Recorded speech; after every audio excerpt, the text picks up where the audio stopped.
Hey everyone, if you're enjoying my RM audiobooks, don't forget to like, subscribe, hit that hype, and maybe check out my Patreon if you want to support the channel even more. Your support means a lot and helps me keep these coming. Now, sit back and enjoy the story. Sublight Drive. Chapter 66. Empress Tata System. Koros Sector. If there was anything to expect from an essentially blind jump into the galactic interior, it was definitely not an affluent separatist-aligned superpower in the deep core. But the Empress Tata star system was exactly that. 7 inhabited planets ruled by the city world of Empress Tata, named after the eponymous monarch who united the star system 5 millennia ago, which I dare say rivaled Coruscant itself in culture and might. In fairness, when our young given astrogator plotted the hyperspace translation, he did specify the system would act as a safe harbor, but few in the 28th Mobile Fleet could have expected the grandeur of Empress Tata. Many of us had hardly even heard of Empress Tata before, myself included, nor did we ever expect Operation Starlance to even touch the deep core. How could we? We were outer rimmers, and the galactic core was as foreign to us as the stars to a fish. And did I forget to mention the star system was separatist? The 7 words of Empress Tata were still ruled by the Tetan monarchy, but a lot can change over 5,000 years, and the current Emperor Alorkido was no more than a puppet of the Galactic Mining Guild, a more or less powerless figurehead beholden to one of the oldest, largest megacorporations in the galaxy. And while Empress Tata was a name I've never heard before, by contrast I was very familiar with the Mining Guild. The guild, after all, dominated billions of resource-rich outer rim worlds. It simply never really occurred to me that not even the core could escape the pervasive grasp of corporate greed. Not to this extent. Which was why when we arrived in a super system expecting a fight and preparing to lynch our given astrogator, we were pleasantly surprised to find friendly faces and open arms. Well, friendly as the Mining Guild gets. See, the Mining Guild was a subsidiary of the Commerce Guild, which had squarely aligned itself with the Sereno government in order to oppose their main business rivals, the Corporate Alliance. Silver lining was that this specific branch of the Mining Guild had no idea about the conflict brewing in the Rim, having been isolated in the deep core for so long. Or rather, they had no idea how the war was going on at all. They only knew there was a war because Empress Tata had been occupied by a Gear Sector army. I glanced out the porthole of my small stateroom aboard the Chimeratica, a steaming cup of tea, one of the few delicacies the droids aboard the ship had mastered the creation of, cradled between my hands. Empress Tata spun lazily, the shining golden lines of the capital city Senegar cutting concentric circles through her hazy purple atmosphere. Senegar was the largest of Empress Tata's cities, spanning half the globe. From afar, the entire planet seemed like a massive eyeball staring out towards the stars. It was a lethargic feeling, I had to admit. We had been informed the vast majority of GR presence in the star system had been redeployed elsewhere, and due to the apparent impenetrability of the deep core, left only a token force behind. One which was quickly getting overwhelmed by our fleets and droid armies. Without any major threats nearby, this was the first time in a long while the 28th Mobile Fleet could catch its breath. We were making the most of it. Master, Hare made her presence known, lifting up a data ad. The newest reports have come in. Thank you. I received it distantly, setting down my cup on the desk. How long do you think we have before the Republic responds? Should I call the tactical droid? I'm asking you. Not as long as we keep our presence secret. I smiled, sinking the data pad to the stateroom's holoprojector. Call the tactical droid. And food. And food. Hare bobbed her head, servos whirring as she spun around and hopped away, no doubt on her way to the galley to hammer more culinary know-how into the droid stationed there. Tea was one thing, dinner was another. Returning my attention to the data pad, I selected the first report and leaned back. Chimeratica, Kronprince, Diedrich Greyshade's recorded voice started, tinged with a note of pride. The 3rd Battle Division had pushed all remaining loyalist elements and system to the outer planets, particularly around Ronica and Foros. We believe they are attempting to maintain a foothold in order to facilitate a larger counterattack on reinforcements from Coruscant arrive. Letting the oral report continue on, I casted my attention towards what was written on the datapad. 0611 hours, initial engagement made with hostile reconnaissance ships near Phyrus. For enemy scout ships destroyed, 2 escaped. No damage taken. Frisian local government renews oaths of loyalty to Tetan monarchy. 1146 hours, pursued enemy force to Ronica. Encountered heavy resistance. Weiser Sand and Andres sustained moderate damage but remain operational. Planetary installations captured. 1855 hours, engaged the main enemy fleet over Foros. Heavy planetary resistance encountered, including surface-to-orbit artillery. Significant battle ensued, resulting in the destruction of 3 enemy heavy cruisers and 4 destroyers. Our fleet sustained light to moderate damage. 1 casualty, light cruiser Galaris destroyed by surface-to-orbit artillery. 2009 hours, search and rescue of friendly survivors successful. Requesting a single auxiliary redeployed to Foros. Continued resistance from Foros confirms loyalist local government. Requesting Tetan reinforcements, preferably with royal mandate from His Majesty Alorkido. 2,200 hours, intercepted enemy communications indicating regrouping effort near planetoid Caris 2. Please advise. I closed my eyes, letting the ambient hum of Chimeratica's reactor envelop me. That relative peace continued until the stateroom's door was launched open and two heavy metallic footfalls alerted me to Tuff's presence. Do you recommend any captains with potential? I asked without turning around. Tuff didn't respond immediately, his harsh photoreceptors digging into the back of my skull. Captain of Habitat 2. Rain Cartrol. I frowned, recalling the vessel in question. That's a light corvette, is it not? You requested potential, the tactical droid replied. Captain Cartrol participated in the Battle of Atrakan and Battle of Quell with distinction. If you say so, I didn't think too hard about it. Give him Unicorn, Centaur, Shadow Price, and Anemone. Request the Teton Guard for 10 of their Supremacy-class cruisers and a royal mandate from Emperor Alarikido demanding Foros unconditional surrender. If they decline, request again but through the Mining Guild. Is there an auxiliary stationed on the way to Foros? Rima Express is currently resupplying over Trieste. Captain Cartrol will rendezvous with the Express at Trieste before reinforcing the 3rd Division. Notify Kronprinz and inform her that she's allowed to respond to the field at her own discretion. As you command. Is that all? I paused. How long do you think we have before the Republic responds? Tuff's photoreceptors darkened. The 2nd Strike Division is already raiding the agricultural circuit south of Coruscant. There is no cause for concern. Commander Shive is extremely capable. If Coruscant does not respond soon, the core worlds will starve within the month. With the war shutting down many of the major hyperlanes from the agri-worlds in the Outer Rim, the agricultural circuit now supplies upwards of 80% of the core world's imported meat and produce. Just south of Coruscant, the AG circuit was a crescent-shaped region bordering the northern demarcation of the Deep Core, over 100 agri-worlds starting from Chalcedon in the west and Zorth in the east. If we wanted the GR to notice us, strangling their food supplies would do more than any anemic raid on Coruscant would. After all, Duoningo had already raided Coruscant, and I wasn't a copycat. Not to mention that sort of trick only works once. All we had to do was sit tight, let fleeing loyalists notify the wider galaxy of Empress Tata's secession, raid the agricultural space lanes, and wait for the GR to react. Meanwhile, we'll fortify Empress Tata to the teeth. It was efficient, and it was effective. Good. I nodded firmly. Thank you. Dismissed. Kali Trilm was raiding the Arrowhead, that I was sure of. It was an 8-day hyperspace transit to Empress Tata, and that meant the 28th Mobile Fleet had been off the grid for a good week while the 19th Mobile Fleet was operating in the galactic interior. Since the local GR sector fleet had recently departed Empress Tata, it could be surmised the 19th Mobile was the cause behind the act. Our job was now to draw the sector fleet back, in order to split some of the pressure. Because unlike our comrades, we had a way out if things went awry. Right at this moment, the 4th Battle Division under Vinnick was retracing the hyperlane that took us here, capturing any obscure Republic worlds that laid on it. In fact, according to his report, his fleet had just discovered a world called Prakith. 0530 hours. Discovered mass shadow on Nexus route. Preliminary scans indicate Industrialis system at galactic coordinates -44.579, -88.820, -7.393 in grid square K, 10. Will extract to investigate. 0900 hours. Confirmed hostile star system. Data raid indicates GER designation Prakith system. 1402 hours. Launch coordinated attack on outer system installations. Enemy fleet presence confirmed near the 3rd orbital body, designated Prakith. 1846 hours. Ambushed main enemy fleet. Successfully neutralized 2 enemy battlecruisers and 4 heavy cruisers. Superficial damage taken. Pursuit ongoing. 0230 hours. Enemy fleet jumped further south. We have declined to pursue further. Ground forces have been deployed to secure key enemy installations on Prakith. Moderate resistance. Discovered incomplete fortifications and graving docks.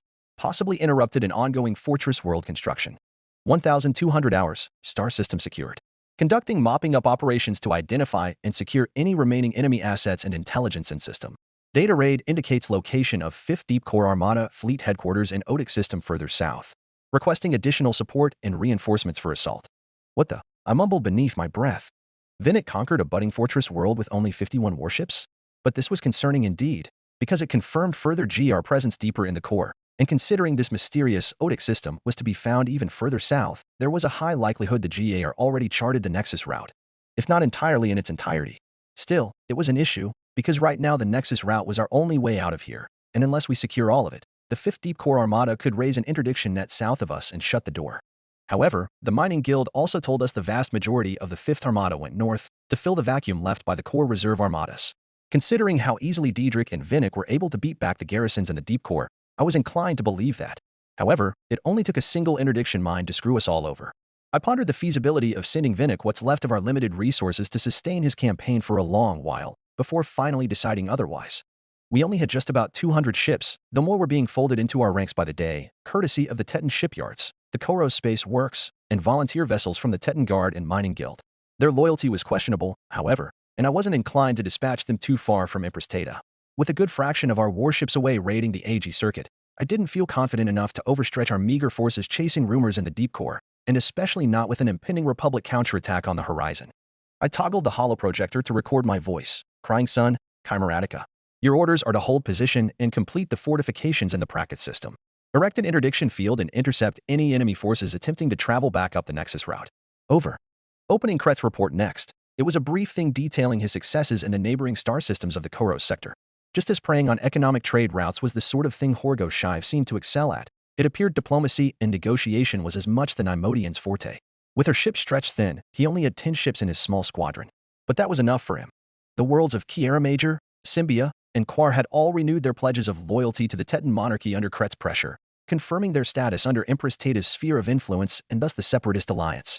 5 major systems and 11 worlds now flew the flag of the Confederate Hex in the deep core, the heart of Republic territory. A veritable hermit state in the most treacherous reaches of the known galaxy, right under the shadow of the supermassive black hole of the galactic center. And most importantly, it was a hermit state that, technically, wasn't separated from the rest of Confederacy at all. So long as the other end of the Nexus route, Yagtul, wasn't compromised, trade and supplies could technically continue flowing into this new separatist star sector. You know, coming into this whole Operation Starlance, if there was one thing I wasn't expecting to do, it was nation building in the Republic's backyard. Talk about making the most of a terrible situation. I dispatched the last of my orders, and prepared to seek an audience with Emperor Alor Kido and his mining guild masters to secure further commitments. I had flirted with the idea of driving a wedge between the Teton monarchy and the mining guild, as the mining guild was affiliated with the wrong side of a growing separatist schism. The Teton monarchy might be grateful for the help with dislodging the overwhelming corporate presence in their bountiful star system, and end up supporting the Raxus government with its riches and influence. On the other hand, I was a fleet commander and not a politician or court noble, cough. In any case, I already had my hands full trying to build up our defenses before the Republic came knocking in force. I'd rather not meddle with courtly politics and involve myself in a power struggle between a venerable monarchy and a galactic megacorporation. Besides, this branch of the mining guild was already as isolated from the rest of the commerce guild as they could be. The only news of the outside world they get is from the person who controls the only way out, which happens to be me. The holoprojector blinked, chiming to alert me to an incoming communication. Curious, I accepted the transmission, and the stark figure of a given Dedetian appeared on my desk. Dedetian Iliad, I greeted our chief astrogator. News from the front? Dedetian Iliad was the commander of the forces who aided us in the final stages of the Battle of Yagtul, and the commander of the 70 Wavecrest-class frigates the body calculus deigned to loan us.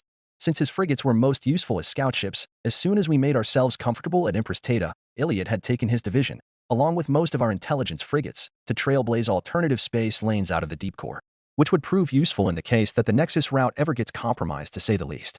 We have discovered a possible alternative to the Nexus route, Iliad said immediately. Forgoing the usual greeting maths, it follows an old, collapsed hyperlane known as the Daragon Trail to Volpter, from which we could jump to Zorth. That would put us out of the frying pan and into the fire, I said. Is there any other way? Dedetian Iliad could only give me a look of what I assumed was annoyance. We were also investigating an interdiction checkpoint maintained south of Empress Teta, leading even deeper into the core. Iliad's hologram glitched, blinking in and out existence for a few seconds, indicating the poor connection. Iliad had taken our intel frigates and dropped them around the deep core in order to use as hypercommunication relays, as there would be no other way to communicate. In fact, I couldn't contact Iliad at all, since his fleet was nowhere near any known relay and constantly on the move, not to mention the sheer astrogational chaos of being only 1,500 parsecs away from a supermassive black hole. As such, it was a one-way connection, with Iliad dropping behind frigates like breadcrumbs in a forest.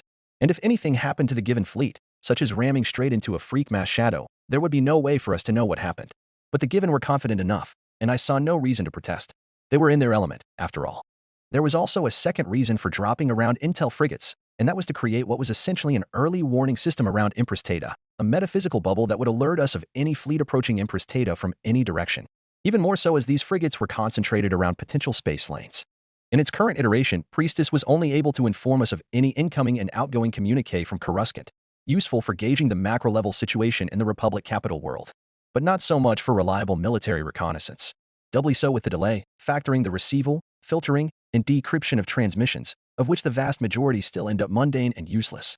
Venix's mystery fleets at Odic remain at large, and playing in the Gar's backyard meant contending with possibly dozens of minor space lanes at their disposal but not ours. Leading to a world that only exists in our databanks as Tython, Iliad continued once the connection was restored, we advised towing a new hyperspace and hypercommunications relay to this star system. Is Tython valuable in any way? I questioned. It must be, right? Considering the Republic maintained an interdiction checkpoint leading to it. Hold on. An interdiction checkpoint? On this side of the space lane? Nah. I've been watching too many holodramas. I watched none in the past 2 years. There was no way this Tython was home to some flesh-eating virus or marauding alien species, right? Our scanners indicate the world is a rich paradise world, Iliad said, with some signs of civilization, albeit abandoned. But we have no intention of making landfall. We require this star system as a forward base to continue trailblazing potential space lanes. A paradise world with signs of an ancient, abandoned civilization? Oh boy, talk about a Pandora's box. Fortunately, Iliad had enough savviness to see the demerits of making landfall and catching some sort of flesh-eating, or rather bone-eating, disease. Or maybe he just didn't give a shit. He must have seen hundreds of paradise worlds in his lifetime. I'll bring it up with the Koro Space Works, I promised. You'll have your relays. You are wiser than most of your kind. Dedetian Iliad nodded stiffly, but approvingly. Before he cut the connection, I hastily raised my voice. One more thing. With what we know from Priestess, how long do you think it will be before we see the Republic at our doors? Dedetian Iliad paused, his brief period of thought comparable to a supercomputer running at full tilt from my perspective, before saying, "How goes Commander Kret's progress?" "All the neighboring star systems have already submitted," I answered readily. "The deep core sectors are falling into our lap without a fight." The Dedetian nodded steadily, as if he had expected such a remark. "Then you can expect a Republic fleet within the week." My lips thinned imperceptibly. Is that not too soon? My tactical droid inserts that it will be a month before the Republic begins rationing. The GR will use as much time as they have to muster a new fleet. Surely a month is not an unreasonable time frame. Your droid is erroneous. It fails to account for the political factor. The GR does not have that much time, Iliad explained, with more than a little haughtiness, but moved on the elaborate nevertheless. Coruscant is weak, and its authority ailing. Not only had Ariada been scorched, but there are now 3 separatist fleets in the core, and basic subsistence will be a luxury within a standard month. The vast majority of Republic systems remain with the Republic not out of loyalism, but out of indifference. The Republic is the default option, and systems without a reason to secede will remain with the Republic. That has changed, and joining Separatist Alliance emerges as a potential alternative, whether born of fear or rationalism. The news of Empress Tata's secession could be censored by loyalist media, but not the entire Koro sector. The Republic fears other systems may follow in Empress Tata's footsteps, I summarized, internally wondering if this was a great boon or bane, and the GR must act swiftly to dole punishment, lest the wound cut by the Tetan secession festers even further. Correct, Iliad approved. The necessity will only compound as the deep core is brought back into the Tetan sphere of influence, courtesy of Commander Kret. Not to mention the sheer loss of face caused by a world as influential and venerable as Empress Tata seceding. But that was obvious enough, and left unsaid between us. With a brisk nod of gratitude, I bid farewell to Dedetian Iliad, whose mission to secure us a way out was even more critical than ever, and cut the connection. I fished out my comlink. Here. Please get me a line to Commodore Horgo Shive. Coruscant system. Coruscant sector. I want you to meet someone. That was what Isket Akaris had told Barris, and she considered it proof of her efforts to befriend the outwardly aloof girl. Outwardly. Because Barris knew better. The red-skinned alien may seem thorny from afar, but in reality Isket was just lonely. Closed. Who wouldn't be? Being the only one of her kind in a Jedi temple that regularly paraded panoplies of species and races from distant worlds. After unintentionally grievously injuring and driving a fellow initiate out of the Jedi Order. After witnessing the slaughter that was Geonosis, watching the light in her friend's eyes fade away in her hands. Who wouldn't be indeed, wearing a cloak still stained with their master's blood? A Jedi temple's room of 1,000 fountains was probably Coruscant's greenhouse, harboring exotic fauna and flora from over 1,000 worlds across the galaxy. Standing in the middle, it was impossible to believe you were in a room at all, or even on Coruscant. 7 stories tall, capped with a dome's hollow projection ceiling mimicking day and night, and filled to the brim with flowers of every conceivable shape and color. One could get lost in the room of 1,000 fountain for days, meditating in its dense copses of green and gold-leaved trees, completely ignorant of the lightsaber duel raging on the other side of the space. Isket guided her through the walking paths, ephemerally changing from dirt to crushed gravel to ornately carved stone, through lush green shrubs and grasses, towering bromeliads, and even over little bridges across gurgling streams that flowed from unseen places. They weren't alone. The room of 1,000 fountains was a place for all, and despite the recent emptiness of the temple, the room still saw use for everything from lightsaber practice to meditation to small council meetings. Jedi napped on the many stone and wooden benches, caught up with friends in small gazebos and clearings, and enjoyed the ambience in their own secret groves. Countless birds, butterflies, and insects flitted about, while the ambient bubbling of brooks, chatter of fountains, and rush of shallow waterfalls filled all who stepped here with a heart-filling presence. There was a pleasant, forgotten, overgrown energy here. Barris felt immersed in the Force simply by existing. Above them, Dozens of catwalks and bridges and mezzanines and galleries crisscrossed the open space above the dense canopy, leading to and fro elevated viewing and terraces where knights and masters alike enjoyed a fleeting peace unavailable from the war. Content with watching the birds fly. Everyone had their own space here. Everyone had their own peace here. Varys could see why Iskit led her here. The tall Jedi Knight pulled her through a small gap between a grove of banskrek bush, one that she would never have noticed on her lonesome, leading into a quaint, walled garden. Vines looped through the fences, dripping with bright purple berries and baluma blooms. Stone benches invitingly lined under the shade of asari and willowing ch trees, a nearby fountain spraying a cool and pleasant mist into the air. Many of these plants and trees were gifted. You know, a husky voice caught her marveling the garden in amazement. Planets like to gift the temple their local flora and fauna as tokens of appreciation for the good the Jedi do, or simply to curry favor. They're put here. See those trees? The Chancellor gifted a whole grove of them to Master Shakti, who then planted them throughout the Jedi Temple. This is one of those spots.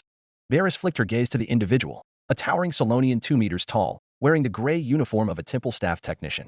The feline was long and languid, with pale brown fur and soft beige stripes over his hide, a sleek tail gently brushing the stone-cut floor. She couldn't tell if the Solonian was pointing to the asari or ch trees. Both were equally ostentatious and beautiful and exotic. I didn't know staff were allowed in here, Varys admitted. If the comment bothered the techie, he didn't show it. Someone's got to take care of the ecosystem in here. You think the Force maintains these plants? Yes, Varys thought internally. He laughed, as if having read her mind. The waterfalls and fountains gotta keep flowing. The skies gotta keep revolving. These plants gotta keep growing, and let me tell you, I don't know which genius it was to put hostile flora from 10,000 worlds all in one room. The Solonian trailed off, as if just noticing she was a Jedi, adopting an apologetic grin. Sorry. I don't mind, Varys bowed lightly. I can imagine the frustration. Yeah, well, he shrugged. Someone's gotta keep these plants from eating each other. And thankfully it ain't me. I'm just here to check up on the environmental system. Don't want to find out what happens when Master Windu walks in here to find half the room's dead, right? The technician bounded to a nearby wall, peeling open a disguised panel to reveal a switchboard of some sort. Varys didn't know. She wasn't a technician. But, she supposed, there must be thousands of these disguised panels scattered across the temple and thousands of accompanying techies. There had always been temple staff around, but it was often as if they were invisible to the Jedi and the Jedi were invisible to them, as if they led parallel lives in the same space. Temple staff had their own hallways, their own doors, their own little world. Letting the Solonian do his own thing, Varys swiveled around to find the person who led her here in the first place, only to find Iskit laying down on one of the benches, eyes unfocused as she stared past the dappled leaves towards the artificial skyline.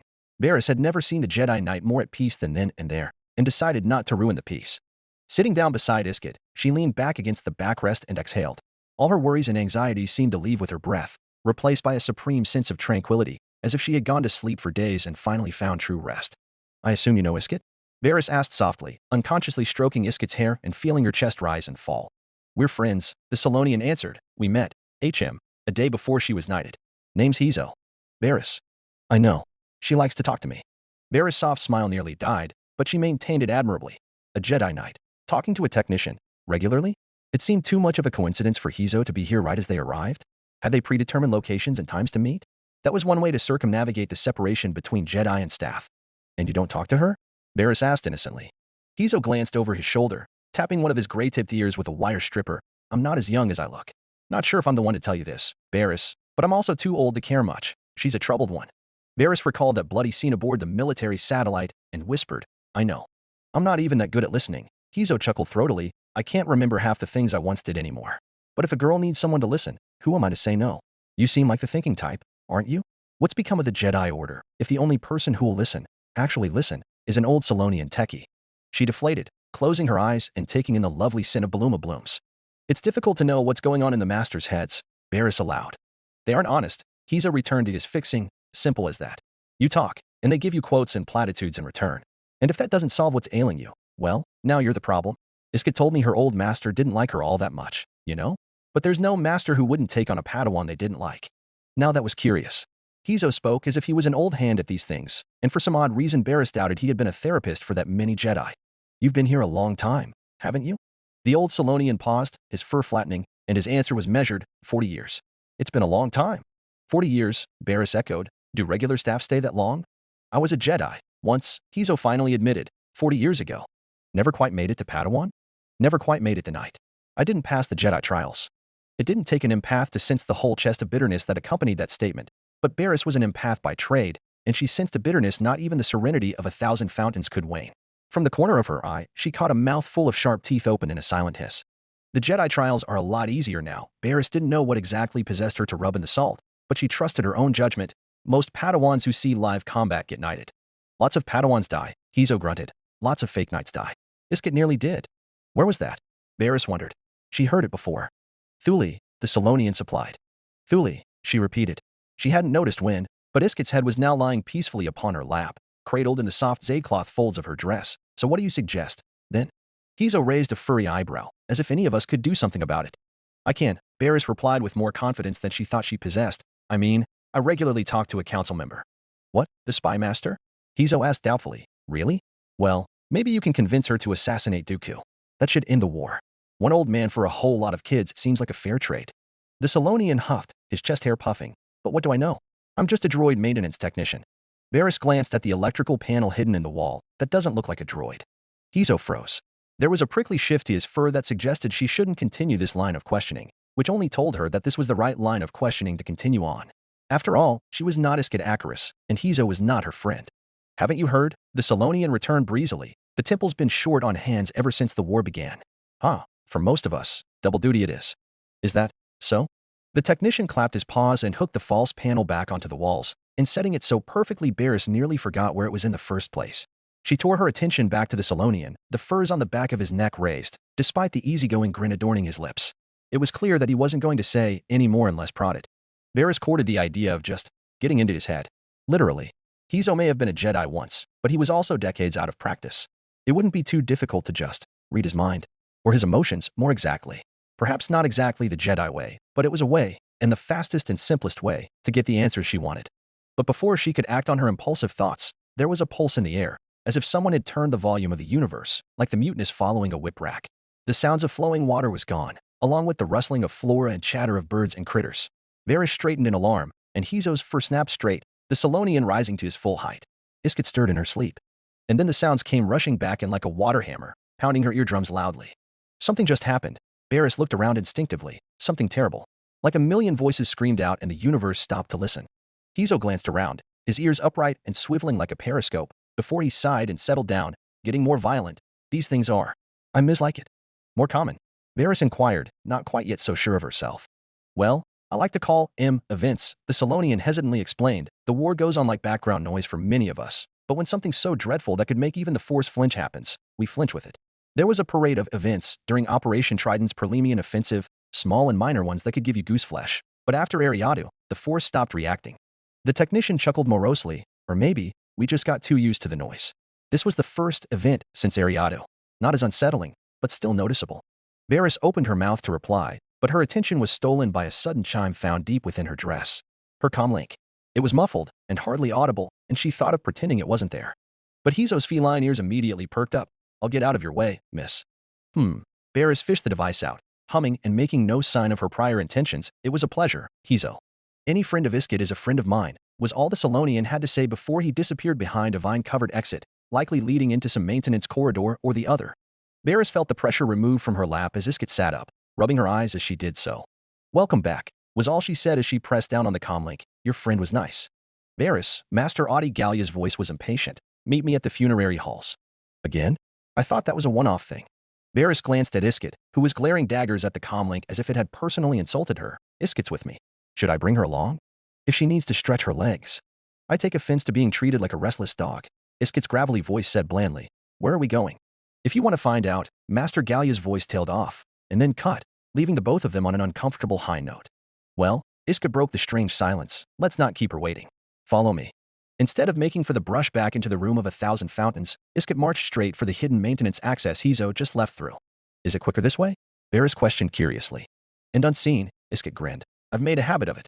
Not like there's any rules against Jedi using the staff corridors. It also lets me escape up the looks. She waved a hand forward. Lead the way. The walk to the funerary chambers, as Iskit had promised, was swift and silent. Maybe Hizo had not been untruthful when claimed there was a shortage of staff, for Barris spied nobody in using the seemingly abandoned corridors deep within the temple. And making out into the funerary chambers was even stranger, as Iskit peered through spy hole after spy hole, which Barris imagined were used to ensure the rooms outside were empty, to pick the correct door to leave through. Then they simply just popped out of the wall. Thankfully, this time there wasn't a body on the altar.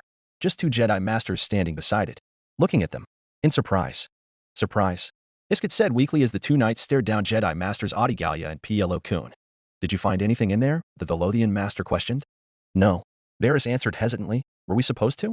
Master Gallia's asking whether she had done her job right. Master Plo Koon clarified, not unkindly, a leathery four-fingered hand beckoning them closer. Now that we have all gathered, Audi, may you enlighten us as to why this council may take place is such a dreary location?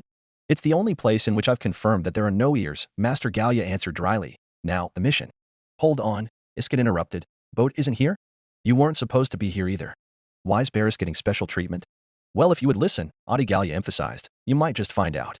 Iskut Akris closed her mouth. Now, as you might not have heard, the Jedi Order's resident spymaster continued, Empress Tata has seceded from the Republic, maybe a week ago. Separatist ships are now raiding up and down the agricultural circuit, and I reckon we'll all be on rations within the month. What? Iskut pressed. Good. That means the Holo Communications Commission is doing its job of suppressing information well, the Jedi Master continued. As such, we'll be going on a diplomatic mission to Empress Tata. The four of us? Varys wondered. She searched for any signs of discomfort in the two masters, signs they noticed the event, as Hizo called it. She found none, which shouldn't surprise her. They wouldn't be Jedi Masters if they could be moved so easily. The four of us, Master Plo Koon confirmed. But why? I'm the Jedi with the most diplomatic experience left in the temple, Master Gallia pointed out. Iskut isn't supposed to be here in the first place. And Master Plo is the only person to ever defeat the Battle Hydra in the field. The Battle Hydra, Barris' heart leapt. The Battle Hydra's in the deep core, Iskut exclaimed. That's not good. Do we even have a fleet to take to Empress Tata? Varys asked. The Strategic Planning Amphitheater had convened an emergency session, Master Gallia explained, where Master Plo had requested a fleet to take to Empress Tata. While it's true he nearly died at Metalorn, it's also true that excluding Master Rancisis, he's the only person to have ever defeated Rain Bonteri in his element. High Command couldn't find a justification to say no, especially not at the rate the war is going. Empress Tata is the first, and soon, other worlds might follow in her footsteps. The Republic cannot show weakness. I'll hazard a guess and assume this diplomatic effort isn't a GR-sanctioned action. Iskut Akris sighed. We'll be stowaways? You assume wrongly, Master Plo replied. High Command has every reason to prefer a peaceful resolution to an affair as fragile as the Tetan secession. The Jedi will be taking full command of the task force, and I will only be present in case Admiral Bonteri declines a peaceful discussion, which I doubt would occur. He's in as terrible a situation as us. Somehow I doubt that, the Velothian Jedi muttered. Then we are fortunate you are a diplomat and not a commander, Master Gallia. But what will we negotiate about? Iskut demanded, with the Battle Hydra no less. What else? Jedi Master Audi Gallia smiled kindly. We do need allies against our Sith Lord, and if Master Plo's suspicions are correct, the Battle Hydra might just know who he is. The Supreme Chancellor might tell you otherwise, but I find this situation quite the lucky break for US. We can do away with all that tedious investigation and go straight to the answer. Chapter 67. Outer Los Approach, Recopi System. Humberine Sector.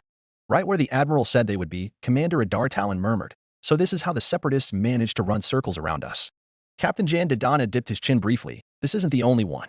Cumber ACS detected at least 6 of them. Ahead of them, some 3 million clicks far, were 2 massive vessels orbiting the mining world Outer Los, their silhouettes ringed by a halo of light as the great star of Recopi burned at their backs. They were converted bulkers. Their superstructures gave away that much, and Jan could only presume they were the improvised auxiliary service ships Admiral Honor hypothesized the existence of. Further confirming their suspicions, Prudence's sensors were picking up satellite signatures around the 2 vessels, likely tenders previously shuttling back and forth from the planet to resupply their motherships. They had kicked up the hornet's nest, and now those tenders were racing back to their hangars and berths, while the auxiliaries' combat patrols were arraying out for battle. Focus on the present, Jan, Adar said. We destroy these 2, and we ruin all of Trilm's local operations. She'll have no choice but to further concentrate her squadrons around her remaining auxiliaries in order to maintain prolonged action. I'm going to need you in your fighter, Adar, Jan told his friend, before turning to the data pit's contacts. 2 auxiliaries, a sensor officer hastily replied. 1 Lookerhulk. We think it's in carrier configuration, and 3 heavy cruisers. Rendili dreadnoughts. Adar Talon winced. Lookerhulk-class carrier? We just couldn't have it easy, could we? Get out there, Commander, Jan commanded, settling into his captain's persona. We'll draw its attention and cover your vector. Remember. Auxiliaries first. I know. Commander Talon waved him off as he departed. They won't see it coming. I promise you that. Captain Jan Dodonna breathed out, visualizing his plan of attack in his mind's eye. Then, all ships, triple line formation. Victory Division, forward. He ordered furiously, intercept that Lookerhulk. Venator Division, launch all starfighters. Victory-class Star Destroyer Nike surged forward through the ranks of the Venators with 6 other victories, arranged in a stringent line abreast, missile bays yawning open in anticipation. Their thrust plumes washed across the formation as their supersized main reactors pushed the powerful warships to velocities far greater than any separatist warship could outpace. The auxiliaries were already fleeing, abandoning what tenders that couldn't rendezvous in time, while the lone Lookerhulk and 3 Rendili dreadnoughts were forming a crude line of battle in a delaying effort. Firebolt Squadron launch, Talon Squadron launch, Nemesis Squadron launch. An impassive voice rang out over the speakers as Prudence's starfighter wings took to the void, shielded from view by the Victory Division's backwash in the front. Jin almost missed a Dar Talon's fighter bomber wing as he circled around, collecting his starfighters as he did, before taking off on a perpendicular vector to the rest of the task force. As soon as his Talon squadron made clear of the fleet, Commander Talon ordered his drives cut, and the live feed of his wing disappeared from Jan's displays, replaced with a blinking last-known vector track. "Let's hope you were right about those auxiliaries needing time to warm up their drives," Captain Jan Dodonna mumbled to himself, observing the enemy's 1,500 vulture droids roil into their classical swarm formation. He could see why the tactic continued to prove its usefulness. For a host of droid brains, there was no more natural tactic, and the psychological factor a smothering, devouring cloud of droids possessed was truly fearsome. One reason, of many, Jen would never pilot a starfighter. There had been horror stories from the Prelimian, where over 1,000,000 droid starfighters executed the greatest swarm ever known in galactic history at the Battle of Centaurs. Suffice to say, starfighter tacticians across the Republic had been sent scrambling to find a solution. And the solution was, once again, found in the Victory-class Star Destroyer. Nike plunged headfirst into the droid swarm. Like a shark scouring through a school of fish, her teeth like clusters of turbo lasers and point defense lasers cutting a bloody slew through the enemy formation. Once the swarm's greatest strength, its solidity, had been undone, Jan's own starfighters poured into the breach like parasitic wasps, eroding the swarm from the inside out. 3 points to starboard, Jan ordered the helm, bring us onto the enemy's port flank. We'll push the separatists into the damned planet if we have to. Prudence brought her mighty form around, artillery deck gleaming with open bores, taking the point of the 8-ship formation in line ahead.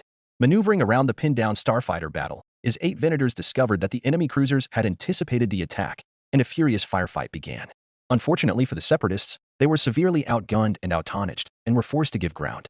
From the corner of his eye, he spotted the fleeing auxiliaries, and considered the idea of scraping up a reserve fighter bomber wing to pursue them. The thought was proven unnecessary a moment later, when Commander Adar Talon's fighter bomber wing pounced out from behind Outerlos, having circumnavigated the entire world. Leaping onto the relatively defenseless auxiliaries and all but tearing through whatever combat patrols remained and shooting their engines dead. As soon as they confirmed the auxiliaries were no longer moving under their own power and only inertia, Talon's squadron wheeled about and began closing the distance between itself and the rear of the remaining Lookhulk. "Broadcast an order to surrender," Jen commanded. "They aren't responding, sir," a deck officer shouted, instinctively ducking as one of the enemy cruisers ripped itself in half, an internal reactor detonation flinging out high-velocity shards in every direction. With the Victory Division bearing down from their front, Jan's Venator Division asserting even more pressure on their flank, and Talon's squadron approaching from the rear, the lone Lookerhulk was completely surrounded. "Send it again." Jan's fingers lightly brushed the growing fuzz on his face. "They must realize capture is preferable to death." "With all due respect, Captain," the communications officer inserted weakly, but pointedly, "this is the Prelimian coalition. I don't think they will be surrendering." Jan Dodonna resisted the urge to sigh. Regardless, he continued sending unanswered transmissions to the Lookerhulk, even as the last of the Dreadnought-class cruisers shattered apart, as Nike and her Victories unleashed their withering hails of missiles. Even as the hundreds of concussion warheads cracked open its shell, seismic waves rippling and ripping through her interior bulkheads and tore the massive vessel apart. Jets of boiling atmosphere burst through the crevices, shooting out debris and bodies into the cold void. "Where to next, Captain?"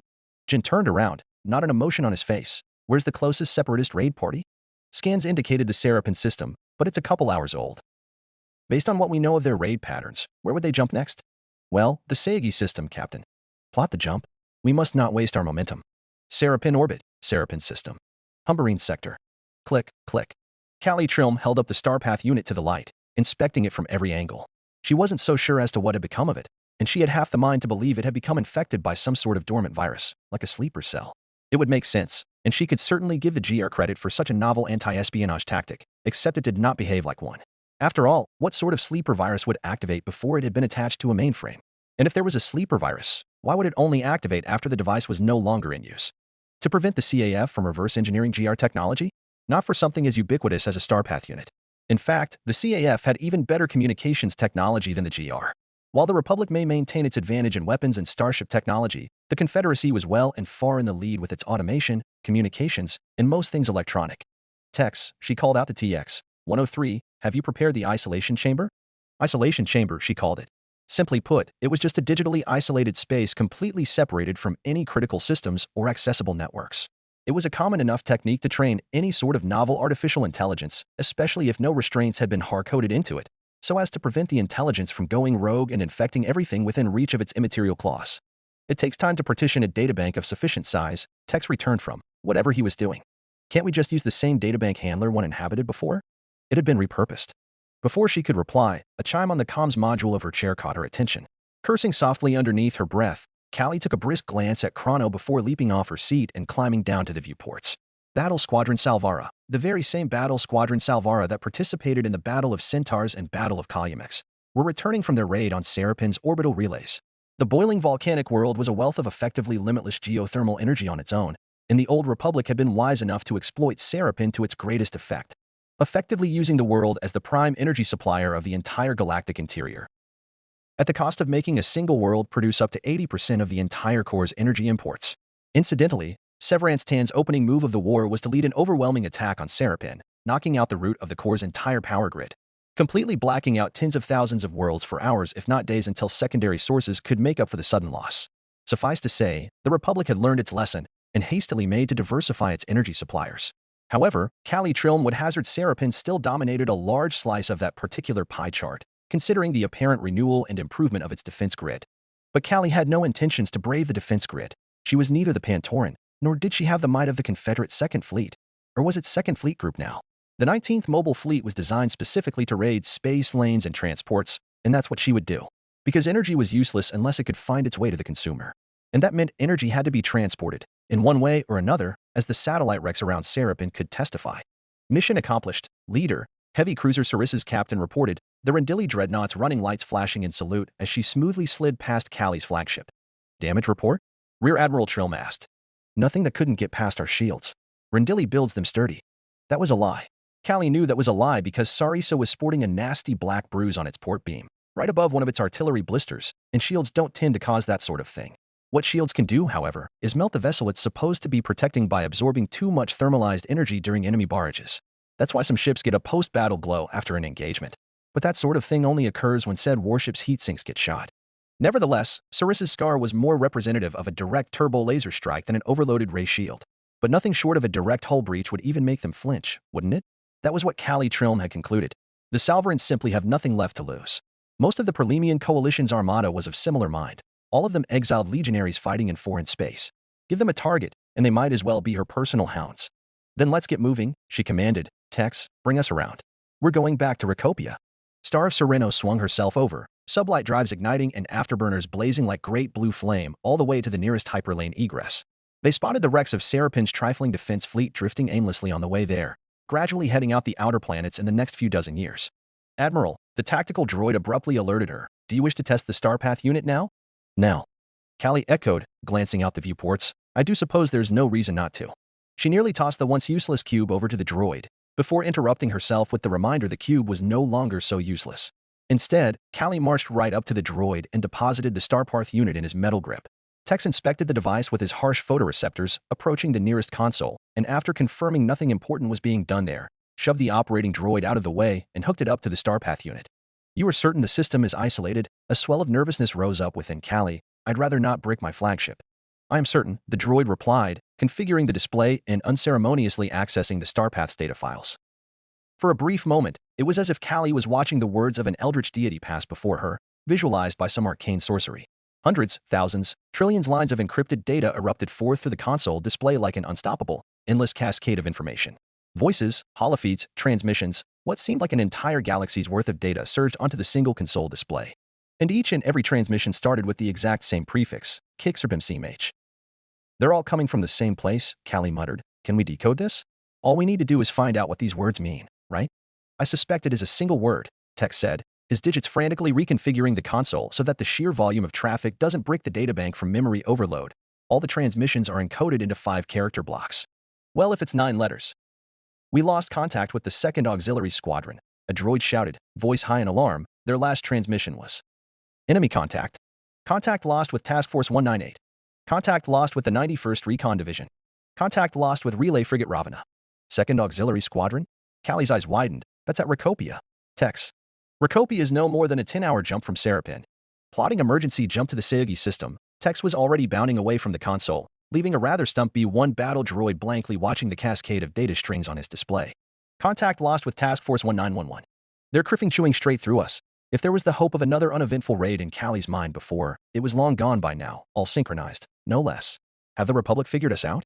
Highly likely, sir. Tex replied as Battle Squadron Salvara hastily turned away from the egress as if it was on fire. They've likely analyzed our raid patterns and deduced our strategy. Send a transmission to every relay frigate we have left in the Intel Division. Rear Admiral Trilm gritted her teeth. We'll stick to the plan and switch up our patterns. I had hoped they wouldn't have figured us out so quickly. Might I suggest we migrate our operations into the Southern Core? What, from a region of space with no fleets to a region of space with fleets? Callie scathed lightly. There's no need for such a gross overreaction. We'll pivot on to a new pattern, and if the Guard's watching, it'll still take them weeks to gather enough data to identify said pattern. And we'll pivot again. Sooner or later, one of our intel frigates will catch a glimpse of the Bulwark fleet. Tex nodded slowly. As you command, Admiral. We will also begin decrypting the Starpath unit, after ensuring it is benign in nature. Assume the prefix is Coruscant. Callie rolled her shoulders. The only other person who would have this level of access to Handler 1 in Rainbow Terry, and I suspect this is his version of a gift. If Handler 1 truly is reading Coruscant's transmissions, Tex considered, then don't overthink it. We won't see much utility out of it. The Rear Admiral watched as Battle Squadron Salvara slaved their astrogation units together for a synchronized jump, enough to keep us alive and read Coruscant's reactions, but that's it. The fleets hunting us won't be communicating with Coruscant at every opportunity they get. Rather, this sort of data would be much more useful in the hands of Star Station Independence. A thought struck her. Oh, one more thing, droid. Rear Admiral. I want us to overshoot the extraction zone at Sayagi. By how many clicks? By 500 parsecs, Callie Trilm answered. Change of destination. Let's give the Neimoidians a hello. We're going to Cato Neimoidia. Rendili orbit. Rendili system. Rendili sector. The sound of explosions woke him. Archprovost Ben Hila Erlin didn't immediately realize they were explosions. Thunderstorms were common enough on any terrestrial world, and Rendili was no exception. But as he roused from his groggy stupor, he realized it couldn't be simply a thunderstorm. Thunder didn't come so frequent. He roused further and sat up quickly in bed, and his pulse quickened as more explosions boomed in the distance. They were coming closer, he realized, and rolling towards him as quickly as he rolled out of bed and fumbled his bare feet into a pair of shoes even as his hand darted under the pillow and came out with a standard, military-issue blaster. The door to his bedroom flew open, and he spun in a half-crouch, blaster rising. The man in the doorway had his hands in the air before he knew it, and Erlin thanked his stars he had the sense to recognize the Rendili State Security uniform on the map before he pulled the trigger. We need to get you out of here. Archprovost, the state security trooper rushed towards him the moment Erlin dropped his arm, pulling him to his feet and hastily ushering him out the door. What is going on? Ben Hila Erlin demanded. Is it the Separatists? A Separatist attack? He knew there was a Separatist fleet in the core, no matter how the HoloNet wanted to downplay it. Ben Hila Erlin was the Archprovost of Rendili, not any ignorant citizen, and he had info chants all across the galaxy. The Prelemian coalition had smashed through the gate at Comnor, and now they were at Rendili, the largest shipyard system in the core world save for Quad itself. He would not have been surprised. But he was surprised. Because just like Quad, Rendili had its own fleet, too powerful and too autonomous for Coruscant's overreaching fingers to pluck up and fling out towards the frontier. The Rendili home defense fleet was over 250 warships, all built in-house of Rendili's own shipyards. Dreadnoughts, acclamators, venators, and now victories. State-of-the-art warships. Last he recalled, the Separatist fleet at Comnor numbered 300 before splitting apart to prey on the core space lanes. A fleet of that caliber should have never been able to break through the Rendili home defense fleet, much less even break through Rendili's planetary shields. He knew that much. Archprovost Erlin built the Rendili defense fleet as it existed in its current state. It was he who renewed Rendili's shipyards, who waged a shadow war against Quat to diminish their influence in the shipbuilding industry. It was he who secured the contracts for the Victory Initiative project, and he who oversaw the launch of the very first Victory-class Star Destroyer here at Rendili. As the state security trooper led him out into the hallways, the air mired with a haze of smoke and dust hanging over the luxuriously carpeted floor, and he could hear the frantic warbling of fire alarms over the roaring inferno rippling its way towards his suite. Erlin was almost surprised by the power of his own fear as the entire world seemed to quiver to the fury of explosions and combat. He'd seen so many reports now, so many HoloNet reels and news articles and vicarious images of the war that he'd thought he'd be desensitized to the thought of it now. After all, was it not Rendili Star Drive supplying the war effort with warships and weapons? But the Archprovost was no longer living the war through a screen or holo. He was living the war. But all of a sudden, none of that mattered at all. The Separatists, the war, it all faded to the recesses of his mind and memory as they stormed past a cracked window. The Archprovost instinctively glared out of it in an attempt to finally understand what was going on, and saw Rendili dreadnoughts in the skies over his world. Acclamators, venators, and victories. The entire Rendili home defense fleet in all of its glorious form, arrayed over the capital city. The red rising sun was a halo of light at their backs, as if he was watching a host of angels descending upon him. Sir, we need to keep moving. Erlen hadn't realized it, but he had stopped dead in his tracks, gaping out the window, as if his feet had been rooted to the ground. He saw the fleet, his fleet, arrayed perfectly above him, and thought it was the most beautiful thing he had ever seen. What is going on? The Archprovost asked again. I want an answer, trooper. The state security trooper paused, expression half hidden by his visor. There's been an attempt on the Archprovost's life by Quadi and Republic agents. The Archprovost had been assassinated, and his residence destroyed in an arson attack. The independent provisional government of Rendili has been convened to determine the future of Rendili and her shipyards. The home fleet has been summoned to block the assassin's path of escape. But Erlen didn't know what possessed him then. Perhaps it was simply the fact he couldn't process what outrageous words were flowing into his ears. But I'm the Archprovost, and I'm still alive. Archprovost Benhila Erlen looked up in rage and fear and saw the state security trooper's blaster aimed straight at his head. That's unfortunate, sir, the trooper said, but you burned in the fires of the palace. But worry not, Rendili will remember your legacy forever. If you would have me disgraced like this, at least tell me why. If Erlen had feared death, he no longer felt it. The trooper shrugged, seeing no reason not to answer the dead man. The Republic is dying, and the Council of Provosts have no intentions of keeping to a sinking ship that does not see our worth. Rendili will be worth its weight in Khyber to the Separatist Alliance. I should have criffing shot you at my door, the Archprovost thought, and he thought no longer. Kama's approach, Sirius system. Alderaan sector. Priority Alpha transmission from Coruscant, Admiral. Admiral Honor Salima hardly registered her flag captain, Terranold Screed's words, as she impassively watched the Bulwark fleet struggle to disengage from their battle. The Bulwark fleet, a once mighty thing that laid waste to the northern core with 300 ships, had been, in its 2-month pursuit, whittled down to a paltry command of just over 100 vessels. Most of the surviving warships were the eponymous Bulwark-class battlecruisers that gave the fleet its name, but compared to the home fleet, which numbered theirs twice over, it was a foregone conclusion that Duoningo's only hope of survival was escape. Fall back, Admiral Honor commanded as a listing Bulwark began driving her thrusters hard forward, and target that ship. Where's Arsensiel? It took a moment for Captain Screed to pivot his thoughts. Captain Autumn's leading the left wing, sir. Admiral Honor turned her head away just as a glaring sphere of unendurable brightness exploded across the viewports. Huge and so hellishly bright it hurt to look at it even through the viewport's automatic filters. The Bulwark, knowing its drives had been shot, had attempted to plunge straight into the Republic formation and scuttle itself with a main reactor detonation.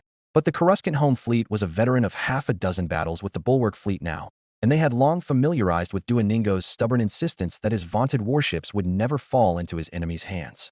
Pin them down. Honor roared with the rage of her war fleet, her tablet having informed her that 3 of her victories had been mortally injured by the blast. Have Arsensiel form a wall of battle and drive up the enemy right.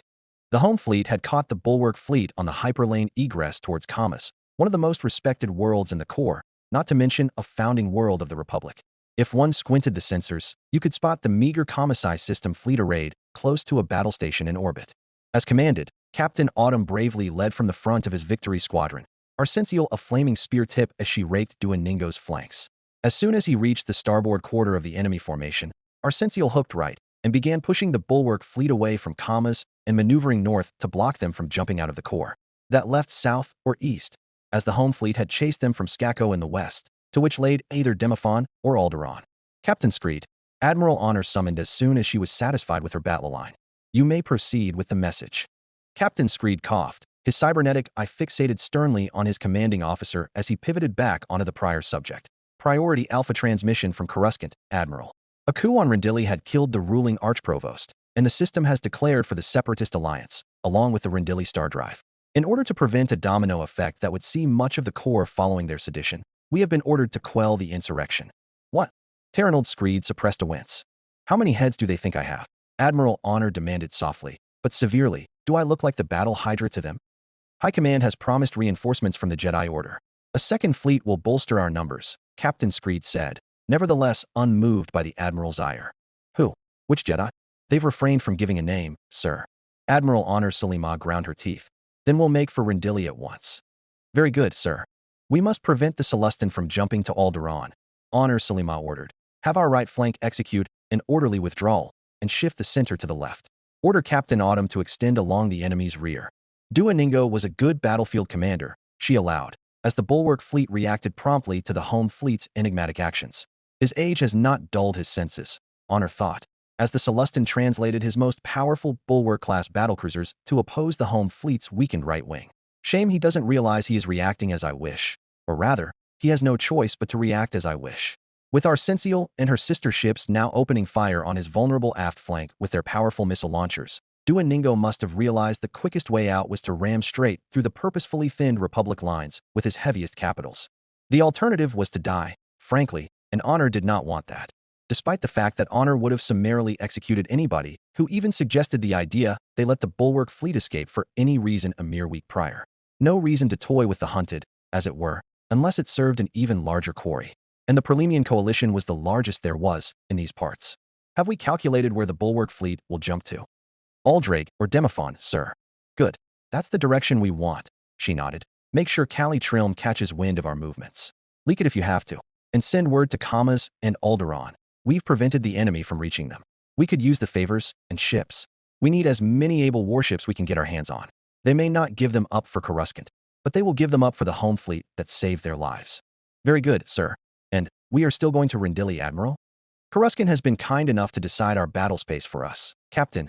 Admiral Honor observed as her captaincies on the right impressively break, without breaking, allowing the Bulwark fleet through while maintaining their order.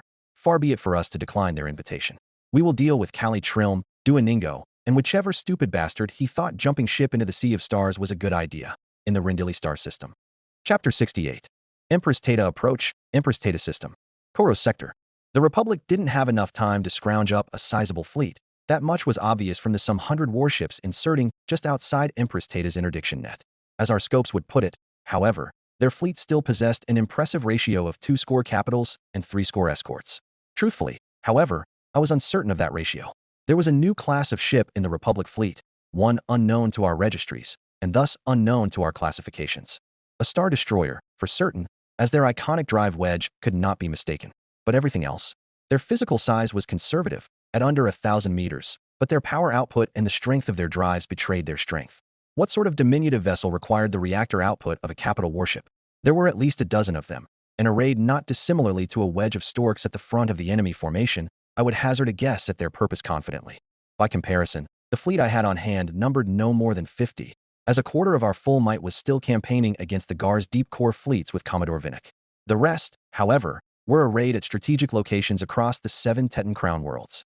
As the Republic ran hard for Empress Teta's orbit, however, ostensibly lured in by the paltry numbers I commanded, the lieutenants of the 28th Mobile Fleet closed in from all directions. Diedrich Greyshade with 50 warships from the outer planets in the northeast. Horgo Shive with 33 warships once his return from the agricultural circuit. Kret with a strengthened contingent of 29 warships from the northwestern deep core sectors. Excluding the 4th Battle Division, that left 160 warships at our disposal for the upcoming engagement, having been supplemented by the Teton Guard and Mining Guild Enforcement Fleet. Despite the enemy's heavier ships, they were trespassing upon separatist space, specifically and painstakingly drilled for their arrival. They were surrounded. With any luck, this will be a reenactment of the Battle of Krant, where General Severance slaughtered Jedi General Ichu Shinjan's war fleet with the very same stratagem. Using herself as bait, she lured the Jedi General to make landfall on Krant, whereupon her Confederate Second Fleet pounced from the shadows of numerous orbital bodies in the Krant system and decimated the Republic force. Fleet flagship Camaratica disseminated her orders, and the division straightened into a hasty battle lattice the way a command caught off guard would.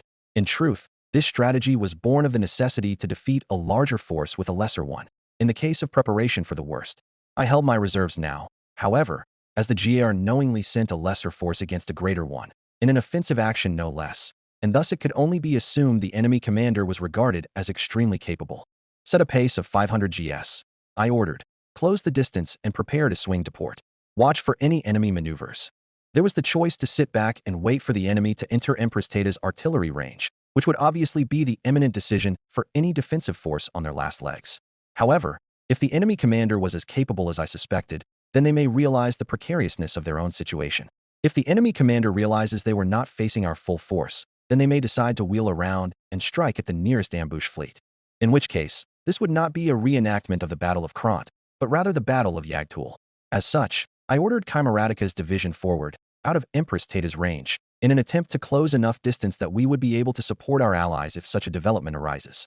This action in of itself may alert the enemy commander of the existence of the ambush, but the prior strategic calculus behind the original plan was more or less disregarded that we now boasted a 3-2 advantage against the foe.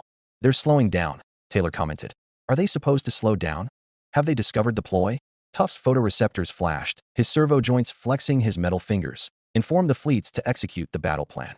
Surround them and grind them into dust. If I had disagreed, I would have made my disapproval known. But I did not disagree, because the enemy fleet had positioned themselves right in the center of the ambush, as if they already knew the locations of all our fleets and were mocking us for even thinking we could get the better of them. At any moment, I expected them to dash off to the east and put Kret's 5th Division to the sword. For that reason, Chimeratica pressed on her drives, from 500 G to double that, angling herself in such a fashion that her inbound vector straddled the hypotenuse formed by the invisible triangle of herself, Fortressa, and the enemy warfleet. Contrary to expectations, however, the enemy warfleet abruptly shifted right, counteracting against Chimeratica's deflected vector and translating away from the weaker 5th Division. It was then I realized the enemy commander was reading my mind, or rather, reacting with such grace it made him control the battle space rather than giving control to me. Hard right, hard over. Tuff was already commanding. "Get us on an intercept and inform Kronprinz to meet us there." I shot to my feet, suitably unnerved. "Will we make it time?" "My calculations posit so," the tactical droid replied. "I am attempting to identify the enemy commander. There are not many left of a high caliber still remaining in the Corps, save for the admiral of the home fleet. We had expected the Republic fleet to strike first at Fortressa, prompting us to steer to port and create a gap between ourselves and Diedrich's 3rd Battle Division. It was fortunate that we had noticed in time, lest the gulf would have been made wide enough that they could have slipped right through us and put the entire 28th Mobile on one side, effectively circumnavigating an encirclement by running straight through it. Rather, Kronprinz's hasty maneuvers saved us from most of the half-committed blunder and wrested control back in our favor. With the Republic threatened to be caught in a nasty pincer from both flanks, the enemy commander once again pivoted, swinging around his dozen-so Star Destroyers around to starboard in a headlong charge into Chimeratica's division. It was an unnecessarily bold maneuver, ordering heavy cruisers at best to delay a much larger fleet. Right then I wished I had half as much faith in my warships as the enemy had in theirs. But then the flanks of those Star Destroyers yawned open, massive control surfaces rivaling the size of a Venator's hangar doors, and within those dark canyons were a sight I'd never thought I'd see on a Republic warship. Missile launchers. The Republic Admiralty had, evidently, wizened up to separatist naval doctrine and invented a class of warship to match. "Prepare for evasive maneuvers," I muttered, and fake portside on my command. "Prepare our own launchers, 1st wave counter missiles, 2nd proton warheads. They're making a mistake. We let them." Kronprinz headed the sun and stars of Taiwanese naval supremacy and had proven time and time again to be the 28th's swiftest command. The 3rd Battle Division has always been our pursuit force. As I mulled over my next moves and counted down the seconds to optimal range, of which I had no choice but to nervously press my nails deep into my palms as I wondered the comparison of Separatist and Republic missile quality. The Confederacy already had its hands full simply producing the warships we needed to fight a war, and save for the Techno-Union most of our Outer Rim worlds were appropriated for low-cost production and manufacturing, willingly or not. By comparison, the Corps had all the resources and tradition it needed to continuously improve on existing technology. Just looking at the scopes, the GAR's missile tubes already appear much larger in diameter than our own torpedo launchers. And that meant, possibly, a longer range and more powerful payload. I hadn't seen these warships at Yagtul, but if they made it out onto the front line. "Admiral," Taylor's voice struck me from my fretting. "We're receiving a transmission from the enemy flagship. Should I patch it through?" They must be extraordinarily confident. I clenched my fists. "Do you have anything for me, Tuff?" "I suspect the enemy commander to be a Jedi general," was all he had to say in that regard. Their tactics so far, while refined, are primitive at their core. Essentially, allow the foe to trip over their own feet. It requires patience and a great deal of faith to sit in the middle of an enemy ambush and expect them to make a mistake. Most GR officers are far too skittish, and I find Jedi generals possess the sense of self-assurance to make this kind of confident action, or lack thereof. "I will talk to them," I said at last. "Greetings, Admiral Bonteri." A familiar voice was heard over the receiver. "I am Jedi General Plo Koon, and I have come to you with a proposal of peaceful parley, so that we may continue our conversation cut short a year ago." I stared down the 12 disconcerting Star Destroyers in the same, but darker light. Plo Koon. My blood ran cold. This time, I didn't have a half-built dreadnought to throw at him. He must have recalled our prior engagement. Jedi Master Plo Koon bemused as they awaited an answer. Had Metalorn not been a world of shipyards, and thus fodder to wield, the Battle Hydra would have been quite out of options. Alas, he had one head back then, and many now. There is no point in dallying with what-ifs, Master PLO, Jedi Master Adi Gallia admonished. Quite the contrary, the Keldor Master replied, not unkindly. Retrospection is but the long and arduous road towards improvement. A battle of words and wit may leave not dead but one's pride, but a battle of starships and men may put millions to their grave. Drills and games are adequate for their purposes, but true practice can only be done on the field, and in this terrible art each lesson learnt is paid in durasteel and blood. It is natural that as many lessons must be learnt from as few practical sessions as possible. Then what do you suppose the Battle Hydra is thinking at this moment, Master? Varys questioned, truly curious. The veracity of my offer, Master PLO answered, and how to best defeat me. Isket shifted from one foot to the other uneasily, while towering over every Jedi and officer on the bridge with her lanky height. He already has us surrounded. He knows that wouldn't be enough. The Jedi Master clasped his hands together, and sure enough, they could see the Separatist armada reacting promptly, clearly intent on reforming their order of battle before partaking in any diplomacy. Varys inexplicably found her attention glued to the tactical hollow as, just as Master PLO had predicted, scores of warships flooded out from the darkest corners of the Empress Theta star system, appearing like apparitions from the shadows of planetoids and moons and flooding into the battle space. Beyond the two fleets directly on their flanks, there was another fleet approaching from their starboard quarter, which included an infamous looker hulk known to the GR registry as Fortressa, and a final force approaching from directly behind them, ostensibly the very one preying upon the Corps' food supplies. Instead of completing the encirclement, however, the four divisions of the Battle Hydra circumnavigated the stationary Republic formation and moved to regroup directly in front of them. Master PLO simply allowed it to happen, his filtration mask concealing a slightly bemused expression as the Perlemian coalition merged into their notorious battle lattice, 8 by 10 and 2 ranks deep. Curiously, the whole lattice was just slightly concave, with thicker flanks and bending back in the center like a pressed trampoline. I see, Jedi Master PLO Kun said deeply, humorously, very clever. I imagine we will receive favorable news now. And as if he had willed it into existence, the Separatist flagship finally gave their reply. I would have your terms, Master Jedi. It was a familiarly unfamiliar voice that responded to them, mellow and indecipherable. We simply wish to negotiate a treaty with the Teton monarchy, one favorable for all parties involved. Master PLO said peacefully. As you may well know, the Republic is gripped by troubles internal and abroad, courtesy of the Pantoran strategic wit, and surely you would not begrudge us this desperate measure? And what convinces you of the efficacy of your desperate measure? The Battle Hydra replied. For what reason must I humor the Republic that seeks to lay waste to my country? Master PLO looked over his shoulder at Master Gallia meaningfully, before purposefully stepping back. At once, Jedi Master Adi Gallia strode forward to take his place. You humor not the Republic, but the Jedi Order, the Tholothian Master said. I am Master Adi Gallia, and I speak not for the Chancellery. I hope this to be a totally diplomatic affair, whereupon we can both depart without a feeling of loss.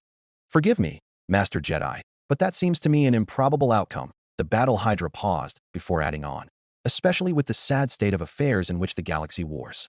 Adi Gallia hesitated, as the bridge of the fleet flagship Hyperion was silent and its captive audience hanging on to each and every word.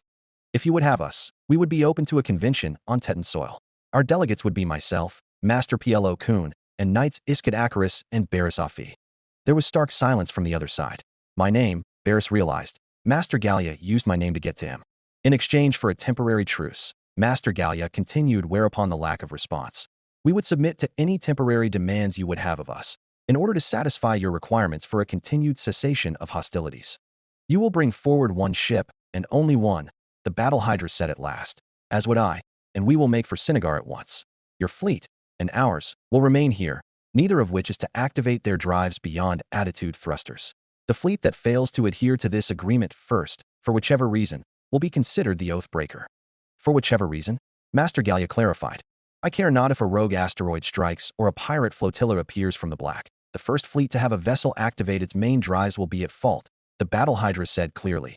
Inform your captaincies of this promptly, as I have informed mine, and we will meet under a banner of truce. Master PLO Kun immediately turned to Hyperion's captain and ordered the agreement disseminated across all fleet channels. Agreed, Master Gallia told the warlord of the Perlemian, and Hyperion fearlessly plunged towards the Separatist battle lattice.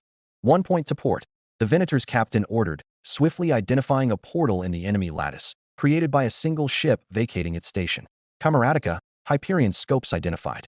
It seemed almost as if the ship itself were holding her breath as they ceaselessly approached the yawning jaws of the Perlemian coalition, until they were right within the enemy lattice and separatist ships seemingly stretched on endlessly to the left and right, above and below. Barris could all but hear the pounding heartbeats in the room. Many spacers and officers present, otherwise reservists and conscripts dredged up from whatever manpower caches the GR has left, having never come so close to enemy before, much less the most fearsome warlord of the Outer Rim, save the Pantoran herself. The beaked prows of providences grinned down at them, the scarred hexes adorning their shells customized and patterned in all sorts of identifications. Some marked tallies of battles fought or enemy ships downed, others symbols of homeworlds. Hyperion passed silently through the portal, sliding right past the concealed gun ports bearing on either side of her flanks, and quickly caught up to the Chimeratica. Someone behind blew a profuse sigh of relief. Barris shared the sentiment, and though they may not show it, she knew the Jedi Masters had too. Master Gallia's shoulders lowered slightly, but tensed once more as they matched velocities with the Chimeratica. Barris and Iskit followed the Master's gaze, and paused at the sight of the Separatist hex adorning the flagship's side. It was a Separatist hex indeed, with 6 faces, but from each face extending a curved serpentine neck, each identically S-shaped, and facing a clockwise direction altogether in a whirlpool of teeth and scales. Barris' keen eyes spotted a tiny signature off to the side. Artisan. She suppressed a smile. Seems like he was still enjoying himself. Nevertheless, within what felt like moments sailing alongside their enemy, approached the capital of the Teton monarchy, Empress Teta herself. They passed the orbital deep docks of the Koros Spaceworks, then descended into the atmosphere towards the iris of Sinagar's eye. Before long, Barris found herself thundering down towards the royal district in a shuttle, viewing the 9 golden spires of Sinagar, each representing one of the 9 worlds of the Empress Teta system, 7 of which were inhabited, encircling above the landing zone of the ostentatious Teton Royal Palace. Golden minarets glinted like torches in the sunlight, dozens of spires thrusting valiantly towards the sky, and connected below by a network of walls and arcologies. It seemed as if they were whisked away into the palace complex by an August wind the moment they stepped off the landing pad, the armored Teton guard quickly surrounding and ushering them inside with the haste that could assume sunlight to be deadly. Notably, they made no effort to bereave them of their lightsabers, or even check for any other weapon they may possess. The Tetons have been long-standing allies of the Jedi Order, Master Gallia murmured to their benefit. Our relationship dates back to Empress Teta herself. These days, the Mining Guild rules this system in all but name. However, we may still find ourselves friends among the Teton monarchy. Hopefully, Iskit expressed pessimistically, glancing around in awe of the gilded halls of the royal palace. The already spacious hallways opened up into a truly cavernous throne room, the floor dancing with frescoes and a ceiling so high it appeared mired in mist and hanging clouds. There was a metallic tang in the air, mixed with the heavy scent of spices. At the very far end of the hall was an empty throne, and in the center was an obviously hastily arranged table, Spartan save for a gilded vase in the center filled with local flowers. Rain Bonteri met them at the foot of the table, accompanied by 2 droids, Tuff the tactical droid, and Hare the servant droid, and a sword at his belt, which subtly drew the attention of the 2 Jedi Masters. That sword is pure cortosis. Barris leaned towards Iskit's ear, or rather her shoulder, though the tall alien was kind enough to bend down to save her the embarrassment. It'll short out your lightsaber upon contact. Expect cortosis droids too. So that's why they didn't ask us to surrender them. Iskit straightened back up, cold blue eyes already analyzing the room. Good to know. Rain Bonteri stepped forward with narrow Onderonian eyes, smelling distinctly of silk and lavender. Welcome to Empress Teta. May I introduce our host? His hair was a mess of locks and bangs, Barris noticed, and had seen much better days. When she first met him, Rain Bonteri sported a short and neat ponytail that barely hung past his shoulders when worn low. Now, he wore a veritable mane of brown hair that messily framed his face and a ponytail that, despite being worn high, fell right down to the back of waist, frayed and ill-kempt. Barris supposed that years of constant campaigning left little luxury for hairdressing. But surely there was enough space aboard a warship for a simple barber? The separatist warlord gestured to the head of the table, where Barris' head missed a rather diminutive woman with refined features and a dainty coronet weaved into her hair. Princess Ira Loda, the admiral introduced, heir presumptive to the Teton monarchy. The Jedi immediately bowed in unison, the diplomatic courtesies ingrained into them since their induction to the order rearing its head, and the princess seemed pleased enough at the due respect, at least. She seems easily pleased, Barris thought. She can't be any older than 18. Master Jedi, you're here to free us from the yoke of the Mining Guild, right? Princess Ira asked optimistically, forcefully. If Rain Bonteri was insulted by the blatant show of insubordination by his client, he did not show it. I am certain we can come to an arrangement, Your Highness. Please, Master Jedi, have a seat. Will His Majesty the Emperor not be attending? Master Gallia asked, disguising her concern as curiosity.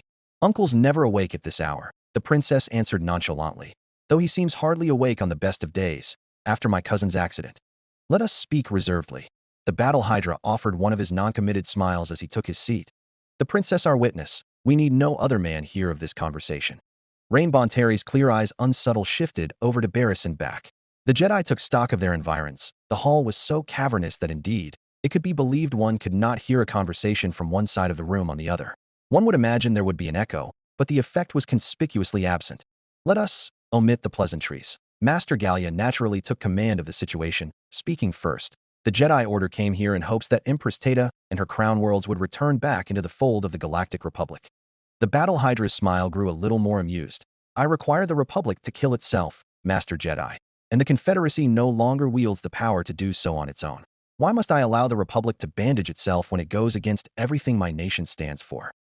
The Confederacy stands for insubordination to the Republic. Master Gallia returned easily. Surely that does not require its death? Now that has been a question I have heard debated to its death in the Raxus Parliament. What caused its death? Master Plo Koon pressed on what appeared to be a simple figure of speech. The Republic, Admiral Bonteri answered easily. Our insubordination is no longer possible without the death of the Republic. Your Senate has made certain of that. So I would have your Senate tear itself apart instead. Barris glanced at the Princess Iraloda, a youthful glee still dancing in her shining eyes despite the complexities of the dialogue. Noticing her attention, the princess met the Mirilan knight's eyes, and Barris realized her gaze was the make of finely sharpened daggers. She survived this long in the halls of her forebears, now usurped by foreign greed and ambition who would brook no insubordination of their own, especially from the Teton crown. What, exactly, did that take? Since her cousin, the heir apparent, died in an accident. Has the Hydra bought her act of a fool? And is that why he was so unconcerned by her bluntness? I doubt it. Mayhaps they have already come to an agreement, but against a separatist-aligned corporation? Equally unlikely. But Rain Bonteri holds distaste for corporatists, if I recall rightly. Master Gallia and Master Plo shared a meaningful look, and the former took the dive. It is, I am afraid, far too soon for that. We are not yet ready. The damning silence at the table was all Barris needed to know of Admiral Bonteri and Princess Ira's reaction, though the latter appeared remarkably confused. Peering into her heart, however, Barris could sense a great deal of internal calculus within the Teton Royal. Wait, what? It was not any of the opposing side, but rather Isket Akaris who said that. Right? Barris winced. She wasn't supposed to be here. The battle hydra mused, and the next time his eyes opened, they were of completely different hue than before. You say that the wrong way again, and I might just mistake your intentions. You do not, Master Plo Koon said decisively. Hello. Isket wondered, what the criff is going on? You bring a benighted girl to our table, Bonteri questioned sharply. Why is that? Poor circumstance, Adi Gallia answered, not untruthfully. Then educate her. Isket, Barris said immediately, but gently. We are talking about the Sith Lord in the Republic. To displace him, the Masters are courting the idea of tearing down the Republic with a civil war to flush him out. Oh, Isket said dumbly, the cogs in her head turning. But must it come to that? Barris looked up to the closest master past Isket, Adi Gallia, for an answer. It is a possibility we must consider, the Lothian Jedi said, not unkindly. The Sith Lord is far too entrenched for the temple to displace him peacefully, I fear. Isket furrowed her short black brows. Is this the will of the High Council?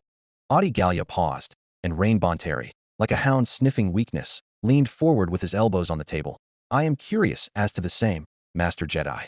Can I consider the collective will of the temple to be backing our counter-conspiracy, or is the independent act of a splinter faction? The Lothian closed her eyes, and sighed in a rare moment of fragility. Some elements of the High Council would never consent to such a radical act. Master Mace Windu went unsaid between them. Master Yoda, even maybe. At first, Isket was aghast, but slowly, gradually, as if recalling all the insult and bitterness levied upon her by the temple, visibly softened up. Barris wondered, then, what was going through her friend's mind, but refrained from prodding deeper. Her outward emotions told her everything she needed to know. Who? Master Plo Koon finally asked the prize question. Admiral, is the Sith Lord we seek. We've had this conversation before, the Admiral said quietly, but I was the one who initiated it. I would not have believed you before, and you were wise enough to realize this, the Keldor Master said meaningfully. But I will believe you now. The battle hydra leaned back. The Supreme Chancellor, Sheev Palpatine. The name was spoken, said, and despite the unearthly revelation, nothing at all changed. No eerie dark side mystics, no dimming or flickering lights, no otherworldly gust of chill wind so prevalent in holodramas. A man's name was spoken, and that was that. Knew it, Audigalia mumbled. Loath I am to say this, but I believe you. PLO Kun sighed deeply through his mask. However, I must still trouble you, for any indication of the claim you lay upon us. Proof, we may present to the High Council. The Perlemian warlord snapped his fingers, and Hare produced a data chip from her internal storage. Admiral Bonteri set it lightly on the table, atop a silk handkerchief, and slid it over to their side. Intercepted communications, he supplied, between Count Dooku and someone on Coruscant.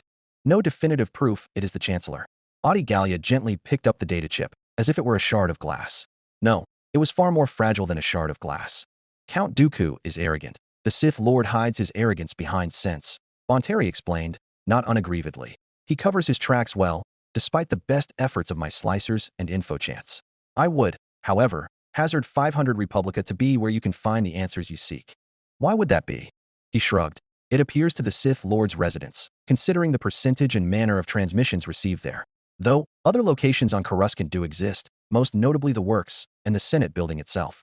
In all honesty, you may analyze the veracity of the transmissions yourself, and once you cross out all the other suspects using the information available, the remaining one must be the truth. Bonteri eyed her again.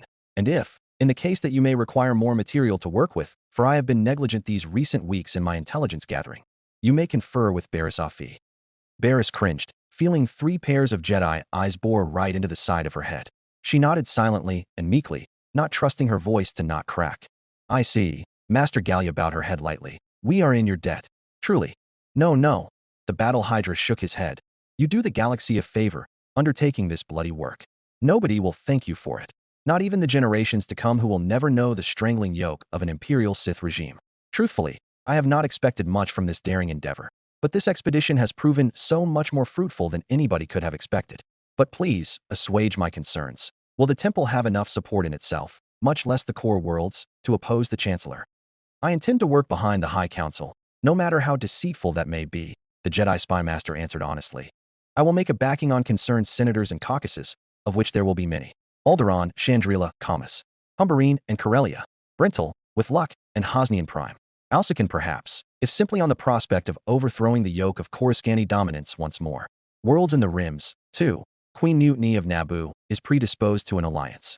The Senex Juvex sectors too. Doran and Ither, with some diplomacy. The Council of Neutral Systems, as Duchess Satine of Mandalore, may be open to an agreement to end the war. Barriss' head swam with the names of myriad worlds and systems, and for the first time she gained true insight into just how real Master Audigalia was. This is real, this treason, fomenting a rebellion in the core and beyond. It isn't just all smoke and mirrors. These were worlds, systems, some who have even been part of the Republic for thousands of years, who Master Gallia had considered open to tearing away from the Republic in a second separatism. All just to overthrow the Dark Lord of the Sith. And most of all, the Tholothian murmured, the Tapani Federation and its free worlds. Should I gain their support, it would be the secession of the entire southern core, from Belosar to Kittle Fard to Thyfera. Will convincing them of the Chancellor's dark religion be enough? No, she shook her head. But his corruption runs deep, and he has made little friends with his constant overreaches. The Jedi Order, for all our reputation has fallen, still holds great sway over much of the galaxy. Barriss, Iskit, recall the satellite terrorist attack. The first dummy program was a separatist broadcast, Barriss remembered, but it got caught by the security system. But the real program is still there, and we can still transmit a broadcast. Master Gallia marshaled her resolve. And I am still a member of the Jedi High Council, not to mention the most known and recognizable on Coruscant and abroad with my constant diplomatic efforts. All I need to do is disparage the Chancellor and his administration with evidence and rhetoric. Master PLO, Kun finished gravely, and the High Council will not be able to backstep. Audi, you may be lynched, disgraced, dispelled, whatever it may be, the Tholothian scowled. Hang me from the temple spire if you must. I'll be more damned not doing what only I could do. Rather, what are the developments in separatist space? Admiral Bonteri, Dooku. Reputation is a rope. The Battle Hydra's smile has only grown wider and more genuine as Master Gallia's tirade progressed. Whether it is spun into a lifeline or a noose depends on the hands of the reputed. And Count Dooku's reputation. Our schism will be far more mundane than yours. But the final pieces are being brought into place, and I imagine any day now the Pantoran will decide the time is ripe. Worry not for us, but for yourself. Ahem. The Princess Iraloda suddenly made her presence known, and Barriss' cheeks reddened when she realized they had been ignoring their host all this while. That's all. Splendid. But what of me and mine? which the Jedi have come to settle? Or was the invitation from the Senate some sick sort of jest? I care not for the galaxy's self-demolition, but rather the fate of my people, and surely some attention can be spared for this tiny little matter. My most sincere apologies, Your Highness. Rain Bonteri bowed towards her, his purple silk cape ruffling. Indeed, let us now settle the Teton secession. I will make this a simple affair for all of us. Seeing as the Jedi need a boost of reputation for the coming months, I will willingly surrender this affair. But not without a fight. There was surely more to it than that, and the Jedi knew it. Explain, Master Plo Koon encouraged. The Mining Guild, as a subsidiary of the Commerce Guild, unfortunately backs Dooku's Sereno government, and is thus a great thorn in my side. The Battle Hydra's eyes twinkled, irises narrowing into reptilian slivers. We will negotiate, for some days, whereupon my absent fleets will return to me. Then it will be clear the dastardly separatists were only buying time for reinforcements. Jedi General Plo Koon will, however, once again defeat me on the field, and I will be forced to flee. Seeing the winds turn, Princess Ira Loda spoke up, her simple countenance prevailing with a quaint smile, but with sharp and severe words privy only to their ears. I will attempt a power coup against the Mining Guild, seeking the aid of the Jedi fleet. And we will root out all Mining Guild presence in the Empress Teta system, the Keldor Master appraised. It will be effective, of this I can be certain. But the timing will have to be perfect. I have been preparing for this moment all my life, Master Jedi. The princess laughed mirthfully. It will be perfect, because I am the princess of Empress Teta, and this star system bends to my every demand. Your confidence imbues me with much the same, Your Highness. Master Plo humored her, before turning back to the Prelemian warlord. But surely, you have other terms, Admiral Bonteri? The Hydra clasped his hands. You are aware I used a hidden given hyperlane to access this star system? No, but this would explain it. Empress Teta is rich and resourceful, he continued unhindered, and the Sereno government still suborns many powerful corporations. Empress Teta and her Koros Spaceworks will be the replacement measure. My lieutenants wage a campaign in the deep core, deeper than here, to flush out the last remnants of any loyalist fleet that can challenge this hyperlane. Once this endeavor is complete, I intend to use it for this purpose. In exchange, Ira Loda added, your Jedi faction will have the allegiance and might of Empress Teta and her Koros sector, along with our subordinate systems, in your war against Coruscant. We are rich, to put it succinctly, and without the Mining Guild leeching the wealth of our worlds to fuel their bottomless greed, we have enough to share with both parties. They were all in agreement, though nobody did say it out loud. Why must they? Master Gallia's earlier pleasantries, surprisingly for this kind of effort, rang as true as they could have. I hope this to be a totally diplomatic affair, whereupon we can both depart without a feeling of loss. It was truly, a best-case scenario. There was a peaceful air to be found, one considered more a luxury than 1,000 vaults of Kyber in these harrowing times. Strangely, sitting among their supposed enemies, Barris felt more at ease than she ever did in the temple upon her return. But why? Master Audi Gallia wondered, to fill in the silence. Why would you go so far and risk so much? Forgive me, Admiral. However, you are but one separatist admiral. What would concern you so much as to a religious schism perishingly few have ever heard of? These Sith Lords, the Battle Hydra shut his eyes tight, pointing at the data chip, and for a moment the yet young man seemed far older than he was. They speak of a conspiracy truly terrible, and to this day I fear I am unable to fathom the scale and depth of it. To see that future never comes to pass, for my sake, for the sake of everyone else. I will break anything that gets in my way, be it gods or empires or all the armies in the galaxy. Chapter 69. Somewhere in the Cato Neimoidia system. Keller Sector. Rear Admiral Callie Trilm had been mulling over their next course of action when her tactical droid approached her with a datapad. Her extemporaneous decision to overshoot the Sayugi system egress to Cato Neimoidia had been well justified when a fleet of those new pocket battleships pounced right on top of where they would have been, by way of the Recopi system. In any case, it was definitive proof the GAR, or the Coruscant home fleet at least, had created an algorithm capable of deducing their movements. It was somewhat of an impossible situation for the 19th Mobile Fleet. Embarking on truly random raids was out of the question. The fleet needed an established line of contact with each other, lest they be grinded down piecemeal from attrition.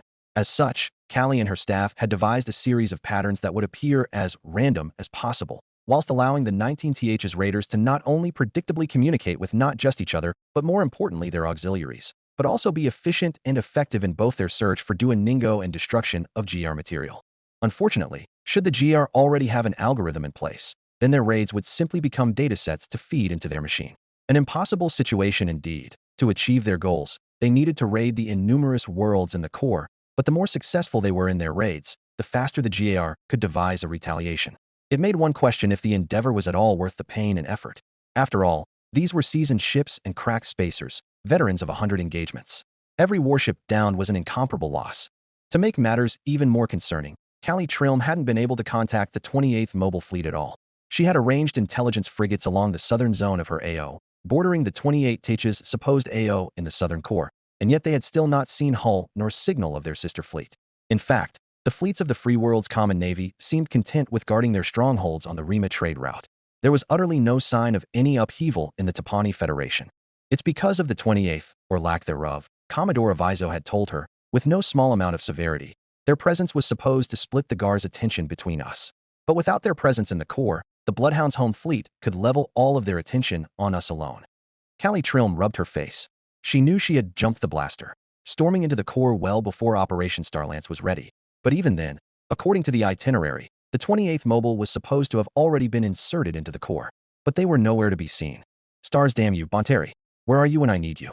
They had made an agreement, back at NAN 3, to have each other's back when they were alone in the core. But how was that possible, when one party wasn't even present at all? Shit, but it's still my fault, isn't it? What if she had been abandoned, and the 19th Mobile was acting alone? What if Independence had called off the operation to cut their losses? Callie Trilm's expression soured at her own thoughts, eyes narrowing into slivers. They wouldn't know. She couldn't communicate with the Confederacy whilst in the heart of Loyalist space. At that moment then, Callie wondered the feasibility of simply withdrawing. She could dispatch a fleet-wide order to withdraw from the core and regroup in friendlier space. The core had hardly the forces to stop all of them. It would mean forsaking the operation, however, and forsaking Duoningo and the Bulwark fleet. But if that was the price for all of their lives, then Callie Trilm would more than gladly pay it. Rear Admiral, her tactical droid attempted to catch her attention again. We have successfully decrypted the Starpath unit. The Rear Admiral glanced down at the data, but her gaze remained hazy and her attention unfocused. Isolate the priority targets. Military channels, fleet deployments, anything that can help us penetrate the Bloodhound's next move. We already have, Admiral. Tex's synthetic, yet dry undertone finally cleared Callie's head like a piercing gale lifting a fog. There was a transmission between the Skako and Coruscant star systems about hyperlane registrars, followed by a report announcing the invasion of Skako. Skako invaded? Was such a thing even possible? Callie couldn't help but ponder. A more recent transmission appears to imply the GAR and Techno Union are already in a ceasefire negotiation. Tex elucidated. Nevertheless, this was the last known position of the Coruscant home fleet that we can confirm for certain at the very least. The timing also matches with the following coordinated counterattack that destroyed many of our squadrons. The possibilities the Starpath unit represented raced through the Rear Admiral's mind, her blood buzzing once more as if she had taken a jab of hard spice. It seemed hope was not all lost just yet. If they can intercept the Bulwark fleet, they can still escape with a job well done and put the core behind them. The Bulwark fleet. And what of the Bulwark fleet? We know of an engagement involving the Bulwark fleet, though we don't know if the home fleet was involved, Tex said, comma system, east of Skako. According to the report, the Bulwark fleet then jumped south to the Demophon system. Callie shot to her feet, waving a holographic star chart into existence in front of her captain's chair and analyzing it. Comma's system. The Bulwark fleet could have broken out into the mid-rim from there, but they jumped south instead? From what we know of Admiral Honor Sulima, the Bulwark fleet's odd movements could potentially be attributed to her. The droid drew a line from Skako to Commas to Demophon. If that is the case, then Commas would be the last known location of the home fleet. Did the home fleet not report the victory? Unless Handler 1's archives are incomplete, Skako was the last time the home fleet replied to any of Coruscant's transmissions. The report was sent by the Commissai system fleet, not the home fleet. The reason we can assume the home fleet was present at all was because the Commissai system fleet mentioned transferring a cruiser squadron to the home fleet in order to reinforce their numbers. Add the data from our intel frigates as well, the Rear Admiral instructed. Let's start painting the pursuit. Very good, Admiral. Tex nodded. From Demophon, the Bulwark fleet jumped to Vuma in the southeast, where they had been engaged again. Again, we can assume they were engaged in battle there, as the Bulwark fleet then immediately jumped south to Lyria Kurlsil. Our intel frigates discovered home fleet elements in the nearby star systems north, northwest, and east of Lyria Kurlsil. They're shepherding the Bulwark fleet south, Callie Trilm immediately, boldly surmised. Does this fit what we know of the Bloodhound? It does, Tex confirmed. Admiral Honor Sulima is known to be an expert in maneuver warfare. Then the only question that remains is where exactly does the Bloodhound want the Bulwark fleet? Callie Trilm mused, crossing her arms and eyeing the star chart. I can only assume she is searching for a suitable battle space where she can force a decisive engagement, however. If she can maneuver around the bulwark fleet so freely, she could have already forced one on her own terms. Her tactical droid finished her train of thought.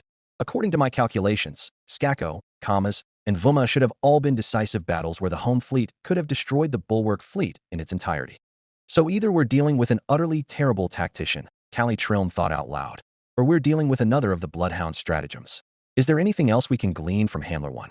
That made the droid pause. Admiral Honor's destination may be the Rendili star system. According to a transmission from Coruscant, the home fleet may have been given orders to suppress a secession attempt in the Rendili sector. That took the Rear Admiral by surprise. But why would Rendili secede? Last I heard, their arch-provost is a hardline Rendili nationalist and had done everything in his power to modernize the Rendili star drive to meet Quat's competition. You can't convince me he suddenly decided to switch sides after investing so much into Republic infrastructure and warships. We will only find out if we make for Rendili. The droid might as well have shrugged. Reaching Rendili may also allow us to re-establish communication with Star Station independence, however. Is that wise? Tex's response was swift. Not at all. I believe Admiral Honor Salima is attempting to use the bulwark fleet to lure us to Rendili. She seeks not a decisive engagement, but the decisive engagement in which she can destroy the bulwark fleet, the 19th Mobile Fleet, and the Rendili defense fleet together in one action. She doesn't have the numbers, Callie pointed out. Not if she regroups with Jedi General Kenobi's Open Circle fleet, whose last known location was still Cumnor. Prior to that, the droid warned. Admiral Ningo should have barely 100 fighting warships, and the Rendili defense fleet has no more than 200. We have 200 as well, for a total of 500 warships. The Coruscant Home Fleet and Open Circle Fleet would make 600 warships, with a much heavier tonnage on a per-ship basis as well. Stang. Callie Trilm felt the datapad weight heavy in her hands, and mindlessly scrolled the innumerable reports archived onto it. They had to dedicate a number of frigates simply to process the sheer volume of reports coming in and out of Coruscant, with how many exabytes of sheer processing power delegated to simply filtering out which were important and which were some random senators under-the-table dealings. Until a particular transmission caught her eye. Callie lifted it up to show the tactical droid. It was an inquiry from Coruscant, requesting any available warships from the Anax's shipyards. No doubt the Republic Admiralty was attempting to muster up a new fleet in response to all the incursions into the core, but it caught her eye nonetheless. Fiddling with the datapad, she managed to filter out all the tangentially related transmissions. There were much more of the same, mostly inquiries from nearby star systems for any available warships. To suppress the raids in the agricultural circuit, Callie recited a specific line that caught her eye before looking up at Tex. Now, what does that remind you of? The chances of the 28th Mobile operating in the agricultural circuit is infinitesimally small. What other brainless Drydak would be raiding within walking distance of Coruscant itself? Callie suppressed a laugh. Wasn't Bonteri last fighting at Yagtul, the homeworld of the Given? What are the chances he used some bespoke space lane to circumnavigate the deep core? And the Rear Admiral grinned, waving the datapad pinched between two fingers. What are the chances we can reach him through Handler 1? Handler 1 feeds us data from Coruscanti satellites. Tex snatched the datapad. It is plausible, if the 28th is within range of the GAR's communications network. But that runs the risk of the GAR noticing a rogue, even perhaps unauthorized, transmission in their network. We do not yet understand how Priestess operates, Admiral. We could risk self-sabotaging one of the greatest intelligence sources the Confederacy has at its disposal. Rendili, trust me. What? Send that to him, wherever he is, Callie said. Short enough to run past the GAR undetected, if they're listening, but enough for him to understand. If he has access to the same data as we do, he'll understand we're telling him to enter a trap. The droid shook his head. He might not trust it. Droid. Admiral, I'm sending it. Me. Very well, sir. Dispatch a fleet-wide order. We will regroup in the Rendili star system. Have I ever asked you outright to trust me? That stupid voice echoed through her head. No, she answered anyway, never. Because I know you wouldn't ask me to trust you. That's the game, isn't it? Since the start. So let's only use that when it counts. Recopia orbit, Recopi system. Humberine sector. They've taken the bait, Admiral. Flag Captain Terrenold Screed reported with brevity, but it was enough to tell Admiral Honor Salima everything she needed to know. Standing over the hollow, Admiral Honor observed the Prelemian Coalition's armada convalescing in the Rendili star system through intermittent updates and reports, pivoting out of their raiding stances and gathering their strength. Not by taking straight vectors, no, as that would make them vulnerable to interception, but via unpredictable routes and many times taking leaps of faith where there were no reliable space lanes. From afar, it appeared as if they were swirling towards Rendili, like water being flushed down a drain. And wasn't that a fitting metaphor? Order Captain Dodonna to intercept as many of their warships in transit as possible, she ordered. No reason to let them regroup unmolested. With all due respect, sir, Terranold Screed straightened. This whole strategy hinges on our reinforcements. With all 3 enemy fleets, they'll outnumber us 3-1, unless the Jedi Fleet High Command promised actually arrives. You doubt the reliability of High Command? I doubt the reliability of the Jedi. Captain Screed's gloved fist tightened, leather straining. Skywalker failed to destroy Rain Bonteri at Yagtul, and Kenobi allowed Kali Trilm to slip through his fingers not once, but twice. Yagtul was a group effort, Admiral Honor Suleiman noted. You can hardly level blame at Skywalker without blaming Admiral Yularen, Admiral Jerjerrod, or Governor General Octavian Grant. 2 Jedi puppets and a sheltered noble who doesn't know bow from aft, Captain Screed muttered viciously. The room stirred at that comment. How many of the officers on deck were sheltered nobles who don't know bow from aft? Many of them, Honor would allege, at least until she whipped them all into shape and took them onto the campaign trail. She would disagree with her flag captain, however, on his assessment of Octavian Grant. He was a noble of the Tapani Federation, yes, but so was Honor a noble of the Coruscant elite.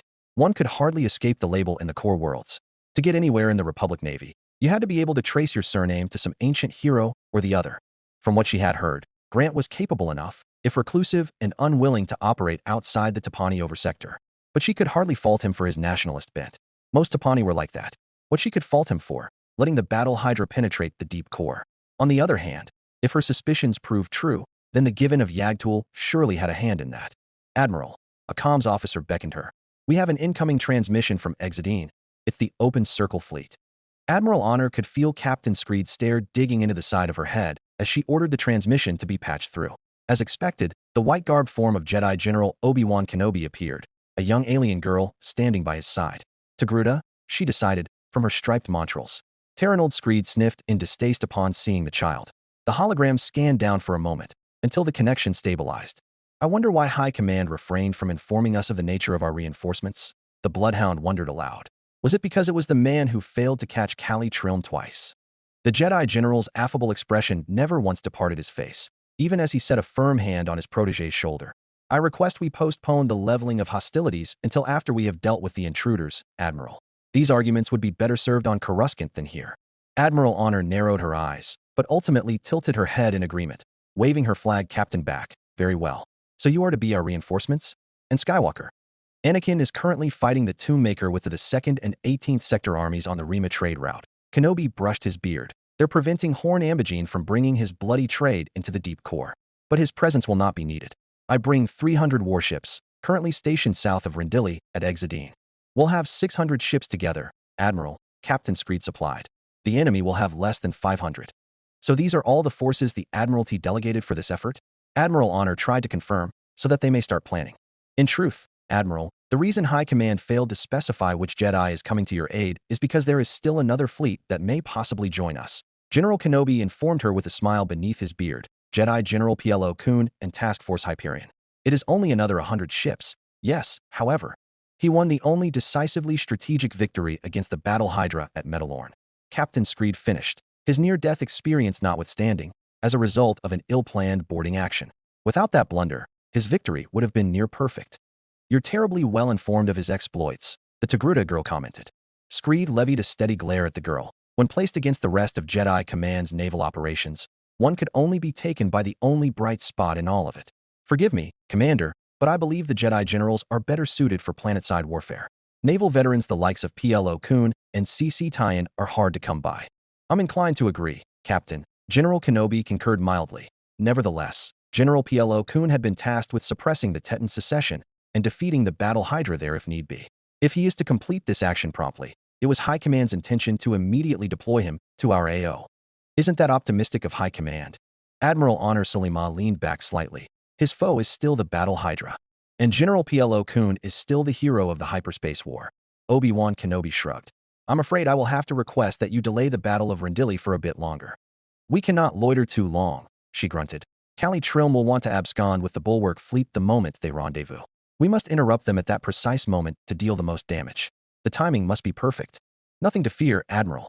Hyperion is already en route. Oh, something sparked behind the Bloodhound's gaze, and even Terranold Screed's eyes widened fractionally. You don't mean? Task Force Hyperion has reported an operational success. General Kenobi offered a lopsided smirk. If you had maintained contact with Coruscant, you should be well informed. With his support, The Galactic Mining Guild regime has been overthrown by a loyalist coup at the hands of the princess, now Empress Iraloda. The battle Hydra had been forced to retreat. Honor Salima laughed. A short, sharp bark that caught those around by surprise. For the first time since the beginning of this space train of blunders, High Command had finally marshaled its wits and formulated a counterattack. Spearheaded by a Jedi general, no less. And one, even by Terranold Screed's admission, knows what he was doing. I see, she said mirthfully. Captain Screed, order Captain Autumn to push the Celestin in Rendili.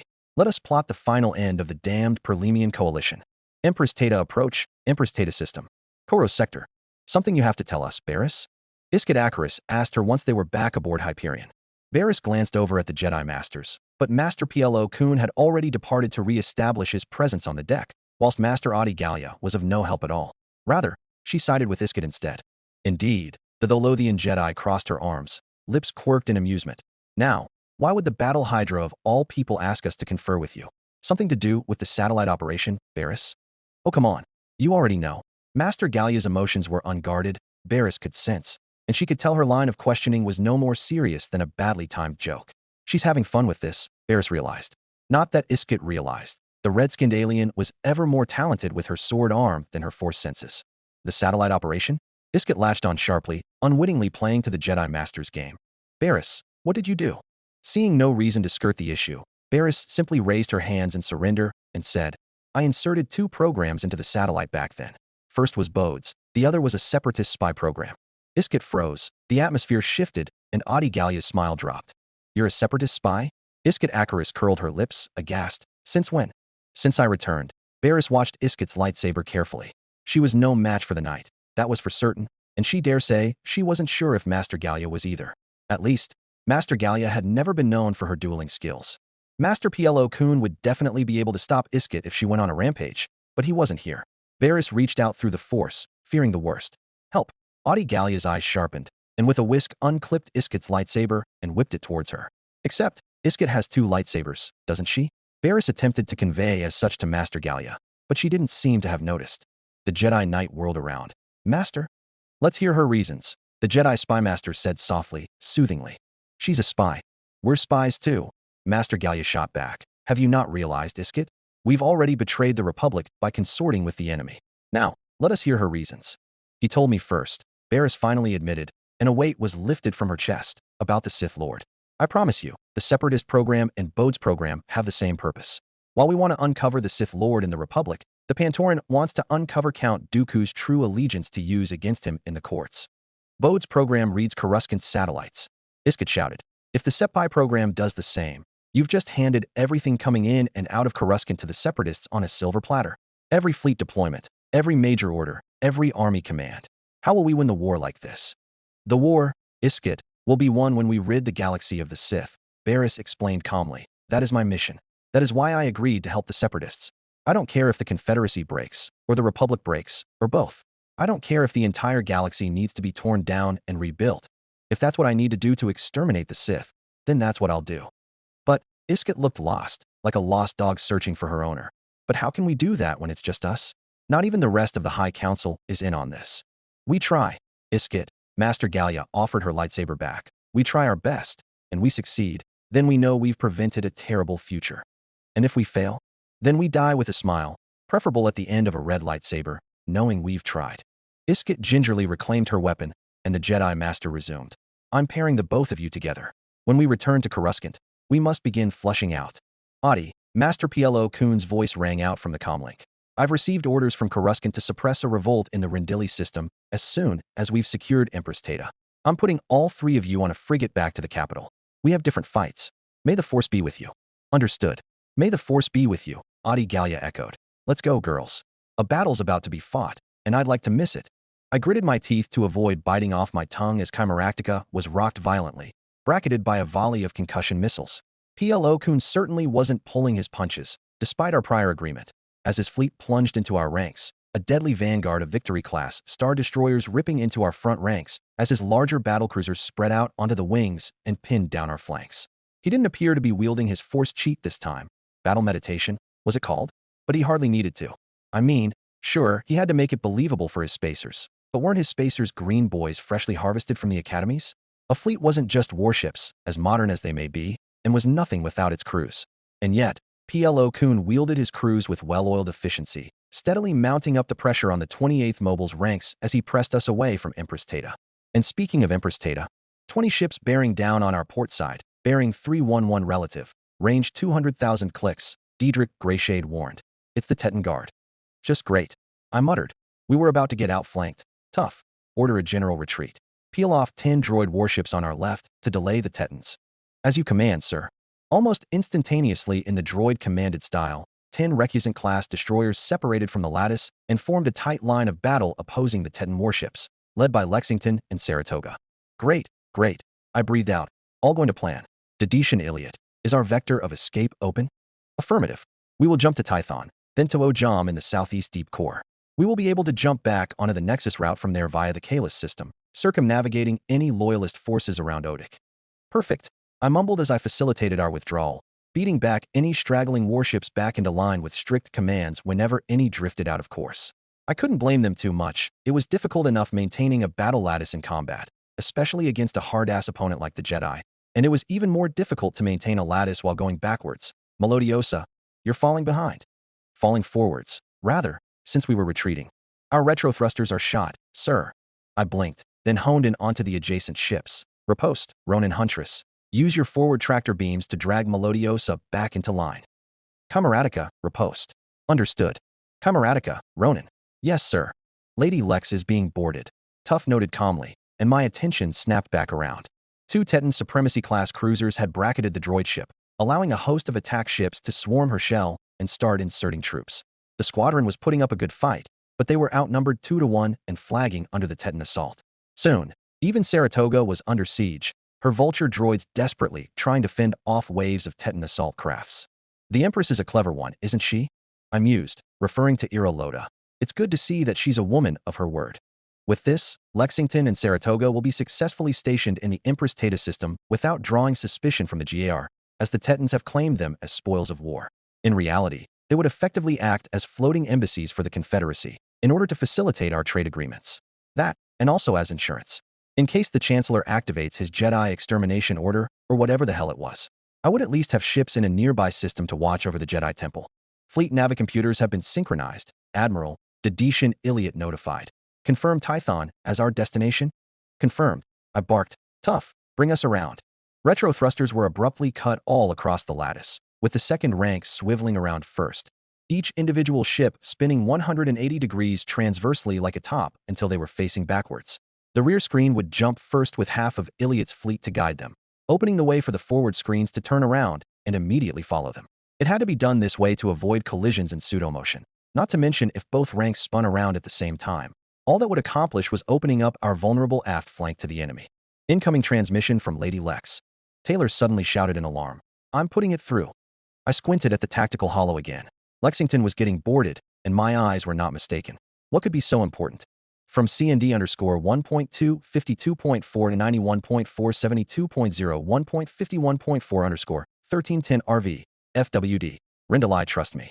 The words scrawled across the tactical holo, and my heart stopped, my next breath catching in my throat. I swallowed it down painfully, as if there were hooks ripping into my lungs as I did so. Belay that order. I roared into the comms. All ships are to bear 070. Iliad, is the Daragon Trail still open?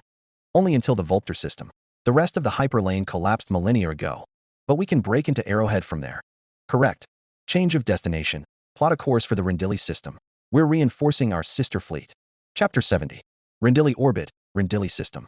Rendili Sector. Rear Admiral Callie Trilm could not care one mote about the fate of Rendili.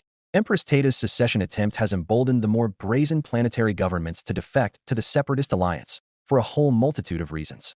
Some, simply put, may believe the Republic to be losing the war, with so many Separatist fleets rampaging through the core as it was. Others, perhaps, had always had Separatist loyalties, but were never able to act on them due to their proximity to Coruscant. Or some, like Rendili, simply feel unrecognized by the Republic Senate and neglected in favor of their competitors.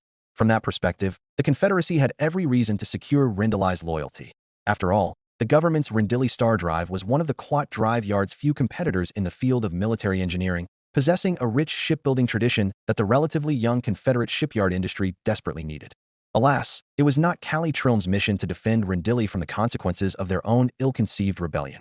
Maybe the independent provisional government expected more systems to fall into lockstep with them, but that had failed to be the case. Admiral Honor Suleima's counter-campaign in the galactic interior has made certain of that, and Callie Trilm theorized that the myriad worlds teetering on the fence between loyalism and separatism were all patiently observing the outcome of the now inevitable battle to decide which side they fall towards. Rather, it was her mission to steal away with the Bulwark fleet back into the safety of separatist space. She had run havoc throughout the Arrowhead in search of the dastardly old Celestin already, and she was in no mood to sightsee even more of the same old core systems. So long as she makes away with the lives of Duoningo and herself, she couldn't care less how the Republic decides Rendili's fate. Unfortunately, the Republic would not so easily allow her to escape. Even now, Obi-Wan Kenobi, whom she had given the slip twice now, was bivouacked at Exodine blocking their south, and the Coruscant home fleet, which had snowballed in size with every star system they visited to some 300 ships, now stood over the corpses of Callie's auxiliaries at Ricopia to their north. Over 1,000 warships in total, and neither were likely to be so accommodating to her sudden departure. Even with the remnants of the Bulwark fleet, Callie still only commanded half that number. Except, the Rendili home defense fleet commanded 200. Too powerful, too politically important for Coruscant to rest away, the Rendili defense fleet was virtually untouched by the war, and her vessels were state-of-the-art and in perfectly mint condition. The perfect force equalizer, if Callie could convince them to help her escape and leave their home vulnerable to Republic retribution in the process. The provisional government insists all we must do is repulse the Republic attack, Captain Jace Dolan, the commanding officer of the Rendili Defense Fleet, told her sternly, and it will be enough to turn the sentiments in the region. Samaria, Sidratus, Rehemsa, they will all follow in Rendili's footsteps. You do not speak with much conviction, Rear Admiral Trilm replied, and rightly so. Jace Dolan was a man whose character left no larger an impression upon her mind than which her boot would make on the pavement. He stood with the stiff countenance of any other career military man, with a stiff upper lip and slicked back hair, and a fade scar that ran down the entirety of his left face, from the forehead to the chin. His utter insipidity aside, Jace Dolan was, for a man of such high rank, surprisingly conflicted. He was a loyalist, through and through, despite serving the now separatist Rendili government, and had made his name in the Stark Hyperspace War. A veteran soldier, he fought for the Ariaduan ORSF, then the Republic Judicial Forces, before finally settling back onto his homeworld of Rendili and Swifty, rising to Supreme Commander of the RHDF. For the independent provisional government to reaffirm his position as head of their armed forces, rather than murdering him in their ongoing political purge, was another reason for Callie to doubt the reliability of this so-called separatist government. Nor do you, Captain Dolan retorted. For the woman who outwitted the famed Obi-Wan Kenobi twice, I fail to sense any confidence in victory from you. Is running away all you know how to do? Callie laughed out loud. You also fail to realize that the definition of victory depends on the circumstances. If running away is the definition of defeat, then I will gladly suffer 1,000 defeats to avoid being defeated. The Confederacy seeks not victories, Captain, only victory. In this, all true separatists understand, and will bring that understanding to their grave if they must. No price is too high to pay for the freedom of the Rim, and no sacrifice too great. Rendili does not intend to be sacrificed. Jace Dolan clenched his jaw, the grinding of his teeth barely audible. Nor will it, if your ministers had any sense. For the first time, the diminutive Admiral Duoningo spoke, his voice gravelly and touched with age and accent. Surely the provisional government had secured assurances from the Confederacy before deciding to secede? Comparative to Jace Dolan, Callie Trilm had no impression of Duoningo to speak of. She hadn't a favorable opinion of him nevertheless, for the man was the source of much grief to her, albeit unknowingly. Nor did she know if he were to be a boon or bane in the upcoming engagement. The old Celestin was a bit of an enigma in that regard, for he had been missing for the most of the war. He had nonetheless managed to stay always one step ahead of the home fleet for months, which spoke well of his capability, but it was also true he had been isolated and acting alone for the most part in that time. Now that she had to work with him, cooperation would be an entirely different beast, further exacerbated by the technicality that he actually outranked her, being a full fleet admiral.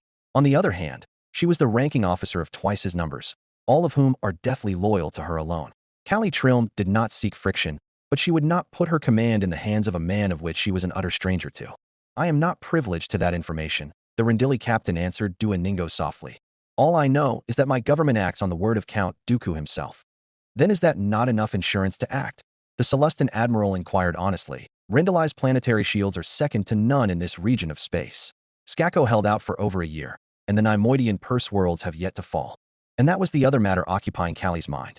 She had refrained from enlightening Admiral Ningo of the current state of the Confederacy, partially because she feared her knowledge may be months out of date, and partially because she knew not where the Celestians' loyalties would lie. Would he support the legitimate government and military authority on Raxus Secundus? Or would he support his old acquaintance and ally Count Dooku on Sereno? Callie Trilm would prod and poke, until she had ascertained his allegiances. And should she find them disagreeable, she will turn her flagship's guns on his head without hesitation, for her orders were not to bring back another belligerent against the Raxus government, but the bulwark fleet itself. Will the Confederacy win within the year? Captain Dolan demanded. Even as we speak, the sector armadas of the Republic Navy return to the core.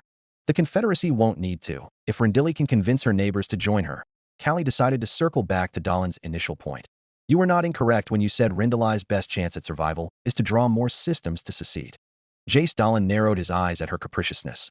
I told you, that can only happen if we defeat the Republic here, Admiral Duoningo finished. That is not impossible. The moment we make the move, the Bloodhound will surely jump to intercept us, Callie agreed. If your fleet supports us, we have every reason to believe we can prevail. We will be fighting an offensive battle with fewer ships. Captain Dolan appealed strongly. We should instead prepare the battle space around Rendili, in range of her ground-to-orbit batteries. The only reason the home fleet has not attacked yet is precisely because of the number disparity. Callie rebuked, none too kindly. We have 500, they 600. With Rendili's artillery, even Honor Salima and Obi-Wan Kenobi have reason to remain cautious about their chances. But as you yourself stated, reinforcements from the front are approaching with every passing day, bolstering their numbers. At the beginning of the campaign, the home fleet had what, 200 ships? Now they have 3. It is not the Republic without time, it is us. Jace Dolan clenched his fists, but nodded in concession, even if he was none too pleased about the admission. What do you suggest then? My staff tells me it is a 3-day transit from Empress Teta to Rendili, at the most direct possible transit, Callie Trilm told her audience. I summoned for reinforcements a day ago. Therefore, in 2 days we will break from Manan. It is an out-of-the-way system on the border of the Mid-Rim, largely forfeited by Republic authorities and devoid of any GAR presence, from which we can escape to separatist space on the Oatme and Pabble. Empress Teta? Captain Jace Dolan immediately latched onto the name. Reinforcements from Empress Teta are coming? You are absolutely certain. I am. Callie confirmed with more confidence than she felt, but she needed something to push the man over the edge. She needed his 200 warships. And if all goes well, we will time our breakout at precisely the moment they arrive. Exodine Orbit, Exodine System. Keller Sector. It would appear the Prelemian Coalition is preparing to depart, Admiral. Jedi General Obi-Wan Kenobi informed his holographic ally, who thus crossed her arms in thought. My scout ships report she has begun the rapid disassembly of her remaining auxiliaries and other slower support ships. She is not even taking the time to catch her breath, Admiral Honor murmured. I expected her to at least confirm the situation in the Confederacy before jumping. I am afraid General PLO Kuhn may not make it in time. We must jump immediately if we hope to catch Callie Trilm before she leaves. Obi-Wan was inclined to agree. Taking into account the distances involved, it was a day's transit from Exodine to Rendili, and not any sooner, for his ships were not Anakin's. With ample use of probe droids and scout ships, they had hoped to catch Callie Trilm directly as she was transiting to the Rendili hyperlimit, where the planet's gravity well no longer posed a direct danger to hyperspace insertion and well out of range of the planetside guns. They knew, roughly, the direction in which she would insert, as the home fleet and open circle fleet hemmed in her north and south respectively, and the deep core of the west. Their strategy was to jump into deep space no more than a parsec outside the Rendili star system's termination shock, then micro-jump directly on top of the Prelemian Coalition just as Callie Trilm reached the jump zone, pincering her fleet north and south. There was nothing in the strategy that required Master PLO Kuhn's presence, merely that his additional 100 vessels and wealth of experience would command the battlefield with simply that much more ease. The reason they had refrained from jumping to their specified stations near the Rendili system was simply because they had no reason to alert Callie Trilm of their plan any earlier than they had to. But if she was about to depart already, then there could be no later than this to execute the strategy. I would have preferred to update General PLO on our course of action. Obi-Wan groused with no real heat, but as it stands, we must hope he is able to adapt quickly when he extracts. Admiral Honor tilted her head in concurrence. A shame that the timing must be so tight. General, Commander Cody briskly stepped into frame, drawing the Admiral's attention from the other side. We're receiving a transmission. From whom? Obi-Wan asked sharply, well aware of Admiral Honor's silent observance. Is it urgent? From General PLO Kuhn, sir. There was no hesitation in the clone commander's cadence, but Obi-Wan knew his friend and comrade well enough to discern the unsurety in his tone nonetheless. After all, it was impossible to send and receive transmissions while in hyperspace transit. which meant this transmission was from somebody posing as PLO Kun, or PLO Kun had already extracted somewhere. Put it through, Sea Commander. Admiral Honor snapped through the hologram, barely refraining from saying clone in his presence. Commander Cody barely had to wait for Obi-Wan's gesture to dash away. A moment's pause later, and the familiar form of the old Keldor had joined them at the holotable. I have extracted at Lyria Curlsil. Jedi General PLO Kun inserted immediately, before either Obi-Wan or Honor could even eke out a word. There has been a complication to whatever plan you may have devised. Lyria. Honor started severely nonetheless. Lyria Curlsil is still halfway between Empress Tata and Rendili. You better have a good reason for wasting valuable hours in real space when you could still be transiting, was what Honor Salima left unsaid. An astute observation, Admiral. Master PLO Kun aloud, like a father to a daughter. But I feared that if I had not taken the time to warn you, the battle might have been lost before it even began. You may discard whichever strategy you may have had in mind, as at this moment the battle Hydra approaches Rendili. The Hydra? Obi-Wan brushed his beard worriedly. I was led to believe you had kicked him out of Empress Tata. I had, the Keldor Master replied with a rising lilt. And this was the direction he had fled in. I can only suspect the two Perlemian fleets still have a line of communication with each other. And Kali Trilm had summoned Rain Bonteri to aid her. Admiral Honor Salima finished, and she sounded utterly exasperated. Really, I'd like to personally ask the devil whether he's making room for the Separatists or for us. With this revelation in mind, it was obvious why PLO Kun had decided to delay his arrival to warn them. If the Battle Hydra, in all of this tactical superiority, had managed to blindside their carefully timed interception, the result would have been disastrous. On the other hand, it now meant Task Force Hyperion will be delayed by several hours, leaving the home fleet and open circle fleet alone to fight a now numerically superior enemy. We must devise a new strategy immediately, General PLO Kun advised, as I must be ready to play my part the moment I extract, and every minute I linger in Lyria Curlsil is another minute I won't be present on the battlefield at all. Very well. Honor Salima blew out a forceful breath, before marshalling her features into an imperious countenance. General Kenobi, how do you think you will fare outnumbered 3-5? For how long? Obi-Wan replied tentatively. For however long it takes for General PLO Kun to arrive. There was a dark twinkle in the Bloodhound's eye. Rendili approach, Rendili system. Rendili sector. As the combined Separatist fleet approached the jump zone and selected battle space, their collective nervousness intensified. Even Kali Trilm, chill as she may try, couldn't prevent her nerves from becoming a jumbled mess. The vacuum itself seemed taut with energy, and everywhere frantic eyes darted to the stars, misidentifying every twinkle as a flash of pseudo-motion. But the chrono radiation sensors remained quiet. Those sensor operators employed at their stations were acutely aware of their monumental responsibility. Their reaction time could mean life or death for not only themselves and everybody aboard their respective vessels, but the entire fleet itself. This awareness alone fueled their stress, faces pale and stern and glued onto their displays. If one would look under the control panels, however, one would see hundreds of wringing hands venting their anxiety. The 19th Mobile Fleet had been the bloody scourge of the core worlds for 2 months, and now it was time to go home. The enemy was the last thing between them and that. The combined fleet of 500 ships had been arranged into a sharpened arrowhead. Rendili Victory-class Star Destroyers took the vanguard, backed by a solid mass of Providence-class and Dreadnought-class heavy cruisers to supply the proper impetus necessary to overwhelm the enemy line of battle.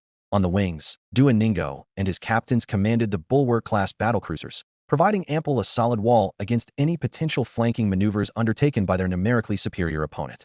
In the center of the formation were 2 Lookerhull-class carriers and a host of support vessels, such as Captor-class heavy munitions cruisers, their reinforced holds filled to the brim with everything they could salvage from the dismantled auxiliary deep docks that once serviced the 19th Mobile Fleet.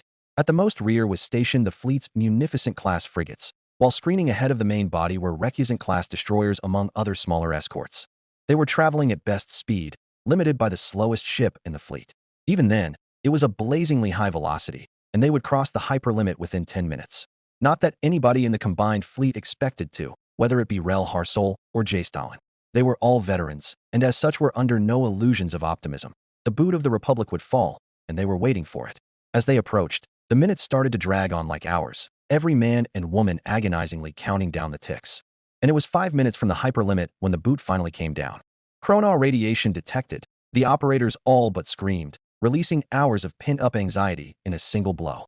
Same over here, another cried, shuffling the spectrums. 300 ships to our starboard bow, bearing 039 degrees relative. Checking registry, it's the open circle fleet. Another 300 on our port bow, bearing 305 degrees relative. It's the home fleet, a Skikoan on Duoningo's flagship. unrepentant, shivered, his modulated voice tinged with apprehension. "It's the Bloodhound." Data flooded onto the screens of the flagships and met with different expressions. Duoningo set his jaw in cold determination. Callie Trilm slowly pushed herself out of her seat, and Jace Dahlin quietly sighed. So the die is cast. Just across the hyperlimit, 300 warships of the Open Circle fleet were traveling line ahead, just about to cross the combined Separatist fleet's T. The adjustment from the original strategy was immediately noticeable. The Open Circle fleet intended to cross the bow of the Separatists, 300 against 500, and engage them directly. These people just want to go home. Jedi General Alj Playvidol sighed, the rampant emotions emanating from the enemy fleet reaching her. As a healer by trade, she was more sensitive to these energies than most other Jedi. It made her a poor warrior and even poorer commander, but they all have their duties, and she tried not to let it affect her. After all, it would be a poor time to lose her nerves. The Obi-Wan Kenobi had assigned her to the vanguard of the Open Circle fleet, and her flagship Convivial personally led the Republic wall of battle, giving her a chance to avenge her defeat at Cumnor. The line was stretched far more than typical of a battle order like this, with each ship in the line slightly offset to avoid collision in the case one loses power. Master Kenobi had assured her that Convivial wouldn't be on the receiving end of any Separatist missiles, despite being the vanguard, but despite lacking the experience or knowledge to refute such a claim, a small part within Alj still doubted the Jedi Master. After all, this was a battle. How could any ship escape from being shot at?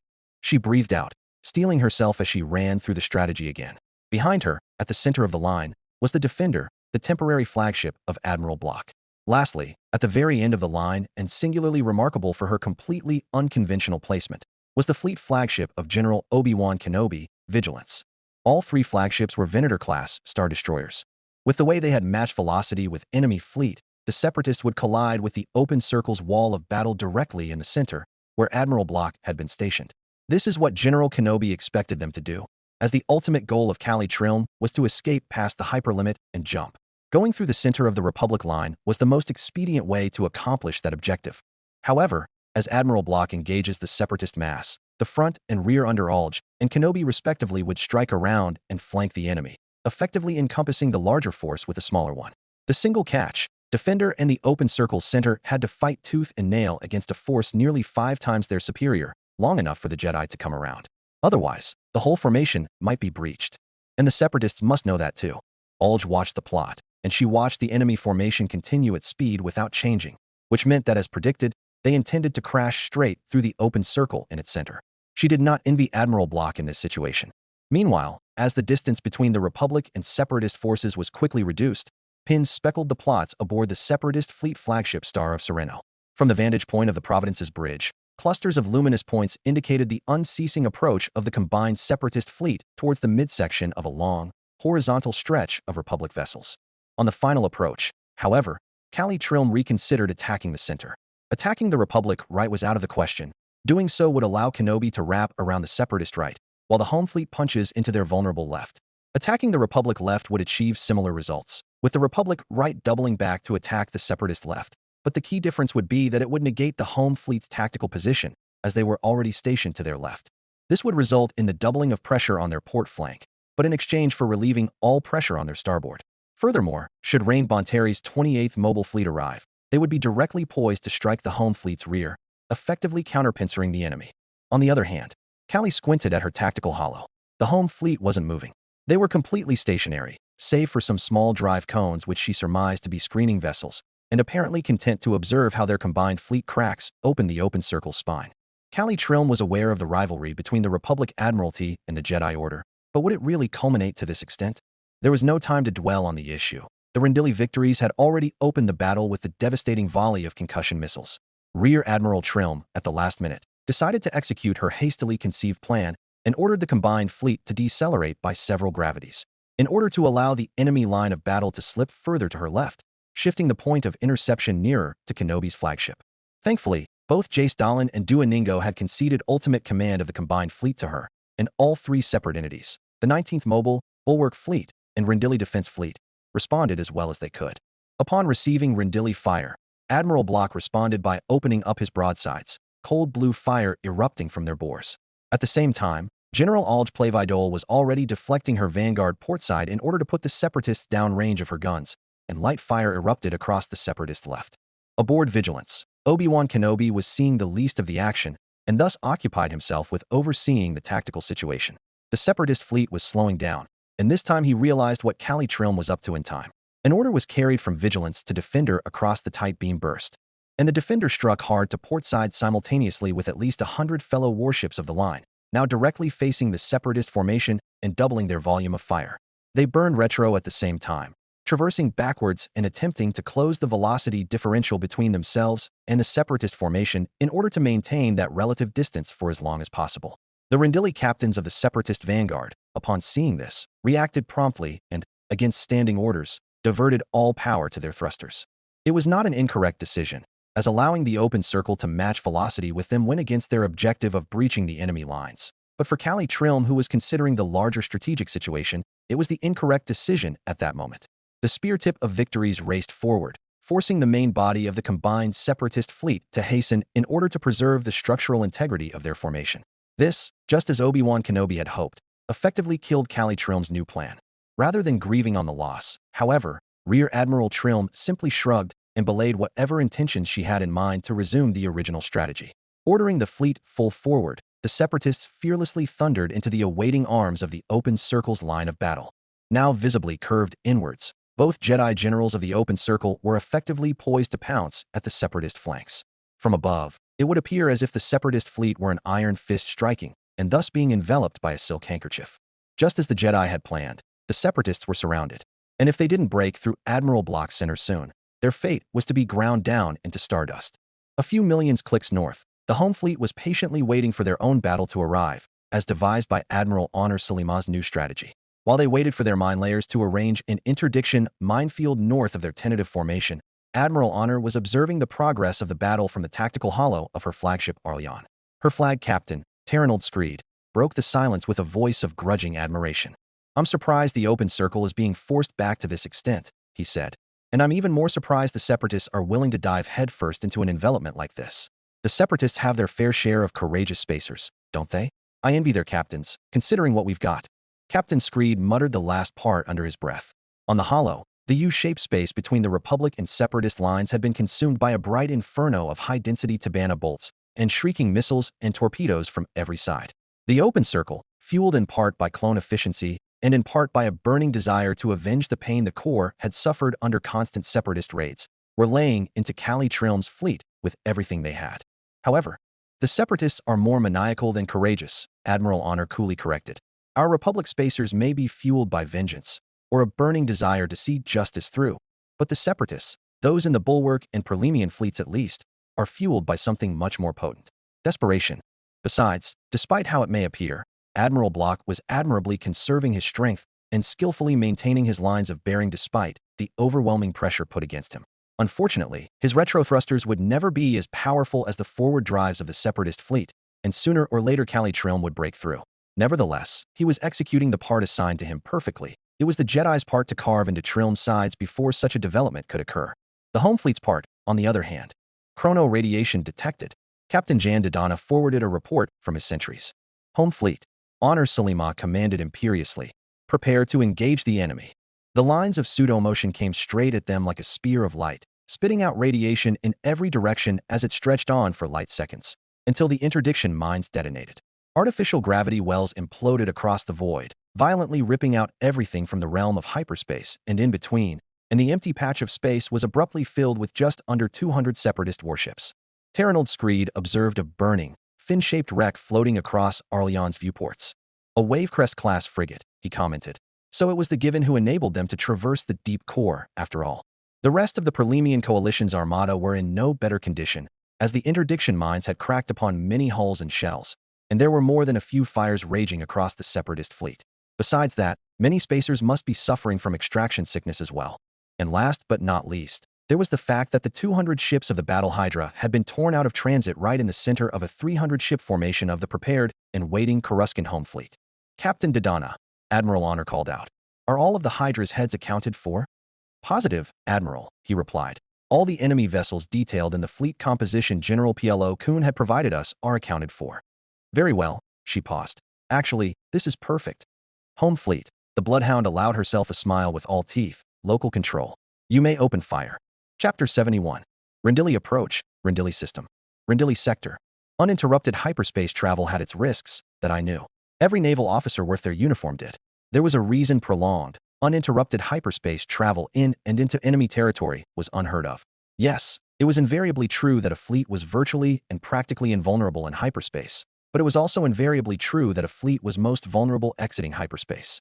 Simply put, whilst in hyperspace transit, you had absolutely no influence with the rest of the galaxy in real space, and vice versa. Your astrogation instruments, tuned to real space, were more useful turned off than screaming in madness as they tried to cope with the non-Euclidean nature of hyperspace. There was no navigation in hyperspace. Your fleet was an arrow shot into the wind, and you can only trust you aimed well enough when plotting the jump. There was no contact either, as there was no technology yet capable of cross-dimension communications, to the chagrin of the galaxy's brightest minds. It was for this reason that fleets often extracted and inserted multiple times over a particularly long travel itinerary, especially when traveling in hostile territory. It was considered far too risky, especially when the enemy could figure out your destination and assemble an ambush force there in advance.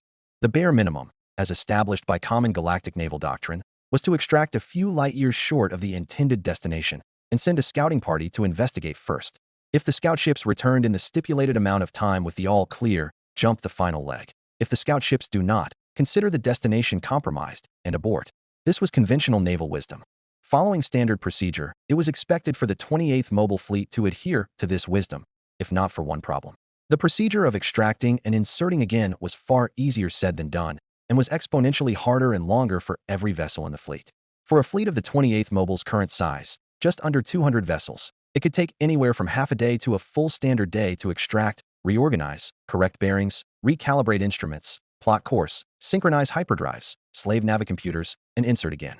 Trying to jump a fleet of 200 was risky business in of itself, considering all it would take was a single misplaced decimal point to cause a catastrophic collision in pseudo-motion on both ends of the jump.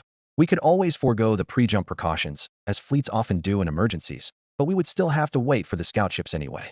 Even half a day was enough time for a battle to start and end, and racing to the help of another fleet, it was a calculated risk to forego scouting ahead in the interest of time. Even the Given agreed that if our sister fleet had summoned us for aid, then haste was of the essence. Callie and I made a wordless promise to each other back on Trench's flagship, and I would not renege on it. I stood up slowly as the last flashes of friendly pins sprinkled onto the plot.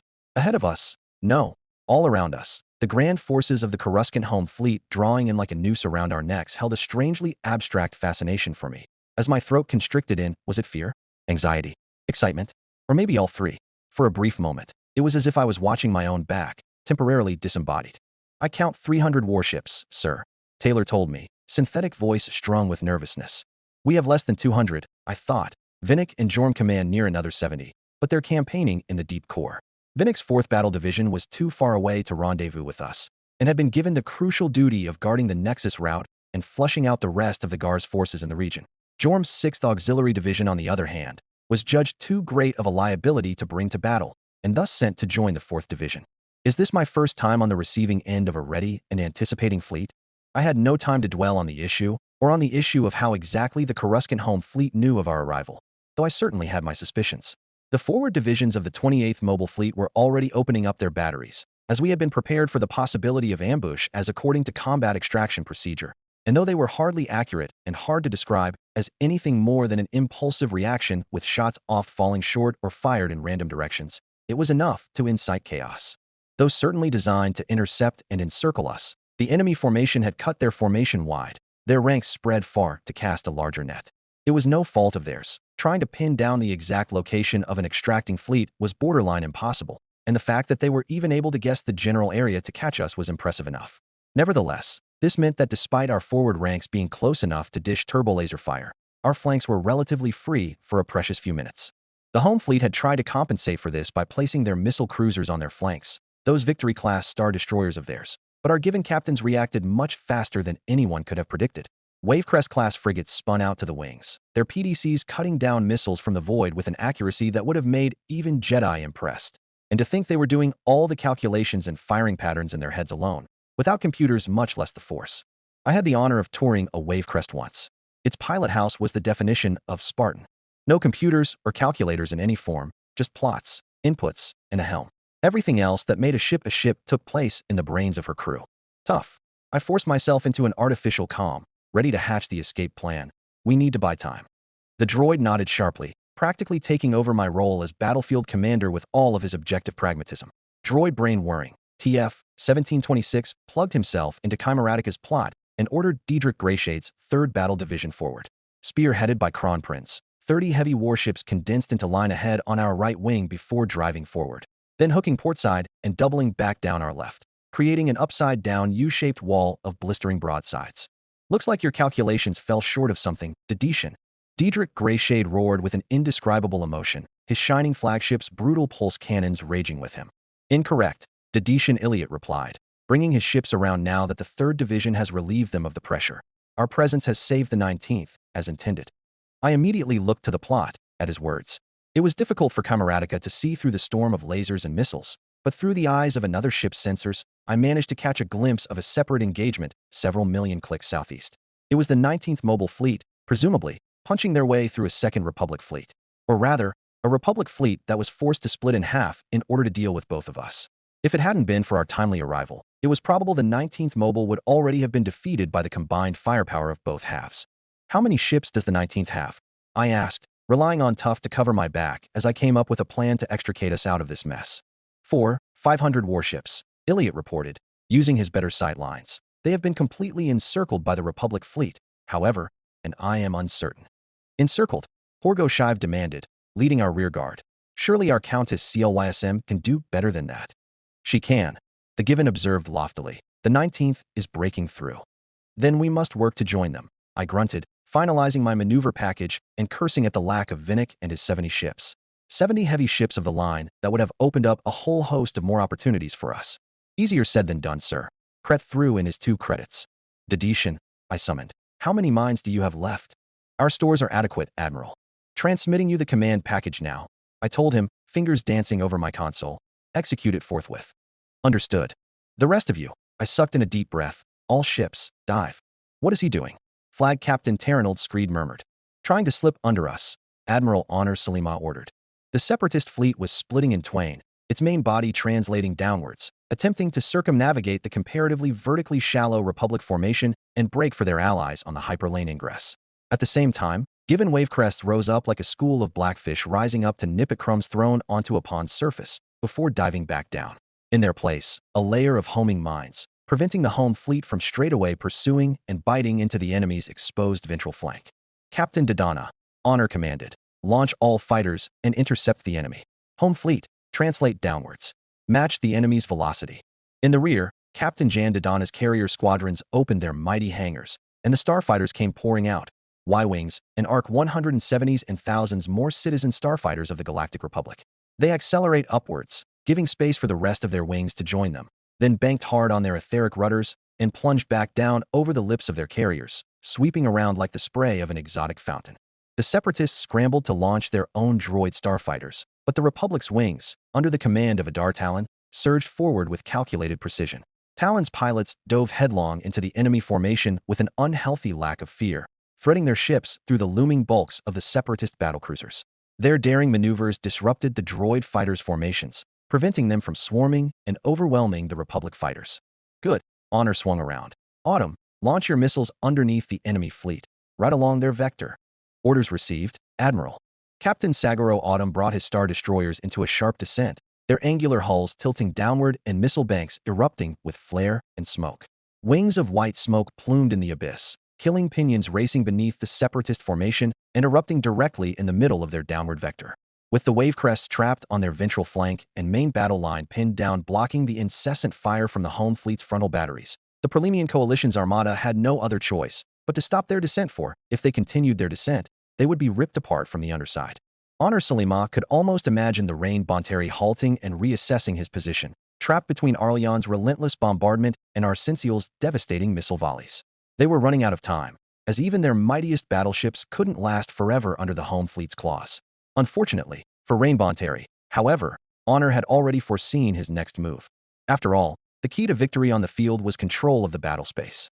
Control the battle space, and you can dictate your enemy's actions, and so long as you maintain the initiative you can lead your foe to their own destruction. It didn't matter if the battle space was the size of one star system or an entire star sector. This was the trick of the Battle Hydra. Controlling the battle space was integral to every single one of their stratagems, and their primary objective at the beginning of every engagement was to wrest that control out of their enemies' hands. They did that with Kalymex, using tractor beam superweapons. They did that at Yagtul, using maneuver warfare. It didn't matter how mad the strategy should be, so long as it threw the enemy off their feet just long enough for him to snatch control away.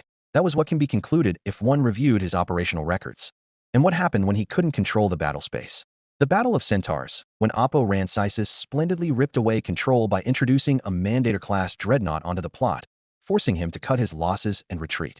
The Battle of Metalorn, where PLO Kun did much the same with his revolving arrowhead. The Battle Hydra was no more than a mutated snake if they couldn't control the battle space. So it was with this man, and so it was with the mythical creature he took his moniker after. Even the mighty dragons of the Gordian Reach knew better than to fight a foe it couldn't overwhelm. In this sense, Rain Bonteri was more akin to the Xunian war beasts that plagued his homeworld, who picked fights with anything that so much as moves. So, Honor Salima decided, it didn't matter how reckless her strategy appeared, as long as it kept Rain Bonteri off his feet. Every second she denied him the chance to formulate a plan was another moment he couldn't control the battle space, forcing him to improvise. From there, it was a simple matter, one drilled into every commander from the moment they raised their flag. Into the enemy's mind, anticipate their moves, and dismantle them piece by piece. Unlike her predecessors, Honor Salimaz has had a war's worth of data on the so-called Battle Hydra to sharpen her tactics against, and with her natural authority, she wielded the home fleet as if they were her own arms and legs. Keep up the fire, she flicked her hand. Captain Dodonna, bring your Venators around and enclose their rear. Captain Autumn, turn starboard and prepare to broadside the enemy. As she had envisioned, the coalition armada then did what she had expected, try to break out at the second most vulnerable spot in the home fleet's line of battle. At this point, both fleets were arrayed in the shape of a horseshoe, with the home fleet's 300 and the coalition's sub-200 on the inside. After failing to escape through the bottom, the Battle Hydra ordered his captain with the shining solar sailor to force his way out the back, or the open top of the horseshoe. With his division already stretched out in a line ahead, all Diedrich Greyshade had to do, and she did know who he was, as she knew his cousin Senator Simon Greyshade more than she would have liked, was follow through the natural curve of the horseshoe to its end. Unfortunately for him, Captain Dodonna had already maneuvered Prudence to intercept the Kronprinz at the forefront of her advance. Meanwhile, Captain Autumn's line had adjusted to mirror the separatist providences, aligning beam to beam for a direct confrontation. Honor studied the tactical display with meticulous focus, tracing the vectors and calculating the next likely response from Rain Bonteri. Simulations ran in her mind's eye as she assessed how to puppeteer the enemy fleet next. Our left wing, Admiral, her flag captain advised, with our main firepower shifted to our right. I'd reckon Greyshade will come around in full circle with all his momentum to punch through our left, Chimeratica, and the rest of the armada in tow. The Bloodhound's ears absorbed his words, and the Bloodhound's eyes applied it to the plot. If, when, Kronprinz crosses the vertex of her turn, have the rest of our ships translate portside to meet her as she comes around, Admiral Honor Salima commanded. That will put a gap in between us and Captain Autumn, sir, Captain Screed warned. Honor chewed once, then personally held down the transceiver. Arsensiel, Arleon, have your rearguard prepared to double back the moment you see a gap widen between our divisions. Arleon, Arsensiel, prepare to double back, copy that. Terranold Screed's single living eye gleamed. Just as he had predicted, Diedrich Greyshade ultimately decided to forego breaking out the back, likely due to the momentous casualties the effort would result in, and instead resolved to cycle back around to the front. All of that built-up impetus, however, needed to go somewhere, and hemmed in on all sides by Republic Star Destroyers. This battle space was not Sullust, and Honor Salima was not Rhys Aurix. The Hydra had not the physical space, time, or leisure to maintain a revolving death spiral. As Kronprinz crossed Chimeratica's vector, the latter's sublight drives ignited in a sudden burst, propelling the separatist fleet flagship violently forward toward the Arleon. Meanwhile, the rest of the home fleet steadily shifted to their left flank, amassing strength in anticipation of the expectant separatist countercharge, to the point where the area between Arsensiel's aft and Arleon's beam had widened into an empty rift. Predictably, almost absurdly, the separatist fleet instantaneously deflected their vectors and surged toward the opening, like a flow of water naturally carving out the path of least resistance. Just in time for Arsensiel's rearguard to spin around and plunge straight back into the gap. Hard right, hard over. Flag Captain Terranold Screed roared at the top of his lungs, more beast than man in that very moment, and Arleon swung around, missile bays roaring upon like a proud lioness bearing her steel fangs. Honor Salima marched up the bridge of her flagship, staring out the viewports where the tide of desperate separatist refugees flooded through the gate. It was the perfect pincer, one in which even Rain Bonteri had no choice but to try his hand at. Somewhere in that chaotic tide lurked the infamous Battle Hydra. She had him right where she wanted. "We have the Perlemian coalition dead to rights." Honor Salima announced to the home fleet. "All ships, sink the Battle Hydra. We'll ram him if we have to." The home fleet roared in reply, and the news snapped taut. "The 28th is here." Someone whooped in glee over open comms, the words crackling through the chaos like a thunderbolt. 3, 4 words, soon mostly lost in the din of battle. Nobody knew who shouted it, or which ship it was from, likely one of the 19ths. Nobody even knew if the words were true. But as they were all fighting for their lives in the gauntlet of the open circle fleet, the words sounded true. Every man and woman fighting wanted it to be true. Those 4 words became the hope every spacer and soldier clung to like a lifeline, and that illusion was enough to ignite the embers of defiance, breathing a second wind back into the exhausted separatist fleet. With renewed determination, the fleets surged forwards, desperate to outrace Republic Admiral Block's Elastic Center and break free from Alge Plavidols and Obi-Wan Kenobi's tightening encirclement. Kali Trilm, Duoningo, and Jay Stalin, the 3 commanders of the combined fleet, kept the cordon tight and disciplined as the 3 fleets pushed their way forward. As the engagement prolonged, and as the alliance continued to hammer away indiscriminately at the open circle center, one of Admiral Block's squadrons faltered. The Republic defenses had reached their threshold, buckled, and opened a temporary breach. Against all better judgment, and seizing the moment, the separatist vanguard scrambled forwards. With a savagery fit with bared fangs and claws, the Rendili victories plunged straight into the breach, tearing their way straight through the open circle's wall of battle. Their broadsides erupted at point-blank range, filling the rift with smoke and fire as they fought to pry open an escape route for the rest of the combined fleet. At that point, the noise filling all 3 flagships must have sounded the same. Forwards, forwards, forwards, forwards, forwards, forwards. It became a pounding drumbeat of battle that replaced the heartbeats of every spacer, filling them with a single-minded focus to smash free into open space and towards home. The separatist arrowhead formation honed itself into a razor-sharp spindle, focusing all their impetus on piercing the breach. On the flanks, Admiral Duoningo's bulwark-class battlecruisers extended outwards, seizing the shattered ends of the Republic battle line. With the spent victories falling forwards and out, the bulwarks locked into place like the armored phalanges of 2 black iron gauntlets, holding the breach open just long enough for the rest of the combined fleet to surge through. It was a wall of black iron that crumpled and buckled with every second they withstood the rippling tide of Republic Star Destroyers trying to crush down with their dagger-shaped teeth. The bulwarks showed their strength, the strength Star Station Independents were willing to sacrifice a fleet for. No more than 50 bulwark-class battlecruisers held the line against the combined might of 300 Republic warships, the steely metal of Admiral Duoningo holding them in place like stones defiant against a storm. For an entire heart-stopping minute, Kali Trilm forced her eyes held open as Star of Sereno thundered her way through the breach, rocked to and fro, and Republic fire and Separatist counterfire. Systems blared and alarms flashed red, screaming warnings in her ears as the ship shuddered with each impact. And then, suddenly, silence. The explosions and the thunder of turbolaser batteries faded into a distant murmur like a receding storm.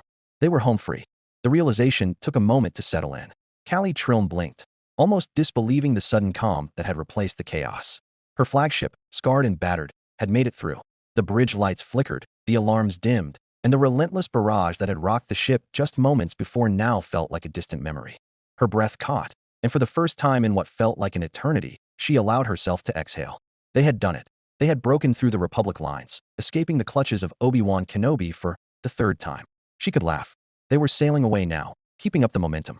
It would take some time for the open circle fleet to regroup and pursue, and it would be too late for them to prevent the separatists from jumping. "Damage report?" she requested, her voice surprisingly steady despite the adrenaline still coursing through her veins. The bridge crew sprang into action, their hands moving quickly over consoles as they assessed the situation. There was a palpable sense of disbelief among them, a shared understanding that they had survived against all odds. Tex turned to her after taking stock of the situation. "We've taken significant damage. Engines are stable, shields are holding at 15%, but we've lost half of our primary weapons. Still, we're operational." "And the fleet?" "We count 372 ships with us," Tex continued steadfastly. 7/10 of our combined fleet made it out. The bulwark fleet had held the door open for them, and they paid the price dearly. Kali Trilm counted no more than 13 surviving bulwarks, including the fleet flagship Unrepentant. They had been this close to failing the mission they had been assigned, but they didn't. The remnants of the bulwark fleet may no longer have the force factor to influence the war, but the very fact that the most powerful conventional warship the Confederacy had at its disposal could now enter the mass production lines, bringing a whole host of live combat data no less. could be exactly what's needed to revive the separatist war machine. At that moment, however, the analysis was distant to her. Not that. Callie looked around. Our fleet. The 19th Mobile. We lost a quarter, the droid answered bluntly. 54 warships. The 19th Mobile fleet began this expedition with 300 warships. Half were left. Half. The word echoed hollowly in her mind, stripped of any real meaning by the stark reality of their losses. But we did it, Rel Harsol said breathlessly, as if trying to convince them along with himself. We did it. Well done, Rear Admiral. Admiral Duoningo praised. We can finally go home. For you, maybe. Captain Jace Dolan was far more reserved. It was my fleet that cleared the way for you, and we'll be leaving home if we follow through with this. Cold feet, Captain? Callie Trilm asked, not unkindly. I have my orders, he breathed. But when the Confederacy achieves its final victory, promise me we will return for Rendili. I can make no such promise, Callie replied. Only the Pantoran can make such assurances. Very well. Indeed. Admiral Duoningo's voice was colored with relief and satisfaction in equal measure, for he had been trapped in Kor for longer than any of them. Shall we make for Manan? At that moment, Callie Trilm was so desperately inclined to agree. They could finally, go home. But one issue dug into the back of her skull.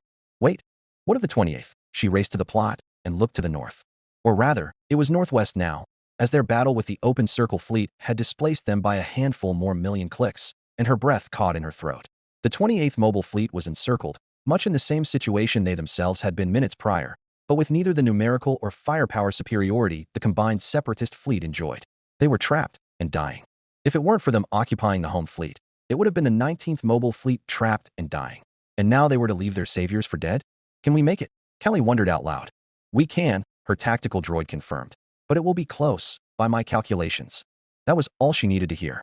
She surprised herself, a little, with her own willingness to leap back into the fight.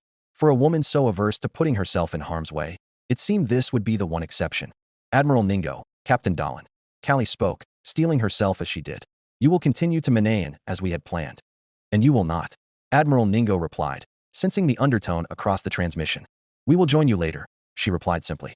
For a moment, she pondered the possibility of requesting their help, as even a mere dozen bulwarks could make all the difference, but she considered their mission. The bulwark fleet must make it to separatist space, and so must the Rendili Home Defense Fleet with the Torch of Defiance in the core is to stay alight. So long as the RHDF remained at large, the Republic would never be able to snuff out the embers of separatism in their home turf. Blessed are those who help their friends in need, Admiral, Captain Jace Dolan told her, and upright are those who repay their debts. May the Force be with you, and stars watch over you. I will await you at Manan with drinks, Rear Admiral Trilm. The old Celestin bid his farewells, clearly unwilling to argue her intentions or stay behind any longer himself. I am forever in your debt. With some 200 flashes of light, the Bulwark Fleet and Rendili Defense Fleet disappeared into the stars. She had expected some of her own captains, those of the 19th Mobile Fleet, to follow them, but by her count, every single one of her remaining 150 ships remained, even those so badly damaged they could hardly even return fire when the time came. Once more into the fray, boss lady? Rel Harsol chuckled as Nalar swung around onto a vector towards the rear of the Coruscant home fleet. You're going to have to follow me this last time, gentlemen. Callie Trilm gently led her battered fleet back towards the enemy. That's the duty, one-eyed Aviso grunted. That's the fight. We won't leave our allies behind.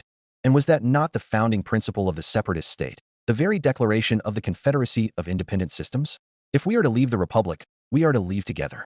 This isn't good. That much was obvious as the Coruscant home fleet crunched down its jaws around us. The air aboard Chimeratica felt suffocating, as if I was one with my fleet, being strangled alive by the enemy. Two flanks of Victory-class Star Destroyers closed in on us, pinching our throats, whilst a heavy anvil of Venators pummeled us in the rear. The 28th Mobile Fleet had been packed so tight into the corridor that there was hardly any room to maneuver, leaving us no option beyond returning fire as hammer after hammer of missile blows rained down on our beams. But we returned fire all the same, overclocking our weapons and overloading firing capacitors until every ship glowed with the fierce, vibrant gold of its own superheated hull. This might be the end for us, Frog, Borgo Shive grunted as he struggled to screen Kret's battleships. Your ships are not disabled, Kret replied harshly. Mine are. Get out of here. There was a pause in the comms. Don't have to tell me twice, the Mune muttered, and took his second strike division after the rest of the fleet. The exchange was quickly lost in the heat of battle, but as I looked back, I saw the fortress of Lookerhulks fade out of view. Not by distance, no, but the sheer number of Republic signatures swarming onto their position, battlecruisers and cruisers and starfighters and all. The Republic rear had no choice. Disabled as they might be, Lucrehulk-class battleships were still one of the most, if not the most terrifying conventional warships the Confederacy could field. Each battle-fitted Lucrehulk was 1.5 billion tons of hull and guns, and over 100 times as heavy as a Venator-class Star Destroyer. The home fleet had no choice but to eliminate the combat potential of those rearguard battleships before they could press the offensive on the rest of the fleet, lest they be pincered themselves. But without Horgo Shy's protective screens, the lumbering and unwieldy nature of the Lucrehulks became all too evident. There was a reason the behemoths were always accompanied by swarms of vulture droids and screening vessels. Without that support, they were prey for starfighters, albeit very large and heavily armed prey. With all of their LACs already in the black, the remaining warships of the 5th Division closed ranks, less than 20 in all, and prepared to go down in flames, determined to take down as many of the enemy with them. Cred is pinning down a number of their ships. I wrangled control of the comms, shouting into the electrically charged void and using our superior separatist comms tech to punch through the scrambles. Horgo, add your division to our left. Diedrich, keep your battlecruisers on our right. Iliot, can you find us a way out? They're cycling their ships along our vector. Didish and Iliot gave the grave news. They won't let us leave. Ultimately, the home fleet now outnumbered us nearly 2-1. Despite Kret's efforts to hold off her rear divisions, the Bloodhounds still commanded an overwhelming array of warships to hurl at us. She cycled her lines with ruthless efficiency, constantly rotating fresh warships to the front as those withdrawn from the front were sent ahead to maintain the throat in which the 28th Mobile was forced through. Her intent was clear. She was going to grind us down minute by minute, hour by hour, until we were all dead. And then, just when the situation couldn't get any bleaker, Chimeratica shuddered violently, lurching forward and throwing me off my feet. My hand snapped onto the edge of a console just before I kissed the floor, dragging myself back upright. Alarms blared throughout the bridge as the lights flickered, casting shadows in the usually well-lit pilot house. Chimeratica's sublight engine sputtered, then died with a final, agonizing groan, leaving the 28th Mobile's fleet flagship drifting helplessly in the void. Consoles sparked and flickered out, and the once steady hum of the engines fell into a chilling silence. Engines are unresponsive. Taylor yelled, we can't reach the engine room either. Do we even have an aft section anymore? I was forced to wonder. It was not just the lights. Too many of Chimeratica's displays have been knocked out, like dominoes over the course of the battle, practically leaving her, and me, half blind and deaf. I didn't even know what was happening on my own ship anymore, much less the rest of the fleet. Half the plots were dead, the other half scrambled by enemy interference. The only reason I could still vaguely keep track of the battlefield was thanks to our communications array, which vastly outstripped anything the GR could levy against it. Small mercies. Dispatch an engineering squad to the aft. Tough commanded hastily. Before turning to me, Rear Admiral, we need to get you off the ship. Chimeratica is no longer in any shape to escape. Off the ship, I croaked, looking up at the cracked viewports, at a galaxy consumed by steel and fire in every direction, and to where? Behind us, Admiral, flag captain of the Arleon, Terranold Screed, roared as enemy contacts blazed in from behind the home fleet. Admiral Honor Sulima swung around, clicking her tongue.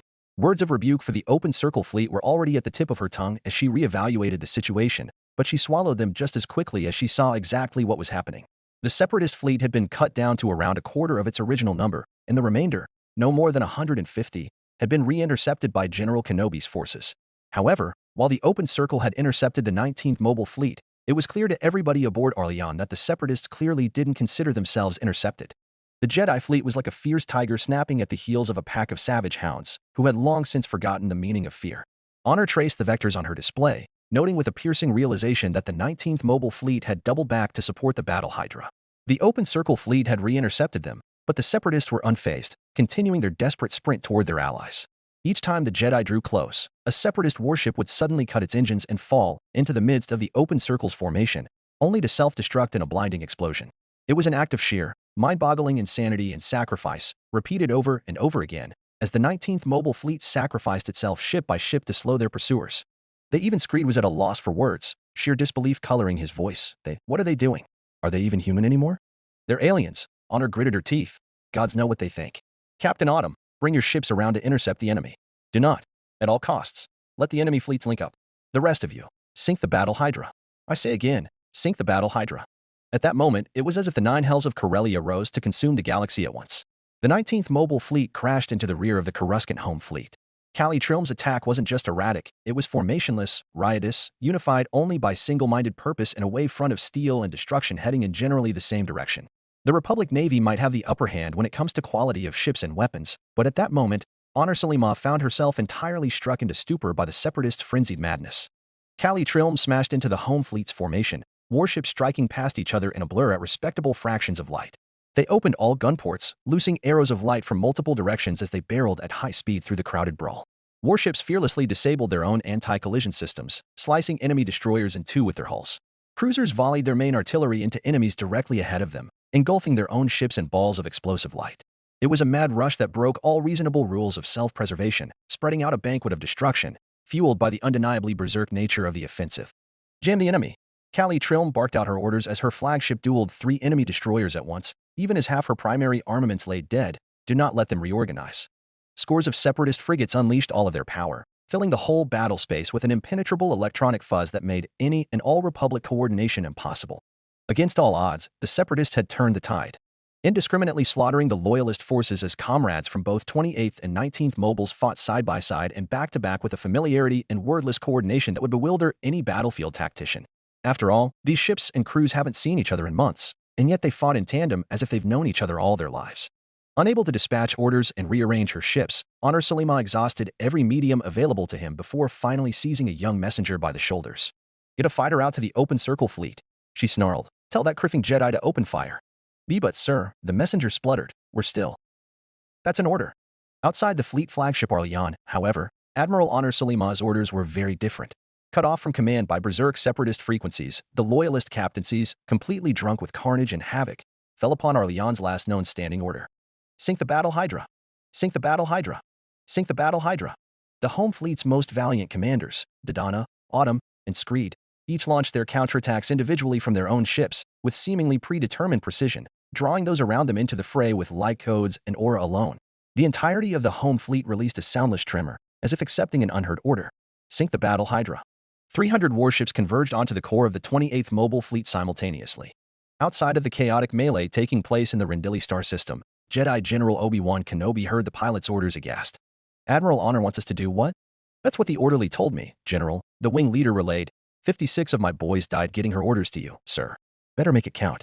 Without waiting for confirmation, much less a response, the flight wing wheeled around and dove back into the fray, racing headlong back into the melee and certain death.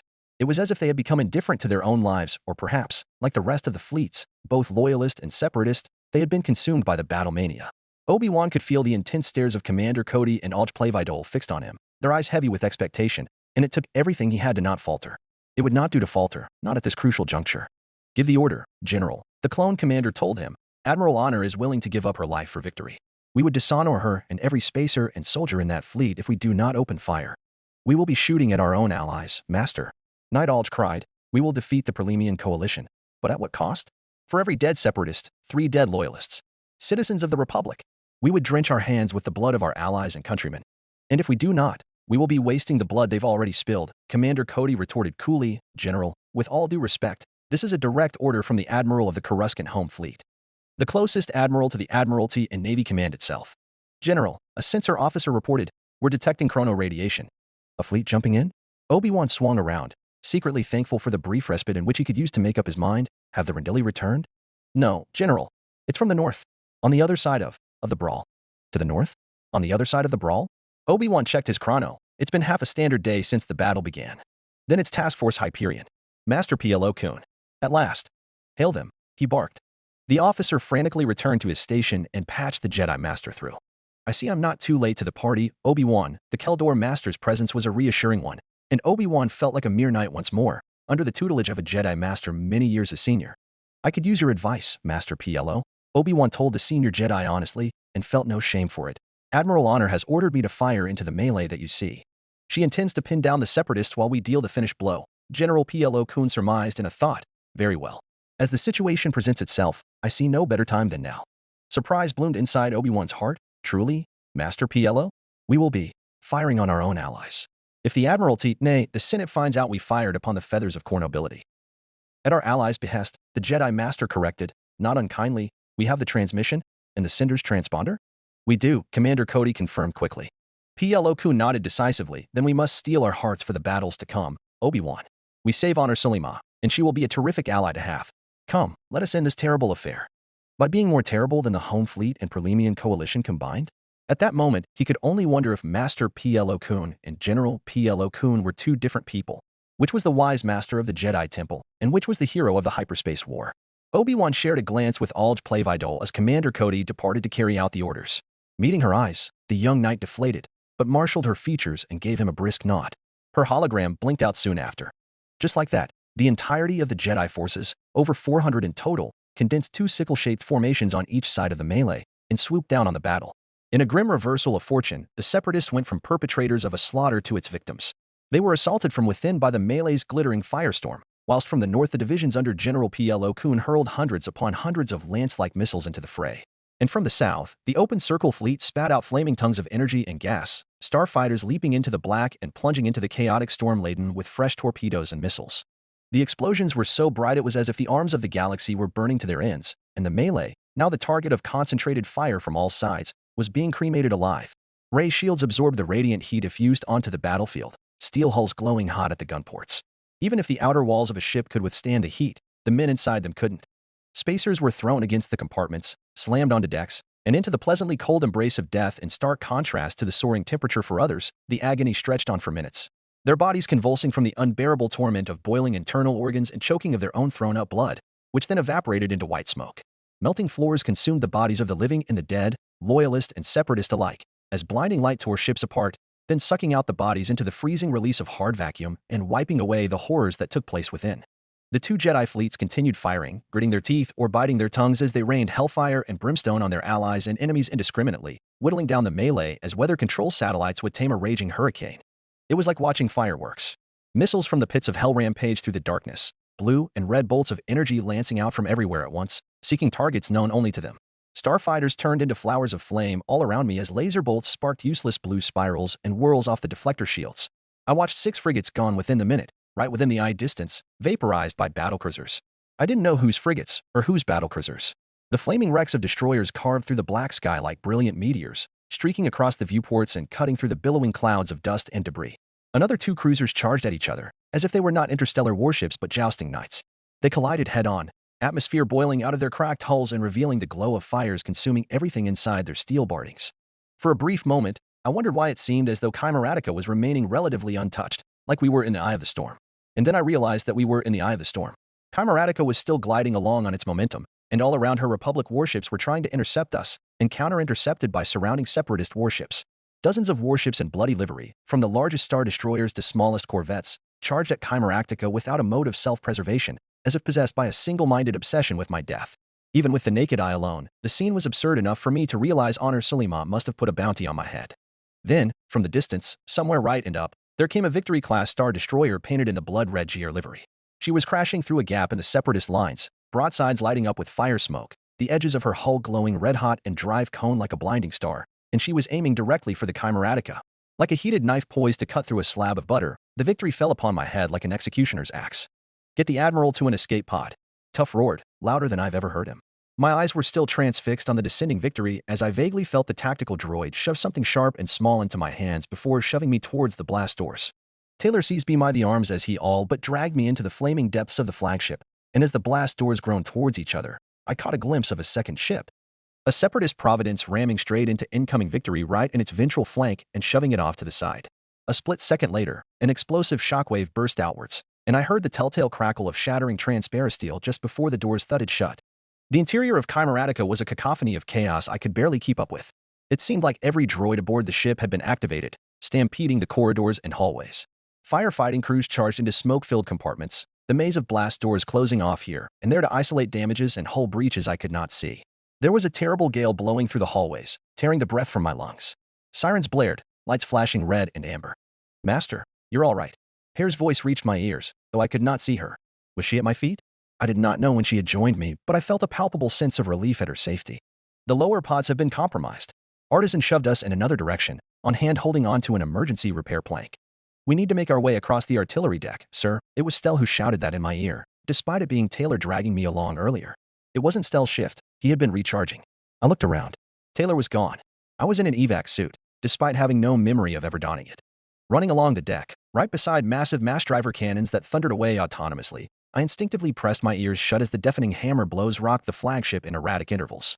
Through a bluish atmospheric containment shield, I watched a volley of missiles rocket out towards an enemy Venator downrange. Who was ordering it? What of Chimeratica's organic crew? The officers, marines, and the like? Had they managed to reach the escape pods? Were they remaining on the ship? The hull plating of the artillery deck bulged inwards right in front of us. Oh, fuck. The next thing I knew, I was floating in space.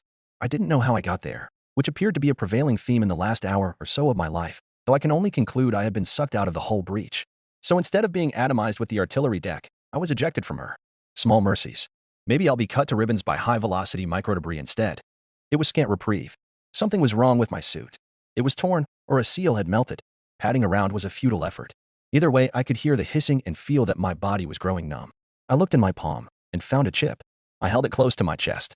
As I took in my surroundings, I realized I was now just one of tens of thousands of spacers drifting aimlessly in the abyss. All around me were the remnants of the battle, twisted chunks of durasteel, scorched and blackened. Lengths of wire and conduit floated by, slowly wheeling end over end in the vacuum. Drifts of shattered transparasteel spun like jagged shards, catching and reflecting the eerie glow of distant laser fire. And there were men. Some were whole, their bodies bloated and blue, faces frozen in expressions of shock, mouths agape, eyes staring lifelessly into the void. But most were in pieces, human and alien and droid bodily parts one could not name. Aha! I thought in dry humor, Chimeratica had been cut in half. Well, not quite half, but the entire aft section of the ship was missing, likely blown away in the strike that cut our engines. And the bridge, where I had been, gone too. The entire beaked prow of the ship, flattened by the shockwave of two colliding giants. And the giants in question, above me, fused into a single great monolith blocking out the stars. The Providence had pierced halfway through the Victory, somehow avoiding a reactor detonation, though there evidently had been detonations. My heart faltered as I studied the livery of the Providence. Its call sign, splendidly scrawled across her shell in cursive script. Star of Sereno. Callie, I whispered. I heard nothing, only the sensation of vibrations dispersing through my head to my ears, giving the illusion of noise. You saved my life. Hair. Stell. Where were they? I tried to twist my body around, but the effort proved futile. Fumbling with my evac suit, I managed to activate a few of the RCS thrusters, sending me careening through the debris for a few precious seconds and wasting valuable fuel. My academy training kicked in, though brief, and I adjusted my movements, finding a semblance of control. I breathed a sigh of relief. I found Hair quickly. I couldn't mistake those rabbit ears anywhere. The LEP droid was no astromech and wasn't equipped with boosters, so I headed over to her. Her vocabulator was blinking, indicating speech, but I couldn't hear her. She waved something in front of my face.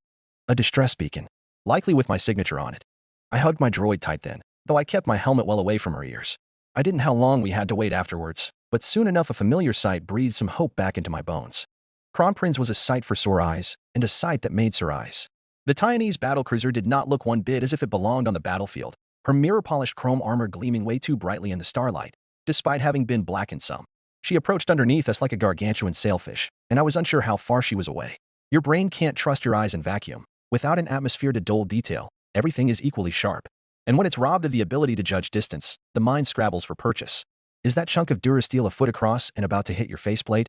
Or a meter wide and the length of a landing field away? Watching Kronprinz coming, I tried to remember how large she was, tried to figure out how far away she was, tried to calculate if she would hit me.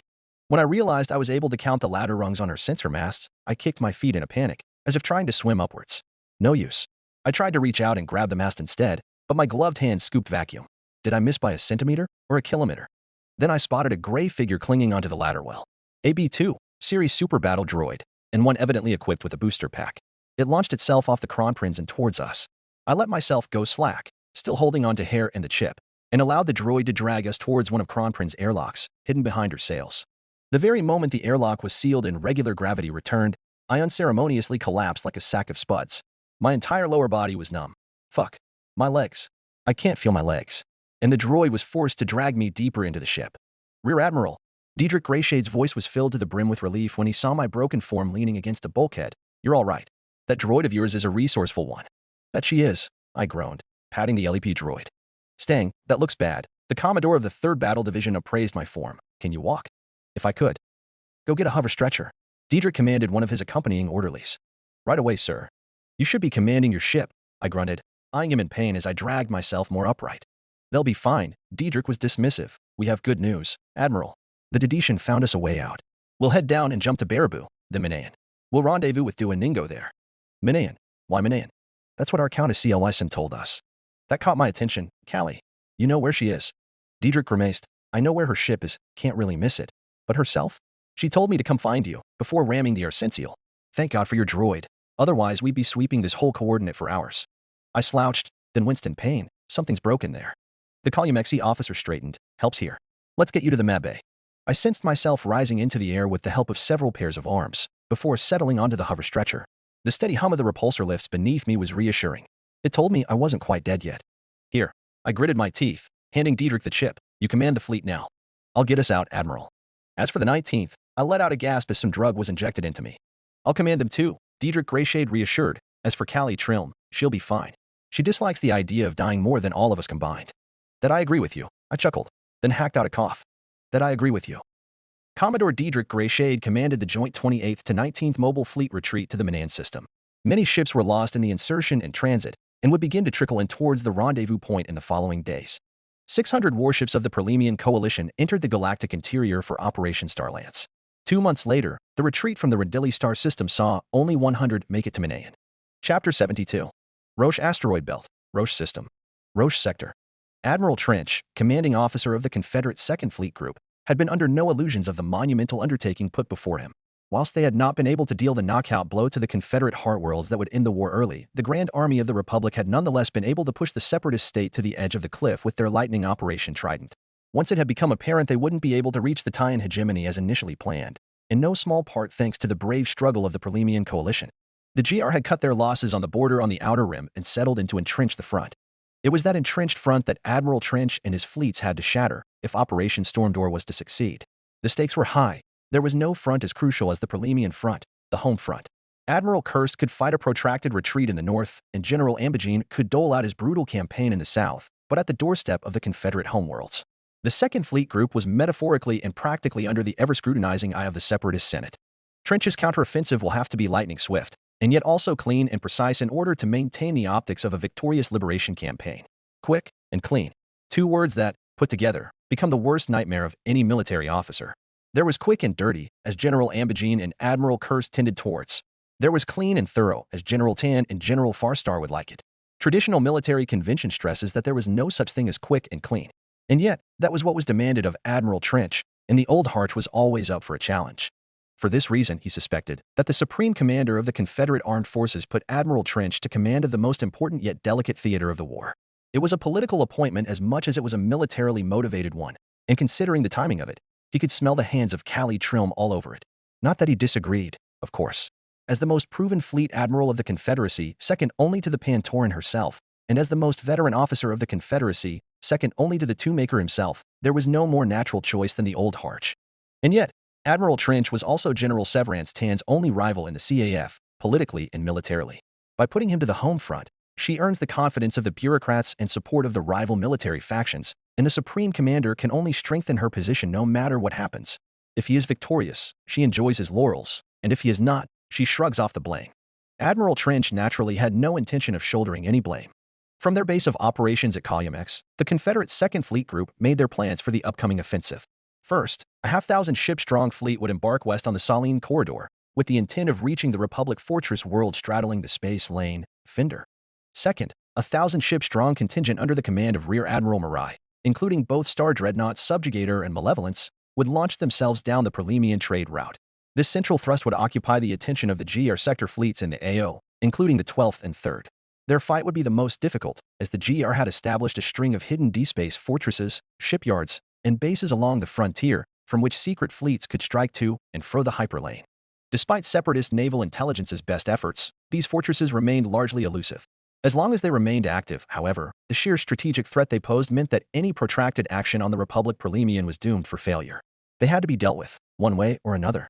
That was where the main thrust of the attack would come in.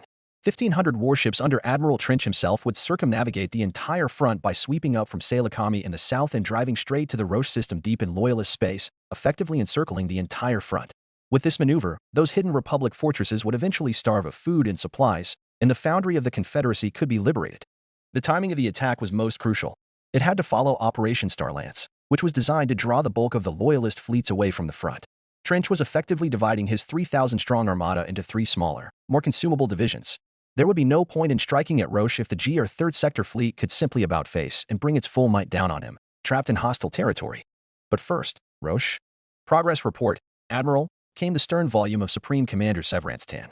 The Harch Admiral clicked his mandibles and shook his head. The Verpine are proving contentious. More than expected. This strategy is of your making, Admiral, the blue-skinned alien reminded pointedly, opaque red glare boring into him. We cannot afford to fail here. I understand that more than anybody, General, Trench tapped his cane against the deck. We are making good progress nevertheless. The Roche asteroid field has been successfully blockaded, and there has been no more Loyalist supply fleets reaching the front. Then what appears to be the issue? The nature of the battle, General, Trench answered, without shame, or rather, campaign would be a more accurate description. There was a special quirk about the Roche star system that set it apart from the rest. It had no planets. Instead, the entire star system was dominated by a single massive asteroid belt, an endless expanse of rock and stellar metal orbiting a star. It was this asteroid belt that the Loyalist Verpine species called home. The insectoids, much like the separatist Geonosians, were some of the best engineers in the galaxy, with a particular expertise in starship manufacturing.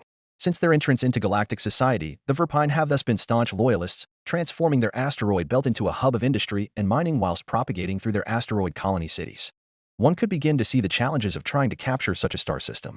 Trying to starve them out through a prolonged blockade was ineffective as well, since the Verpine diet consists solely of a unique fungus grown within the asteroid agri-colonies of the system. Thus began one of the most taxing and brutal military campaigns of the war, focused entirely in one star system. For the Loyalists, every asteroid was a fortress, bristling with hidden defenses and treacherous terrain. For the Separatists, each advance was a nightmare of close-quarters combat, where warships had to navigate through narrow corridors of rock, their shields scraping against jagged surfaces, all while under relentless fire from Verpine weapons. The Verpine, with their intimate knowledge of the asteroid belt, struck from every angle, disappearing into the shadows just as quickly as they emerged. Their advanced starfighters darted through the debris fields with uncanny precision, while their larger ships, camouflaged against the dark stone, launched ambushes that left entire Separatist squadrons shattered. As the campaign dragged on, Trench's fleet found themselves locked in a grinding war of attrition. Each asteroid captured came at a heavy cost, with ships and men lost to the unyielding environment as much as to Verpine resistance. The droid army, though relentless, were forced to adapt to the harsh realities of the Roche system. They resorted to blasting entire asteroids apart, hoping to flush out the Verpine defenses hidden within. But for every asteroid destroyed, the Verpine simply relocated deeper into the belt, their resistance virtually undiminished. Admiral Trench never expected the Roche campaign to be a swift conquest, but this quickly devolving battle of endurance was admittedly taking a larger toll than he had calculated for. Every click of progress was paid for in blood and wreckage, and still, the Verpine held their ground, their colonies nestled safely within the shifting maze of the asteroid belt, apparently determined to resist until the last rock was pulverized. The Verpine had a reputation for idealist pacifism, but it seems that only extends so far as to the safety of their home. But you can take Roche? The Supreme Commander questioned sharply. If not, I would advise you to retreat. The GR 3rd Sector Fleet shows signs of returning to the front soon, depending on the whims of the Republic Senate. Many of their divisions are already in the process of resupplying and turning around. It has been 2-3 months since the threat of Operation Starlance had drawn the 3rd Sector Fleet back to the core. Trench had hoped for a larger window to conduct his operation.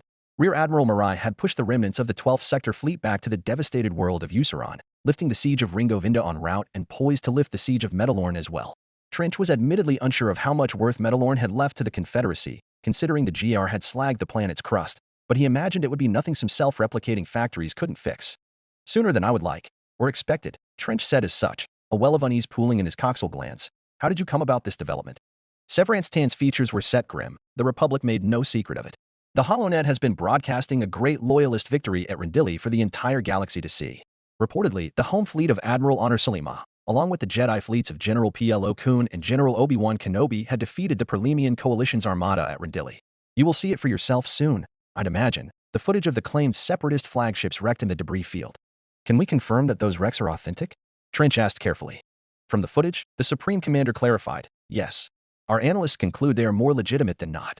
The GR are so confident as to dissect their sublight drives to extract their full transponder codes, something that would only be possible if they were the actual ships themselves.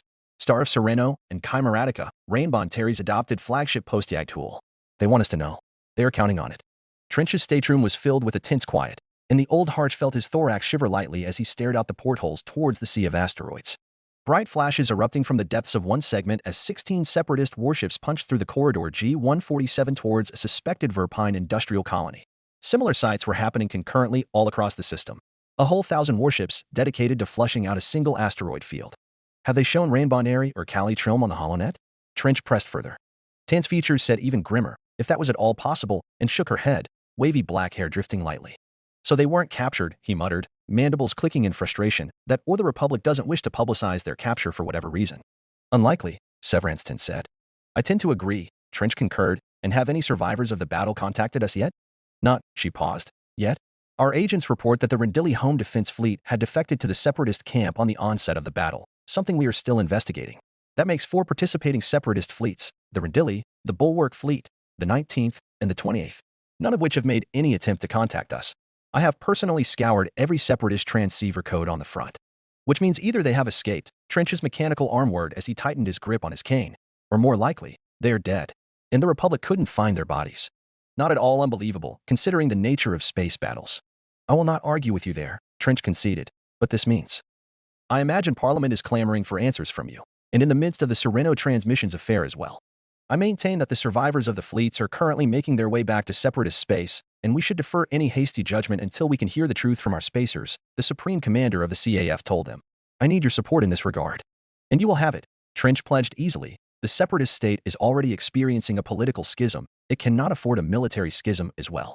We can declare Cali Trilm, Rain Bonteri, and do a Ningo to be missing in action until further notice. That can delay Parliament's demands for answers for some time, at least. Now, more than ever, at least one facet of the Confederacy must remain united as the linchpin that holds the whole state together. And that was what the Confederate armed forces were right now.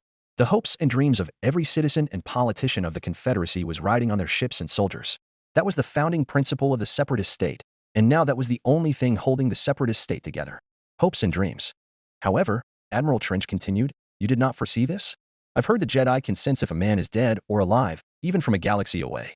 I'm not like most Jedi. Severance Tant studied him carefully, and I foresee little where Rain Bonteri is involved. I foresaw a successful Operation Starlance, which was why I permitted General Ambigine to bombard Ariado. And is that vision of yours still accurate? I see possible futures, ever in flux as they are, she replied with no small amount of disdain, because there is no such thing as the future. In a time as fickle as war, even as I learn these futures, the futures change yet, even more so if I speak of them to others. It is quite the dilemma. I can imagine so, Trench grunted, in no mood to speak on the metaphysics of time and causation. Tell me this, will we win the war? For pairs of red eyes met, and the Supreme Commander told him with all the conviction and belief he could only expect from her. Yes. Then that is all I need to hear, Trench replied, satisfied. By allowing Horn Ambigine to raise such a ruckus on the Rima trade route, you raised him to such a threat level that Anakin Skywalker had to be redeployed to face him. If not for that, Anakin Skywalker may well have been present at Rendili as well. The fact that he wasn't could only mean the casket of our fleets have not been nailed shut just yet. The Pantoran's grim expression lifted to a slightly bland smile. I wonder what is the purpose of foresight if you can see through me so easily, Admiral. I am old, Admiral Trench chuckled, and I have 4 more eyes than you. She held the small smile for a moment longer, and in that brief instant, the blue-skinned alien appeared less like the most powerful woman in the Outer Rim and more like a young lady savoring a rare moment of reprieve. Being the Supreme Commander was undoubtedly a burdensome role, as were all positions of great power.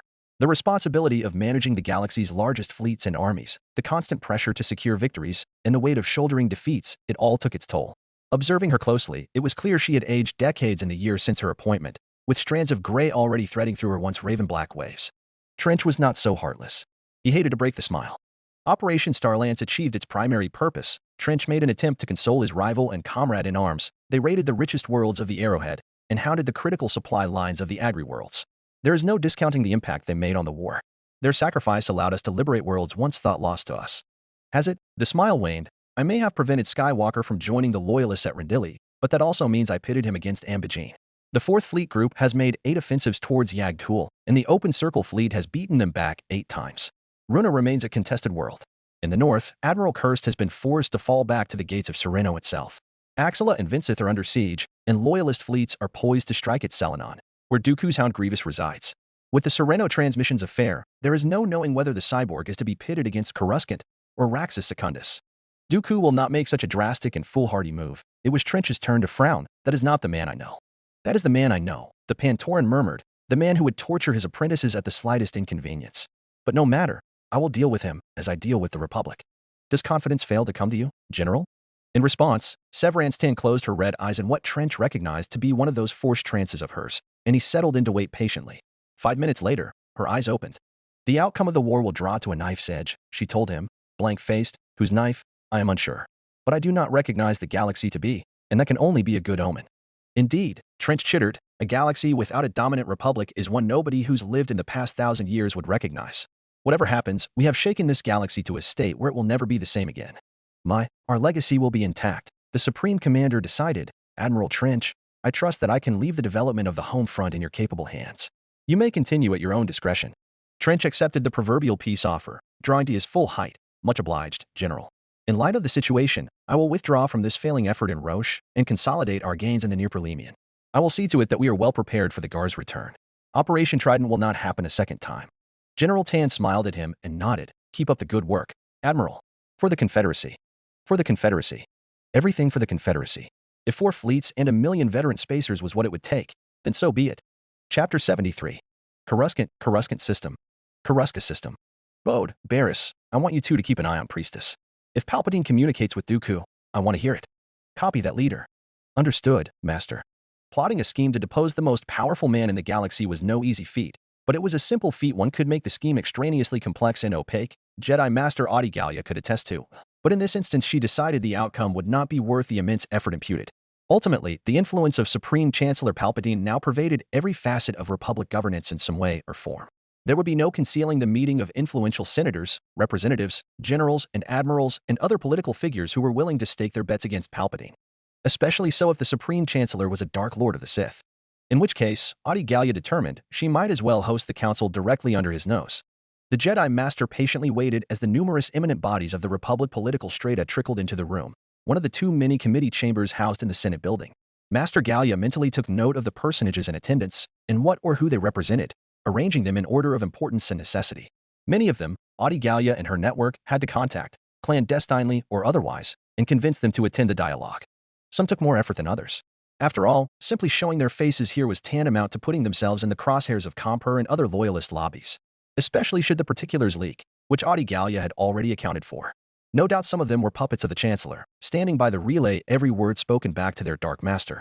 Some took less effort in other ways. The Palpatine administration's popularity had taken a massive hit in the recent months, following numerous separatist incursions in the core worlds. Those who didn't take much convincing included the main ringleaders of the anti-Palpatine faction still active in the Senate, Mon Mothma of Chandrila, Bail Organa of Alderaan, Bana Brimu of Humbarine. Their attendance greatly bolstered the legitimacy of the dialogue in the eyes of the Senate, the fact that a Jedi Master of the High Council was hosting notwithstanding. Beyond the core were the star sectors of the rims, motivated by an equally vast panoply of reasons. The noble houses of the Synix Juvex sectors, chafing against the growing centralization of power in the core. Among them were representatives from satellite sectors, led by Senator Tanner Kadamon of the Dalegoth sector. Then there were those motivated by more pacifist ideologies, such as the Ithorians of Ithor, led by Senator Tindar Bendon, or those who simply stood against the corruption of the Palpatine administration, such as Senator Lexi Dio of Uter. She will be important, Master Gallia made a note. Uter was one of the most productive agri-worlds in the mid-rim, especially in recent years as they replaced the thousands of rim-ward agri-worlds that seceded to the Confederacy, and their support would be worth their daily exports weight in Beskar. Then there were the wild cards, who even a Jedi Master like her couldn't fully read, and yet their support could mean life or death of this budding rebellion. Queen Nyutni of Naboo, attending in holographic form. She was a small woman, dressed in the traditional Naboo style, with regal headdress, face paint, and all. And yet, her royal raiments were simple and modest, at least compared to the downright ostentatious plumages sported by her predecessors. A simple red dress, covered by a sleek black topcoat of Cyrene silk. It was a striking message, and one representative of her character.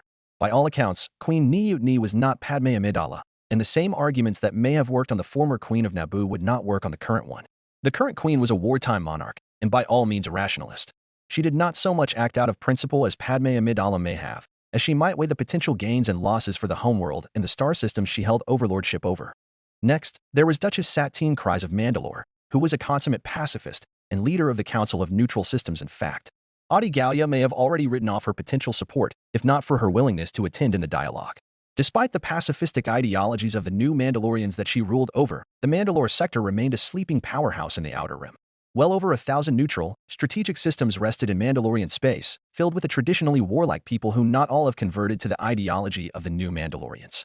Lastly, there was the representative of the Tapani Federation, the Mrlsi Senator Kani Bertar, who needed little introduction.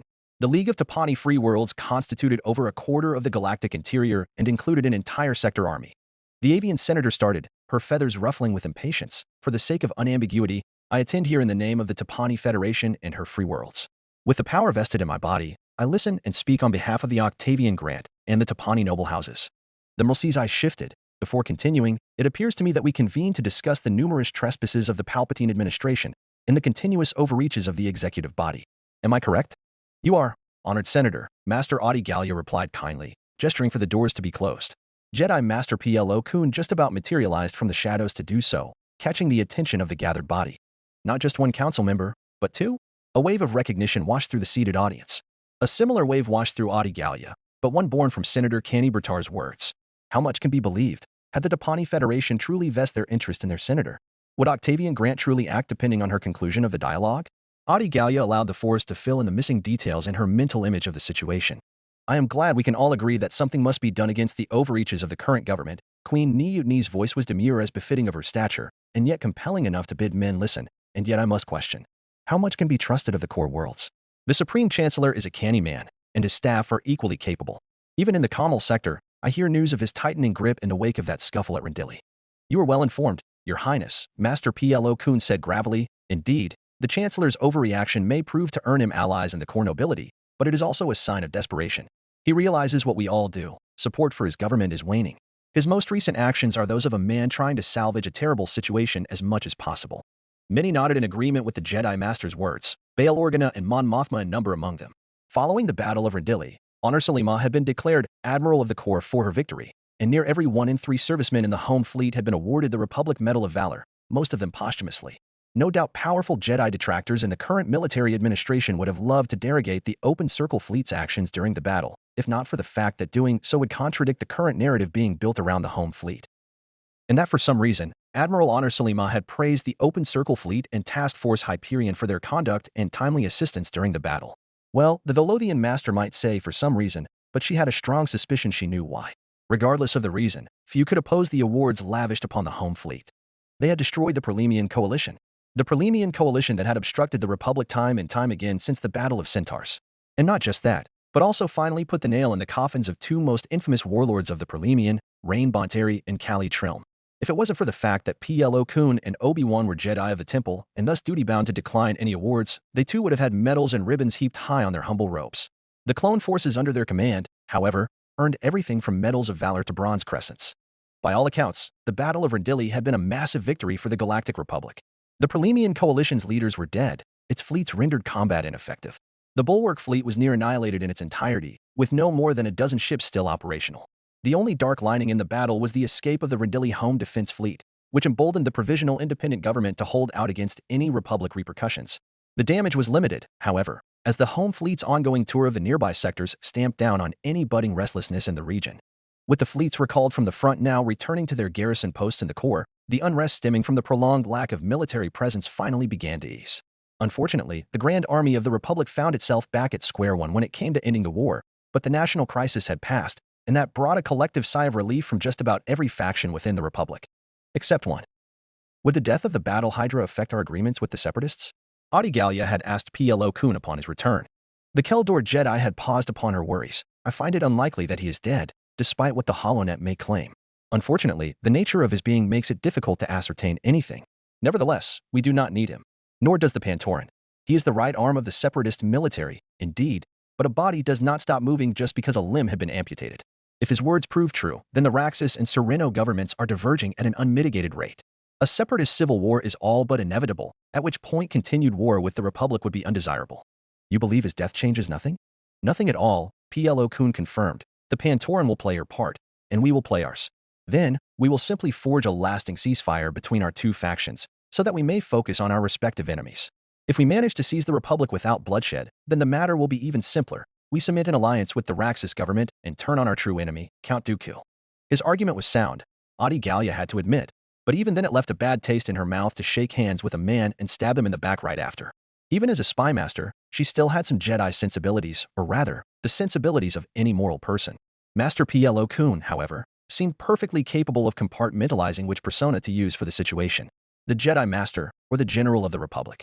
Not that Audi Gallia couldn't empathize. It was the only way to survive a war that stood for everything the Jedi Order was against. I concur with the Master Jedi, Your Highness. Senator Bail Organa outstretched a hand. Palpatine has too many parties to balance, not all of whom wish to be balanced. After spending his entire term curbing the autonomy and influence of the noble clans, only to double back and honor them as he loses favor with the military and citizenry? It is a precarious balancing act, and after a series of blunders leading into this national crisis, it has left most factions feeling lukewarm to him at best. The support base he boasts now is nowhere as large as the one he started the war with. A flutter of metaphorical butterflies took to the air, rampant murmurs like the flapping of their wings. Until now, the Supreme Chancellor's position seemed bedrock solid, unassailable as a political fortress. Cracks were forming, and for the first time someone has openly pointed it out, that person being Senator Bail Organa no less. Duchess Satine's piercing tone cut through the commotion. I would like to hear from the host herself. Master Jedi, what is the purpose you intend to unify this assemblage with? We may all share your sympathies regarding the Chancellor, but not all of us are unified in ideology or motivation. Rationalists, pacifists, self-interest parties. What is your compromise? Audigalia found herself nodding along with the Duchess' statement. The three most influential bodies in the audience, Mon Mothma, Bail Organa, and Bonabrimu, together leaned forward in anticipation. The three of them were a microcosm of her statement. In fact, Mon Mothma of Chandrila was a pacifist, seeking peace between the Republic and Confederacy. Bail Organa of Alderaan was a rationalist, one who supported Palpatine early on in the war, before distancing himself as the Chancellor's true intentions revealed themselves. Bonabrimu of Humbarine represented the self-interest of her homeworld, whose commercial and industrial value had waned as Palpatine prioritized rival worlds like Quat. In fact, every character in the dialogue could be more or less organized into one of those three camps. And now Master Audigalia had to unify them under one banner. She shared a glance with her Jedi partner. It's now or never. At this point in the war, her mouth was as dry as Tatooine, though she did not show it. We see no other recourse but to force the Supreme Chancellor to stand down and surrender his post, and end this terrible conflict by making a conditional peace with the Confederacy of Independent Systems. Duchess Satine's eyes widened. Perhaps she had expected them to be in favor of continuing the war, and she was not incorrect, to an extent. Audigalia and Plo Koon were only in favor of continuing the war to the extent of Dooku's downfall. In fact, her words had prompted a swell of support from the gathered assemblage. The war had taken its toll, and even the most hawkish character among their number had to admit it may be high time to cut their losses, bar one. That is easier said than done. Senator Lexi Dio cut in severely. Palpatine's corruption runs deep. Can we truly say no senator in this room hadn't made deals with his office that we shouldn't have? The executive office is his, as is the Supreme Court and its circuits. Half of the Galactic Senate is in his pocket. I doubt we will even find enough supporters for a vote to impeach him. The words you speak are large, Master Jedi, but where is the impetus behind them? And that was where the kicker was. While we would obviously prefer a bloodless solution, Audigalia saw no reason to mince her words. We have considered the very real possibility that the Chancellor may refuse to surrender his powers peacefully. Without the courts or the legislation, there would be no legal way to remove him from office. So you would consider an illegal way? Senator Bonabrimu raised an eyebrow. How so? War. Master Plo Koon's heavy tone felt like a sack of boulders falling over their heads, emphasized by his breathing apparatus. War. You would have the Republic rip itself apart? Mon Mothma was aghast, as were many. Tell me your honest feelings, Senator. Master Plo pressed hard. Should the war end in a Republic victory, with separatist worlds taken and subdued? Do you believe the Supreme Chancellor would surrender his emergency powers? He must. The senator from Chandrila protested, though all could tell she was convincing her own self more than them. He made an oath. And if he does not uphold that oath, Mon? Bail Organa asked gently, would any of us have the power or influence to force him?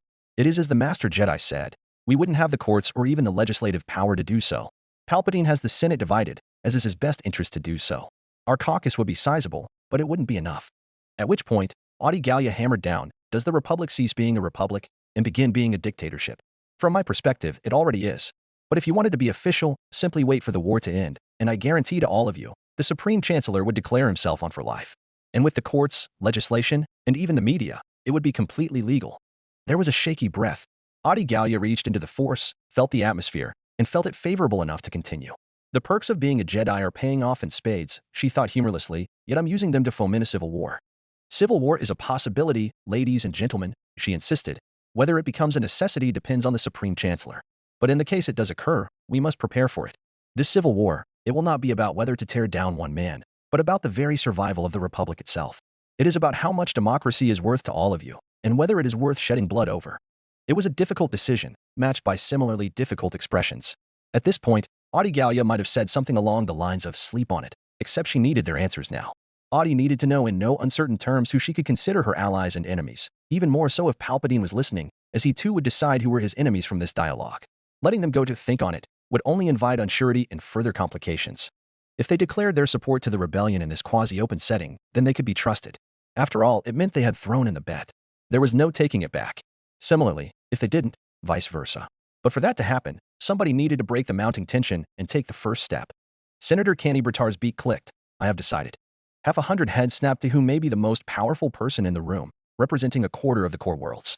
Should this hypothetical civil war occur, the Mercy said slowly, the Tapani Federation and her free worlds would be willing to offer military access through Tapani space. However, we will not pledge our fleets to the fight. As we speak, we war with the Tomb Maker on the Rima trade route. We can afford nothing to fight a second front. But you will not attack our fleets into Pawnee territories?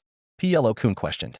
We will not, Canny Bertar confirmed. We will, however, bar any executive military fleets from using our space lanes. That is the most we can pledge. The most you can pledge? Audi Gallia had not the mind for warfare, and thus prodded her partner for his decision. Master Plo Koon urged her to accept. This is nearly everything we can hope for, she suddenly found herself thinking, a quarter of the galactic interior off-limits to anything Palpatine can muster.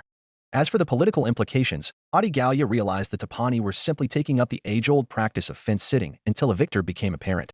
By offering military access to one side and not the other, however, they were clearly declaring to the galaxy which side they favored. And that was enough for Audi Gallia, because that was tantamount to support. And when a quarter of the core world supported a cause, the rest tended to follow suit. The Council of Neutral Systems supports this cause. Duchess Satine was next. Though I personally oppose conflict, I will allow the signatories of the neutral systems to pledge their fleets at their own discretion. Similarly to the Tapani, the Mandalore sector would give Jedi fleets full access as well. Before anybody else could pledge their support, however, Queen Mutiny of Naboo hampered the growing momentum with a sharp, "Let us not be hasty. We speak of deposing the current Supreme Chancellor, but what of the post-war galaxy? Peace with the Separatists? Would they even be open to a conditional peace? After everything they've done? They would." That, Audi Gallia spoke with so much confidence the Queen of Naboo was taken aback. Truly, Mon Mothma stood up. How can you be certain? My spies tell me a schism is brewing in the Separatist state. She informed the assemblage. Count Dooku and General Tan are currently locked in a power struggle over control of the Confederacy. Dooku is an idealist, as you may all know, and peace with him would prove difficult. General Tan, however, is a rationalist and only seeks a favorable outcome for the Separatist state, which would be its existence as an independent polity, Bana Brimu finished, in which case the cards would be in our hands. My thoughts exactly, Senator. Queen Mutiny tapped her fingers against her throne, before finally rising to her full, short height. Her youthful age was apparent for all to see, then, and it was admirable how such a young lady had held herself against politicians twice and thrice her age. In this case, the Queen smoothened her robes. I pledge Naboo and the Kamal sector's full support to this cause, along with all of her fleets and armies. The institution of democracy in the Republic is a sacred thing, one held for 25 millennia. I would not let it end because of a single power-hungry brute.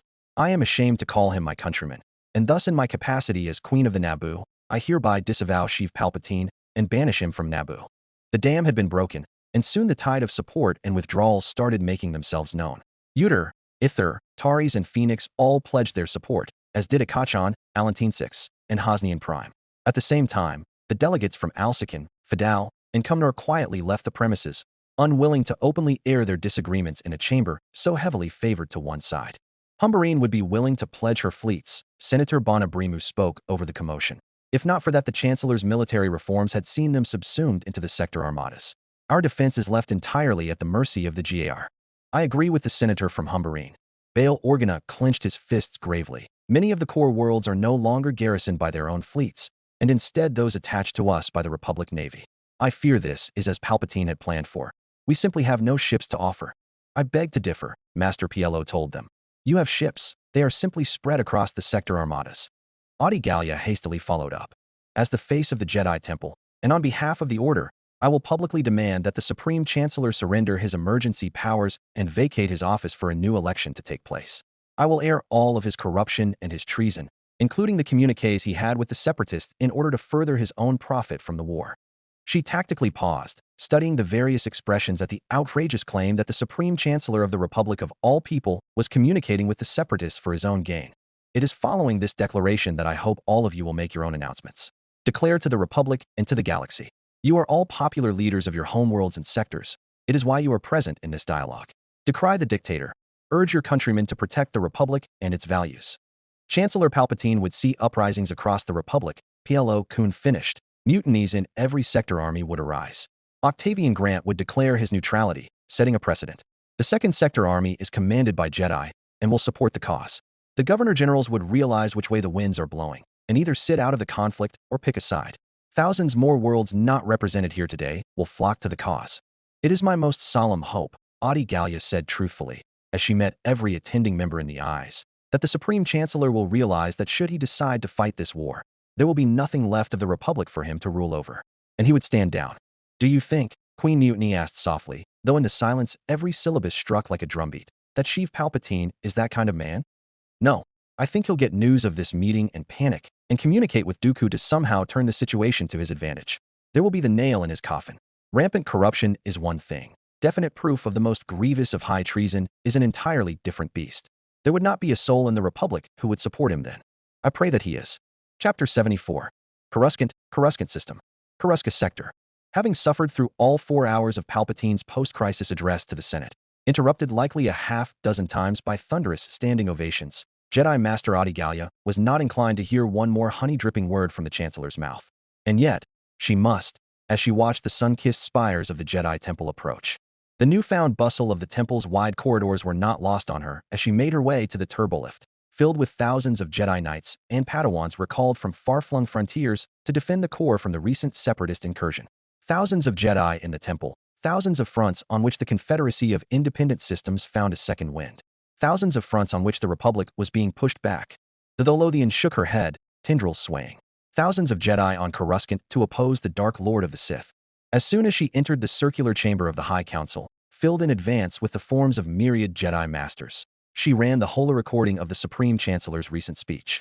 Around the holo projection sat the council members Yoda, Mace Windu, CC Tyne, Shak Ti, Plo Koon, Stas Ali, Kit Fisto, and herself. Today, we stand in the wake of a monumental victory. The holoimage of the Supreme Chancellor declared, separatist treachery, treason in our own space. Against all odds, our brave defenders, the soldiers and fleets of this republic, have delivered a decisive blow to the enemy. The separatists sought to sow fear into our ranks, to turn us against each other, but our core, our people, and our spirit remain intact. We have triumphed. A triumph of unity, courage, and unwavering resolve. There was an applause, so loud and roaring it drowned out the sound of his voice, and when Palpatine realized it wasn't going to stop, he paused to let it run its course. A course that went on for far too long. Droid cams buzzed around the Great Rotunda to highlight the more well-known of the Palpatine-aligned factions, before coming full circle and closing in on Palpatine's 30-meter-tall podium to linger on the 24 human naval officers who were standing just below the summit, clapping enthusiastically. I offer my deepest gratitudes to those who stood on the front lines, on behalf of us all. To these men and women, these heroes of the Republic, who faced the most fearsome warlords of the Perlemian and prevailed. Their bravery and sacrifice has paved the way for the continued safety and preservation of this great galactic community, and for this, they will forever be remembered. A show of force, this is, Yoda remarked.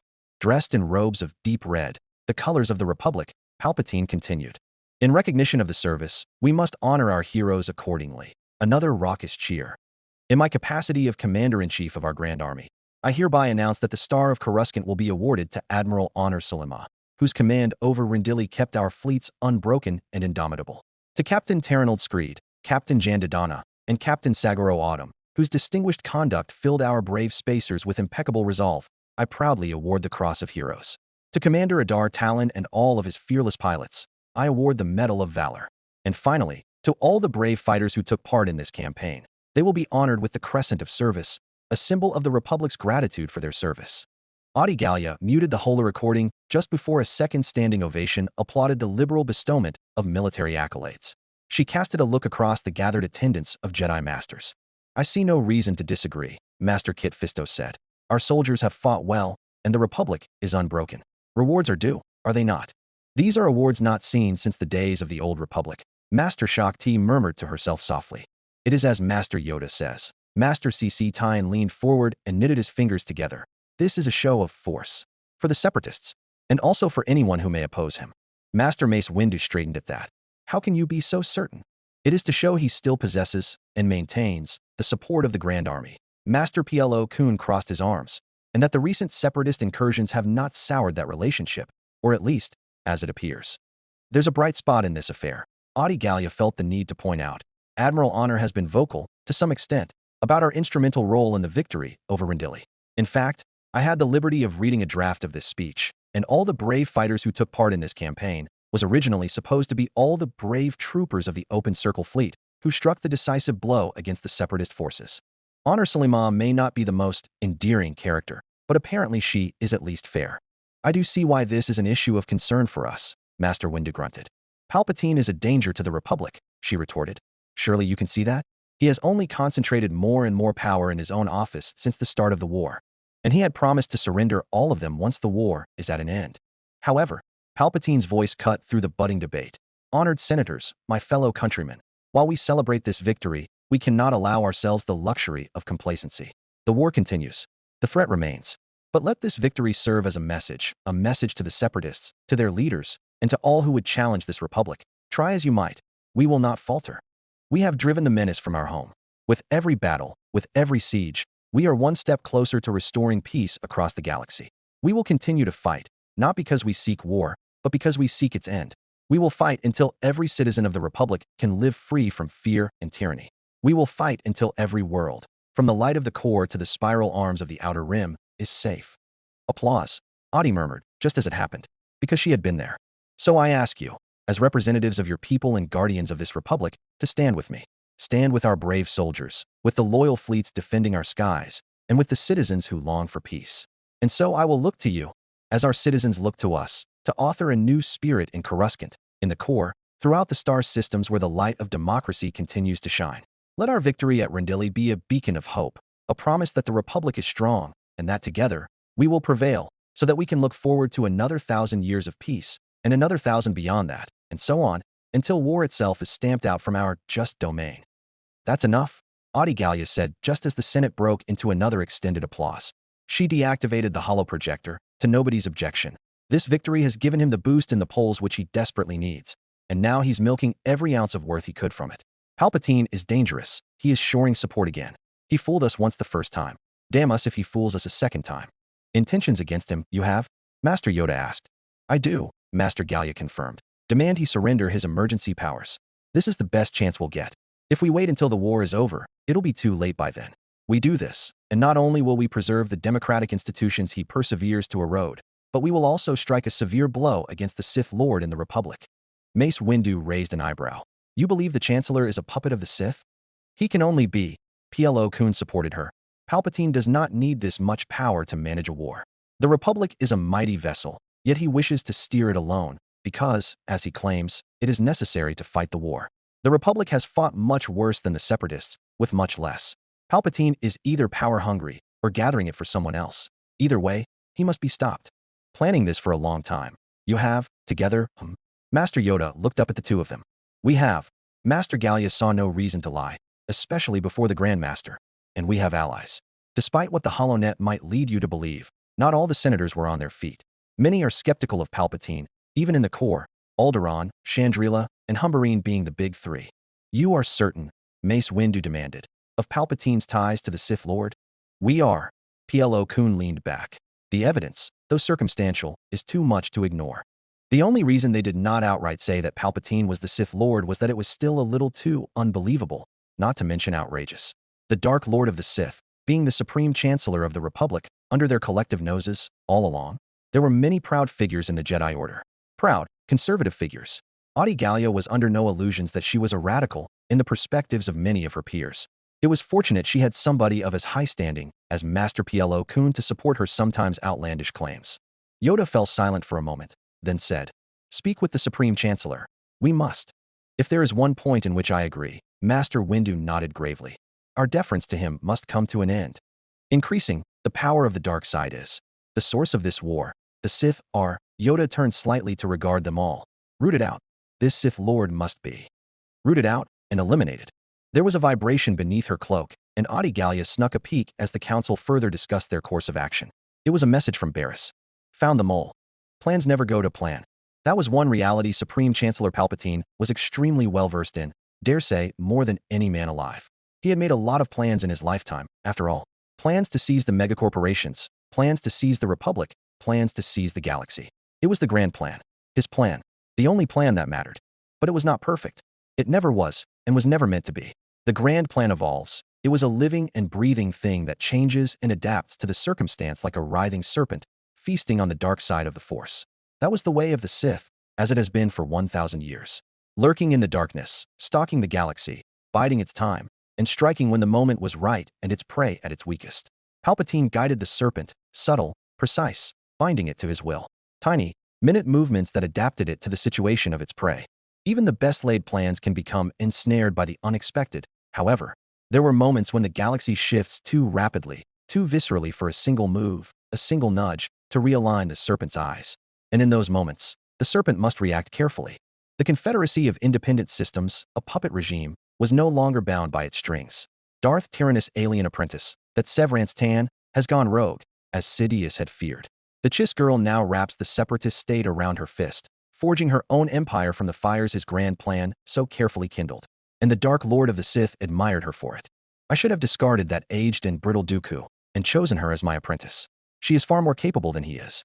She is younger, brimming with untapped potential the dark side could unlock. She could have been my Grand General, the iron fist of my new order. Alas, that door was shut to him. Severance Tan was no longer a candidate for apprenticeship, she was a rival.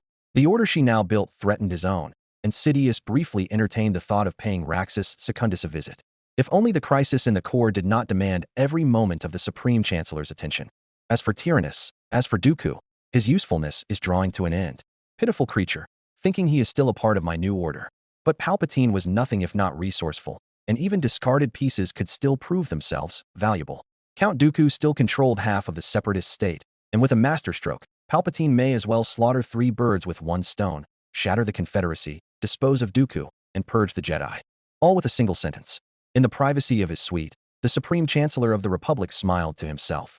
The grand plan of the Sith was a snake, writhing and coiling, changing its plan of attack, but never losing sight of its prey. That privacy was broken by his staff aide Sly Moore, tall and ethereal in her unbarren shadow cloak, appearing by the doors and informing him of unexpected guests. Chancellor, she informed him, the Loyalist Committee seeks some of your time. The Chancellor suppressed a frown. My day is never so full that I can't take time to confer with members of the Loyalist Committee. Leave us, Sly, and don't allow us to be disturbed. Of course, Your Excellency. Stepping aside, Sly Moore gestured the gathered senators into the circular office. It was the usual 3, Bail Organa, Mon Mothma, and Bonabrimu. No 3 senators have been so outspoken against him as these 3, thorns in his side. No 3 thorns in his side are so powerful and influential, he couldn't simply just remove them. And thus Palpatine was forced to entertain and placate them time and time again, for together their caucuses master a not insignificant fraction of the inner worlds. But there is one thorn even larger than these 3. Jedi Master Adi Gallia. He could gnash his teeth at the mere mention of her alone. To organize a coup right under my nose. Not to mention all the instances she toyed with him in her relentless search for the Sith Lord. Palpatine had an inkling suspicion she knew the truth, but simply lacked the evidence to act on it. The Tholothian must be eliminated sooner than later. But there was also another emotion that came to him. Excitement. The thrill of the game. For so long he had played a one-sided game of Dejuric, with no opponent capable of opposing him, or even knowing they were playing. For once, he had met a capable adversary, dare he say rival, in Adi Gallia, and it aroused his eagerness to play once more. The Supreme Chancellor showed none of his thoughts as he patiently waited for the 3 senators to take their places, with Bail Organa settling down in the seat directly opposed to his, before speaking. So, what matters have brought you to me on such a glorious afternoon? He asked from his chair. I can't help but sense a certain urgency. We'll come directly to the point, Chancellor, Bail Organa said. With your 3rd 4-year term drawing to an end, we wish to discuss the abrogation of some of the measures that were enacted in the name of public safety, and, ultimately, the surrender of your emergency powers, as is right. Palpatine gazed at Bail over steepled fingers. Our recent victory has made you feel so secure? Not at all, Chancellor, Mon Mothma interjected. You know as well as we do that many core worlds demand the sector armadas remain to guard the core, despite the likelihood of another separatist incursion being infinitesimally small. The matter remains, however, that the increasingly rampant authority being vested in this office is making many of us feel even more insecure than the thought of any renewed separatist threat. 3 years ago, Your Excellency, you vowed to give up your emergency powers once the war is at an end, Bonabrimu continued. And yet, you make no signs of upholding that promise. Well, my dear Senator, the war is nowhere near an end. In fact, many of us in the Senate and Loyalist Committee wish to see a gesture of goodwill from this office. Bail Organa pressed a palm on the table. Despite the support you see in the rotunda, many are once more highlighting concerns about this issue, now that the separatists have been driven from Coruscant and the core, which of course affects the smooth running of our republic. Repealing some of your more drastic laws will do much to smooth over these frictions. The Enhanced Security and Enforcement Act in particular, Bail continued. Specifically those measures that permit the unrestricted use of observation droids and searches and seizures without the need for warrants or due process. They are testing me, like I am some wild animal, prodding me to see whether Adi Gallia's words prove true, whether the coup she claims is necessary is truly necessary at all. A minor setback. Palpatine leaned back in his chair, fingers steepled beneath his chin as he regarded Bail Organa with a practiced, measured gaze. His expression remained serene, almost fatherly, as if the very idea of these concerns was a familiar and manageable nuisance. "I see," he said slowly. "Unfortunately, the fact of the matter is that the war is far from won, and I, for one, am not entirely satisfied that traitors and terrorists are not a continued threat to public safety. The Enhanced Security Act is needed now more than ever, as separatists in the core are emboldened by the invasions of the Prelemian warlords. Coruscant herself was attacked, as you all know, not just by the Bulwark fleet, but by separatist terrorists from within." Palpatine let the words settle, his gaze shifting between Organa and the other senators, gauging their reactions. They were troubled by his argument. He made a good point, they recognized that. But of all the acts passed in recent times, the Enhanced Security Act must be the only one they could convince enough of the Senate to back the rescindment of, as it was the most overreaching and pervasive. Not to mention it threatened the private dealings of many of the senators themselves. The Enhanced Security Act, he paused again, letting the air grow heavy with contemplation. "I assure you, I have always regarded it as a temporary measure, enacted solely in response to the extraordinary threats we face." Supreme Chancellor. However, Supreme Chancellor Palpatine cut the senator off, his eyes gleaming with understanding. "I serve the Republic and its Senate. Introduce a measure to repeal in the Senate. I will accept whatever outcome ensues from a vote. Will you remain impartial during the debates?" Bana Brimu questioned skeptically. "You have my word." "And these amendments to the Constitution," Mon Mothma started to say, pushing harder after seeing him acquiesce. "I view the Constitution as a living document," Palpatine interrupted. "As such, it must be allowed to expand and contract according to circumstances. Otherwise, what do we have but stasis? And was it not stagnancy that led the Republic to the deplorable state it is in now? If we can be assured of a certain exhalation of power," Bana Brimu allowed slowly. Palpatine grinned faintly. "Of course. Never mind. Not sooner than later. It must be now." Palpatine pressed a hidden button beneath the table, and Slymore opened the door, signaling that the audience had reached its end. The three senators stood up as one, in varying states of satisfaction at the productivity of the meeting. They left briskly. "Sly. Chancellor. Prepare my shuttle. Discreetly, of course." Chapter 75. Raxus Secundus, Raxus System. Calula Sector. Loyalist propagandists often painted the Outer Rim as a lawless, untamed expanse, far removed from the stability and order of the Republic. In their crafted narrative, it was a region where the light of Coruscant barely reached, a frontier on the edge of civilization. The populations of the Outer Rim were depicted as backward, unsophisticated, alien species and outliers who, with their limited grasp of the Republic's enlightened values, had been all too easily swayed by the treasonous promises of Count Dooku. To the core worlds, they were seen as gullible and primitive, ripe for manipulation by the self-proclaimed leader of the Separatist Alliance. Even Count Dooku had to acknowledge that the loyalist propagandists had been remarkably effective. Humanocentrism was reaching unprecedented heights in the core, with many convinced they embarked on a righteous crusade to deliver civilization to the rebellious spirals of the galaxy. This fervor had only been amplified by a series of prolific separatist atrocities: the attack on Coruscant, the so-called emancipation of Ariadu, and, most notably, Operation Starlance. Such barbarism could have only been cast from the hands of aliens, if they even had hands, as it was painted. It was all too impressive, but not exactly true. For the stronghold of the Separatist Alliance was found in the Taiyan hegemony, the gleaming beacon of human civilization in the Outer Rim, rivaled only by the core worlds themselves. Human kingdoms and empires ruled here for centuries long before the idea of a unified republic even took root in the core, and the Taiyanese themselves consider this space the very birthplace of human civilization as the galaxy knows it. It was this deep-seated pride that made the Taiyanese particularly receptive to separatism. The prospect of reclaiming their ancient glory as the galaxy's center of power was simply too irresistible to turn away from. Raxus Secundus, the beating heart of the Confederacy of Independent Systems, stood as a defiant contrast to the gray monoliths of Coruscant, with its new architecture, spires, and domes. Its cities, sprawling across verdant hills and vast prairies, were a mixture of ancient Gothic elegance and brutalist simplicity. The capital, Raxilon, was a jewel in this tapestry, a circular city rising towards the center like a ziggurat, towards the mighty palace in which the Confederate Parliament took its seat.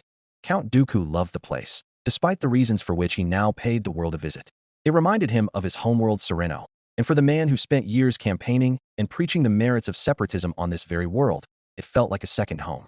As his interstellar sloop rested on its landing gear in the House of Parliament's vast private docking space, Dooku ordered the Punwerka 116th FA for pilot droid to remain in the ball cockpit as he departed the craft to walk some of the stiffness of the long voyage out of his legs. His black trousers were neatly tucked into polished dress boots, and a broad belt of fine leather cinched his similarly black tunic at the waist. Draped over his shoulders, his cape, lined with Sereno armor weave, shimmered with a subtle elegance. He made no attempt to hide his identity on these visits to Raxus, for he had no reason to. The silver hair, carefully styled mustache, beard, and flared eyebrows gave him the unmistakable air of a dignified noble, all meticulously groomed as always. The staffers that populated the halls of the parliamentary palace gave him a wide berth, splitting before him as a river would before a stone, undoubtedly recognizing his distinguished features from just a glance. Normally measured, Dooku's pace was rushed and somewhat haphazard, evidence to anyone who knew him that the Count was troubled. If asked, he might have admitted as much.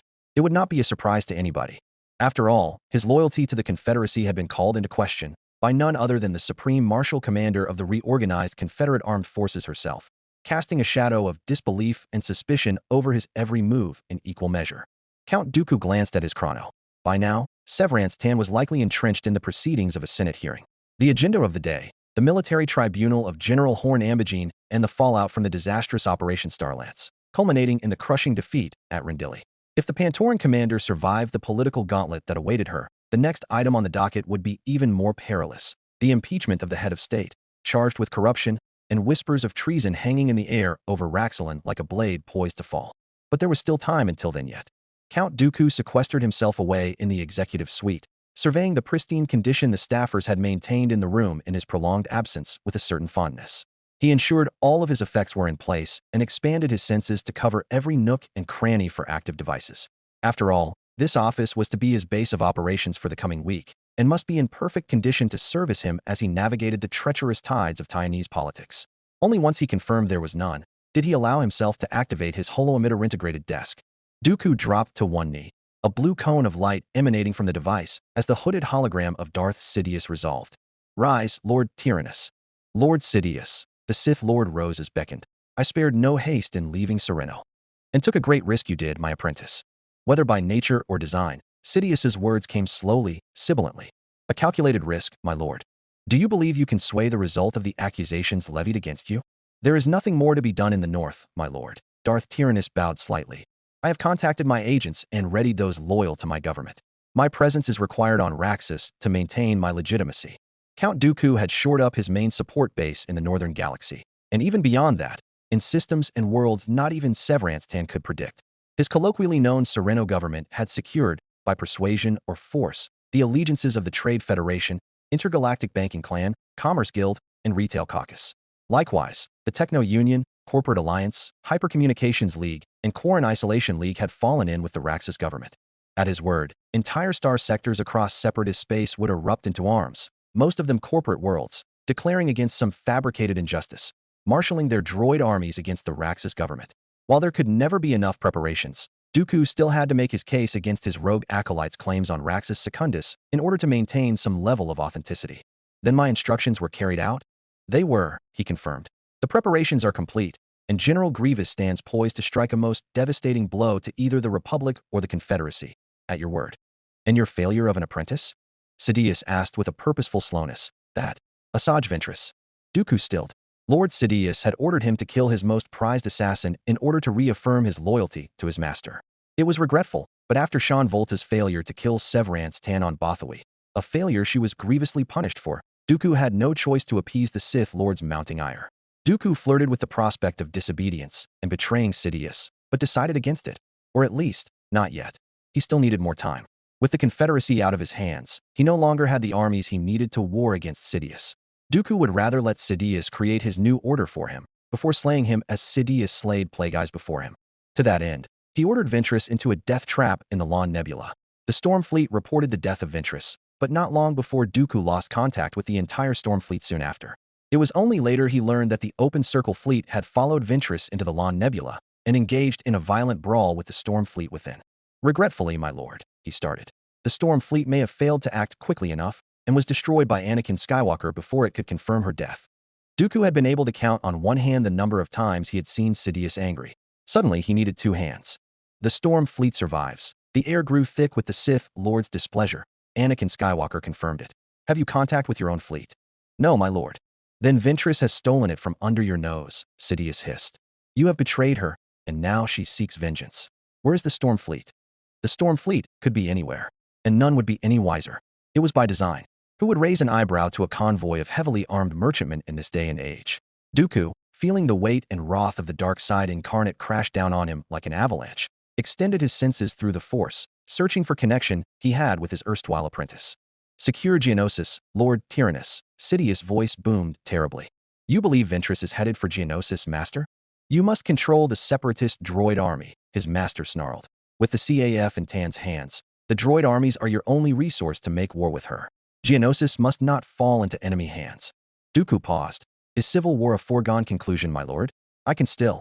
It is, Sidious-eyed Dooku from beneath the hood of his cloak. With you on Sereno, and Tan seeking to make peace with the Republic, it will be a simple matter to convince Yoda to send all available fighting Jedi with their clone armies to Sereno and deal with all of them in one fell swoop. Order 66. The secret order implanted into the inhibitor chip bioengineered into every clone soldier in the Grand Army of the Republic. The secret order to exterminate the Jedi. I see. Is that the plan? It is a drastic change from the original strategy, but the war evolves, and we must evolve with it. But to exterminate the Jedi at Sereno. For a moment, Dooku imagined himself as a part of all of them Sidious had mentioned. Then he wondered if it was even imagined. He marshaled himself and looked up into Sidious' baleful yellow eyes. The Jedi mean to expose you, my lord, Dooku realized. That's why you now act so drastically. And what if they should? Sidious snapped. Do you think that would bring an end to what I have set in motion? No, my lord. But this is unexpected. Yes, it is, as you say, unexpected. Sidious returned his gaze to somewhere far off Dooku could not see. But I will lull the Jedi conspirators into a false sense of security. I will let them believe they have me at my rope's end. Once they have lured themselves into their own cage, I will be rid of them at last. I, not we.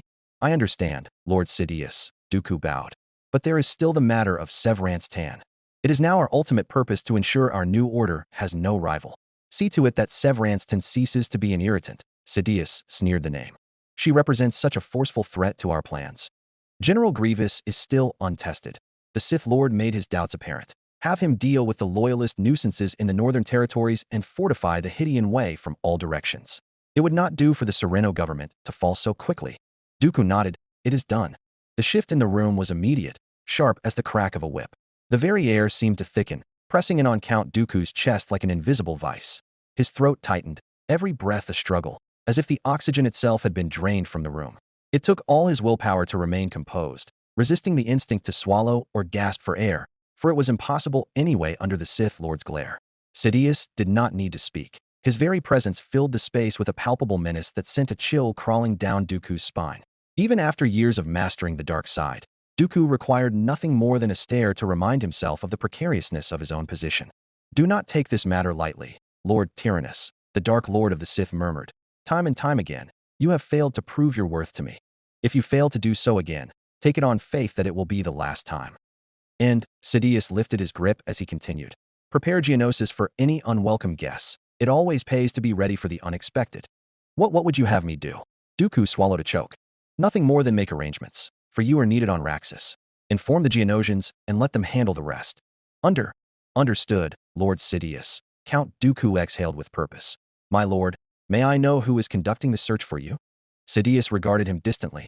Adi Gallia, an unmemorable character on the Jedi High Council, if Dooku recalled rightly. It was surprising that her of all Jedi would prove such a threat to Sidious. Will she be a problem, Master? Do not trouble yourself with her. Sidious turned to Dooku, grinning malevolently. Her single-mindedness will deliver them into my hands, Lord Tyrannus. At this moment, she prepares herself to walk into my trap. Coruscant system. Coruscant sector.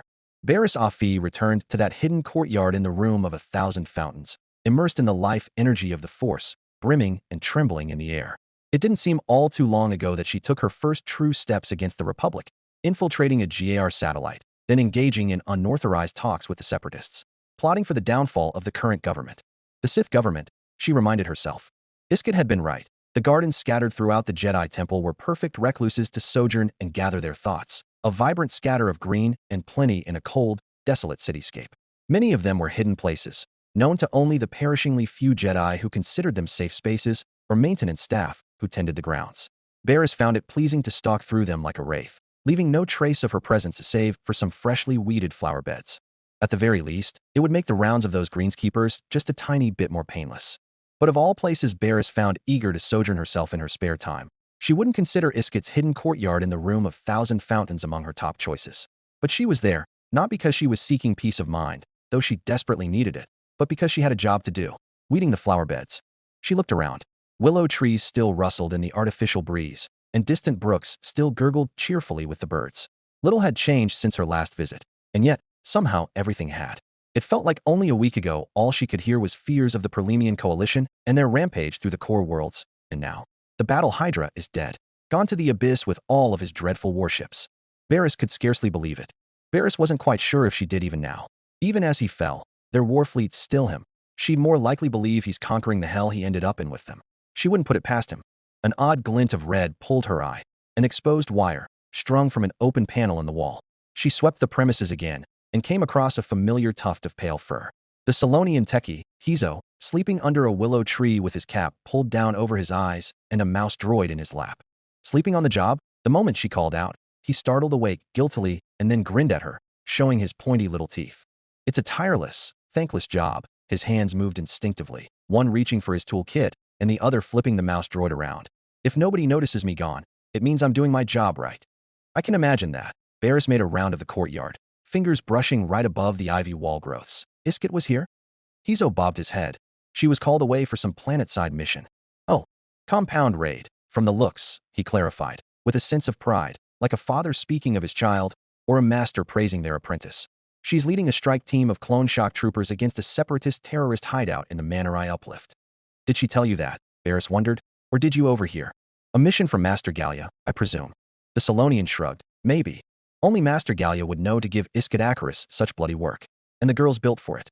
Varys visibly stilled, mulling over the information. Master Gallia must have had a reason for it. To keep her away from the Jedi Temple? Iskit was a liability, and Varys was still unsure of why Master Gallia allowed her to join the mission to Empress Teta. Maybe sending her planetside was a way to keep Iskit occupied with other matters? Or was there perhaps something the Master needed in the Manor Uplift? Did she say anything else? Varys asked bluntly. Hizo's fur rippled. Nothing. A lie. She could feel it in the air. A confidant did wonders for the mind and soul, especially if it was a confidant held in trust, but it was also a weakness. There was a reason why masters were so insistent knights and Padawans confided in them, and only them. Loose lips sink ships, it was told. Varys told him as such. You could do better. Hizo gave the soft growl that she recognized as a tired sigh. Some personal worries. Nothing important. I'm her friend. Varys found it easy to sound indignant. And any friend of hers is a friend of mine. Tell me, it's something to do with the latest mission, isn't it? A light dawned in his cat-like eyes. She did mention you were with her. Let me guess. Varys leaned down and jabbed her fingers into the soil, tearing out a weed. The Jedi Masters made an agreement with a contact before betraying them immediately afterwards. As soon as she uttered those words, it was as if the artificial climate sensors malfunctioned, the light breeze stealing away and leaving behind a stagnant, suffocating humidity. She had a lot more to say than just that, Hizo murmured, confirming her suspicions. Varys' expression flattened, away from his view. That girl. Master Gallia put her in my care. I will have to speak to Iskit. As soon as the thought passed, however, the Mirielin plastered an indignant look on her face and swung around, crushing the weeds in a fist. Don't get me started on that, she growled, letting the crushed weeds fall to the ground. The Masters preach faith and trust, compassion and sympathy, and yet it seems those rules they enforce don't apply to themselves. Did Iskit tell you the specifics? Nothing like that, Hizo said quickly. Not even the names of the Masters. The truth. Varys wrapped the force around her fingers, wielding it like invisible threads branching through the space. It seems I underestimated Iskit. A part of her felt bad for thinking the worst of her friend, because Iskit was her friend. Varys had no ulterior motives about that. It was just that, sometimes, friendship could be a weakness too. There were two, Varys said easily, and Hizo's eyes widened when he realized what she was about to do. He did not interrupt her. One was Master Adi Gallia. The other was Master Plo Koon. Master Plo? Hizo couldn't quite conceal the surprise in his voice. She found a bench opposite him and sat down, huffing. It was a loyalist informant in the Perlemian Coalition's armada.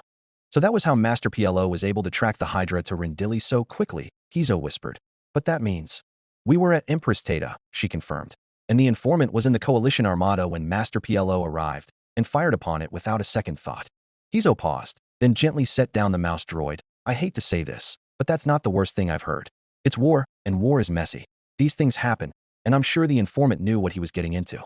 Varys stared at him, forcing the Solonian to meet her gaze. Do you believe that? The Masters certainly gave the informant their reassurance. Well, the Solonian started. I mean, I've been in this temple for 40 years, longer than most council members have been on their seats.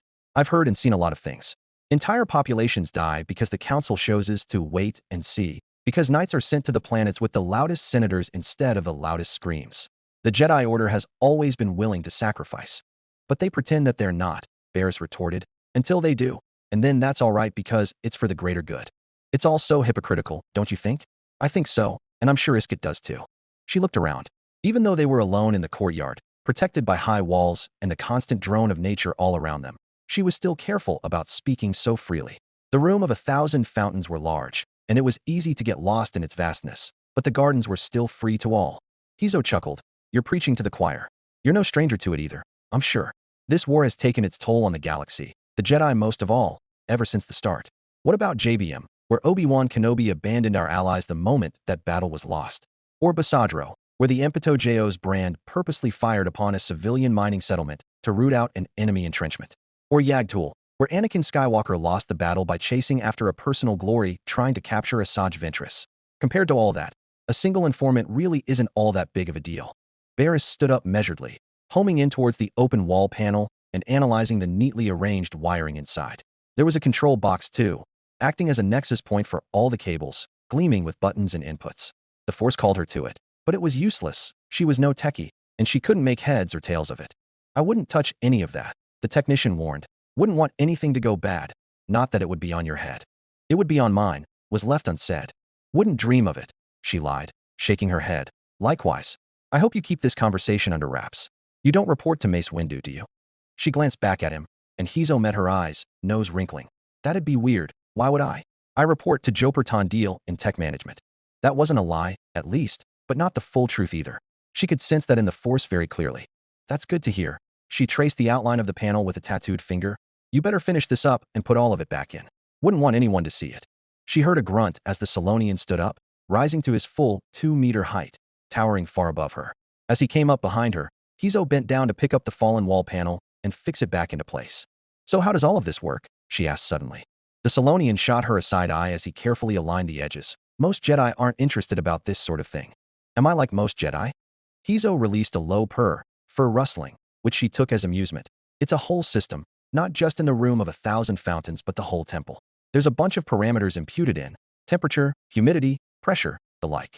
Hidden sensors work together to read all the variables, and this little box here mashes them together to give staff, like me, something to work with. It's just that here in the garden, trying to keep all of these plants and animals alive requires somewhat regular on-site intervention. Huh, Barris mused. Who did you report to again? What? Hizo pushed the last corner into place, the whole tile fitting into the wall with a satisfying click. I told you it's... Never mind, I'll figure it out myself. Barris' hand shot up to his neck.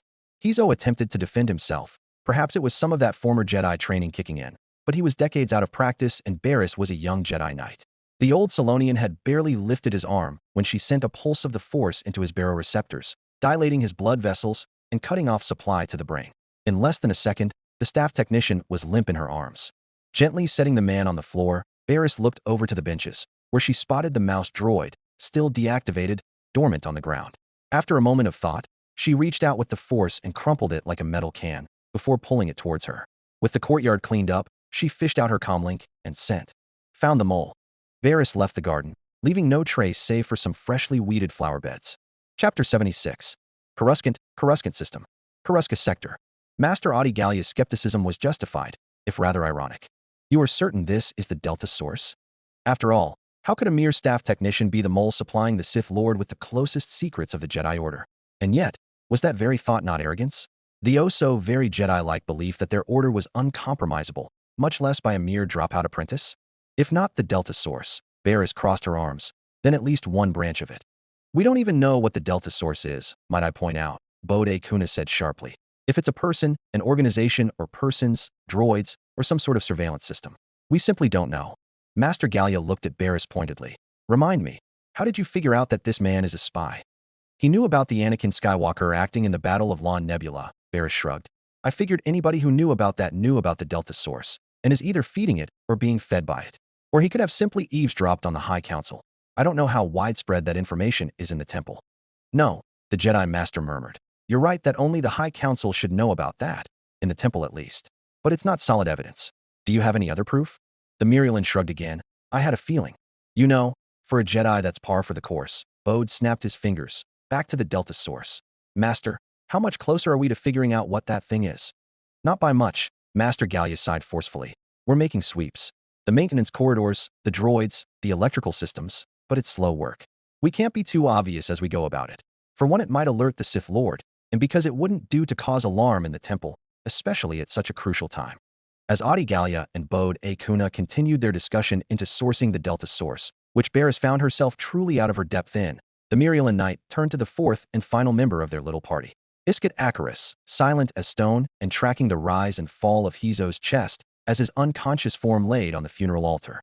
Because it wouldn't look good for Barris if she was caught dragging around a 2-meter-tall Solonian through the populated halls of the Jedi Temple.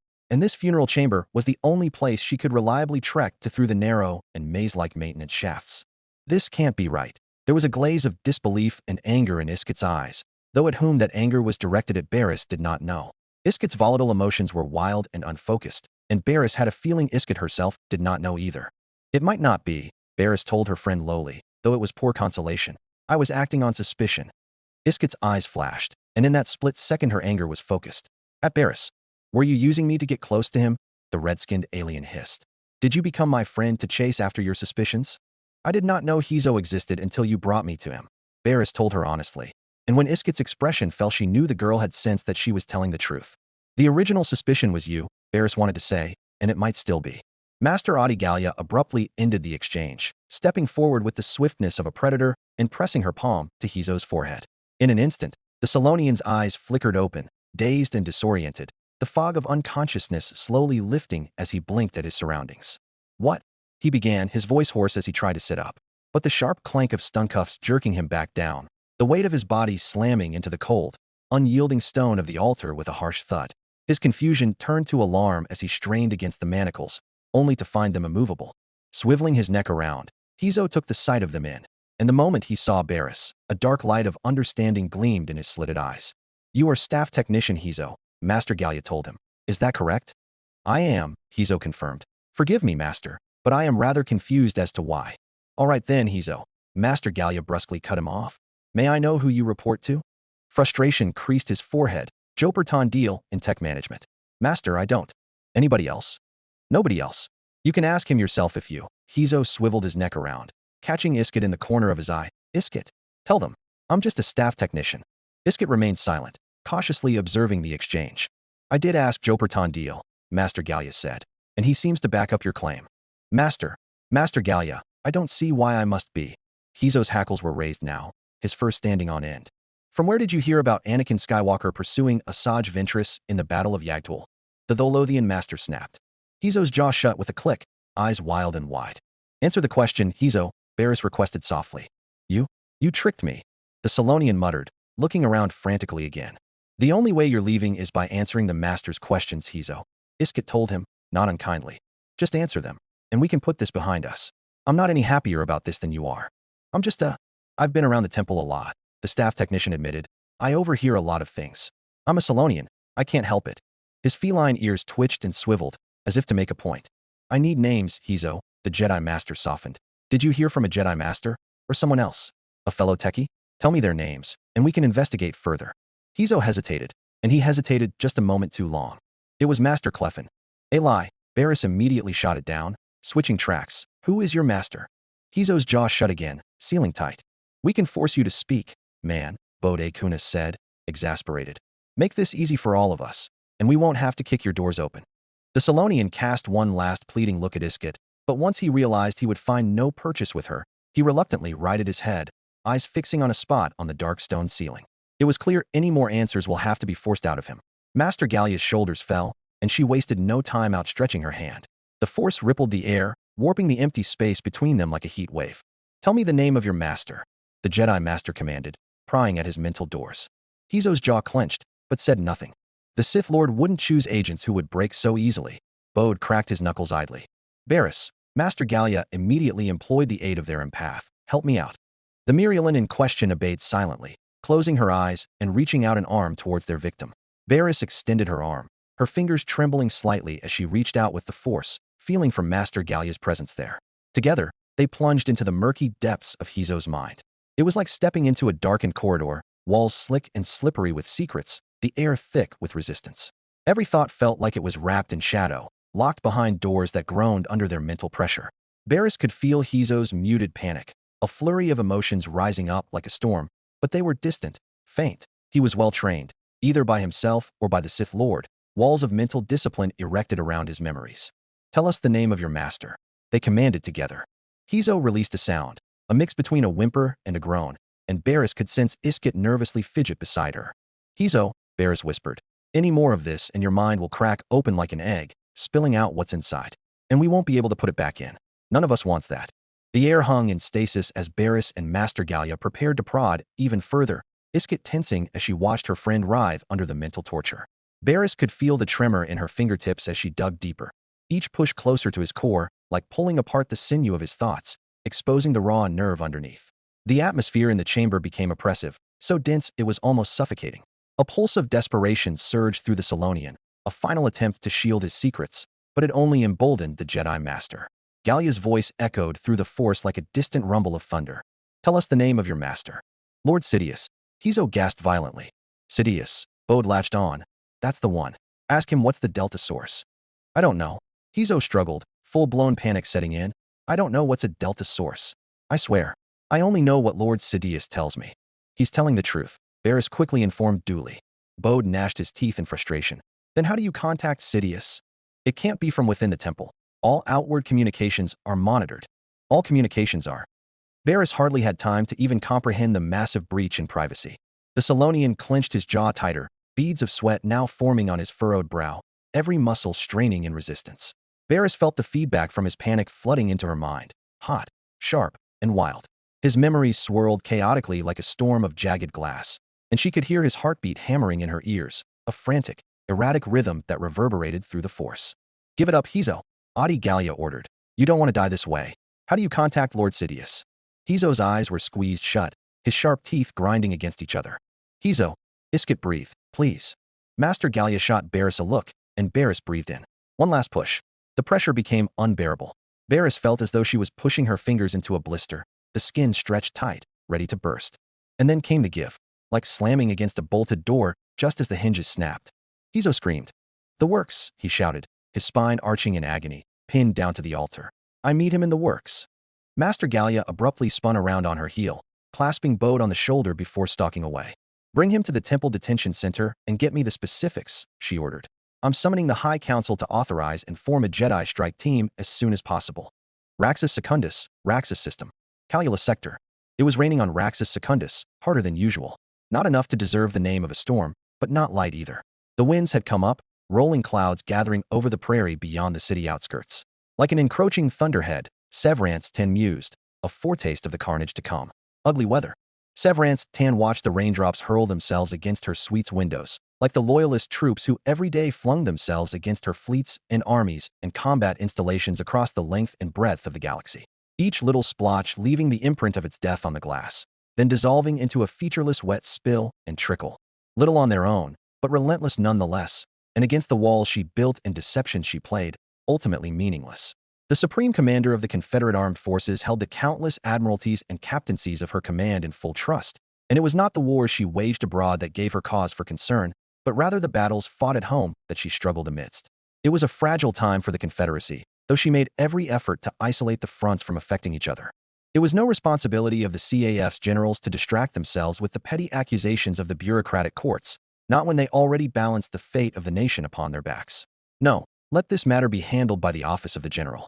The officer corps need not concern, or even learn, of the situation on Raxus, nor should the bureaucrats and politicians force their fingers into martial matters they had no business with.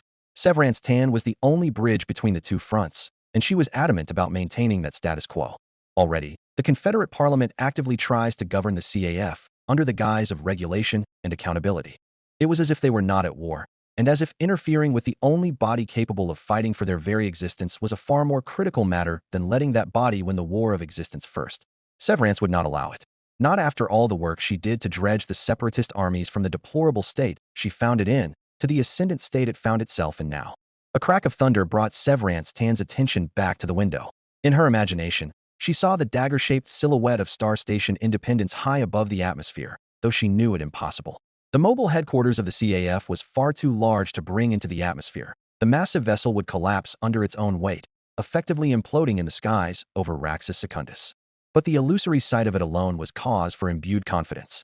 It was a corporeal symbol of the Confederacy's defiance and fight against the Loyalist Republic, known to all across the galactic rim.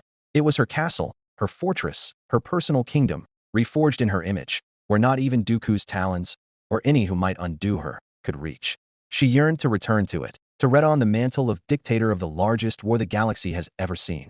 Alas, more pressing issues entangled her planetside yet, such as, for example, the public resurfacing of the Confederacy's one and only head of state on Raxus Secundus. Count Dooku's prolonged absences on the capital world should be considered perhaps outlandish for a head of state, as the Supreme Chancellor of the Republic's absence on Coruscant would surely kick up a storm of panic, for example. But it was not unknown for the Confederacy. Maybe it was the decentralized nature of the Star Nation, or maybe it was Dooku's well-known history as a former Jedi. But Dooku has become rather well known for leading the Confederacy's political efforts from the front. When he was not residing on his homeworld of Sereno, or briefly sojourning on Raxus Secundus, Count Dooku had spent his premiership touring his vast domain. It was a necessary effort to keep the thousands of worlds in the Confederacy satisfied. For a state as young and burgeoning as the Confederacy's, every local government desired to feel important and necessary.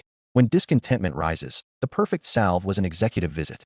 Wasn't it fortunate that Count Dooku had capable stewards governing the country in his absence? Then, just as Severance Ten fought his war, Becklawise managed his house.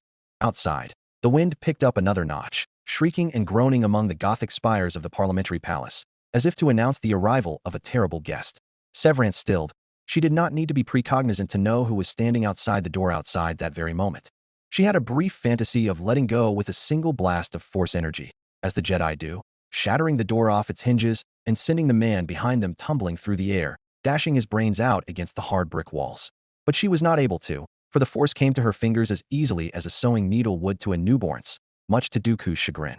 And besides, Dooku would be expecting it. Somehow, it would never be so easy. With the light touch underneath her desk, the doors opened. Count. She stood up, gesturing to a couch whilst she maneuvered around the desk. Count Dooku genially accepted her offer, with a single stride taking in the whole chamber and lording it over it, as if it was his own. With a sweeping flourish of his silk cape, the Count of Sereno reclined on the upholstery, resting an elbow on the armrest and crossing one knee over the other. Severance Tan regarded the aged man carefully, for his age affected not his sense nor skill, and slowly eased herself into the cushions of an opposing wing chair. "I take it your audience with the Parliament bore fruit of pleasant taste?" she started. Dooku had his lightsaber, for he made no motion to hide the distinctive silver crescent of its hilt gleaming on his belt. Hopefully, it would remain there for the remainder of their little discussion. If not, Severance kept her own lightsaber close at hand, the hilt painfully austere compared to her combat teacher's elegant form. Bittersweet, her former master decided. "You have been of great trouble to me, Severance." He took the tone of a father to a disobedient child, or a disappointed instructor to a failing cadet. Severance may not know the emotions brought on by the former, for few Skywalkers by trade had fathers, but she had ample memory of the latter, and the memory made her blood seethe. "I spared no effort." Severance showed none of it through her opaque red eyes, gesturing at the barren table. "Forgive me for the lack of refreshments, Count." Dooku eyed the empty spot where a flower vase might have been. If Severance were a more decor-conscious person, make no mind of it. "I am in no mood for them either." "Oh, but you must be," Severance thought silently, "after preaching for hours to your captive parliament. Then I presume you are not here to go through the motions either." Severance folded her hands on her lap. "What are you here for, Count?" For a moment, each and every one of Dooku's 82 years of age showed on his face. It was an expression of utter fatigue and ennui he would never be. "Diplomacy," he said at last. "Diplomacy? War is a failure of communication." Dooku rubbed his fingers, "and we must war without first attempting diplomacy. I did not come from across the spiral arms to gloat and prattle." "Indeed? But that is what you do best." Dooku laughed, and it was by far the tiredest, bitterest, most unpleasant sound Severance had ever heard him make. The old Count looked down at the floor, as if tracing out the patterns in the woodwork with his eyes. He clasped his hands together, head now raised to stare at her. "What do you want, Severance?" The Supreme Commander looked at the Count of Sereno, baffled. "Is it not obvious, Count?" "Yes." She met his gaze intently. "Victory. A lasting victory. A victory that would etch my name into the fabric of this galaxy. And you are in my way." "I need not to," Count Dooku replied evenly. "We need not be enemies, which speaks to my purpose here. The Parliament and Senate are ignoble and feckless. Surely this fact is no stranger to you. In this age of war, it is blasters and warships that hold power and sway. I command the blasters and warships of the north, as you the south. Should we work together, the Confederacy need not break. Severant's eyes were half closed in mistrust, red gleaming under heavy lids. Pleading does not suit you, Count. You appear to me like a soaken old cat in the rain. Has your master finally abandoned you? My master. Dooku echoed, then chuckled. Ah, yes, my master. You know of that too, as you know of his grand plan? I should not be surprised, but I am. For a Sith Lord, you were utterly convinced your apprentices would not betray you, Severance told him, admittedly gloatingly. Is it because you pitted them against each other, so that their knives would be occupied in each other's bodies instead of yours? Or is it because you did not consider them true Sith like you are, and thought them incapable of ambition? Or, Dooku opened his palms, it is simply arrogance. Arrogance, Severance reclined, agreeing with a nod. Your master must not consider you a true Sith either, if he thought you would not betray him. Otherwise, you would be dead. It is entirely possible, Dooku admitted. Loath I am to admit. But here I am, and he does not know it, convinced in his own superiority. As you have wielded mine against me, I wield his against him. Severance Tan mulled over his words, then mulled over Rain Bonteri's, those spoken to her, and that Jedi girl the day after Calumex. The words that changed everything. Very well, her eyes opened, boring into the Count. We can work together. I will retract my accusations and clear your name. And you will submit your armies and fleets to me, and return the new territories to the authority of Raxus Secundus. The response was silence, as master and apprentice engaged in a battle of wills. A crack of thunder, and Rain Bonteri's words burned in her mind. Or, she murmured softly, would your pride disallow it? Severance Tan cared not for the Sith and Jedi, for the dark and light sides of the Force. She cared for the resources she needed to achieve the final victory she so desperately lusts for. No matter how much Rain Bonteri would advise against it, she was perfectly willing to shake hands with Count Dooku and present a reunified front to the galaxy. But that front must be united under a single banner, as was the only way to fight a war. And it would be the banner of the Confederate Armed Forces. Her banner. Count Dooku may be the head of state, but Severance Tan was the supreme martial commander of the CAF. His words must not hold sway in her domain, except through her. That is, Dooku sat up. No equal exchange. I do not seek an equal exchange, Severance replied coldly. I seek victory, and victory requires the submission of all military forces in the Confederacy to my banners. Dooku quirked an eyebrow, swallowing a mocking laugh. Compromise is a path to victory. Are you so willing to open a second front? The choice is yours. Either work with me as equals, and we will put our quarrels aside until the Republic is in its grave. Or war against me, as you war against the Republic, tossing the prospect of victory just that much further. Once again, the response was silence. Or, Dooku murmured softly, would your pride disallow it? For a man so articulate, it is pleasant to have you so lost at words that you must use mine own against me, Severance Tan scathed lightly. Just as your lack of articulation proves itself to me, Dooku smiled. Target the argument, not the opponent, Severance. An inability to do so is the mark of a poor argument, or rather, a poor debater.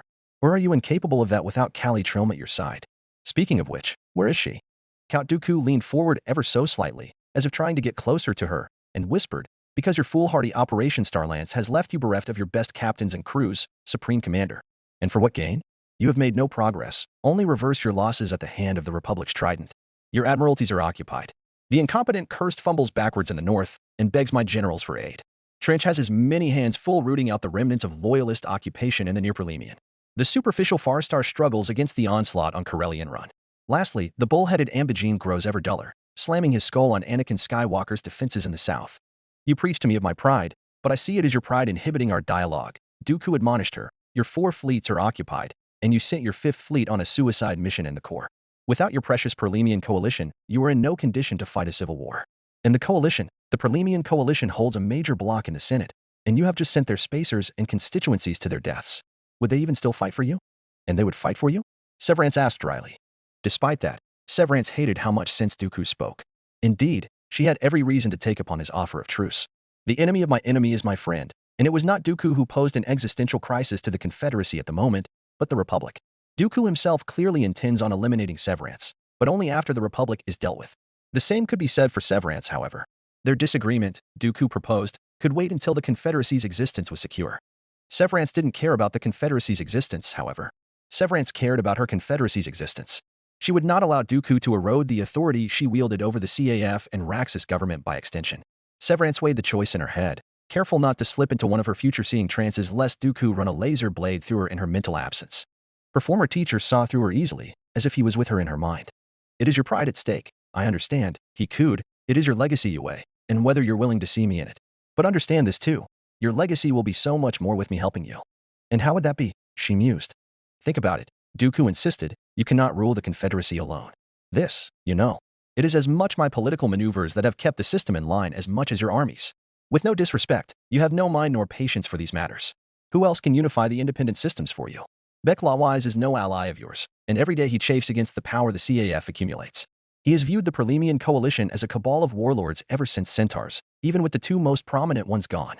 What does he think of your precious CAF? I do not intend on ruling. Dooku's cackle interrupted her. Oh, but you do.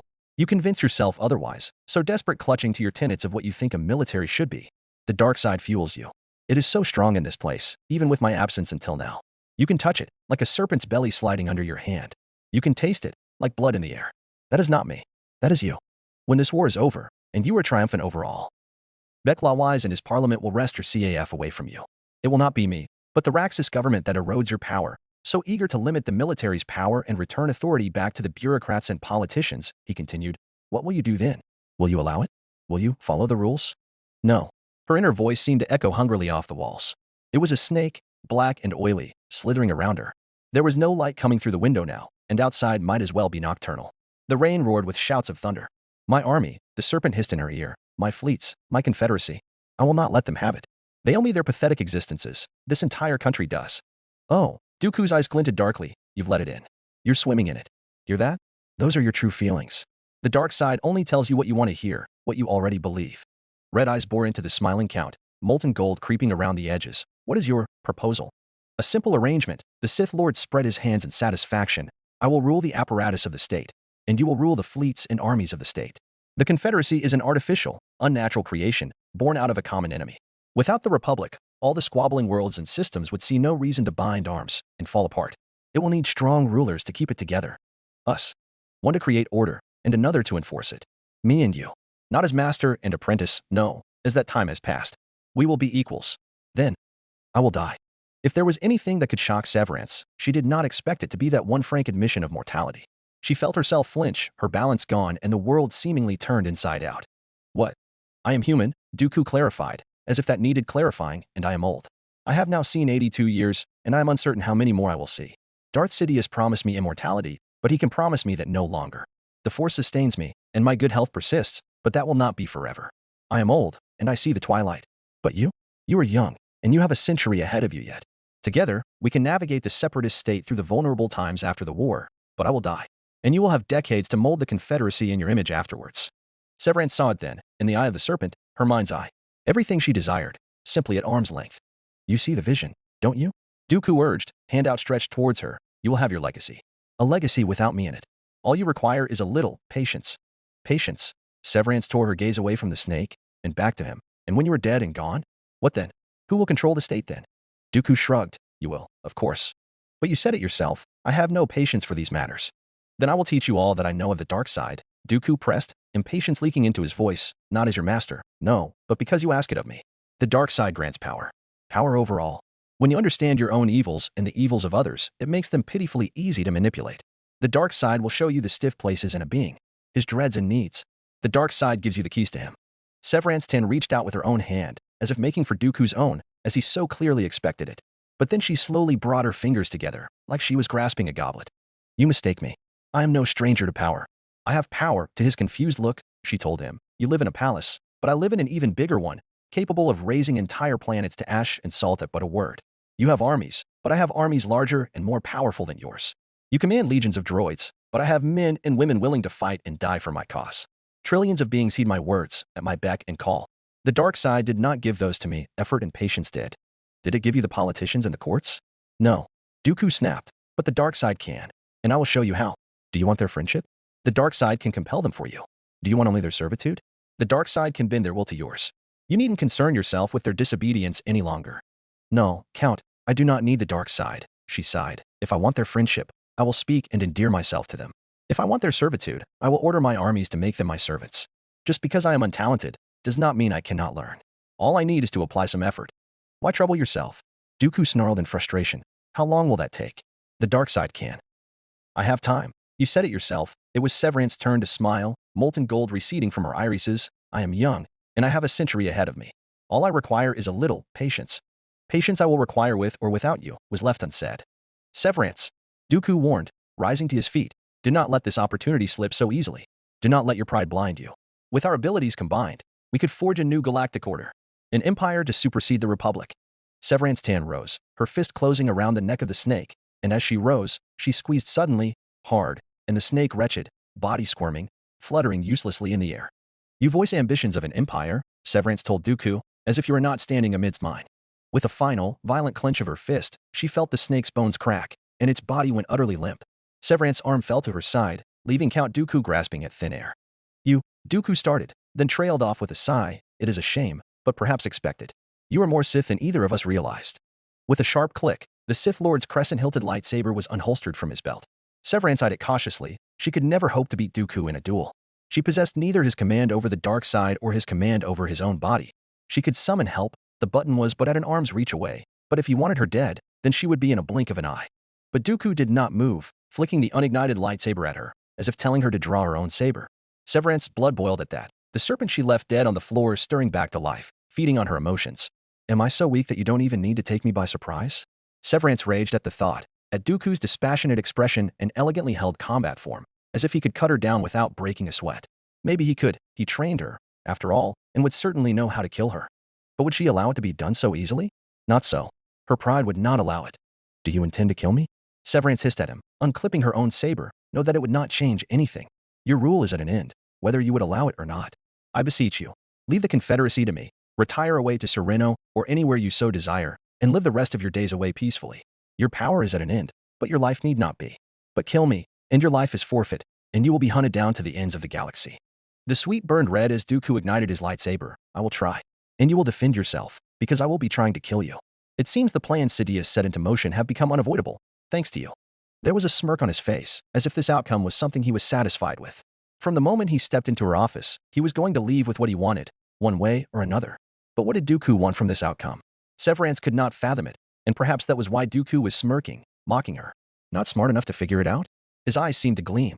You are but an old man unable to accept that your time has passed, she snarled, all fear and apprehension lost as the dark side ran through her blood and made her arms lighter. Gold clashed with red as she pointed her saber at him, the point but an inch from his nose. I order that you surrender, and silently accept that your name will be etched into history as one of the vanquished. Chapter 77. Geonosis System. Arcani Sector. As the warship plunged into the arid atmosphere of Geonosis, Asajj Ventress struggled to shut out the staggering cacophony of sensory input and focus on finding her center amid the chaos. Not from the turbulence, no, for the foe freighter was solid of form and build, and there was hardly a shudder as they whipped through a thundering sandstorm, but from the commotion on the deck. The flagship of the Storm Fleet, Storm 001, and the ships it led were all designed with the cover of a PCL-27 A-class freighter in mind, to disguise their true nature as warships. Which meant they all possessed utterly massive bow cargo doors that spanned flank to flank, ostensibly to facilitate the off- and onloading of the vast volumes of freight these ships fueled the galaxy with. Cargo bay doors meant cargo bays, smaller ones, not on the scale of a real A-class freighter, but large enough to be repurposed into a modest hangar bay. If hangar bays didn't need airlocks or atmospheric containment shielding, that was, since the doors opened directly to the outside. Except, the cargo bays weren't being used as hangars, not in any traditional sense, at least. From the railings of an observation platform above, Ventress silently watched the Onderonians scamper about on the bay deck, like ants scurrying in the shadows of giants. In the dim lighting, enormous wyverns writhed and grated against their steel prison, snapping and clawing in their restraints. Dusinian warbeasts, Ventress rubbed a phantom itch on her newly acquired mechno-arm, and lunar dragons. The dark side of the force was thick and heavy in the bay, as if the gargantuan warbeasts lived and breathed it, as they should, spawned from the demon moon of Onderon. In fact, there was more turbulence from inside the ship than outside. Asajj Ventress absorbed their emotions, their frustrations, their pent-up rage, accumulated over weeks and months cooped up in these metal cages. Ventress never thought of sympathizing with monsters, but she did now. Plucked from their homeworlds, herded aboard warships and taken to where none of their kind have ever gone before. The stars in the sky. The assassin felt a tinge of nostalgia. She was like them too, once. Relating to beasts are you now, Asajj? Dooku's voice asked her, look at how far you have fallen. But they are not so mindless, are they, Asajj? Kai replied, the force flows through all living beings. Are you? Ventress thought quietly, anybody would be resentful, trapped in a cage where they could not spread their wings. And as if the dragons heard her, they settled down, tamed, apparently, for at least just the moment. Immediately sensing the unnatural lull in their warbeasts, the Onderonian handlers seized the opportunity to scramble their caparisons and harnesses over the mighty creatures, affixing equipment for battle. I don't know how you keep doing it, but damn me to Zun if I am not grateful. Captain Vander clambered up the gangway with 2 women in tow. I don't think these warbeasts would last another day in here. All it would take was one going on a rampage to kill all of us. The thought had never been more present in Ventress' mind. Just the idea of a single brutal, 100,000-pound dragon finally snapping in the middle of hyperspace transit. There's only so much you can do, Kaviya shrugged, bearing a frivolous grin that conveyed nothing of the weight of the situation. My engineers had already retrofitted all these ships into flying menageries. This is his home, and home gets out in space. There was a bed of dirt and vegetation on the deck, ivy and blooming flowers on the bulkheads, and drooping willows and vines cascading from above, concealing the roosts of Xenian raptors and devourers. The shipboard artificial environment and gravity systems had been hijacked to imitate the climate and gravity of Onderon as much as possible, an oppressive, sultry boil that made Ventress' skin slick with sweat. And of course, everything else necessary to transform a freight bay into a rainforest vivarium and maintain it. They've done an incredibly impressive job of it, considering most of the work was done in transit. You've done a fine job of it. Neridan Doolan rested her hands on her hips, considering the smell. The smell. It smelled like what a rainforest vivarium would smell like, except inhabited by half a dozen lumbering dragons and a score of smaller flying war beasts that inhabited the canopy, eating and sleeping and shitting and everything else that monsters do. I don't think this is what Dooku imagined his secret fleet would be used for, Ventress thought humorlessly at the sight. Not that it would even be on his list of grudges when I'm done with him. We space the waste regularly. Kaviya patted the mercenary's shoulder without fear, leaving a greasy glove print on the Mistril's purple robes, so it could be worse. I can imagine, Doolan replied drily, and I'd like it to keep it that way. Thank you. Ventress silently agreed. She looked around the ship, which juddered and shook as it plummeted toward the planet's surface. The air was thick and still, reeking of dirt and sweat.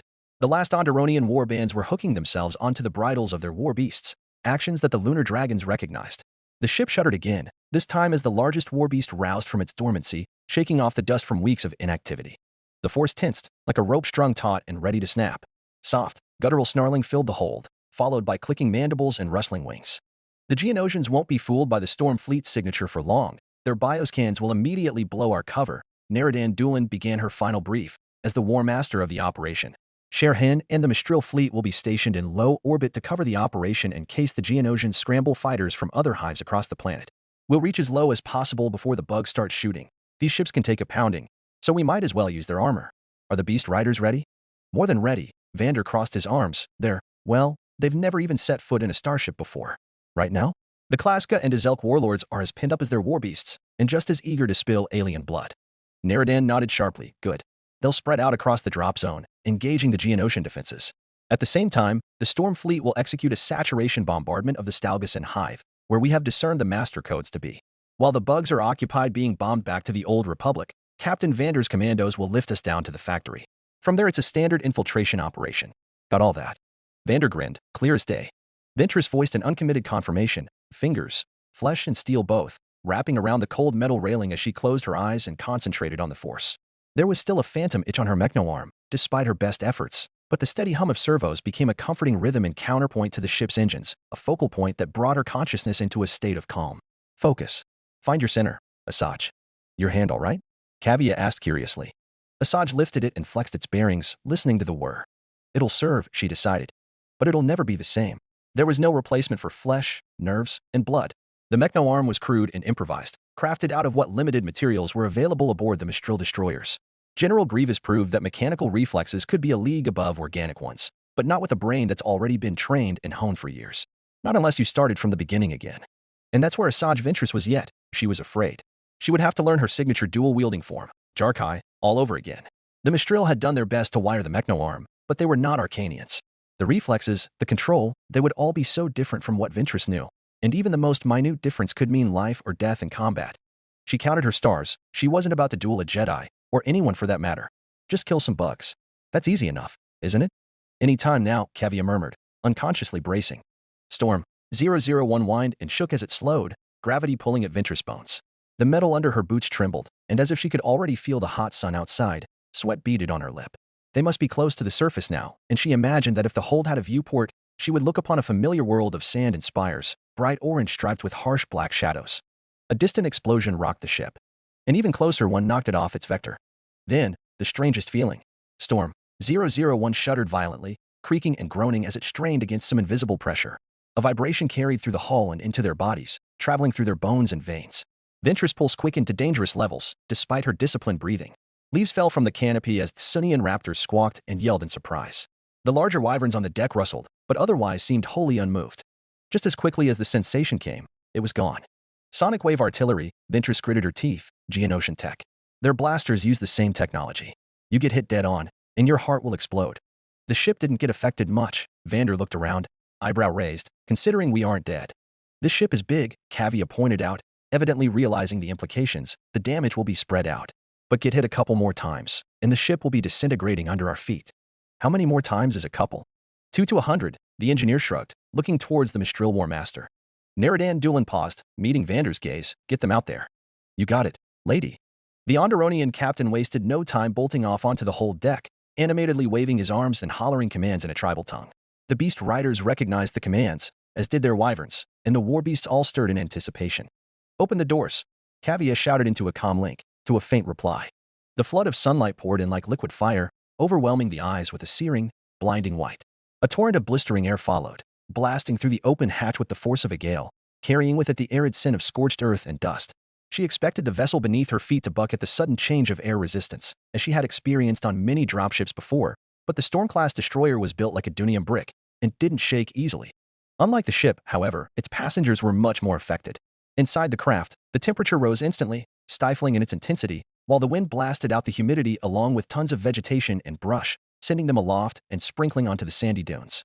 Warlords and warlords alike hooped and crowed, pumping themselves up for battle, whilst beast riders strained their mounts against immediately leaping into the clouds. Are all the warbands ready? Naradan shouted over the winds, her Mistral squad assembling around her whipping ropes.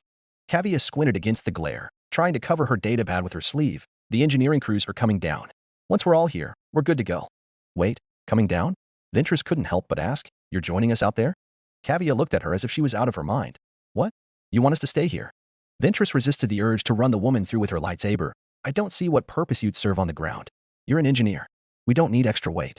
I can ride a war beast with my eyes closed and both arms tied behind my back. Egghead, the engineer rebuked. I swept this old bucket top to bottom, and it's all automated, provided the right programs. Beyond that, it's a giant steel coffin. No sane person would want this to be their grave. Dead is dead, Ventress snarled. What does it matter where you die? I fail to understand. It will always be safer here than out there. She pointed out to the skies beyond the open doors, filled with fire and flak and black smoke. Before the engineer could retort again, the turbolift chimed and the bridge crew of a handful engineers poured out, armed with disruptor grenades and carbines. Kavia huffed, waving over her men and shooting Ventress a glare that seemed to imply she was insipid. Live fast, die young. Kavia vaulted over the rails and landed squarely on one of the dragon's tails without even looking. Leave the world with a curse on your lips and sky in your lungs. That's what I always say. Kavia's voice drowned out as she skillfully scaled the ridge tail all the way up to the caparison, joining Vander and the rest of the commandos there. As the bridge crew followed her lead, Naradan leaned closer to Ventress' ear. You've crossed the galaxy fighting Dooku's war, but you've never fought with the people Dooku claims to be fighting for. The Mistral told her, it's a whole galaxy out there, not just contained in battle maps and soldiers. You'll find that when you've lived in the shadow of a demon moon all your life, the only thing that would terrify you is a boring death. In no mood to continue the argument, death is death, Ventress made her way onto the war beast. Boarding it was trivial, with the Force, as she crossed the gap with a single well-timed leap. Welcome aboard, Vander shouted, his hair whipping in the wind. Sand was pooling on the far corners of the cargo hold. Hold on tight, or you'll be blown right off. Ventress graciously decided to heed his advice. What are we waiting for? The warlords know best when to jump. He jabbed a finger over to the neighboring warbeast, one naked of any harness or saddle. Carbine-armed savages were lodged squarely between the spines on the monster's back. We have a saying, the clansmen learned to ride before they could walk. The best of them are born on the backs of their warbeasts. That's why we call them the beast riders. Vander barked in laughter as artillery fire roared around them. Ventress ignored the madman and took stock of their warband. 6 Sunian warbeasts each carrying as many as 20 men, and 3 times as many smaller flying wyverns with single or dual riders. While the beast riders of the massive warbeast on her right were cheering and shaking their blasters and lances in the air, the passengers of the one on her left were more grim. Some were shaking, others had the fear of death engraved in their eyes. Don't mind those, the captain told her as Doolan's Mistral squad climbed aboard. That's the penal battalion. The punishment was permanent exile, but they took their chances fighting for the right to live. They're more likely to die here, Ventress shook her head. The punishment's exile, but we don't want a band of grudgeful traitors gallivanting around the galaxy, do we? Vander asked rhetorically, with a sly smile. They're here to die. A cruel joke. You seem like the type to enjoy that sort of thing, Kavia suddenly piped up. I am. Cloud covers clearing up, the captain sat up. I'd wager we're about to go. He was right. A familiar desert of red sand and stark sunlight came into view, tall spires piercing the sky like melting candles, and somewhere below, ranks of artillery and cannons buzzed and boomed and screamed. The air felt as if it were charged up with lightning, for all that the sky was clear. The Klaska warlord lifted his carbine and fired 3 shots into the sky, roaring out wordlessly. And the warbeast roared in reply, a deafening chorus that made the thunder of exploding flak sound mute. A rush and lurch, and they were in the air. Ventress wrapped the rope around her arm tight, though her natural balance kept her steady nonetheless. All around them, hundreds of dragons and wyverns and warbeasts were taking to the skies over Geonosis, all screaming out as if to claim their new domain. Ventress felt the pull of the beast beneath her, its wings beating against the storm of dust and flak, rising higher and faster with every surge of its powerful body. The air was thick with the smell of scorched sand and burning plasma, but it was the roar of the warbeast that dominated the senses, how its muscles rippled beneath her feet. The sky was a swirling maelstrom of chaos. Dragons, wyverns, and other monstrous creatures, each ridden by warriors of the Onderonian army, cut through the air, their scales and hides glinting under the harsh desert sun. Now isn't that a sight? Geonosian beak-winged starfighters rushed up to meet them, their comparatively diminutive forms completely dwarfed by the massive warbeasts.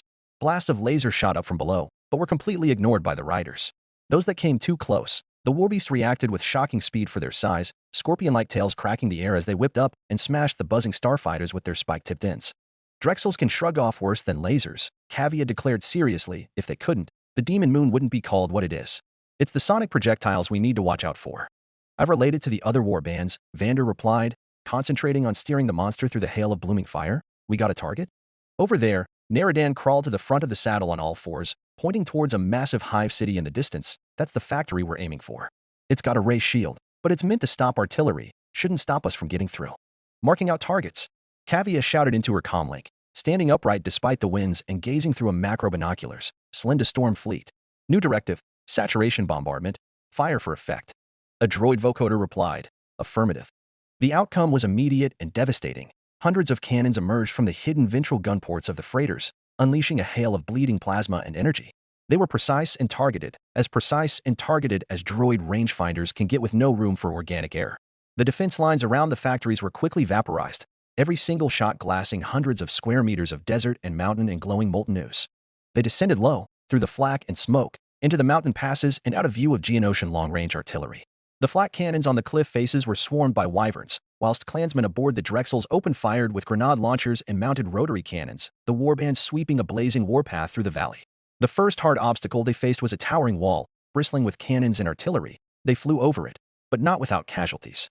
Orbs of sonic energy turned the insides of 4 warbeasts to mush, the massive beasts dropping out of the sky like wet moths. Ventress looked back as they passed, to see parachutes descending in place where the beasts were felled, Onderonian and Beast Rider commandos dropping down with disruptors blazing, curses on their lips and sky in their lungs. Olkobas! Kavia shouted into her comlink again, cover us as we approach the shield. If there was a reply, Ventress didn't hear it. The warbeasts and their accompanying wyverns thundered higher into the sky nevertheless, aloft massive beating wings. The storm fleet were now like black dots behind them, though they steadily pushed forward, laying down a raking bombardment that gradually and unstoppably melted down the mountain range to liquid magma, flushing out the bug hives within. It was evident what Dooku intended the storm fleet's true purpose to be. With the swarming warbands above and the storm fleet encroaching like an unstoppable tide, they managed to slip towards the ray shield relatively unscathed. Everything was going to plan. Captain Vander slowed down to pass through the ray shield, before landing at the base of one of the spires. The Mistral identified an entrance and took point, descending down the dark starwell. Ventress hardly had time to tail after them in the rearguard before Vander shouted a blessing and took to the sky with a gust of dry wind. Stay sharp, a Mistral murmured, perhaps to herself, because Ventress didn't need to be told. She was more familiar with the bugs than the rest of them combined. They were headed down a narrow set of spiraling stairs, the darkness lit only by the glow of their weapons. The Geonosians used senses other than sight to navigate their winding hive mazes, their clicking language providing them a perfect mental map of their subterranean cities via echolocation. Her senses told her this staircase was long and went deep underground, and she didn't need the force for that. The stairs finally emptied out into a tall hallway with intricate architectural details, almost like a temple. The floor was a metal grate, and the Mistral made not a sound as they spread out, following Naradan Doolan. As the rearguard, Ventress was the last to enter the underground foundry. Molten metal still glowed cherry red amid the enormous churning machinery. Droids and wingless Geonosian thralls milled about, servicing and monitoring the production line, as if completely unaware of the raging battle being fought overhead. The dark assassin's eyes sharpened as she inspected the conveyor belts. They weren't manufacturing droids, no, the pieces were much too large for that. Not the standard AAT ones either. The pieces. Severance Tan's Devastator tanks. So that's where we are. I'm taking point. I know the way. You know where the master codes are? Doolan questioned skeptically. There's only one place they could be, she grunted back, taking the lead with or without the confirmation. Drone nest up ahead, her memory told her as her lightsaber spat an eerie red glow across the sculpted stone. Up ahead, a dark shadow detached from the wall, but her lightsaber was already cleaving through its exoskeleton before the bug even had time to activate its electrostaff. Realizing their usual ambush tactic wouldn't work against her, the entire contingent of Geonosian drones gruesomely peeled off the walls and rushed at her, chittering madly. Ventress didn't even need to think. Her body knew exactly what to do. With a swift flash, her arm shot out as if of its own volition. As her blade met the Geonosian's chest, she was intricately aware of the strange sensation of flesh parting, the sharp click of chitin, and the softer thickness within. The Geonosian fell at her feet, nearly split in two. Ventress stopped the next Mistral behind her and lifted up her one lightsaber at the advancing bugs. Next, more and more Geonosians appeared. They peeled off the wall, skittered across the ceiling. The darkness hid endless hiding places, and the Geonosians buzzed angrily, a choir of rage. The next Geonosian chittered madly as it flew at her, its wings beating so fast that they were a blur. She ducked under the jab and sliced the creature in half with her lightsaber. Before she could blink away the image of the top half sliding off the bottom half, another warrior appeared. Ventress was smiling. In this narrow corridor, she didn't need both lightsabers. Her blood-red blade was a curtain of death that marched forward unceasingly, a solid crimson blur that deflected and cut down everything in its path, leaving molten gashes on the walls it cut through. The Mistral followed behind quietly, kicking aside the dismembered carapaces as if the corpses were nothing more than tripping hazards. Which, to be fair, they were, and they were all equally dead. Because dead is dead. By the time the Mistral caught up in the next antechamber, all they found were more dead bugs strewn across the sandstone floor. Quick work, Doolin commented, and nothing more. Where to from here? Ventress huffed, barely out of breath, to the control center. You can't miss it. Mostly because of the massive Arena 7580 tactical monitoring projector in the center of the room. Asajj Ventress was very familiar with it. The Separatist Council used the holodeble to conduct the Battle of Geonosis, and the idiots still lost. When Severanstan recaptured the place, she used the holodeble to plan her Operation Sidestep, which turned the tide of the war in the southern galaxy. And she took such a liking to the system, in fact, that she reproduced it throughout the CAF's bases and headquarters. Ventress led the Mistral storming into the command center, a huge room with a large circular holoprojection table in its center, arena, and many other monitors about the walls. Just as she suspected, Archduke Poggle the Lesser was found within, still conferring with his commanders as the widening battle raged on the tabletop when they entered the room. The Mistral strike team fanned out, hairpins flashing out in a blur and dropping at least 24 armed Geonosians before Poggle the Lesser even realized what was going on. As soon as the mercenaries confirmed there were no armed enemy combatants left in the room, they spread out to cover the exits, reminding Ventress of the same tactic they used back the Lawn Nebula. Poggle, Ventress cooed sweetly, would you be a dear and hand over the master codes to the droid army? Only if you value your life, of course. Poggle was trembling so forcefully that it seemed as if he might just fall over. The same cowardly old bug as always, Ventress grinned viciously. Where it all started, so will the beginning of the end. Once I have the master codes, I will relish the sight of Dooku's precious droid armies turning on him. But just when Poggle the Lesser seemed to keel over out of fright, he froze, then chuckled. A horrid clicking noise that scraped at the eardrums. Then the chuckle rose into a full-blown laugh, a loud, terrible thing that made Ventress realize they had been outplayed. What is he saying? Naradan Doolin demanded, piercing Zinji needles held between her fingers. Dooku was right. Poggle laughed at her. You are but an uninformed, misled little novice, Ventress. Her stomach dropped. Poggle smiled. You want the codes? Take them. It's already too late. Haven't you heard? There's a war being fought. Adahawk's approach, Adahawk's system. Hawkader sector. We couldn't find Kali Trilm. Damn if I didn't drive the whole fleet insane with my unreasonable demands, reviewing all the footage and checking all the logs and double-checking and triple-checking to formulate a reasonable timeline to retrace her steps and figure out where she was last seen. She wasn't among any of the combined fleet's overflowing medbays, nor in any of the depressingly empty morgues. It appeared, beyond all reasonable doubt, that Rear Admiral Kali Trilm went down with her ship. There was no reason to search so hard anyway. Commanders died all the time in battle. That was war. Kret was missing, and so was one out of Izo. Dead, probably. Frozen and floating among the wreckage at Rendili. So was Kali Trilm. But I couldn't believe it. I owed it to her not to. She saved my life. I wish I could have saved hers too. Maybe I still could. Maybe she had been taken prisoner by the Loyalists, but I knew that was hopeful thinking. There was no point in not hoping, however. Nevertheless, we made it to Minayan. Kali chose the place, if I heard correctly. Couldn't have picked a better rendezvous location myself. Minayan was, in the middle of nowhere, frankly, and hundreds of parsecs away from the nearest large hyperlanes. The Loyalists could trace our jump vector, but the resulting search cone was so large they might as well be looking for a needle in a haystack. Interestingly enough, the world was once a thriving production world, producing Kolto, an earlier alternative to the famous Bacta healing agent. The stuff wasn't as potent as Bacta, however, and its supply was incredibly limited. Minayan was the only world in the galaxy where Kolto could be harvested. After a couple devastating wars that left the surface of the planet mostly uninhabited, with the local Selkith all retreating into the ocean depths of their waterworld, Manayan lost most of its strategic value, which made it the perfect spot for a routing separatist war fleet to lick its wounds. We loitered there for a while, as long as we dared, though we never made contact with the Selkith people, tallying our losses, repairing what we could, and waiting for any stragglers from the battle to catch up. But the Republic hadn't been inactive, unfortunately, and our pickets soon reported Republic scout ships sweeping the sector. Despite the fact that survivors were still trickling in once or twice a day, we couldn't risk discovery and immediately departed for our next destination. And what was our next destination? Well, the closest friendly world we could reach. That left somewhere on the Nanthri front, which was morosely amusing in a way. Where it all started, aboard Admiral Trench's flagship over Nanthri, and we've just made one big circle back to here. Almost made me think nothing was gained from the whole venture. Or at least, I gained nothing from the whole venture. Only losses. The Confederacy, however? We bought the Confederacy time, allies, and resources. And most important of all, morale. We didn't just punch the Republic where it hurts. We rampaged through their backyard. No, front porch for 2 whole months. That had to be worth something. The Confederacy could still punch well above its weight class. At least we proved that. But now, after 2, 3 months of no contact, it was time to return home. But return home to what? We bought the Confederacy time, not victories. At least, not victories on the home front. It was up to the Pantorans admiralties to ensure Operation Stormdoor was a success. Trench, I could rely on. Ambigene, he was ruthless, if nothing else, though I left him Anakin Skywalker as his opponent. I didn't know anything about the other two, Kurst and Farstar. Was the Confederacy back on its feet? Or were all of our efforts and sacrifices in vain? My heart was trying to climb up my throat throughout the entire hyperspace transit, which took agonizingly long considering our damaged hyperdrives. It didn't help that I had posted my flag on Diedrich's ship, Kronprinz. Kronprinz didn't have any viewports, and it was during that agonizing transit that I personally answered an old question of mine. Why do warships possess huge bridge viewports? Kronprinz conducted herself exceedingly well without any. Well, personally, I love viewports. Because they didn't make me so claustrophobic on board a ship. We had been orbiting Manayan, but I couldn't see it with my own eyes, only through a camera display, and that just wasn't the same. I even missed the chaotic swirls and boils of a hyperspace tunnel, despite how mind-numbingly boring the sight was after seeing it hundreds and thousands of times. I honestly couldn't wait to get off the ship and see anything but the same old stale steel compartments day in and day out. No offense to the Kronprinz, she's still the most beautiful warship I've ever seen in my life.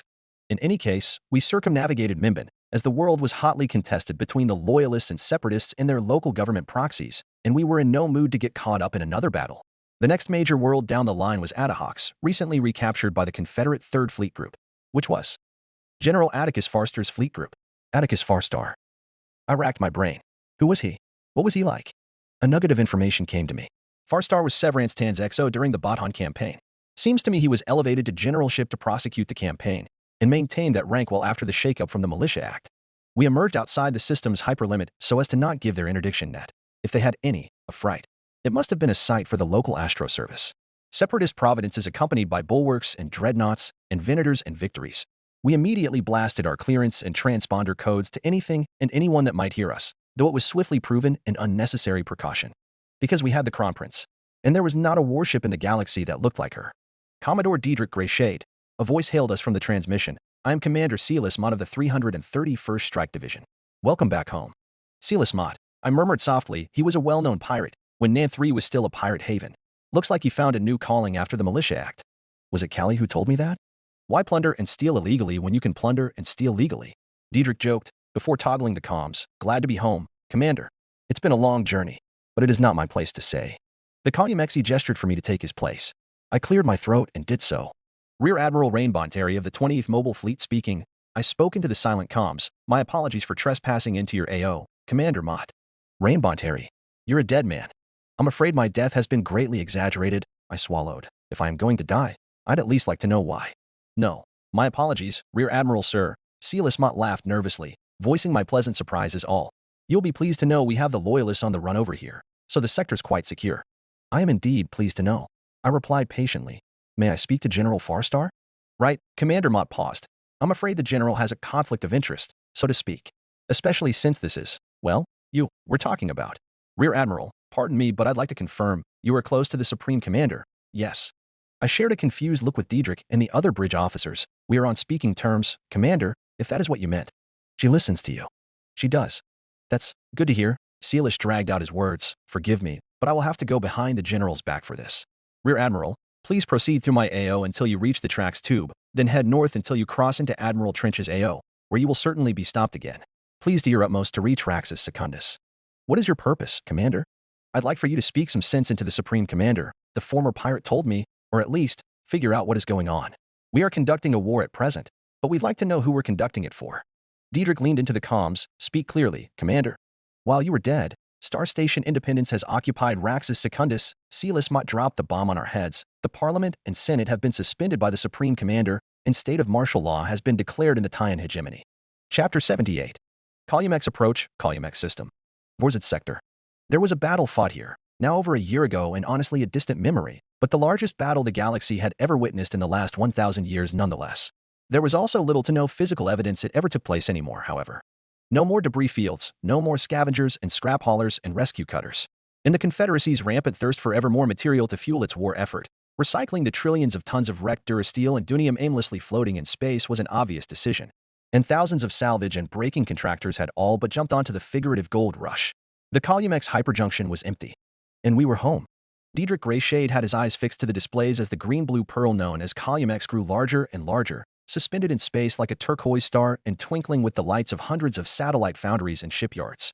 There was silence in Kronprinz's pilot house as dozens of officers set their eyes upon their homeworld, through shot and fizzling cameras and scopes, as if thinking just how much of a miracle it was that they were able to embrace the sight of it again.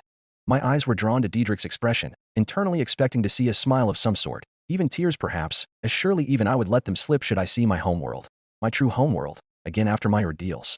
Which was why I was so taken aback when I found a slight frown curving his lips downwards instead. It's too empty, he murmured, audible to all in the pin-drop silence gripping the Kronprinz. It's too silent. And as I ingested his words, it too gradually dawned on me how discomforting the approach to Calumex was. The Calumex system, the beating heart of the commonalities trade, was quiet. That alone was alarming in itself. The hyperjunction sat at the crossroads of two major hyperlanes, the Prelemian trade route and the Saline corridor. There was trade flowing through here mere hours before the Battle of Calumex erupted. By all means, Calumex should not even know the meaning of empty and quiet. We're being hailed, sir. The comms chief looked to Diedrich, then to me. Who? Diedrich's attention didn't move an inch from the display. Not so enraptured by the sight of Calumex myself, I took the chance to slide over to the comms station, eyes gliding over the transponder code scrawled over the console. CNBC _91.42.291.43921.25 _1001 SM. Battlecruiser Invincible, I would recognize the code anywhere. Leaning over the chief's shoulder, it's Admiral Trench. Put him through. Right away, sir, the comms chief replied hastily, fingers shooting to the toggles. Invincible, Kronprinz, I spoke into the open channel. This is. I will hear an oral report in person, Kronprinz. Invincible replied with the unmistakable crackle of Admiral Trench. Shut down your main engines and prepare for docking. Have the fleet hold position and maintain formation. Diedrich finally peeled his eyes off the display, as the prowling shadow of Invincible slid onto the scopes and obscured the sight of Calumex. Invincible, Kronprinz, affirmative. Good to have you back, Coalition forces, Admiral Trench said at last. Welcome home. The channel was closed, and I leaned back with a breath. An oral report in person? Something ain't right. I could tell you that much, Diedrich murmured. Something to do with what Silas Mott told us, perhaps. He was insistent we stop for nothing until we reached Raxus Secundus. That's easy when every separatist fleet we came across until now were smaller reserve forces. I peered into a display, counting the numbers of Trench's personal command arrayed in Calumex's orbit. Think we can run that blockade? The Calumexi chuckled apprehensively. We don't know if Trench is in Tan's camp or not. We don't even know if we're in Tan's camp or not, I pointed out. The proximity alarm started blaring as the Invincible pulled up beside us, easily dwarfing the Kronprinz as extended her docking tube. I think we're about to find out. Diedrich snatched his coat off the rack before walking out of the bridge. I glanced at the comms chief, get Admiral Ningo and Captain Dolan on the line. Let's have them aboard the Invincible as soon as possible. The flagship of Admiral Trench had not changed in the months between my appearances on it, save for some cursory battle scars, not many, for I would wager Trench's command ship wouldn't often be found in active combat zones. Or at least, it should be what I expect after his near-death experience above Christophsis. Perhaps these scars came from daring base strikes by loyalist starfighter wings. A Jedi-led wing, very likely if I could speculate, as it would befit their command style. If that was the case. Invincible was here, and the Jedi was not. Diedrich and I were the first to enter the Invincible's conference room, as Dua Ningo and Jay Stalin made the lengthy trek from the aft hangar through deck. Admiral Trench was watching me closely, even more vigilantly than he was on Raxus during the Supreme Commander's confirmation vote. He was watching, no, judging me, against a criteria I was blind to. It was not a pleasant feeling. Admiral Trench, sir, I saluted. I thought you were still campaigning in Roche. It is a pleasant surprise. And I thought you were dead. Trench's mandibles chittered, likewise. I hear that a lot these days, I said blandly, unsure what to make of the situation. You will be hearing a lot less of it, fret not. I will try, I told him honestly, taking a seat at the table following his cue. I was hoping to deliver my after-action report directly to the Supreme Commander. Your 20th Mobile Fleet is a subordinate formation of my 2nd Fleet Group, Trench noted pointedly. As such, you will be reporting to me as your commanding officer. The 19th Mobile Fleet will be managed by Callie Trilm's second in command, should she be missing or dead. Her second in command is also missing or dead. I inserted myself again, more forcefully this time, and the 19th Mobile Fleet has been transitorily absorbed into the 28th's operative structure. The 19th has suffered enough losses to warrant such a severe action? I believe so, sir, I answered, as do the 19th's ranking officers. Trench did not even hesitate to ponder the information. Then the 19th will be subsumed by the 28th Mobile Fleet until further notice. I will still be taking your report. I shared a wary glance with Diedrich, our attention lapsing for a brief moment as the Celestin Duoningo entered the compartment with J. Stalin in tow, the latter visibly nervous about something. Meeting the infamous Admiral Trench, perhaps? I doubt it. Stalin was a combat veteran and survivor of the Stark Hyperspace War. More likely, he was nervous about meeting an enemy admiral in their home turf. He'll have to get over it. I mused internally. The Republic is his enemy now. I eyed the man, but that remains to be seen. Take a seat. Trench awarded them a passing look before settling back on me. Returning to our conversation, Admiral, I continued after greeting the newcomers with a brisk nod. Shouldn't we have to discuss the matter with Admiral Kirst first? As the Admiral of the 1st Fleet Group, he is the 19th CO. Admiral Kirst is dead, Trench said bluntly. The atmosphere in the room settled, as if someone had upped the internal pressure in the compartment, and the 1st Fleet Group has been decommissioned. Decommissioned? Diedrich nearly shot out of his chair. The entire fleet has been destroyed. The 1st commands over 2,000 warships, the final remnants of which were destroyed in the Battle of Selenon. Trench's testy voice forced Diedrich back down like an admonished dog, along with Admiral Kirst himself. The Star Crusher should not fall so easily. Duoningo's gravelly voice made his presence known, and I had to remind myself that the old Celestin was one of 2 people in the room who knew Kirst personally, and Admiral Kirst is a capable individual, if blinded by hubris from time to time, as befits a Taiwanese native. Tell me, Trench, which loyalist vermin killed him? A Jedi. There was an audible anger in Duoningo's voice, like an ireful disbelief that any loyalist general could outsmart an admiral of the Confederacy, which, and I would hate to break it to him, was a more common occurrence than anyone in the CAF would like to admit. The Republic was slow to wake up, but they still had tens of thousands of years of martial tradition to fall back upon. The Confederacy had no such luxury, and had to foster its officer corps effectively from scratch. Kirst held on admirably, but suffered unavoidable losses defending against General Den Wessex of the GR 9th Sector Army and General Vanko of the GR 8th Sector Army, the Harch Admiral explained. What occurred next is unclear. As far as we know, he retreated to the separatist stronghold of Selenon, seeking further reinforcement from Count Dooku's personal fleets under Admiral Porstenith and General Grievous. We lost Selenon? I asked tentatively. No, Trench's fingers curled tighter around his cane. We don't know. Kirst's fleet was destroyed, but so were the Loyalists.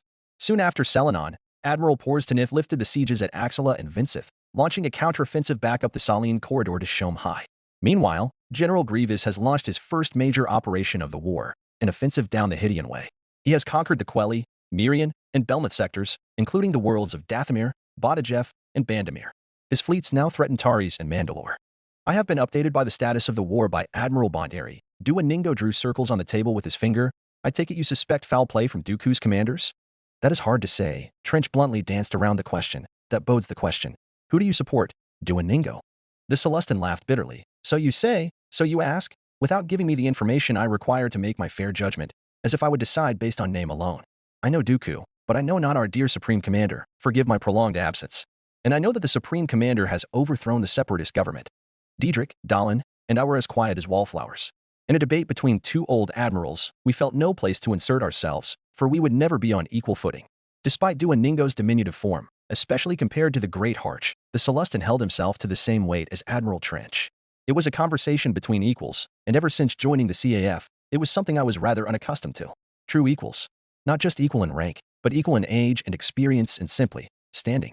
Even Trench's meetings with Severance Tan didn't quite hold the same tension as this. Who I support is of no concern to me. Duoningo's wandering finger curled into a hard fist, for my fate, as is the fate of every man in this compartment, depends on who you support. Who are you fighting for, Trench? What happened? Why, in a span of 3 months, did the Confederacy devolve from its greatest all-out offensive to a bickering spit of a state? What has the Supreme Commander up in arms, to the point of overthrowing the government? What has conspired that is so dangerous we could not risk this conversation over secure military comms? I really couldn't say it better myself. I would have to dance and tiptoe to bring up the issue to Trench, especially if the admiral was in no mood to humor anything of such. But a peer admiral like Duoningo had no qualms about cutting straight to the bone. Trench rested a pair of arms on the table, rubbing his knuckles. His mandibles clicked in thought, a somewhat rhythmic chitter that filled the space like a ticking clock. What I know is limited, he started by warning us, and rife with speculation. The Supreme Commander prefers to limit contact between the military and state, with herself acting as the solitary bridge between us. In her mind, the business of government is no business of the military. The business of government is every business of the military. Duoningo slammed his fist down. Even J. Stalin looked appalled by Trench's statement. The military fights for the state. Who comprises the government? What are its goals? Who and what is the military fighting for? With all due respect to the Supreme Commander, which half-brained nerf herder gave her the idea that war is but a particularly violent extension of politics, but politics nonetheless. I internally winced. Unlike those of us who have grown familiar with the Pantoran's rather unique view on war and politics, Duoningo and J. Stalin haven't yet been exposed to such. It was a dangerous position for us to be in for sure, with both officers losing confidence in the Supreme Commander by the ounce every passing second their fears weren't alleviated. Believe me, I wish to know as well. Trench did none of the sort. Unfortunately, however, her strategy has done exceedingly well until now. Before her ascension, the Confederacy's war effort had been muddled and sabotaged by internal strife and, frankly, politics. Her efforts in separating the two with the Militia Act had done miracles for the CAF. This, I must admit. Then I would say she has gone too far. Duoningo grumbled. Well, I do hope she isn't so foolhardy to fail to deliver an official statement on the matter. She is not, thankfully. Trench inclined his head, as her claim of the events put it. Count Dooku attempted to murder her in her suite while she was sojourning on Raxus Secundus attending senatorial affairs. The heavy atmosphere crashed down even harder following that proclamation, if it was even at all possible. A stifling silence gripped us, and I was only able to choke out, what? I knew Count Dooku was twisted by whatever dark side sorcery he had his fingers dipped in, but attempting something so tantamount to political suicide was beyond anything I could have imagined. Did he just give up? Suffice to say, Trench continued tartly, this was precisely Parliament's reaction to her claim. As she must have evidence, why yes? Diedrich stammered out. Recordings, both audio and visual, the Harch confirmed, and she doubled down with all the Sereno transmissions and even more evidence of systemic corruption. Every foul thing Dooku has done, she dug from its grave and handed it to the Parliament. To top it off, thousands of staffers, everybody in the parliamentary palace that day, witnessed Dooku and Tan dueling through its corridors. It was agreed. This was no mere friendly spar. Both of them were out to kill. Then the matter should be settled, cut and dry, shouldn't it? I wondered, then caught on to Trench's final sentence. Wait, both of them were out to kill? The Harch Admiral nodded grimly. Both of them. I speculate that this is the primary issue of contention. First is the sheer unbelievability of the claim, even with everything the Supreme Commander has put forward. Accusations of foul play, forgery, every excuse and justification under the stars that you could imagine. Of course, I wanted to face palm.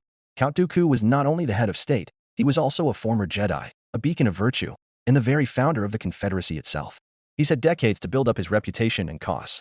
By comparison, Severance Tan has only been a household name, if even that, for little over a single year.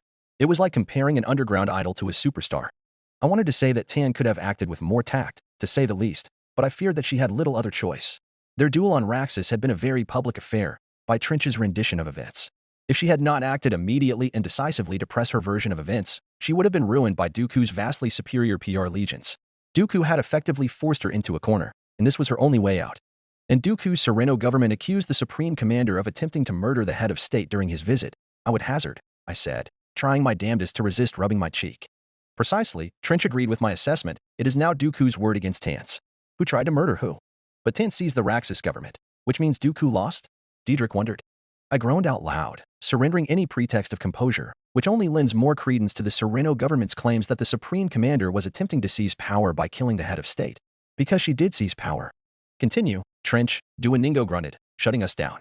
Dooku escaped, Trench supplied, clicking his tongue. The Supreme Commander immediately convened the Parliament and Senate and presented all her claims and evidence, demanding an immediate impeachment and indictment of the head of state, along with a warrant for his arrest. Parliament told her they would investigate, as they were in their rights to do, but the Supreme Commander was unwilling to allow Dooku to escape from the Taiyan hegemony. So she suspended Parliament with military force and declared martial law in the hegemony, blocking all traffic in and out of the over sector, I finished, which leads us to where we are now. I would like to have these documents, Duoningo mused, if only for the entertainment value they provide. You will have it, Trench replied. She made it a public release. I nearly groaned again. Remember, much of this is merely my own speculation, based on my limited knowledge of the events and my personal appraisal of her character, Trench warned. You will have access to all the relevant documents along with the official statements of both the Sereno government and the Raxus government, or in other words, the office of the general. I released an aggrieved sigh instead. What was the most important factor in deciding the success of a coup, much less a civil war? Legitimacy. Legitimacy, legitimacy, legitimacy. On one side was the legitimate and lawful head of state and his Sereno government, and the other side was a usurping military general who had just publicly overthrown the rightful national government. Fuck me. Assigning Cali Trilm to Operation Starlance was a grievous mistake. Did Severanston just expect the Confederacy to bend over backwards once she provided them with concrete proof of Dooku's crimes? There was nothing concrete about proof in politics. Maybe in 100,000 years we would look back on this and realize the evidence was absolutely real and authentic. Because they were, mind you. But right now, with the Confederacy heated up and confused, everything was in flux. People were neither logical nor sensible, and pulled between two sides like this. Most would simply choose who they trusted more. Who would naturally be the father of the Confederacy, Count Dooku. Maybe we could rely on the species and races who actually were logical by biology, like the Given and Sinatine, but they were few and far in between, and tantamount to a grain of sand on the galactic scale. However, Severanston had one major thing going for her. Legitimacy means nothing if you didn't have the might to back it up. What? I raised my voice tentatively. What does the CAF think? In other words, what do you, Admiral Trench, think? The Supreme Commander commands the absolute obedience of the Confederate Armed Forces. Admiral Trench straightened, myself included. That is how she was able to bloodlessly occupy Raxus Secundus. I mentally pumped a fist. That's what I'm talking about. Finally, a silver lining. No, not just a silver lining. A silver fist. So am I right to say the reason legions of systems aren't seceding from Raxus en masse is because the CAF has them by the balls? I raised an eyebrow. Not so crudely put. But you would be correct. Trench must be tired of answering questions by now, but he was admirably patient. The CAF is the last line of defense between the independent systems and the Republic Grand Army. I have lent her my support, as had General Farstar and General Ambijane. With the two generalships and remaining admiralty under her belt, nobody outside the Sereno government's sphere of influence could afford to estrange themselves from Raxus. Mostly. With Curse dead, Duoningo stroked his hairless, wrinkly chin. I would hazard that the entirety of the northern territories have seceded to the Sereno government. Trench crossed a pair of arms, which was enough to confirm the fellow admiral's suspicion. And now Dooku's lieutenants are executing counteroffensives to liberate their losses as well. Diedrich rested his elbows on the table. Where else? Who else has seceded? Damn the CAF. On the home front, Trench trailed off, clearly taking a mental note of the names. Which was terrible news, the fact that he had a list in the first place. There is Felicia, Selakami, and Charos. The Keldrath sector has seceded as well. Keldrath. Diedrich gritted his teeth. That's a Tyenese sector. They're part of the Tyen hegemony. And Felicia too. The status of the Confederacy outside of the Near-Perlemian is still in the air, the Harch continued, and we are still waiting for reports from Farstar and Ambijane. Then it appears I have little choice but to support our Supreme Commander as well. Duoningo clapped his hands, as evidently all of us here do. No, what of you, Captain Dolan? What is your decision? Jace Dolan was sweating. I would adhere to my homeworld's wishes, but I do not know which side of the Confederacy that is. And I harbor my own personal misgivings of fighting for a state that would so easily tear itself apart. Should you support Raxus, Admiral Trench told him simply, we will have your men put to work supporting our auxiliary forces. Rendili has much-needed expertise that our shipyards desperately need. Should you support Sereno, or the Republic, then your ships will be interned, and your men will be put to work anyway. Dolan laughed, elucidating. Very well, it seems there is an obvious choice, and as my homeworld is in no position to gainsay my decision, I must act to the benefit of those under my command. Promise me you will not so easily throw the lives of my men away, Admiral. Your men and ships hold much more worth than that, Captain. That, I believe you wholeheartedly. Then what of us, Admiral? I questioned. Admiral Ningo, I will petition the Supreme Commander to estate you as the new commanding officer of the 1st Fleet Group, with the Bulwark Fleet at its core. Is that agreeable? Very much so. I would ask that you provide your ships in need of repair, along with the schematics, to the Ringo Vinda shipyards, so that we may begin a production line. Then you will provide yourself to Raxus Secundus so that you can meet the Supreme Commander in person. Very well. Captain Dolan, your fleet will remain here at Calumex to be inspected, as well as to act in auxiliary capacities as I had described earlier. You will be placed under my command and await further orders. Understood, Admiral. Finally, Admiral Trench turned his six-eyed attention to Diedrich and I. Diedrich Greyshade will be promoted to Rear Admiral. Ah, the Calumexi smiled, my old rank. I must admit, it is a welcome and familiar weight on my shoulders. He was referring to his previous rank of Counter-Admiral under the local commonality forces, which he was stripped of following the Militia Act standardization of all military bodies in the Confederacy. Good to hear that. Something in Trench's organic eyes twinkled, because you will be the new commanding officer of the 28th Mobile Fleet. Pardon me, sir? I didn't know if it was me or Diedrich who said that. Because you, Rainbond Harry, are dead, Trench leveled his gaze on me, and it cannot be made known that you are alive. This, I have made adamantly clear to Silas Mott. We must not allow your survival to leak. The gear spun in my brain. You mean to use me as a trump card? Have you lost your touch? I thought back to Rendili. Maybe. Then I thought even further back to Yagtul. I hope not, was my answer. Good. Admiral Ningo, Captain Dahlin, you may return to your vessels. Trench looked at them. I pray that you remember what was said here today. Admiral Bonteri's survival must be kept secret as much as possible.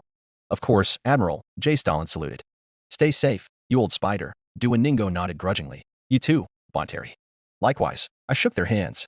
Once they were out of the compartment, Trench turned to Diedrich and I with a certain severity in his eyes that made us sit up straight as a board. Now then, are you prepared to receive your new assignment, Admiral Bonteri? Admiral Bonteri. Something about the way I said it made me pause. I was, of course, Admiral Bonteri. It was a casual shorthand for the more mouthy Rear Admiral Bonteri, but usually the full rank would be read out when dealing with official matters such as orders and assignments. Admiral, sir? Admiral Bonteri, did you know what Operation Starlance has done? Trench dug into my soul. I consider it a success, sir. As does the Supreme Commander. Trench's open mandibles made a horrible facsimile of a grin, and as do I. Despite our losses in the north, here on the home front we have not only pushed the Loyalists back to Salvara, but we have pushed the Loyalists beyond Salvara, all the way to Roche, all the way to Finder. Starlance has struck such a terror into the heart of the core that it was enough to convince systems as major as Redilli to secede. Congratulations, Rain Bonteri. You're being made an admiral. A full admiral. My heart didn't know whether to soar or plunge. And the reward for success is even more work to be done. Trench pressed on mercilessly. You have brought back to the Confederacy one warship that could turn the tide of the war. Now we ask you to bring back another. I was still stunned when Trench threw a hollow projector onto the table. Blue rays of light burst out from the emitters, scanning a new warship into existence, one I have never seen before. At the bottom I read an Orbesh, aggressor-class long-range artillery platform. It was a design completely alien to the galaxy, and nothing that has preceded it looked similar to it in any capacity. In fact, it looked like it had jumped out of a completely different video game from my old homeworld. From a cursory look at the spinning projection, the aggressor class was a little over 1,600 meters long, shaped like a tuning fork with a four-pronged claw-like aft nesting 8 sublight thrusters upon which sat a traditional Star Destroyer bridge with 2 shield generators. What caught my attention was the tuning fork part of the ship, which essentially consisted of 2 massive vertically arranged prongs that jutted forward from the engine block, taking up 2/3 of the vessel's entire length. Looking at the projection from the front, however, I saw 2 open bores and realized that 2 prongs were the largest ship-mounted artillery pieces the galaxy has ever seen. This is the aggressor-class battleship, designed by the Loriner Corporation and built by the Techno-Union. Trench introduced us to the brand-new warship, right here in the Calumex system. Its main battery are its dual spinal-mounted kilometer-long gravitic wave guns, capable of sniping a target from across the diameter of a star system. The Supreme Commander believes that even a single one of these can decide the outcome of a battle, and thus a war, and Calumex is currently building 2 of them. So this was what the Loriner Corporation and Techno-Union were up to? I knew the Loriner Corporation was known for their outlandish designs, but this. I recalled Nifmark Demur's original prototype presented to me on Raxus, which appeared sort of like an interstellar catamaran. This was that catamaran flipped on its side and improved so that the 2 prongs didn't facilitate one wave run between the 2 of them, but instead were each their own wave runs. If these battleships are being built here in Calumex, Diedrich sounded like he couldn't decide whether he was elated or terrified that such weapons were being constructed on his homeworld. Then why can't we deploy them immediately? Are they unfinished? We are indeed missing one final component that can only be sourced from one place in the entire galaxy. Gravlex Med. Trench waved his hand, and a high-gravity planet replaced the vessel schematics. We have already contracted the Gravlex Launch Works to manufacture the parts for us. Unfortunately, Gravlex Med is in the new territories, the heart of Sereno's sphere of influence, I finished, internally lamenting my situation. Was this how Calitrilm felt? I am certainly empathizing with her now. There was a certain exhaustion that I felt, and it made me feel like a zombie, just mindlessly going along with whatever Trench was saying, without the energy to argue. Gravlex Med. Engineering the Tan railgun for the Battle of Calumex, I couldn't help but research the world. Gravlex Med was an extremely high-gravity planet that prevented the local ANX from achieving interstellar flight. Their solution? Massive fuck-off cannons that fired their spaceships into orbit and towards the nearby star systems. The Gravlex Launch Works were still manufacturing those cannons, both to launch their ships into space, but also for a different purpose, to fire the planet's accumulated trash into their sun. Suffice to say, if there was any species capable of utilizing gravity to build massive fucking cannons, it was the ANX of Gravlex Med. Make no mistake, Trench advised us, the aggressor class are operational, and all field tests do indicate the wave guns are working within parameters. These parts from Gravlex Med will, however, allow the wave guns to fire regularly without need for constant maintenance checks after every volley. We were intending on having the parts delivered here, but the secession of the new territories has led to Gravlex Med being in the middle of enemy territory. The mission is thus simple. Trench slid me a data chip over the table. You will be put in command of an aggressor-class battleship. and with the given fleet you have acquired from Yagdhul. You will navigate to Gravlex Med and overhaul the aggressor at the launch works. Then, you will return to us. Simple as that. I stared at the data chip, and beneath the table, clenched my fist until my nails left pink crescents in my flesh. Operation Starlance was simple. This is simple too? With all due respect, you expect me to take a half-working, untested superweapon into the heart of enemy territory and sojourn there for stars know how long? Before just waltzing out without Count Dooku being any wiser. I shot to my feet, staring down the massive spider. Why don't you take your second fleet, aggressors in tow, and smash your way to Gravlex Med? Reduce Sereno to ash while you're at it. The CAF is in your hands. What does Dooku have that can even pose a threat to you? Another stupid secret fleet. Admiral Trench clicked his mandibles, not Count Dooku. The Republic. The reason Sereno was so easily able to take over the new territories is because Raxus Secundus has never been able to exercise authority over the North. Finder, Bonteri, our problem is Finder. Fortress World Finder. I shut my eyes in frustration, but I could understand what he meant. There was only one major hyperlane capable of facilitating the transit of massive fleets between the Prelimian and the Hydian Way, and that was the Saline Corridor. The very Saline Corridor that was straddled by the loyalist Fortress World Finder. The Confederacy has been trying to overcome Finder since the very start of the war, to connect its two disjointed territories.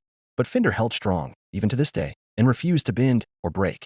The only other route was taking a massive detour north through the Shalton tunnels, which led into the Republic-controlled corporate sector, or through the incredibly dangerous and hazardous maze like Gordian Reach. Finder was a massive wall preventing any military fleet crossing between the new territories and near Prelimian, which was what forced Admiral Kurz to turn to Dooku for reinforcements in the first place. Not even Trench could displace Finder. But a small task force, like the one Admiral Trench was proposing, and utilizing the expertise of the given astrogators no less, we could bypass Finder. Is this the only way? I gritted my teeth. We are now fighting a war on two fronts, Trench told me, and I could tell he was being honest. We must use every superweapon we can get our hands on. Only you can pull this off, Bonteri, with all your experience, and with your death dot. My experience led my fleet into a death trap at Rendili.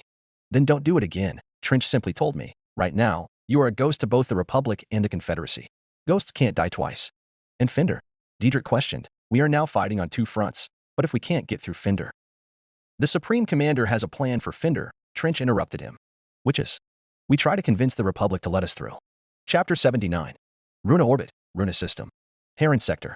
Scout once thought that the Battle Hydra would be the most terrible enemy she ever had to face, that the Grand Army of the Republic would ever have to face.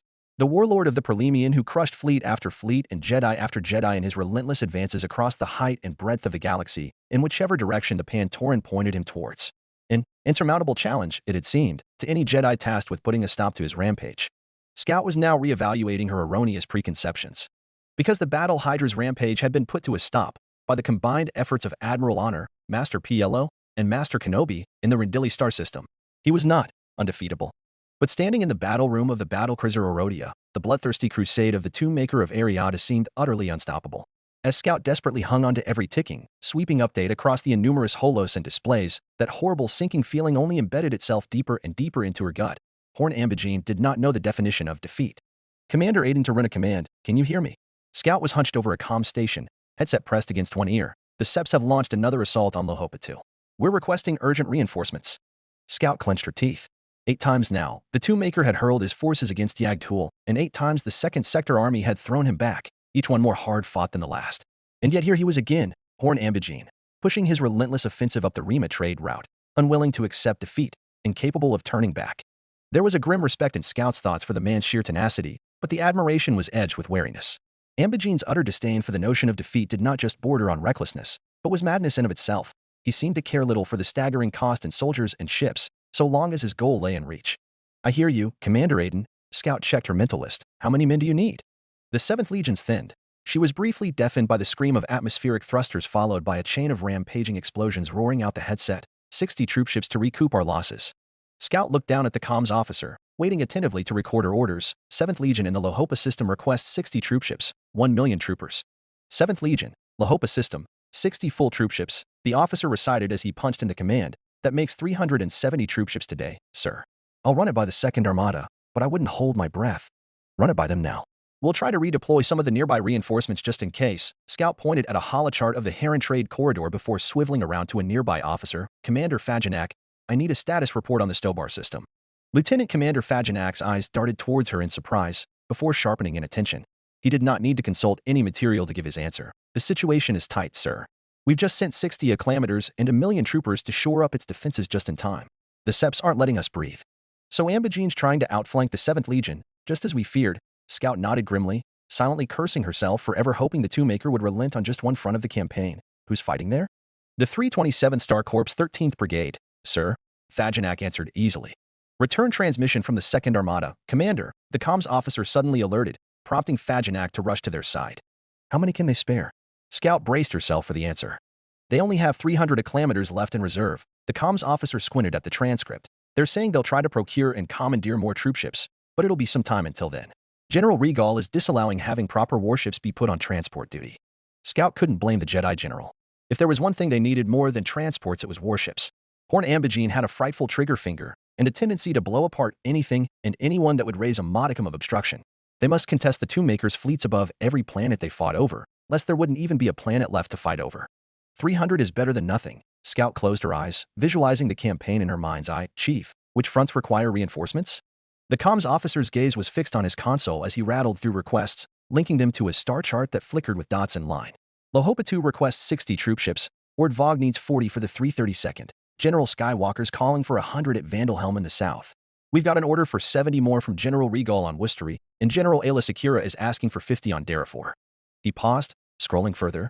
Pindar 3, Murja, Xeron, Hithrope, Athalia, they're all calling for reinforcements. We've already earmarked 6 million men for deployment.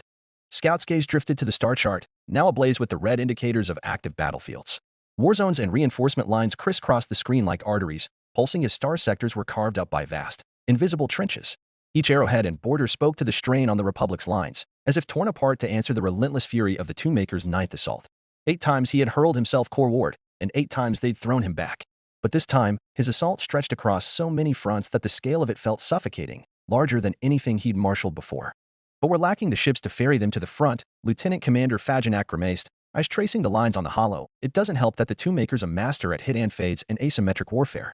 Admiralties reporting raids all across the interior, at Roundtree, Arkham, Lertos, Beltrix III, and Tomorath. Rain Bonteri poked a hole in the southern core, and Horn Ambigene followed up to tear our asshole wide open. Excuse my language, sir. The Seps are bleeding us dry, Scout murmured, silently wishing for the wisdom of Master Skywalker or Admiral Yularen to turn to, right before mentally berating herself for even considering that. The General and Admiral had entrusted her and her staff to directing the war effort, even giving Scout her own command flagship, Orodia, to that end. She must not betray the trust and authority they vested in her, and it doesn't help that Yagtul is somehow still being supplied. And supplying those raiders in turn.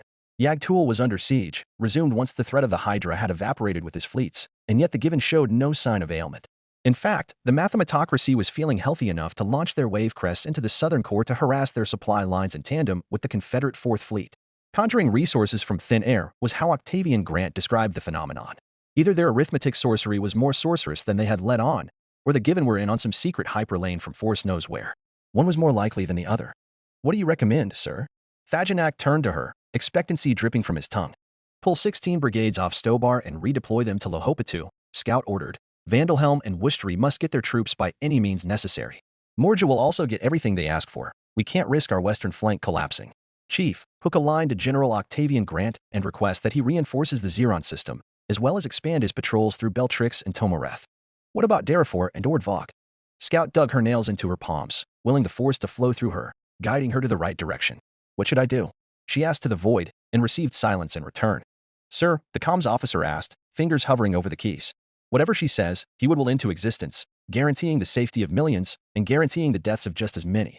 We can't send any to Darafor, Scout said through gritted teeth. It's too far-flung, too inconsequential to the front. General Ayla Sakura is fighting there, Commander Fagenak reminded her, as if reminding her she was supposed to give preferential treatment to fellow Jedi. These ships could mean the life or death of her campaign in the Dara system. Scout snapped her head at the comms officer. Chief, send a priority transmission to the 16th Sector Army. If Governor General Coy needs the sight of me on my knees to send his armies to Darafor ASAP, tell him he'll have it. All right away, sir. Inform as such to General Sakura, she continued. They'll have to hold on tight until we get an answer, preferably a favorable one. No other choice. And Ordvog, sir? Ordvog, it's right off the Rima trade route. If it falls, the flanks of the Rima will be put in jeopardy. That's our main front. Send everything they need, Scout finally decided. How many ships do we have left to send Commander Aiden? 20, sir. With 10 brigades from Stobar, we can fulfill half of his request, Commander Fagenak murmured. It's better than nothing. However, Scout patted the chief on his shoulder, signaling him to start sending the transmission, before bringing her attention to the first officer of the Orodia, however. We can consider sending those 20 ships to Stobar first. The hologram fizzled as Fagenak ran his index finger down the arrow, beat back the Seps there, then reroute all our forces on Stobar to bolster Lahopa. The question remains, can the 7th Legion survive that long? Scout nodded, already striding towards the simulations bay. Run the viability assessments. As soon as there's a clear projection, relay our decision to Commander Aiden. For now, let's get those reinforcements on their way to Lahopa. Very good, sir. The battle room hummed with sudden activity, screens and holos shifting in real time as updates poured in, their changing hues igniting a shiver along Scout's arms. Red lines of the enemy's influence wove across the holomaps like voracious flames, carving through the southern core with a relentless wildfire with no fire breaks in sight.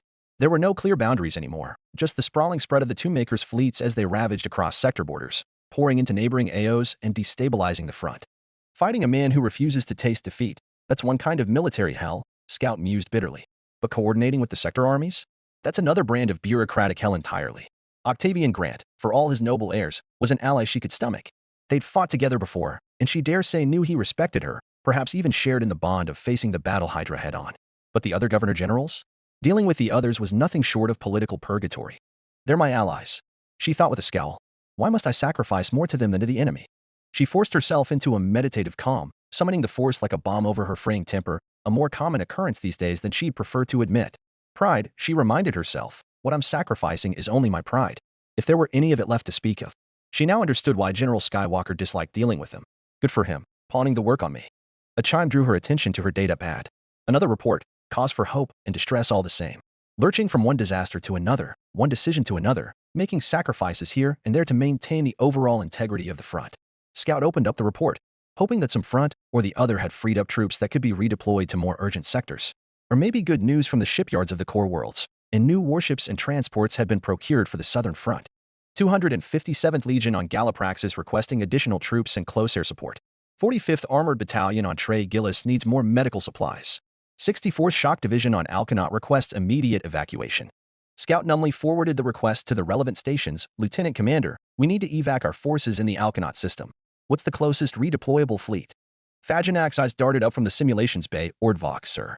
You've got to be kidding me. Operations. How many ships do we need to get our men off Alkanaut? Scout demanded. 32, sir. The ops officer punched in some keys. Well, 25 if we can them in a little cramped up. We've only got 17 at Ordvog, Fagenak said, but we've just confirmed the deployment for 40 more transports there.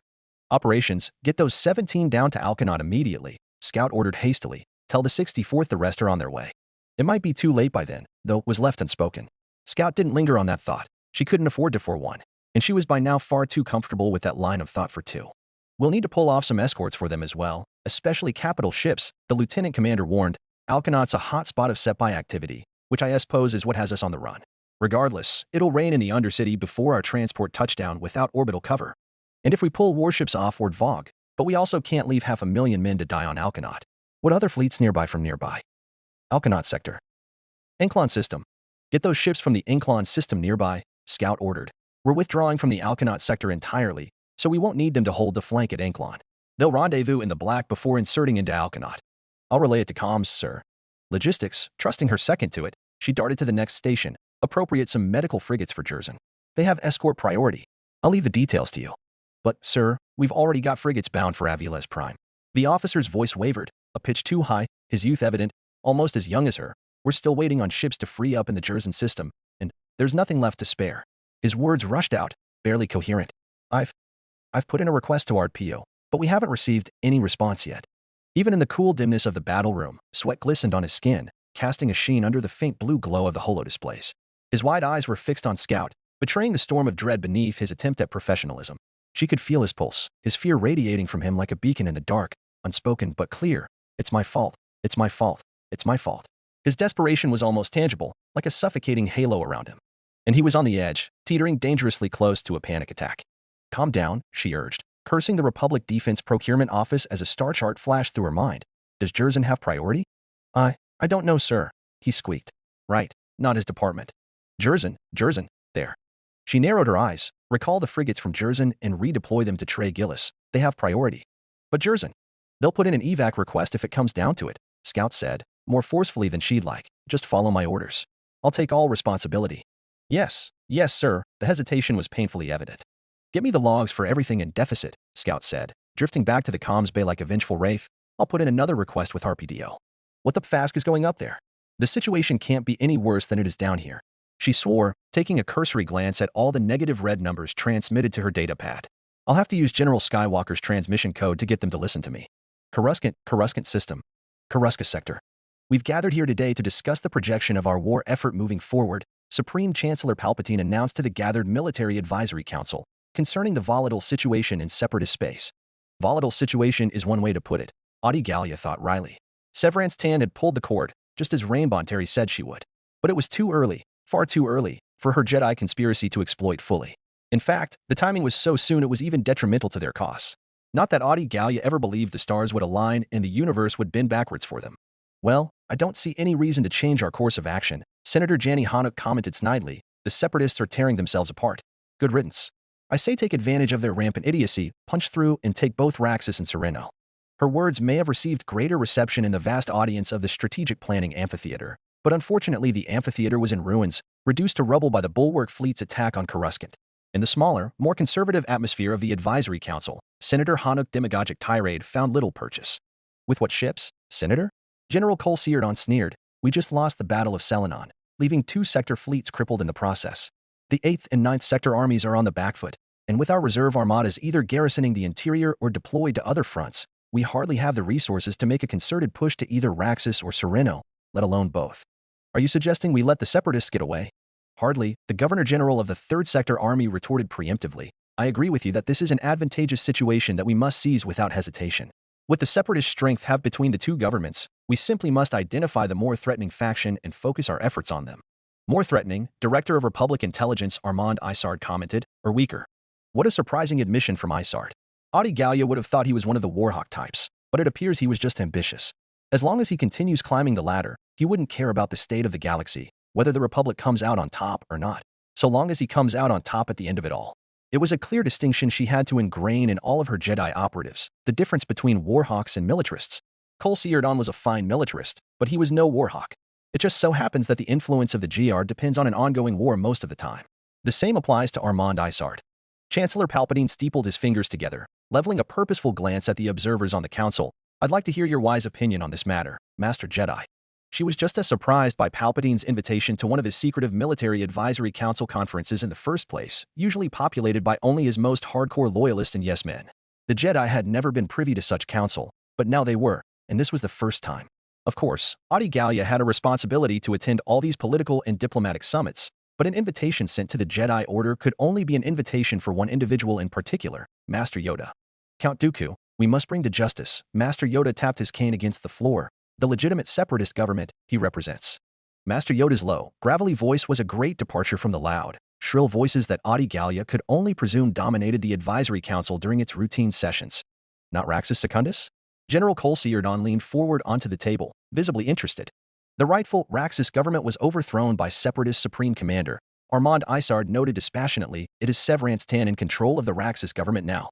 Our field agents report thousands of separatist worlds torn between Raxus and Sereno. The only reason they do not mindlessly flock to Count Dooku's banner is because Severance Tan CAF is the only thing between them and our Grand Army.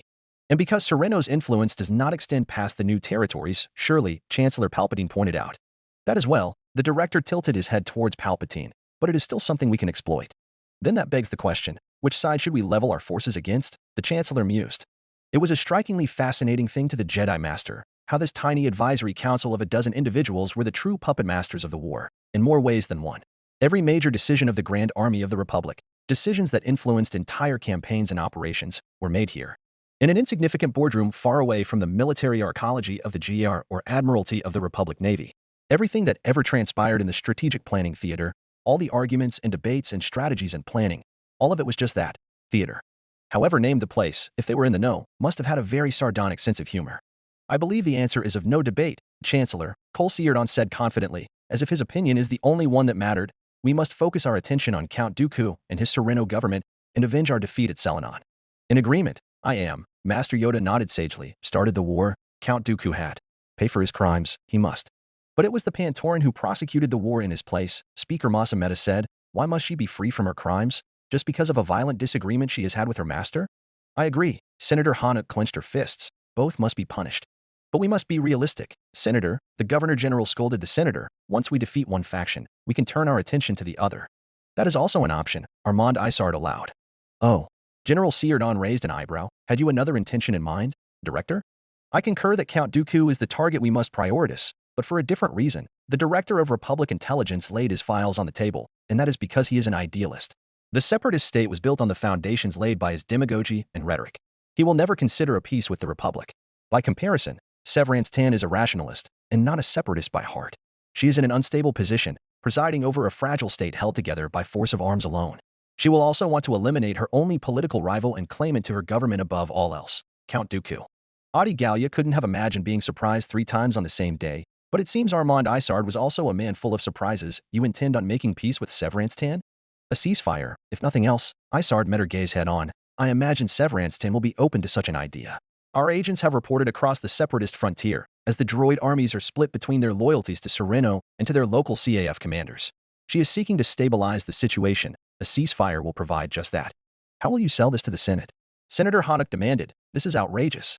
There are factions in the Senate open to another ceasefire agreement.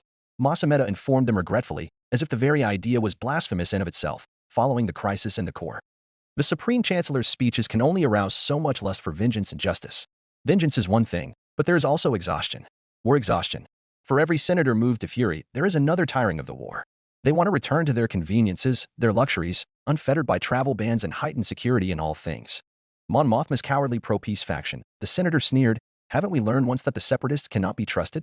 Count Dooku's separatists can't be trusted, Master Gallia corrected gently, because just as Director Isard so kindly educated us, he is an idealist demagogue through and through.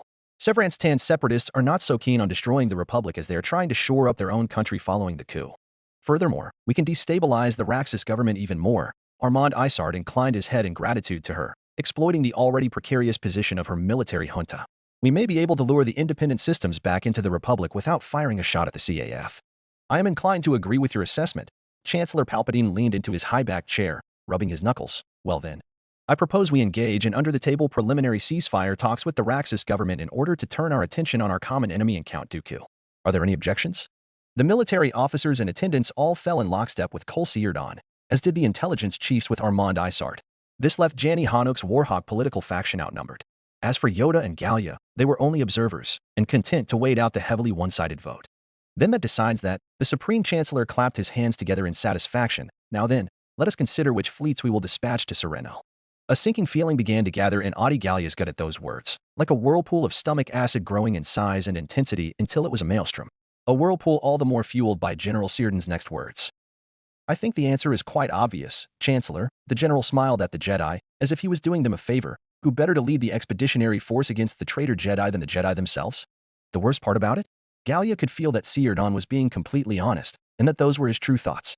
Not just that, but she had a feeling that should the entire Jedi High Council be in attendance right then, the vast majority of them would also jump at the chance of the Jedi leading the expeditionary force.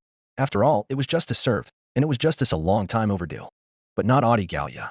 The Thelothian was hanging on the edge of every sentence as if it was a precipice, dreading the next words to come after. The reason? The Jedi were currently sweeping through every nook and cranny of the works. That temple technician Hizo was nothing more than a messenger who left his dead drops in the works. The works. A massive, utterly immense manufacturing district on Coruscant, once capable of rivaling entire planets, now left entirely abandoned as companies were driven elsewhere by rising costs and cheaper off-world alternatives. It was the perfect place for a secret hideout, something that numerous criminal and smuggler gangs were well aware of, considering how many underworld kingpins and warlords called the place their home. It would take weeks to comb the place up and down, for they did not have an exact address. Of course, the Sith Lord wouldn't be so careless. So now they were forced to search every hidden corner and shadow and search for any trace of their Sith Lord, despite the fact that the very Sith Lord was sitting right in front of them. Despite the fact that the very Sith Lord sitting in front of them had likely designed the scenario to proceed exactly as it was now. I concur, Armand Isard said. It is not only politically sound, but militarily as well. With many of the Jedi all recalled to Coruscant to restore order during the crisis in the core, we now may have the single largest combined Jedi fleet in the galaxy in one place, excluding the Open Circle fleet, of course. Being the only fleet until element in the GA are not occupied by one front or another, this is one of the only forces we have to quickly redeploy to the new territories. We are currently occupied by an investigation in works as well. Chancellor, Adi Gallia stared into Palpatine's eyes. so this Jedi expeditionary fleet may be more limited than we would have liked. Surely not all the Jedi are preoccupied, Master Jedi. The Chancellor's eyes gleamed with excitement, and besides, you are tracking down a heinous criminal to the Republic. I am certain that however many Jedi agents you must recall for the expeditionary fleet, Republic intelligence would be more than happy to replace. It is so, Armand Isard readily backed the Chancellor up like the yes-man he was. It is likely that this Sith Lord is the very same mastermind behind the satellite terrorist attack and underworld separatist uprising. Any resources you need to appropriate for this effort, Republic intelligence will procure it. Master Gallia bristled. We are speaking of a Sith Lord, Director. While the word may mean nothing to you. Convene, the High Council will, Master Yoda interjected, a favorable answer. Hopefully we will have for you. Perfect. The Supreme Chancellor never even for a second left their deadlock to look at Master Yoda, keeping his eyes fixed on Master Gallia. That is all I request from you, Master Jedi. Thank you for your time. His words dripped with a mocking honey, like dangling a piece of meat before a hound knowing it could not bite. With the tactful dismissal, Master Yoda hopped off his seat and made for the door, gesturing for Master Gallia to follow him. As soon as they were in the corridor, Master Yoda told her, carefully, we must tread. Knows that we do, he does. Knows that he does, we do. A game of cat and mouse, we play, where the cat is the mouse and the mouse is the cat. I understand, Master, Gallia sighed in frustration, raising a force bubble around them, but we can hardly underestimate the Sith Lord's powers. We need as many combat-capable Jedi on Coruscant as possible. Master Yoda was silent for a while, then, answer me, you will not. He paused. The Sith Lord, the Chancellor is. Jedi Master Adi Gallia did not answer. The only answer to his question were their muffled footsteps filling the carpeted hallway. The Grand Master hummed thoughtfully, remain on Coruscant, I will. Continue the investigation, you will. Expose the Sith Lord, we must. Chapter 80. Runa Orbit, Runa System. Heron Sector. Commander, Lieutenant Commander Faginak's voice stirred Scout awake, the young Jedi feeling the distinct coolness of polished metal on her cheek as she pulled herself upright.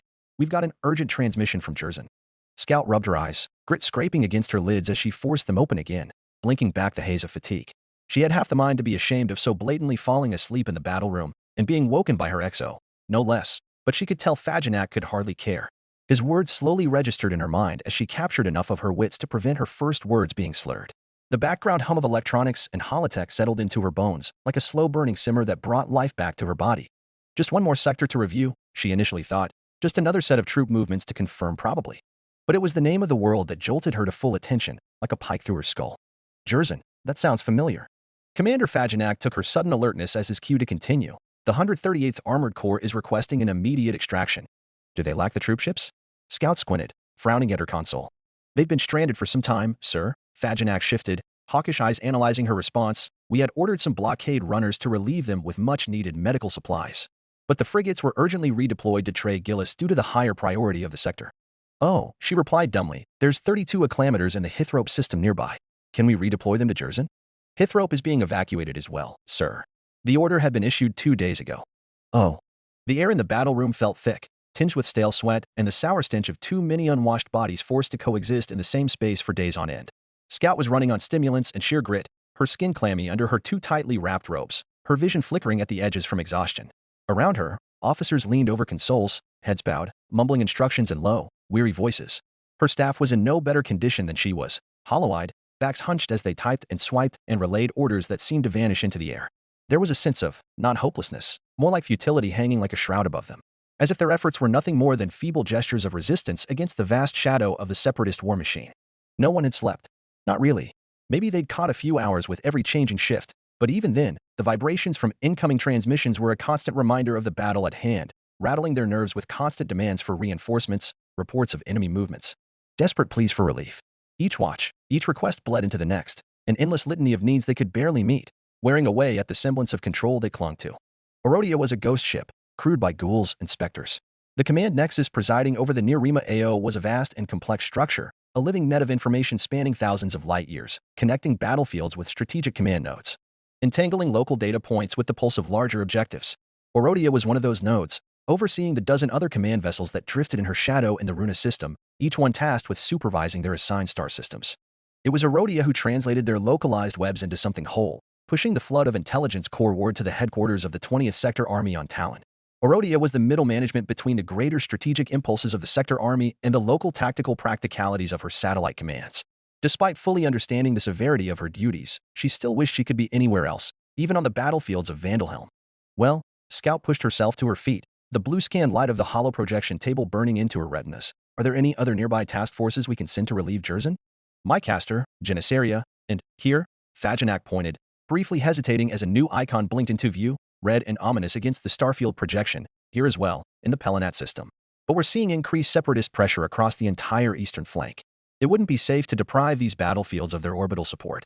As if prophesied by his words, a red alert blipped into existence on the star chart, flagged up by a satellite command vessel. A messenger materialized at the holodeble within moments, bringing her the transcript from the comms bay. The Separatists have launched an all-out planetary assault on Lohopatu, sir. The messenger passed her the transcript. Boya's command recommends withdrawing from the Jerzan and Hithrope salients to tighten the front.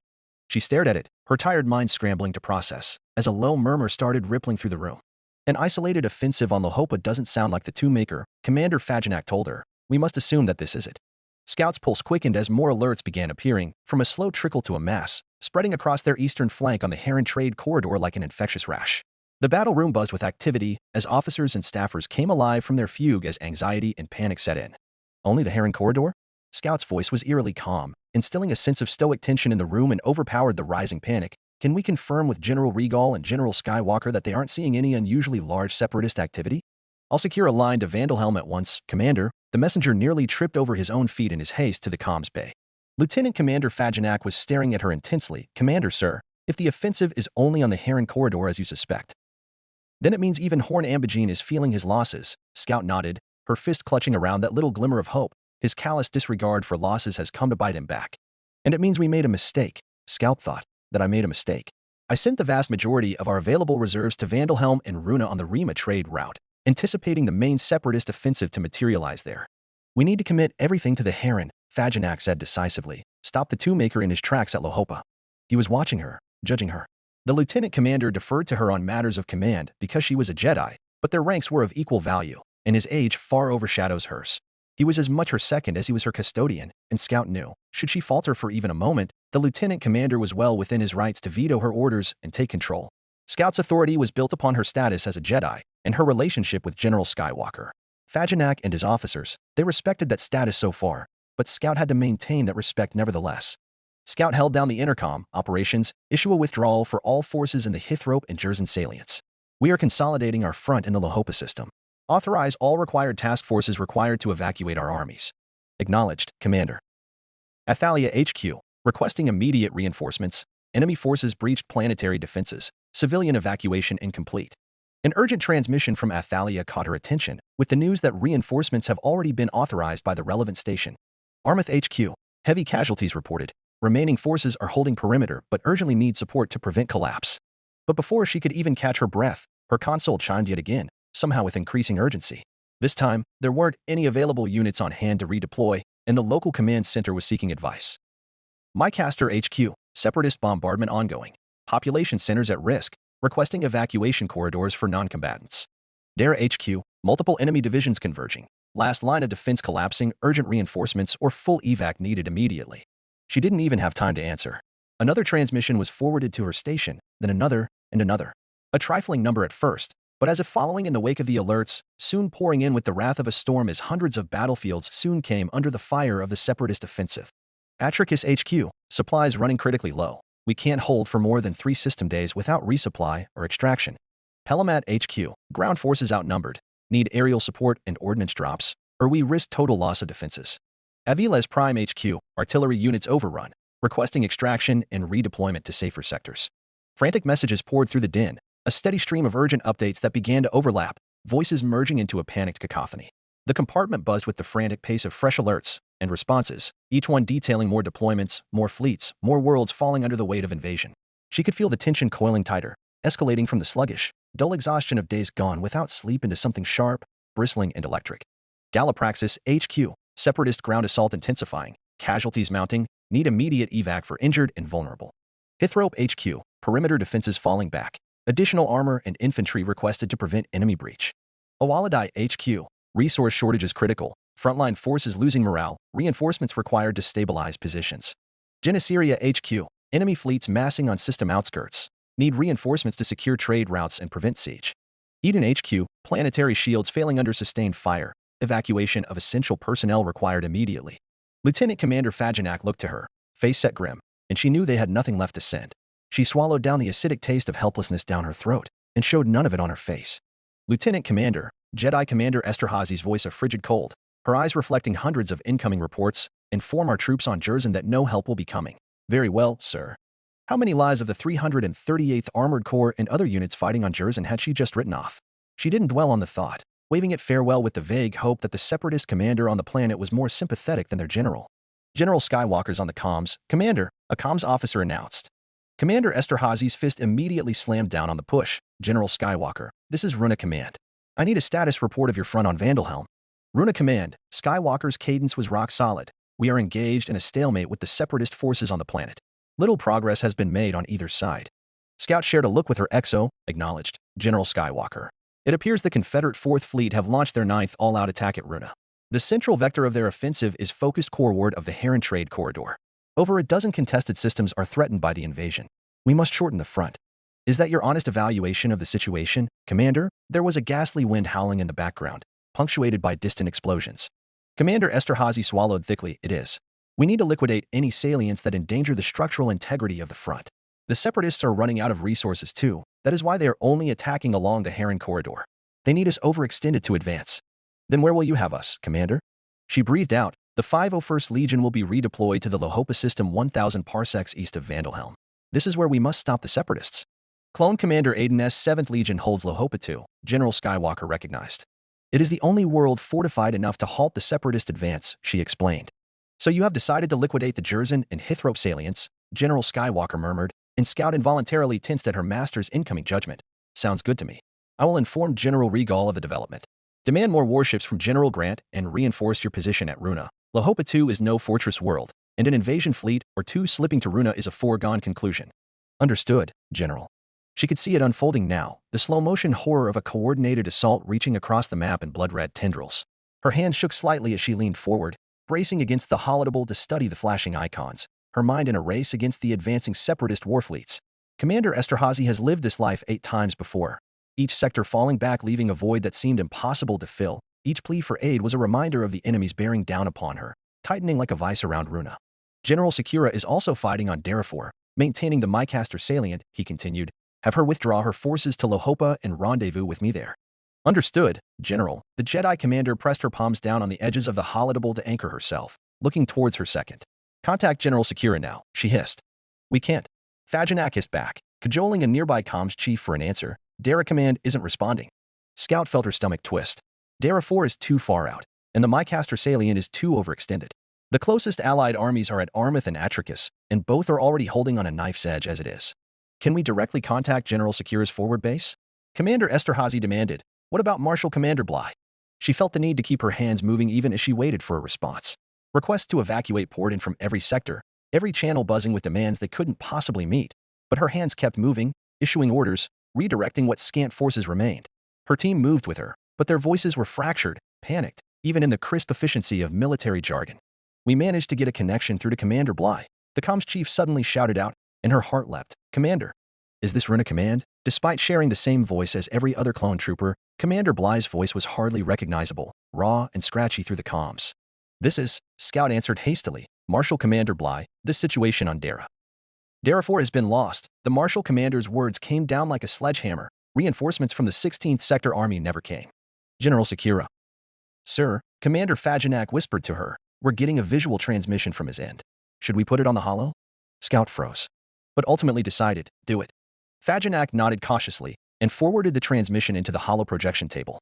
Upon reading it, the projection zoomed in on the Dara system, opening a new window with a holo recording captured within it. It was from the viewpoint of a warship escaping towards Dara IV's hyperlane egress, an Acclamator-class assault ship from the transponder code. There were 16 more Acclamators in the frame of the holo, along with a smattering of Venators and escorts, all escaping from the world. But all eyes in the battle room were fixated on the sphere of Darafor itself.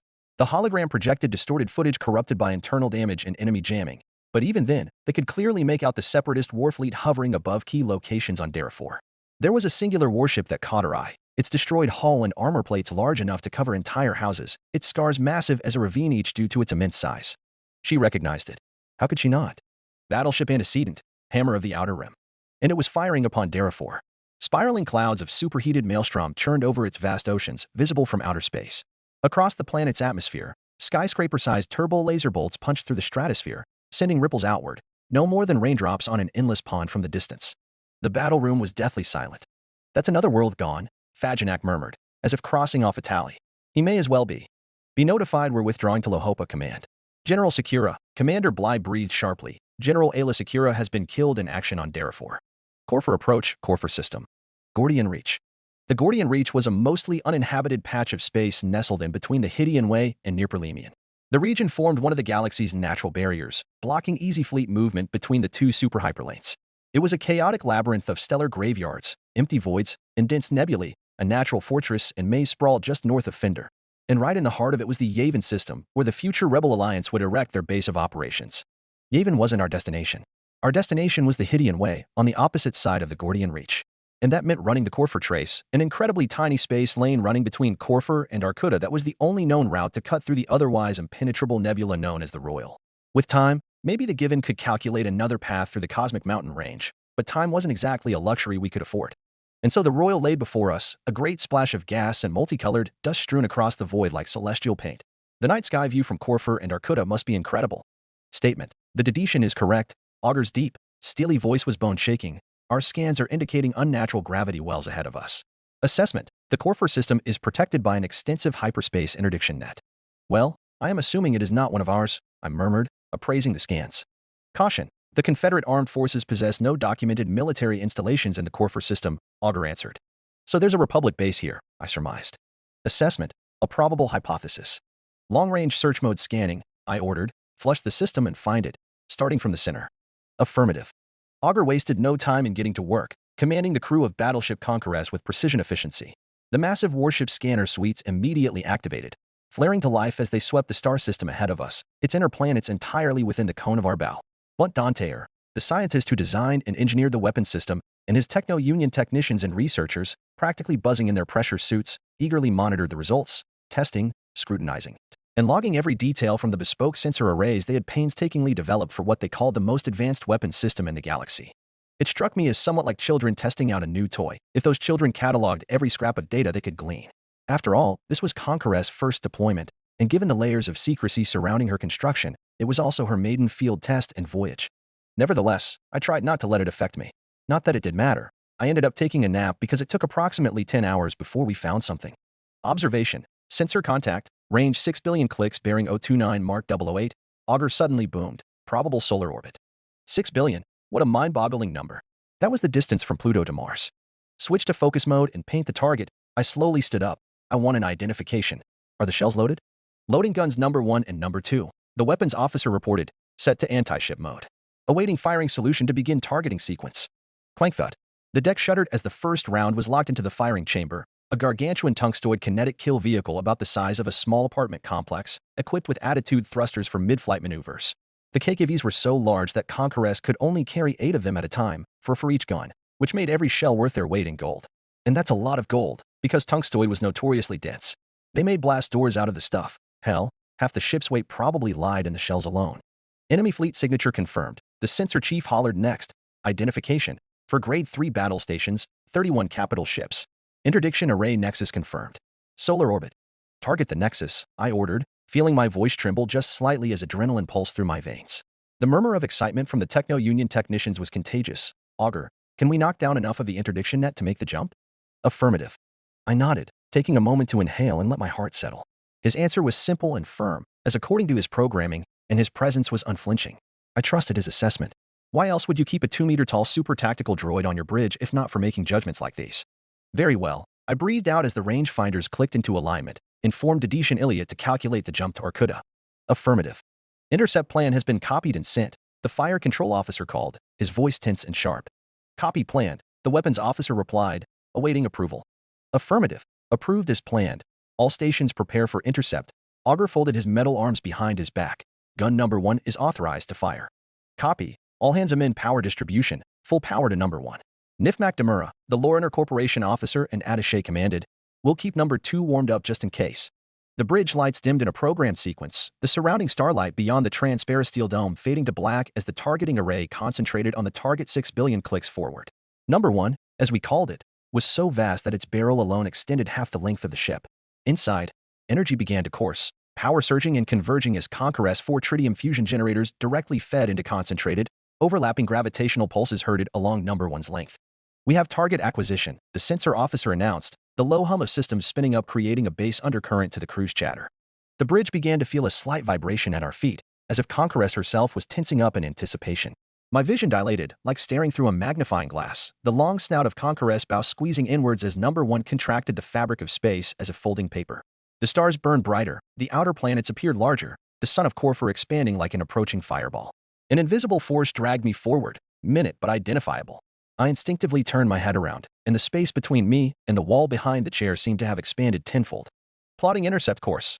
We have a firing solution. Data sync complete. Awaiting orders. Fire." The words left my lips before I knew it, as if I had been taken in stride a line of falling dominoes. The command had barely left my lips before Conqueror discharged, and reality itself seemed to shudder. A blinding column of energy tore from the ship's superstructure, cascading forward in a beam so intense that it turned the view beyond the bridge into a single, searing wash of bleeding red. The bridge vibrated violently, thrumming like the body of a giant beast unleashing its roar, the unstoppable lance of molten light disappearing into the inky blackness of space, leaving behind a reddish backwash in its wake as the only proof of its existence. For a split second, I felt weightless, as though the sheer force of the shot had displaced Conqueror itself, the shockwave rippling through the decks with a deep, bone-rattling shudder. The pressure in the air shifted, static prickling across my skin, like standing at the eye of a storm and watching it unfold in a massive exhale. "Dispatch engineers to number 1, I immediately ordered, gathering my wits and tearing my attention away from the screens. "I need to know how long before we can use it again." Affirmative, Augur's response was swift. "Engineering, dispatch maintenance squads to number 1. Request, provide detailed damage report in 24 standard hours." "Copy that, Chief." "Helm," I continued, "move the fleet into the nearest celestial shadow. Let's watch the fireworks from a safe place." A sniper can't stay in place after firing a shot, after all. Even as Conqueror turned portside for the nearest asteroid cover, smoke wafting from her bow, there was a tension in the air that couldn't be fully released. All around me, the bridge crew stared in rapt attention, eyes wide, mouth slightly agape at the monitors and holodisplays, and continued to hold it that way for 8 whole hours, tracking the redshift of the superluminal comet we just fired. Until the contact disappeared from the screens, the tiny blip of light fading out of existence, replaced by a flare of searing energy expanding in a slow, silent bloom across the system map, like a star exploding in miniature. It confirmed, Nifmak Demura squinted, and the interdiction net has dropped. "We are free to insert into hyperspace." Affirmative, Augur's response was swift. "Weapons, depower number 2. Scepter, Conqueress." I spoke to Dedetian Iliot's frigate, sync navicomputers for insertion. "Conqueress, Scepter," the given officer replied, "orders acknowledged. Syncing fleet hyperdrives for insertion." "Wait." But Danteo protested, racing to the front of the captain's chair. "We need to remain in the system a little longer. My researchers need to analyze." "We're here on a military assignment, Danteo," I interjected, "not a field test. The weapon proved effective, and the interdiction net has collapsed. We will not wait around to see if any surviving enemy forces remain to intercept us." Statement. "We must focus our efforts on repairing gun number 1, Augur said coldly. "Besides, what is there to analyze?" Nifmak Demura said slowly, pointing at the holos with a heavy weight. "There's nothing left but smoke." Chapter 81. Coruscant System. Coruscant Sector. Report, Jedi Master Adi Gallia's footfalls were frantic in her march to the central turbolist of the Jedi Temple. With the help of Republic intelligence, Jedi Knight Iskat Akris started first, her long strides easily keeping up with the hasty Tholothian. "We have narrowed down the location of the Sith Lord's hideout to a single sector. All squads are in position, and are waiting for your green light."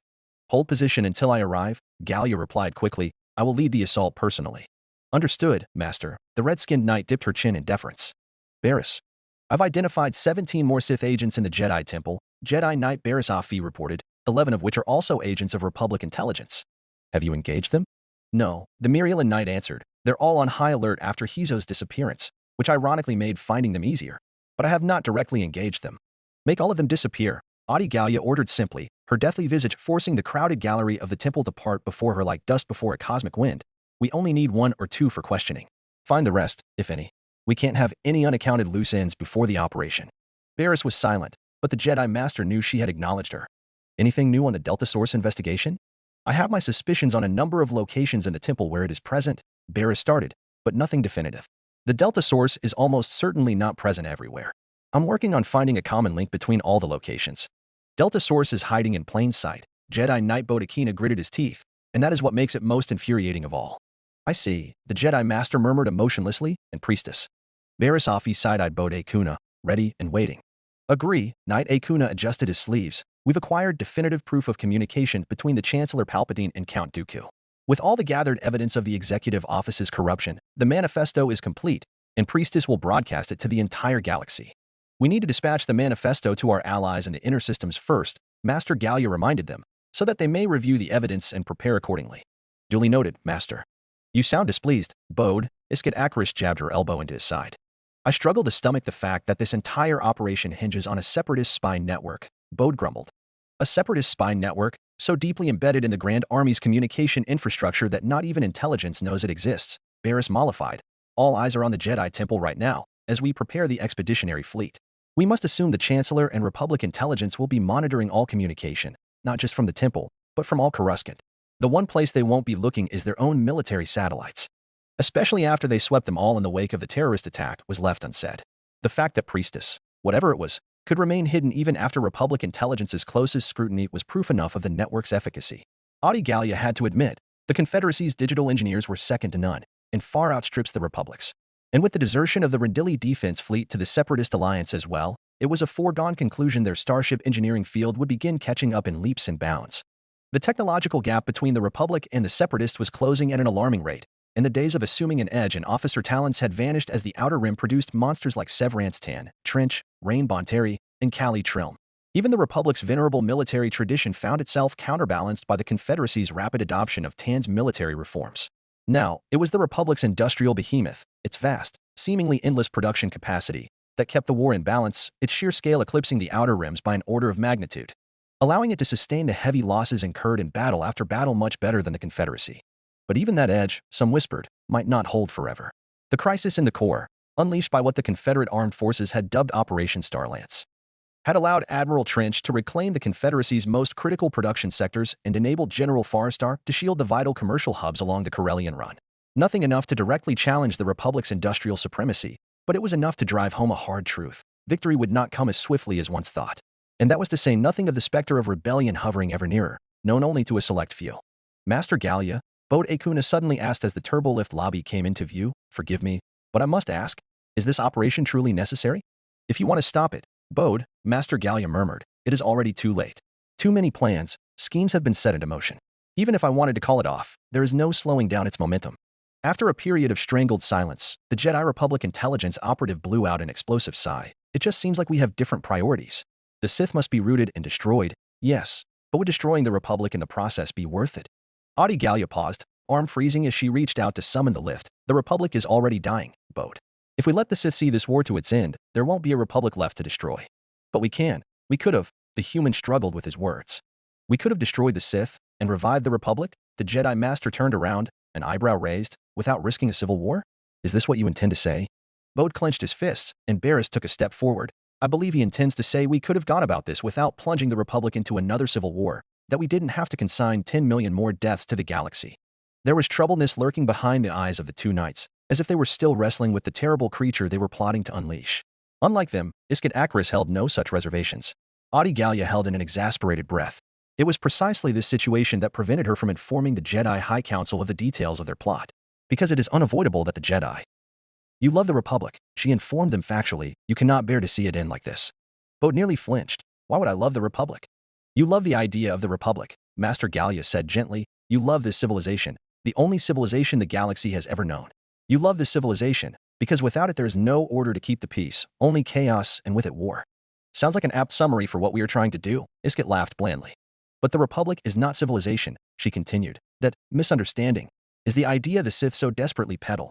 The idea that the Republic is order and civilization, and that the Confederacy is chaos and barbarism and primitiveness and savagery because they are not the Republic. I'm sure this propaganda is of passing familiarity to you? The three Jedi Knights were quiet, listening intently. This idea is one not even the Jedi can escape, the Jedi Master lamented, looking up the turbolift shaft, as if she could see the High Council at the very tip of the spire. It is convincing, enticing, seductive. So much so that even Jedi Masters of the highest order have fallen for it. That's Palpatine's final trap for the galaxy, Audi Gallia finished, to make the idea of civilization so palatable that everyone would be eager to swallow even his version of it. That's why he puppets this war. Then what? Bode demanded. We destroy civilization? Is that what we are doing? Audi Gallia sighed like a teacher whose student didn't absorb her teachings. No, Bode. Only this civilization. We are going to tear it apart so horribly until not even the Sith can put it back together and necromance it into a dark facsimile to lord over. Stop loving the Republic. Unlike other attachments, like people and objects, it will not ever return the favor. Love civilization instead, the civilization that can coexist with others. The civilization can prosper in order and peace and burn in chaos and war. The civilization that can pick up its pieces on its own and put itself together no matter how many times it falls apart. If that exists, then it means the people still hold on to hope, and the galaxy is still moving forward, not stagnating like this rotten corpse we call the Republic. She summoned the turbo lift and entered its capsule. You have your stations. Bode, return to Republic intelligence and monitor the situation. Varys, you will remain here in the temple as our insurance in case anything goes wrong. Iskit, your skills will be best put to work with me on the field. We pull this off well, and we kill the Sith without any need for a civil war. Any last objections? The three knights shook their heads. Audi Gallia smiled. They have collected all the cards in their hands, and every front has been accounted for. Their final assault on the fortress of the Sith would come from all directions. All the cards were in their hand, and now it was time to throw it on the table and hope for the best. Then may the Force be with you. No matter where you may wander, she wished them the old adage, and they responded in kind. The doors slammed shut. It would be the last time the four of them would be together in one place ever again. Argata orbit, Argatia system. Can sector.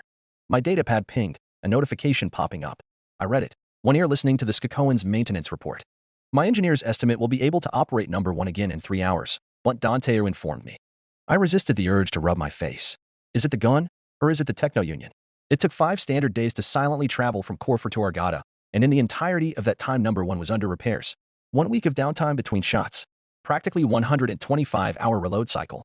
What kind of bat-hit insane weapons engineer thought this was acceptable? Oh wait, he was standing right in front of me. Taking a blank expression as a cue to continue, the Skakoan scientist coughed through his pressure suit. Now that we have calibrated the weapon's highest output shot, we can calculate the most optimal energy input to balance power and efficacy. Oh, I see. So they effectively overpowered the first shot to use it as a constant variable from which they could calibrate the guns. I wonder why they didn't do that while the ship was under construction? Or was that the very first time Conqueress fired? The notion sent shivers down my spine. What if something had gone wrong? I was half urged to ask, but decided it would be better for my health to remain ignorant. Fuck. I should change flagships. But to what? A given wave crest? We will need a larger sample size to continue optimizing the firing cycle. However, Blunt Danteer continued, ignorant of my inner panic, if we had been able to analyze the results back at. We fired a single round. I interrupted him. A single round at an interdiction nexus. It would be hubris to assume an entire fleet could be destroyed in the fallout, as had been stationed in Corfu. And, if I had reviewed the ship correctly, I recall that Conqueress is woefully deprived of close combat weaponry. Well, that's because. Yes, superweapon and all that. I waved him off, standing up slowly. All superweapons must have an obvious weak point. I am well aware of that design philosophy. Pardon. Thank you for your report, Chief. I smiled at the Skakoan. Please keep up the good work. I am counting on you. But Dantea staggered, as much as he could stagger in his metal coffin, but bent stiffly nonetheless. I am at your service, Admiral. As he returned to his station, I headed toward the rear of the bridge, where a short corridor connected the pilot house to the Combat Information Center. And aboard Conqueress, the CIC was nothing short of monumental, larger, even, than the command spaces on most Providence-class battlecruisers. Of course, it had to be. Conqueress was a dedicated long-range artillery and command platform, designed to operate from the rear of any fleet action, far from direct fire. Everything about her design revolved around that role. Her entire superstructure housed expansive intelligence and targeting systems, all required to coordinate and accurately land the Titanic strikes from her main battery. Entering her CIC felt like stepping into a digital brain, a seamless, multi-level network of data links, sensor feeds, and targeting arrays, orchestrated to project her fire across impossible distances with ruthless precision. For a ship like this, a state-of-the-art combat nerve center wasn't just expected, it was essential. And that also meant a communications and electronic warfare suite that would put even the latest munificence to shame. Again, it was all but necessary to her survival on the battlefield. I found Augur at one of those stations. He had summoned me here, after all. What I wasn't expecting, however, was the details upon his console. A familiar silhouette shone there, shaped like a fin dagger. Below read, Munificent-class frigate, Repulse. Briefly, I wonder where that old friend of mine was now. A Celestin breaking yard, most likely. It was a bitter thought. She was my old flagship. I pulled a nearby chair over, taking a seat next to the droid. Something about her sparked your interest? Statement. I must know about my commander to synergize with them and dispatch orders effectively. Augur did not divert his photorecepting gaze. This is necessary homework. I smiled wanly, though he could not see. Silly droid, you will always synergize with me. It was never my concern. Indeed. I raised an eyebrow. Ask away. Augur closed the window. Clarification. This is not the matter I called you for, Admiral. I did not respond. However, his facsimile of a mouth flashed with light as he articulated the syllables. I must admit something drew me to repulse. I laughed out loud, catching the attention of some nearby droids. That's because you served aboard it, I answered in my head, only with a different name. Alas, the Confederacy's new super tactical droids had so much more advanced personality matrices than their older cousins. I received Augur on the day I stepped aboard Conqueress and intended to override his personality matrix with the memory bank I had on hand, but in the end that data had been absorbed instead, rather than overriding Augur. I had been warned that super tactical droids were quite temperamental and fiercely protective of their personality matrix, so I didn't press the issue nor inform Augur about it. Not that it mattered. I quite liked the outcome, that mix of familiarity and new advancement. The best of both worlds, I had decided, and not worth tampering with. Maybe the synergy you were searching for is already there? I suggested, tenderly leaning on the console to avoid toggling anything. So, what is it? Notification. New updates from Priestess, he said, bringing up another window, and I immediately sat up, spine popping as I did. There are urgent developments in the Republic I calculate you may have a vested interest in. You calculated correctly. Acknowledgement. I am pleased to hear this, Augur nodded. Before continuing on, analysis. Priestess has dispatched a manifesto to specific star systems in the core worlds and mid-rim. Priestess also intercepted an order for reinforcements to armies along the Hydian Way. I patiently waited for him to sift through the material. I have linked this information to a separate announcement. The Jedi Expeditionary Fleet has departed Coruscant and is bound for Sereno. How many? I murmured. So they've begun, and the die is cast, lost in thought. And how long? Analysis. 1,000 capital ships, 5,000 escorts, and 5,000 troopships, Augur answered. They will proceed rimward on the Hydian Way, reinforcing the invasion fleet with even more ships and soldiers. The earliest they will reach Sereno is in 24 days, by the swiftest pace. 10,000 warships. 10,000 warships. 10,000 warships. The Republic really pulled out all the stops this time, haven't they? And we only had a month to prepare, maybe over a month, if the expeditionary fleet takes their time. Fortunately, Priestess was well integrated into the Confederacy's intelligence network, and anything I knew would also be known to Star Station Independence. The question is, what should I do? 10,000 warships and countless soldiers were descending on Sereno, determined to seize it for the Republic. Was that acceptable to Independence, or were we aiming to take Sereno for ourselves? And would we have enough time? I quickly ran the calculations in my head. Getting to Gravlex Med and back wouldn't be simple. The Selenot Spur was the most direct route, but it was embroiled in a vicious campaign between loyalist forces and the Sereno-aligned separatists. That meant our only real option was the longer detour, the Varejai trade route. Stretching far north through the new territories and hugging the edge of the galactic spiral, its course was painfully indirect, strung along isolated civilizations, and designed to avoid the vast expanse of the Chapani Void, a barren, sprawling gap between two galactic arms. Nothing lay within it. No planets, no stars. Just emptiness. Ironically, ships dared not cross it despite its lack of hazard. The risk of anything going wrong was, frankly, terminal. 15 days to reach Gravlex Med via the Varejai trade route, 9 or 10 if we push the given. Another 15 to return. Factor in how long we will be sojourning at Gravlex Med. Days, possibly, for the retrofit, and we would miss the entire campaign. What to do? What to do? I could feel Augur's gaze leveled on me intensely. Can we reach Independence from here? I asked, masking the unsurety I felt. Assessment. That possibility is highly unlikely. I mulled over the options a little longer, fingers drumming steadily on the console. It would not be unreasonable to just continue with the mission, but it's the endgame now. Both the Jedi and the Sith have tossed the coin, each betting it would fall in their favor, and this was my one chance to snatch it out of the air. I couldn't exactly let the opportunity slip, unless, of course, the CAF had a plan of their own. Therefore, it would be sensible to first confirm the situation with Star Station Independence. But how? We were deep behind enemy lines, and all the communication transceivers in the area belonged to Sereno or Coruscant. To reach friendly CAF space, I would practically need my own secret personal transceiver network. An old memory then struck like a KKV right out of Conqueress Ma. An old, nearly forgotten memory. Hold on, don't I have my own secret personal transceiver network? Where are we right now? In Sereno's backyard. The same backyard where I planted dozens of spy frigates in black with every intention of spying on Sereno's communications to report back to me. They had been replaced by Priestess, but it wasn't like they could have gone anywhere. If they had been organically crewed, they would all be lost by now, the stuff of legends, a ghost fleet drifting aimlessly, but they were droid crewed.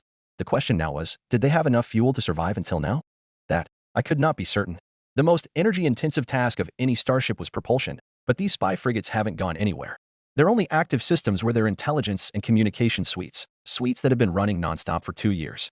But there was a chance, and it was a chance I was quite willing to take. Navigation. I called over my shoulder, glancing at the astrogation station behind me, project timeframes. Factor in the maximum speed at each major junction, push fuel usage where necessary, shortcut the Varejai route if need be. I want a hypothetical timeline to hit Gravlex Med and return within 20 days. Roger, Roger, came the response, the droid's voice wary, yet efficient. He likely knew what an impossible task I was asking, but he was a droid, so he'd try anyway.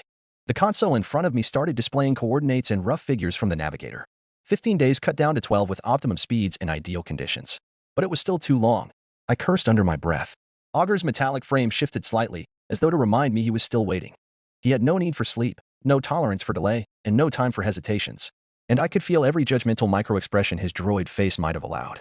Never mind that, then, I muttered. Looks like I'll have to dig through my memory banks to recall all my spy frigates. Unfortunately, I was human, so my memory was far from perfect. Fortunately, I had a droid with me who had perfect memory, and had just so inherited the memory of all the frigate locations. Augur, I said slowly, we're going to need to dig inside your brain for a bit. Master Plo Koon will lead the expeditionary fleet over Sereno, Jedi Master Mace Windu told the High Council, and I will lead the ground forces onto the planet. Are we agreed on this matter? A round of affirmation swept through the arranged seats, a gathering of the wisest and venerable and vaunted Jedi Masters in the galaxy planning the final strike against their old enemy. The plan was sound. Master Windu was one of few in the Jedi Order with the skill and expertise to defeat Count Dooku in a straight lightsaber duel, where the Sith Lord would surely play to his strengths. Meanwhile, as one of the Temple's, nay, the Republic's, best admirals, Master Plo would engage and occupy Sereno's starfleet in orbit. The grim sternness of the Jedi Master moved on to Master Gallia. Master Gallia, you will remain on Coruscant with Master Stas Ali and Master Shaak Ti. Master Yoda will also remain on Coruscant to counter the Sith Lord once he is exposed. The Sith, Master, and Apprentice are now both accounted for. We must prepare for the worst. Master Kenobi ran a hand through his beard. We must expect some sort of trickery from the Sith. They won't go down this easily. We will counter whatever Dooku has in store for us at Sereno, the reticent Master C.C. Tyan stated firmly. The expeditionary fleet will be the largest gathering of Jedi Masters and Knights since the Battle of Geonosis. I concur. Master Kit Fisto was serious, his usual breezy attitude replaced by one might be called proper for a Jedi of his caliber. We are no longer new to war. The Masters and Knights in the expeditionary fleet are veterans, the best of the best. The best of the best. If they were talking about the best of the best, then wasn't there one Jedi conspicuously missing? Or rather, one Jedi fleet? Anakin Skywalker's open circle fleet. The best of the best. And what of young Skywalker? Mace Windu articulated the name as if it pained him to admit that no Jedi expedition would be complete without him. His presence would be a great boon to us at Sereno. At war, Master Shaak Ti answered simply. A sinister wind swept through the council chamber, one that might have been reserved for mention of the Dark Lord of the Sith. No, the very words, at war, was enough to prickle the skin and tighten the throat. They all knew why the open circle fleet was occupied. Anakin and Scout, Master Obi-Wan Kenobi elaborated, are still occupied in the southern front, defending against Horn Ambigene's invasion of the Republic. One might have once called the Battle Hydra's Operation Starlance the invasion of the Republic, and nobody would have faulted them for it. In fact, one might have once called the Pantoran Serapin campaign the invasion of the Republic, and nobody would have faulted them for it. Everyone would now. Now that the Separatist Alliance has shown them what a real invasion should look like. Mere raids would never be mistaken for an invasion ever again. Tens of thousands upon tens of thousands of warships. Hundreds of millions upon hundreds of millions of soldiers. All crashing coreward in an unstoppable avalanche that took the full might of not one, two, three, but four sector armies to fight and struggle against their unrelenting advance. Operation Starlance was a nail that pierced the Republic's side, but Horn Ambigene was the hammer that pounded it into the anvil. The Grand Army liked to say that Horn Ambigene had been beaten back 8 times because 8 battles had been fought at Runa, but that framing of events was simply to make the situation palatable to the masses. An invasion cannot be beaten back 8 times. If it could, it couldn't be called an invasion. An invasion occurs once and succeeds or fails once. That is a simple military premise. No, Horn Ambigene's invasion was still ongoing. Across hundreds of star systems and thousands of planets. It was a brutal back and forth, an ongoing struggle to prevent the Two-Maker from taking another step forward. Both sides are spent. Both sides are faltering. But the Two-Maker did not earn his frightful moniker by being dissuaded by some strong defenses. Master Kenobi took a deep breath. Anakin's latest report. More reinforcements, I must presume? Master Windu leaned forward. More soldiers, more ships, more equipment, more Bacta, more Jedi. Master Kenobi grimaced. Well, we can't afford to send any more Jedi, Master Shaak Ti mused. We have committed every available Jedi on Coruscant towards the final assault against Sereno. Master Aayla Secura is dead. Obi-Wan Kenobi gritted his teeth, along with 15 other Jedi Knights we sent to the southern front. Horn Ambigene had bombarded 6 more loyalist strongholds since the campaign began, excluding Ariado. Suffice to say, Anakin will not be joining us. Audi Gallia couldn't even feel it anymore. The death of her friend, the raising of 6 more planets. The Force was still, like a stagnant pond of water, with neither energy nor motivation to flow. She only felt numb. One with the Force, Master Sakura is, Master Yoda finally said, gripping his cane tightly as he met the eyes of every member of the Jedi High Council. Bring justice to the Sith, we will. In the war, in the suffering, we must. Jedi Master Audigalia stood up. The galaxy's eyes are set upon us. Every action we take in this Sereno campaign will reflect on the entirety of the Jedi Order. We must not fail, for we cannot afford to. One by one, the Jedi Masters of the High Council rose to their feet. Then, may the Force be with us all. It was the twilight of the 14th year since the Great Resynchronization, and in another galaxy, the closing months of 21 BBY. On Coruscant, millions of eyes lifted skyward from the spires and balconies, terraces and towers, watching the grand ascent of the Jedi Expeditionary Fleet. One by one, colossal capital ships rose from the crowded naval yards nestled between skyscrapers, filling the sky with armored hulls and engine thrusters. 1,000 warships surged upward, all across the city planet's distant horizons, joining in an orderly spiral as they climbed for orbit. Around them, swarms of escort ships and troop ships of every class and size darted like schools of fish in orbit, consolidating from every yard across the expansive capital star system. 100 Jedi Masters, 400 Knights and Padawans, 10,000 starships of every shape and size, 150 million soldiers, both veterans and fresh faces alike, including 10 million elite clone troopers stationed across every Jedi flagship, all veterans who had weathered countless campaigns across the stars, marshaled once more to bear the Republic's banner. The Expeditionary Fleet would rendezvous with reinforcements from every sector army along the way, consolidating their numbers before mounting the grand undertaking toward the Confederate heartland. Their objective lay up the Hydian Way, through the harsh defenses of separatist-held systems, with their final aim set on Sereno itself, the stronghold of the archenemy of the Republic. It would be an offensive to rival that of Operation Trident and Operation Storm Door. Jedi Masters Yoda, Shakti, Audigalia, and Stas Ali solemnly watched the lines of shimmering warships ascend past layers of clouds and disappear into the darkness of space. Below, Coruscant citizens gathered in squares and on rooftops, some in salute, others caught up in fervent cheer, many with a question: how many of our sons and daughters will die this time? And all clutching onto their chests. May the Force be with you. Whichever face the coin lands on, it would be the last and greatest offensive of the Galactic Republic. Chapter 82. Fender Approach, Fender System. Demetrius Sector. One of the original hurdles the Confederacy of Independent Systems had to overcome was its decentralization. At the outbreak of the war, the Confederacy was split into 4 different theaters, none of which possessed direct hyperlane connections with each other. As Raxus Secundus blundered through the opening stages of the conflict, the unorganized Confederate fleets lacked the impetus to form a unified front, in large part due to the unfortunate nature of the divorce state. Operation Sidestep was the first concerted effort to change that nature. Confederate Generals Severance Tan and Grievous spearheaded a 2-front assault in the south, carving their way through Loyalist-held space lanes and successfully linking 3 of the 4 great theaters and establishing vital logistic routes to the far-flung western corners of the Confederacy's vast war. Buoyed by the success of Operation Sidestep, Raxus Secundus authorized the last of the great unification offensives in the hopes of establishing a direct hyperlane connection with the second-largest theater in the new territories. A similarly 2-pronged assault sailed down both ends of the Saline Corridor, led by Confederate Admiral Kirst and Commander Drojan Hosh, thrusted by Sidestep's momentum and eager for a quick and decisive victory. And Fender readied her fleets, marshaled her armies, leveled her guns, and turned the Fender star system into a cosmic graveyard. That was the Confederacy's first attack on the sole Loyalist stronghold straddling the Saline Corridor, Fender, and the results of that battle engraved Fender's legendary status into the psyche of all Confederate officers. Once thought to be an isolated and ill-defended backwater world in the Outer Rim, Fender was now known to the galaxy as the Fortress World Fender. That was 2 years ago. Soon afterwards, the Republic's Operation Trident shattered any remaining dreams of unifying the Confederate state, and that defeat at Fender left lasting consequences on the budding separatist alliance. For one, the new territories were irrevocably divided from the rest of the country, preventing Raxus Secundus' influence from spreading whilst allowing Sereno to dig in its roots, ultimately leading to this bloody schism that gripped the Confederacy today. Nevertheless, that dream of unification revived with the overture of Operation Starlance, as the Republic summoned its fleets back to defend the core. With Operation Stormdoor, a second attack on Fender was planned, this time to be undertaken by Confederate Admiral Trench and Rear Admiral Marai, with nearly twice the number of warships brought in the first attempt. And Fender readied her fleets, marshaled her armies, leveled her guns, and turned the Fender star system into a cosmic graveyard. That was a year ago. So that's Fortress World Fender, Rear Admiral Diedrich Greyshade of the 28th Mobile Fleet murmured.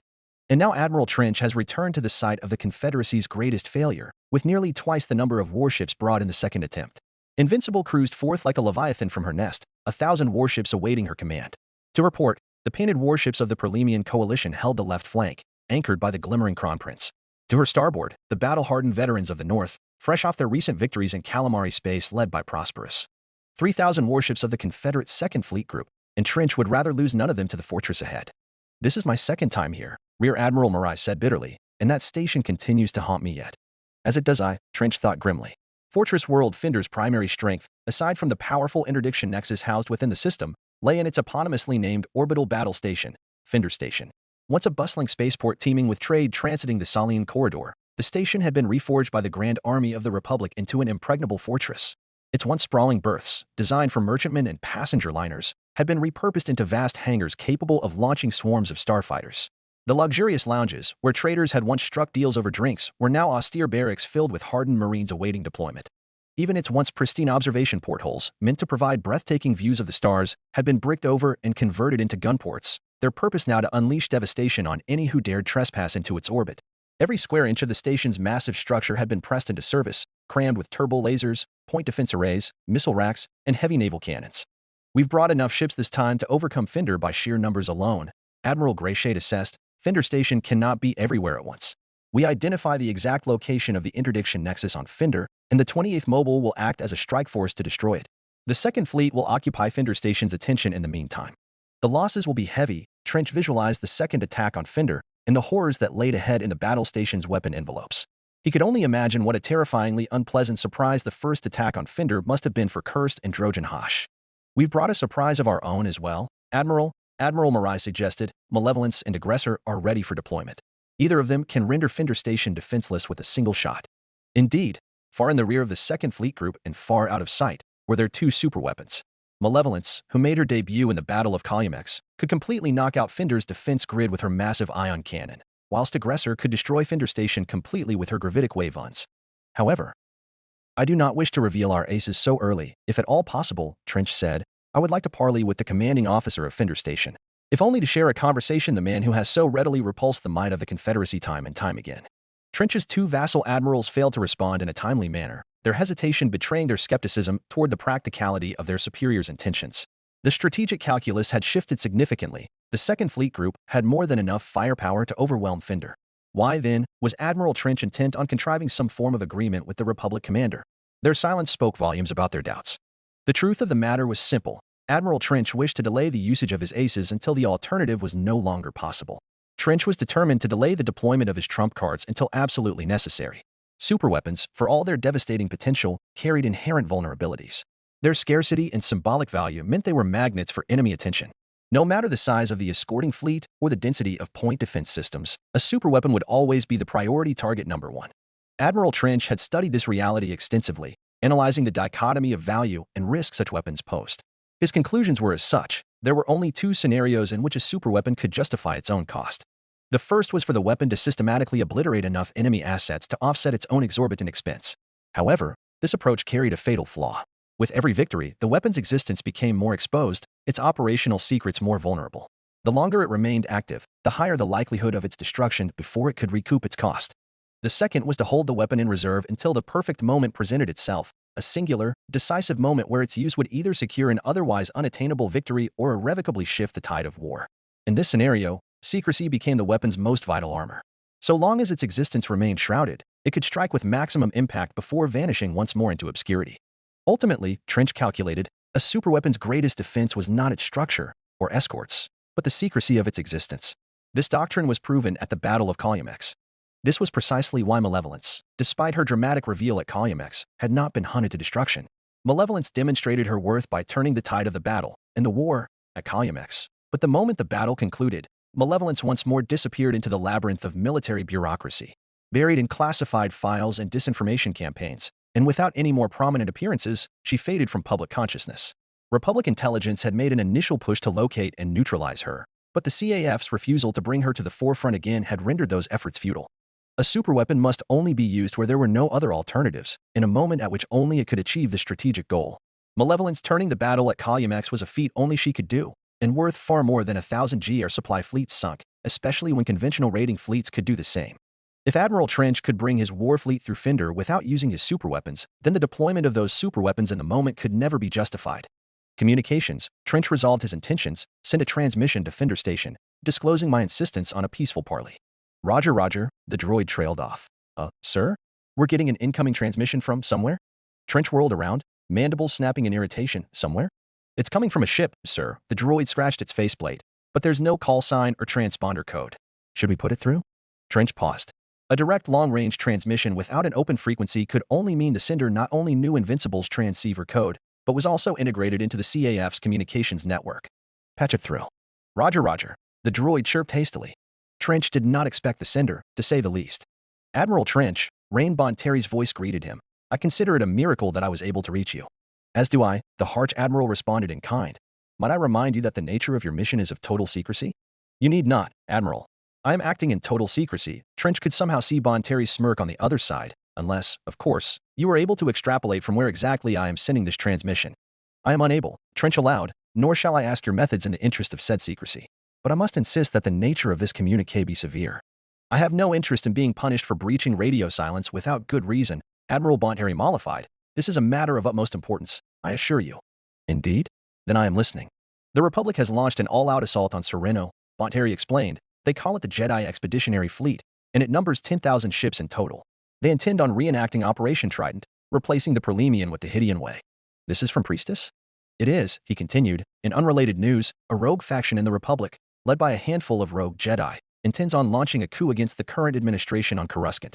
Severe news indeed, Trench clicked, claws curling around his cane. The reason for which I seek your judgment, Conqueress is at an impasse. We could continue to Gravlex Med via the Varagi trade route, but we would not return before the campaign is over.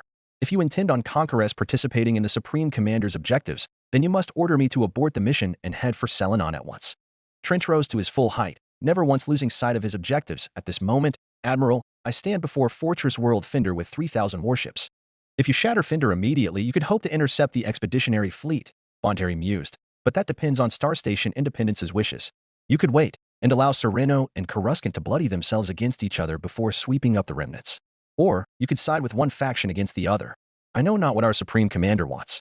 Our Supreme Commander wants peace, Trench answered, peace and stability to solidify her position amidst Rax's constant ebb and flow. Then we must eliminate her only rival, Count Dooku. Trench nodded. We will side with the Jedi.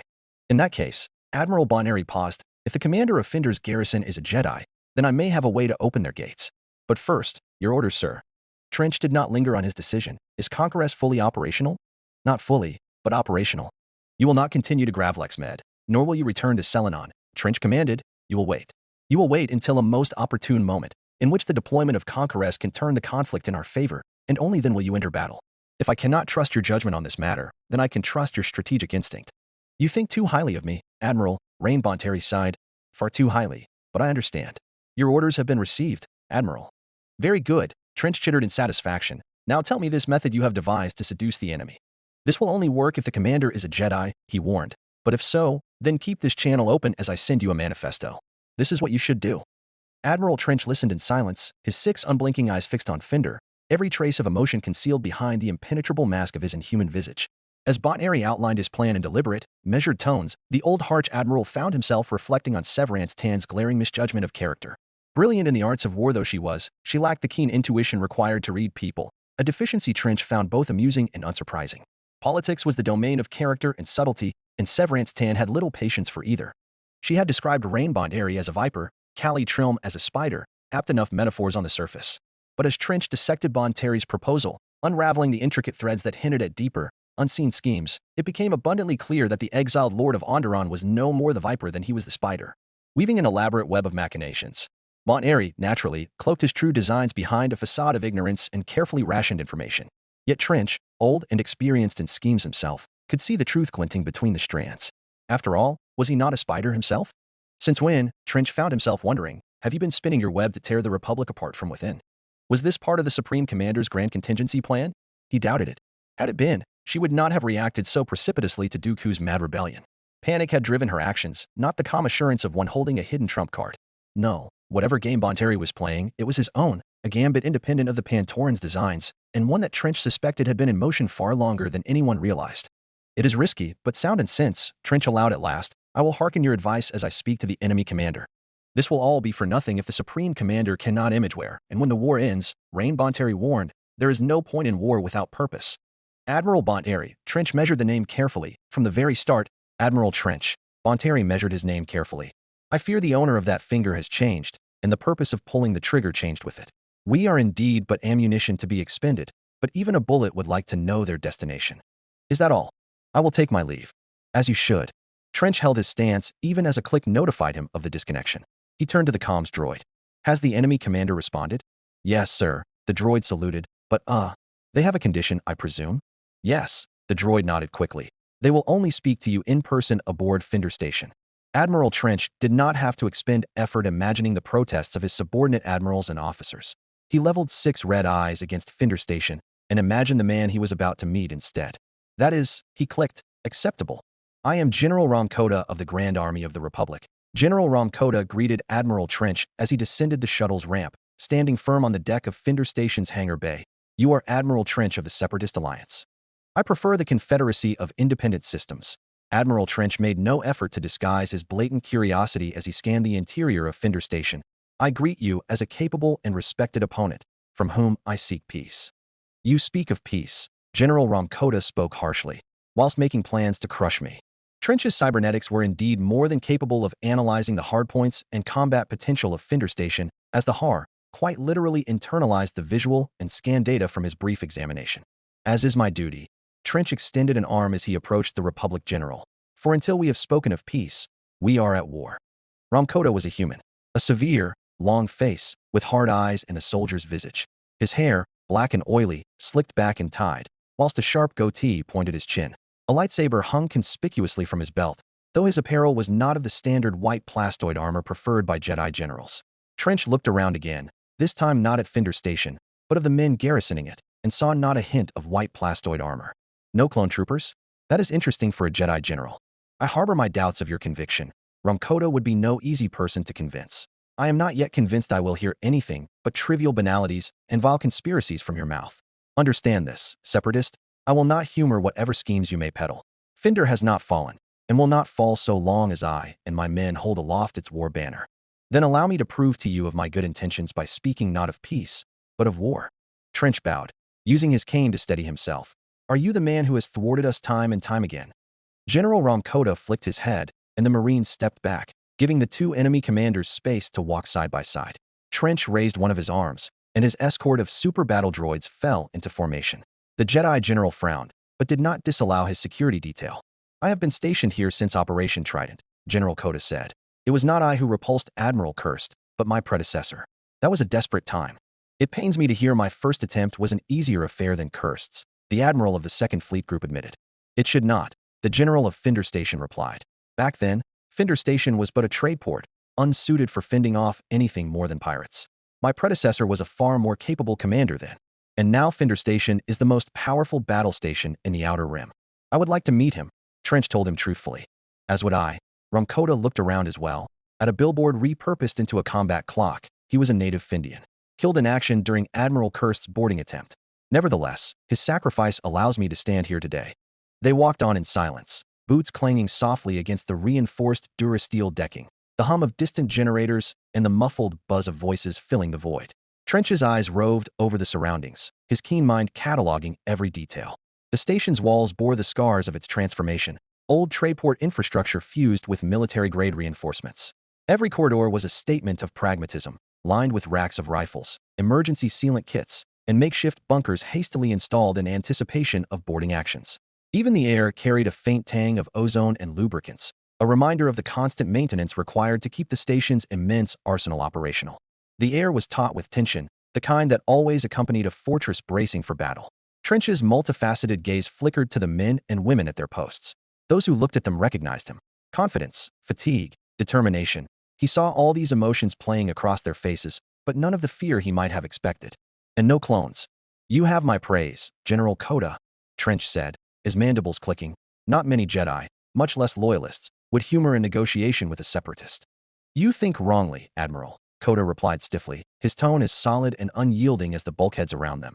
It is my responsibility as a Jedi to suffer negotiations with the enemy, no matter how despicable or underhanded they may be. To refuse is to discard lives without reason. These are your men, General? Trench gestured with a claw to the Marines patrolling the corridors, their armor worn but spotless, their eyes sharp and ever watchful. They are, Kota confirmed, his chin lifting slightly. I dislike and distrust the clone army. They are bred for war, but soldiers with neither impetus nor motive are not fit to be soldiers. As you can see, Admiral, I am not like most Jedi. Nay, Trench replied, his multifaceted eyes glinting with something unknown. "You are more Jedi than most, General Coda." Coda's gaze flicked toward the Arch Admiral, his brow furrowed slightly. "That is not something I hear often. They fight for you? For your cause?" "They fight willingly." Trench pressed. Coda's eyes darkened, shifting momentarily. "Most of them." "Better than none," Trench said, folding a pair of his arms behind his back. As they continued down the corridor, their path took an unexpected turn. They stopped before a door of rich wooden carpentry, its surface scarred but polished, its presence a stark contrast to the sterile utilitarianism of the battle station's metal corridors. Behind it, faded wallpaper peeked out from beneath the scuffs and wear of time, and the carpet underfoot, threadbare and hard, whispered of thousands of booted feet marching over it daily. "I must request your escort to wait outside as we speak." General Coda dipped his chin, "As will my men." "A most acceptable request." The Jedi General opened the door and strode inside, beckoning Trench after him. A single battle droid came forth to the threshold, scanning the room up and down, before finally permitting the Separatist Admiral entry, whose own cybernetics began analyzing the place of their dialogue. The room was Spartan, possessing only a single desk devoid of refreshments and 2 chairs. There was an empty corner that perhaps housed a bed, but the bed was missing, with only scuff marks on the floor as proof of its once existence. A reinforced transparasteel viewport lay before them, affording a full and commanding view of the Separatist warfleet arrayed beyond the void. "Well then," Coda gestured to a seat whilst taking his own. "Let us hear your dream of peace." Of course, Trench accepted the offer. "You took a risk accepting me on board your battle station. How can I not reciprocate and speak with sincerity?" "A risk, indeed, you may call it." The Jedi General's face hardened. "But I call it insurance. With you aboard, your fleet would never dare firing upon this battle station." Trench let nothing show. "I fail to understand. Finder Station is far beyond the range of my fleet." The survivors of Corfu reported a blue comet materializing from the outer planets without warning, the Jedi General snarled, crashing into their battle station and killing tens of thousands. "Admiral Trench, comets do not travel at the speed of light. As the guardian of this Saline corridor, it is only natural I remain in contact with the satellite fortresses in the Gordian Reach. As it is only natural I remain up to date with your superweapons." Trench leaned back, the human-sized chair creaking underneath his weight. "And you believe I have brought such a superweapon with me? I know not what you have brought, and that is why I must exercise caution." "If I have such a superweapon as you suspect," Trench reasoned, "then why must I feel so inclined to insist on negotiating my fleet's transit of your star system? I could so easily destroy you before you even see such a comet approaching." "You may destroy this Finder Station, but you would not destroy the Finder fleet." General Coda spread his arms. "As you can see, I have spread my fleet across the planets, so that your superweapon may not reach them. Finder Station is but one facet of Fortress World Finder's defense network." Trench remained silent. Coda's eyes twinkled darkly. "As we speak, the single greatest concentrated effort to end the war sails rimward on the Hydian Way," he continued, unabated. "The Jedi Expeditionary Fleet. You wish to intercept it, despite possessing only a third of their number. Nay, most of the Expeditionary Fleet are troopships, whilst your warships are all combat capable. Nevertheless, you wish to transit this star system without losses, which is why you speak to me now." "An intriguing analysis, General." Admiral Trench chuckled, a most inhuman sound that disturbed even the stalwart Jedi, but erroneous nevertheless. "Count Dooku is the enemy of the Raxus government. I seek his head, as do the Jedi. I intend on assisting the Expeditionary Fleet." Coda froze in disbelief, then shot to his feet, his features twisted in a rictus of rage. "Lies. I warned you, Separatist, that the ploys you peddle will find no purchase with me." "You see a Separatist," Admiral Trench told him tiredly, but earnestly. "Look at me, and see the Confederate Admiral Trench." Jedi General Coda looked at him, and slowly returned to his seat. "Look at me." Trench leaned forward, 6 red eyes unblinking. "And tell me, is this Admiral Trench known to lie?" "No, Admiral Trench is not." General Coda closed his eyes and breathed out. "In this case, your fleet may remain on Raxus' side of the Saline corridor, resting assured that the Expeditionary Fleet will deliver to the galaxy Count Dooku's head." "And if they do not?" Coda barked a laugh. "What hope does Sereno have? Surely, an admiral as venerated as yourself would realize Dooku is a cornered rat with nowhere to run." Admiral Trench placed a tablet on the desk and slid it towards the suspicious Jedi General. "And what is this trickery now?" "No trickery. It is simply intelligence we have intercepted from Coruscant that I am now sharing with you in good faith." Coda eyed both the Harch and the tablet skeptically as he picked up the tablet and switched it on. Trench allowed the minutes to tick by as the Jedi General wordlessly read the manifesto, eyes skimming across the screen, completely enraptured by the rhetoric contained within. "A forgery. Another Separatist trick," he said emotionlessly. "You know that to be untrue. Master Plo Koon, Master Adigalia. Master Yoda. The lines on Ramkoda's face deepened, supported by Alderaan, Naboo, Chandrila, Humberine, Ither, Mandalore, Brental, Procopia, and 1,000 other worlds besides. You believe it, Trench stated factually. I believe it, Ramkoda replied cautiously. Nay, I not only believe the veracity of this document, but I believe it. I believe every word written here. This is not something a separatist could have produced. The Republic is dead, and this document, this manifesto, will rip off the livery maintaining the illusion of life. However, Trench nodded sympathetically. If we, the separatists, could intercept it, then Republic intelligence would have already done so. The Jedi general's face hardened to stone once more. And these people are none the wiser? How many Jedi are involved? I do not know. General Koda gnashed his teeth. The Expeditionary Fleet. I must warn them. Is the Expeditionary Fleet all Jedi? His eyes widened. You fear the Expeditionary Fleet will tear itself apart with this knowledge. It will, Trench stated decisively. And it will when Republic intelligence makes their countermove. But if my second fleet could reach an accord with the Jedi, Republic intelligence would dare not make that move. You think Republic intelligence would make their move so soon? Trench pointed at the document. We intercepted that as it was leaving Coruscant. General Koda, the coup is imminent, and so must be Republic intelligence's counterstrike. If matters turn awry, Trench continued, Finder is the closest friendly port to all Jedi. They will be relying on you to provide safe harbor should. You appear oddly sympathetic to us Jedi despite being a separatist. I respect you, Jedi, Trench told him. We may be opponents, but that is a matter of circumstance. The Republic, many Jedi included, see us separatists as alien harbingers of chaos and disorder, but many of us in the Separatist Alliance still view the Jedi as what the Jedi are. And what would that be? Guardians of the Galactic Republic. Which is why it is natural for you to be our enemy, Trench said. It simply cannot be helped.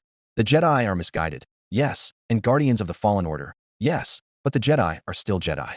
For the Outer Rim, this is war fueled by grudges against the core worlds. At the same time, many worlds in the Rim have been touched by the Jedi's good deeds. Your Jedi Order is still very much steeped in legend and myth out here, which is why we so easily followed Count Dooku, a Jedi himself. Former Jedi. We do not know the difference.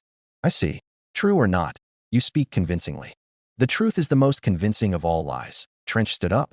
I seek not the fight at all, much less against the Jedi Order. All I seek is peace in the Outer Rim. For the Confederacy, I fight for. I outstretch a hand of accord to you now, but you need not respond immediately. I will remain on Finder Station for 3 days, should you permit, so that you may make your decision with peace of mind. Should you decline my offer of accord, then I will return to my fleet and begin my assault on Finder forthwith. Trench made to leave, but Ramkoda stopped him before he could. The Jedi General offered an open hand. I am not an indecisive man, the Jedi General told him. I invest my trust in you, Admiral Trench, and the character your legend speaks of. I can only hope you will not betray this trust and prove my worst fears about the Separatists right. I will not. Admiral Trench's massive clawed hand grasped General Koda's. We have an accord. We do. May the Force be with you, Admiral. So it does you. It is the first month of a new year. Admiral Trench stood before the site of the Confederacy's greatest failure, attempting to cross Fortress World Finder with nearly twice the number of warships he brought in the second attempt. And Finder stood down her fleets, withdrew her armies, lowered her guns, and deactivated her interdiction net. It is the first month of a new year. 3,000 warships of the Confederate Second Fleet Group under Admiral Trench bloodlessly transits the Finder star system and crosses into Sereno space. Chapter 83. Bandamir Approach, Bandamir System. Mirian Sector. The Jedi Expeditionary Fleet swept through Bandamir's orbit, a great mass of thrust plumes and durasteel that cut through the beleaguered planet's magnetic field. Venator-class star destroyers took the vanguard, their hulls glinting in the pale light of Bandamir's distant sun, flanked by a lattice of escort frigates and corvettes, their sensors vigilant for separatist remnants or incoming reinforcements. Acclamator-class assault ships and Dreadnought-class heavy cruisers carved through the planetary plane, their thrusters flaring against the planet's dusty surface. At the bridge of battlecruiser Hyperion, High Jedi General Plo Koon observed the assault transports and gunships breaking through the atmosphere, squadrons of ARC 170 starfighters and Y-wing bombers descending alongside them, their formation razor-sharp as they ran the separatist gauntlet. Plumes of smoke and fire rose from the mining complexes below, where the last remnants of separatist forces clung desperately to their fortified positions. From his vantage point, the planet's surface sprawled below, a scarred and desolate expanse dotted with deep mining pits, massive refineries, and skeletal conveyor systems stretching for leagues. Bandamir had once been a verdant agri-world, but the prospect of vast mineral deposits had transformed the world to such a deplorable state. Nevertheless, Bandamir was still a Republic world, fallen into the hands of the enemy. General, Clone Commander Wolf reported crisply. General Windu and General Kenobi have secured 2 of the primary mining hubs. Resistance is strong around the 3rd, but armored reinforcements are en route. Ensure they advance with caution, PLO Kun replied. His deep voice filtered through the mask that encased his face. The Separatists may have left traps near the mines. Very good, General. Master, Jedi Knight Bolter Swan approached him from behind. May I have your attention? PLO Kun diverted his gaze from the viewports to his former Padawan. It was the first time they had been reunited since the Battle of Geonosis, which the old Jedi Master could only consider as an odd twist of fate as the war nears its end. He was glad to have her at his side once more, however, as the young Quadi woman had grown to be a fine and respected Jedi Knight. You need not ask for it, Knight Swan. Bolter led him back into the battle room, where Jedi Knight Lissark awaited them, the Trandoshan's sharp eyes tracing a complex network of icons suspended over the hollow projection table. The overlay flickered with updates, blue markers signifying formations preparing for hyperspace transition, yellow for those still clearing the gravity well, and red for those yet to arrive. Master PLO, Knight Lissark hissed from the tactical console, her tongue flicking. We need your confirmation. Battle Group Wanderer reports they've cleared the well. 78 ships inserting to hyperspace on Vector 263. Confirmed, PLO Kun replied, his steady voice rising above the hum of the bridge. Ensure their path is clear through to the Harlowan system. Have Wanderer relay status updates at the midpoint. Yes, Master. Update from the 91st Support Squadron. Bolter interjected next. They've entered the system and are holding position at the designated staging area. Their freighters are requesting additional clearance for cargo transfers before following the main group. Grant their request. PLO Kun glanced at the incoming traffic. Inform Master Gerotapel of the development and modify Task Force Albedo Brave's flight plan. Understood, Master. The projection shifted again, a cluster of green icons moving toward the planet's asteroid field. Battle Group Selfless reports successful engagement with enemy remnants near the asteroid field, Lissark added. They're pursuing to ensure no enemy vessels attempt to escape. Order Master Kilivine Reyes to expedite her sweep, the Jedi Master. We cannot risk delays with so many ships converging here. Yes, General. PLO Kun's gaze swept across the bridge, taking in the flurry of controlled activity as officers coordinated fleet movements and navigation updates. The task of managing an armada as vast as the expeditionary fleet was daunting, even for the most seasoned commanders, especially compounded by hostile forces and time constraints. The Mirian sector and surrounding sectors had recently been conquered by General Grievous Corward offensive, and whilst resistance was light here, it would only grow more intense as they pushed rimward. Status of the 7th Auxiliary Section? PLO Kun could hear Bolter inquire. They're still navigating the inner orbits, Lissark replied. Their lead elements should clear the well in 20 minutes, but their bulk transports are reporting minor engine delays. There was a hint of annoyance in Lissark's sibilant, rasping voice.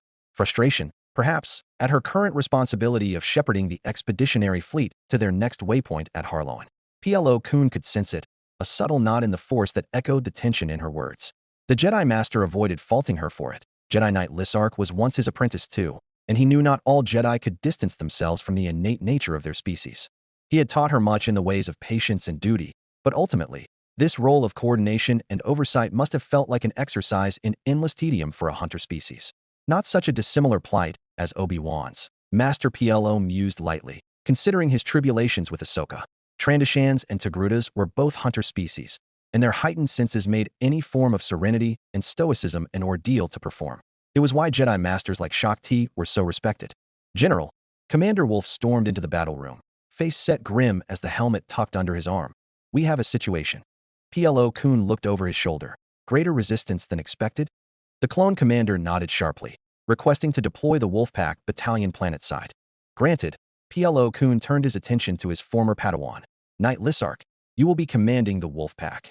Lissark snapped up, her pupils dilating in surprise. Master? But, we will be pleased to have you, Commander, Wolf saluted. Your orders are to capture the mining hub before rendezvousing with the 7th Sky Corps, PLO Kun commanded. Any following orders will be given to you by General Kenobi. Understood. Jedi Knight Lissark hastily bowed. I will not fail, Master PLO. That I do not doubt. May the Force be with you. PLO Kun and Bolter Swan watched the backs of the two as they departed, the Trandoshan Jedi already attentively listening to Commander Wolf's mission brief. Lissark couldn't quite conceal her eagerness at the change of pace. I am afraid you will have to cover for her, Bolter. Jedi Knight Bolter Swan bowed dutifully. That suits me well, Master PLO. I prefer not to fight. A noble stance, one all Jedi should strive towards. The Keldor Master clasped his clawed hands behind his back, but not one appropriate right now. Bolter Swan was a Jedi raised in an era where simply igniting a lightsaber was justification enough to warrant a cessation in hostilities. In this tumultuous time, however, the outcome is more often the opposite, where a lightsaber has become a weapon of war rather than a means for peace. Despite Bolter's hopes, Plo Koon had a feeling that the time when their lightsabers may be restored to their original purpose was still far off. Bringing Dooku to justice besides, too many lines have already been crossed in this galaxy, and too many bridges broken. It has become exceedingly clear to all that, despite Palpatine's best wishes, a reunification of the galaxy would no longer be a simple matter. Just as there have been lines crossed, so have there been lines drawn in the sand, and trenches dug in the dirt. The front lines have been established, state borders drawn onto maps and star charts. The Separatist alliance could no longer be written off as a mere rebellion, an unrecognized state. This has been the case since that peace conference on Onderon, whereby agreeing to talks the Republic had unofficially recognized the sovereignty of the Confederacy of Independent Systems. Perhaps that was the Pantoran stratagem all along, to lure the Republic to the negotiating table and guarantee the legitimacy of the Confederacy, before smashing the negotiation to pieces and re-seizing the initiative. Relieve the blockade. Bolter spoke into the comms, her brows furrowing. Understood, Master Peel. May the Force be with you. Have they arrived at Taris? Plo Koon asked. Yes, Master, she answered. Battle Group Insolent should be lifting the siege of Taris right now. Master Peel must not underestimate his opponent. The Jedi General set his shoulders. We must not forget that General Grievous is the singular source of all of our Order's woes. Confederate General Grievous, after taking Bandamir, his fleets were poised to strike at either Taris or Mandalore. While both worlds were in strategically important locations, Grievous ultimately decided to continue up the Hydian Way and invaded Taris. It was a logical decision. Taris was a loyalist ecumenopolis, a city world, whilst Mandalore was an ostensibly neutral wasteland. Regardless, it meant the GAR had a vested commitment in liberating Taris, a responsibility they could have shrugged off should General Grievous had attacked the neutral Mandalore instead. As the Jedi Expeditionary Fleet traversed the Hydian Way, it was only natural it fell on them to liberate General Grievous' conquests. However, the Taris system laid 1,000 light-years north of the Hydian Way, and so the decision was made to have the Expeditionary Fleet continue rimward, whilst a battle group was dispatched to repel Grievous from Taris. That battle group would be commanded by Jedi Master Even Peel of the High Council and Jedi Master Luminara Unduli. As for Grievous, there was once a time the Grand Army feared he would be their greatest enemy. Making his appearance in Operation Sidestep, General Grievous slaughtered the Republic's planetary armies during the Battle of Christophsis, killing nearly half-dozen Jedi Masters and Knights in the process. As General Severance, Ten hastily made for Bothan space, it was his fleets that routed the GAR 13th Sector Army across the entire galactic south. It was that fateful battle on Christophsis that drove a stake of uncertainty into the Jedi Temple's reputation and the source of so many of their political troubles. Come to think of it, it was the galactic south that spawned so many of the Confederacy's best soldiers.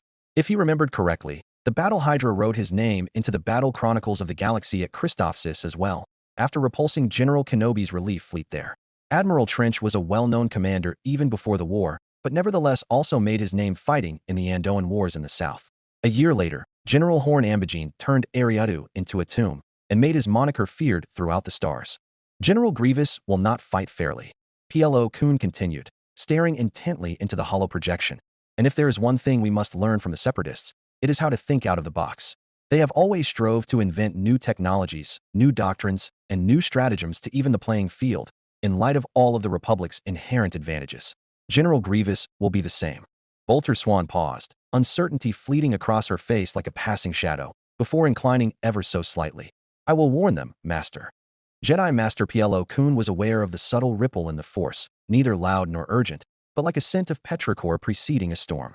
He closed his eyes for a brief moment, drawing the Force around him like a protective shroud, seeking clarity. His clawed fingers tightened slightly behind his back, but his unease went by neither seen nor noticed. The leathery, masked face of a Keldor was impossible to read, if the Keldor did not allow it. May the Force be with you, Master Peel. Tari's approach, Tari's system. Ojoster Sector. Night Swan thought to warn us of General Grievous. Master Luminara Unduli's hologram smiled wanly. How considerate of her. Plo Koon's words. Jedi Master Even Peel said gruffly, crossing his arms. We should heed them, the Mirialan Jedi Master warned. We should. Master Peel nodded, eyes darting to and fro across the viewports, because this does not look like a world under siege. The vast, glistening planet-wide city of Taris sprawled before Battle Group Insolent, seemingly untouched by war. There was a distinct lack of separatist warships over the planet, despite the frantic claims of Taris' distress call. Any lesser commander might assume the Tarisians to be lying, or at least mistaken, but even Peel thought otherwise. The battle-hardened Jedi Master soberly analyzed the situation, his combat senses tingling. Insolent's sensors were not picking up any hostile warships. But Taris was silent, absolutely silent. A truly unsettling anomaly for an ecumenopolis. Nor were her planetary shields raised, which would have been the only thing that could block all radiation from the city world. It could only mean that Taris' shields had been torn down, and in a matter of weeks at that. General Grievous must be in possession of some truly overwhelming firepower. And despite that, there were no signs of orbital bombardment on that planet at all. Does the lack of separatist warships indicate that Grievous had withdrawn prior to their arrival then?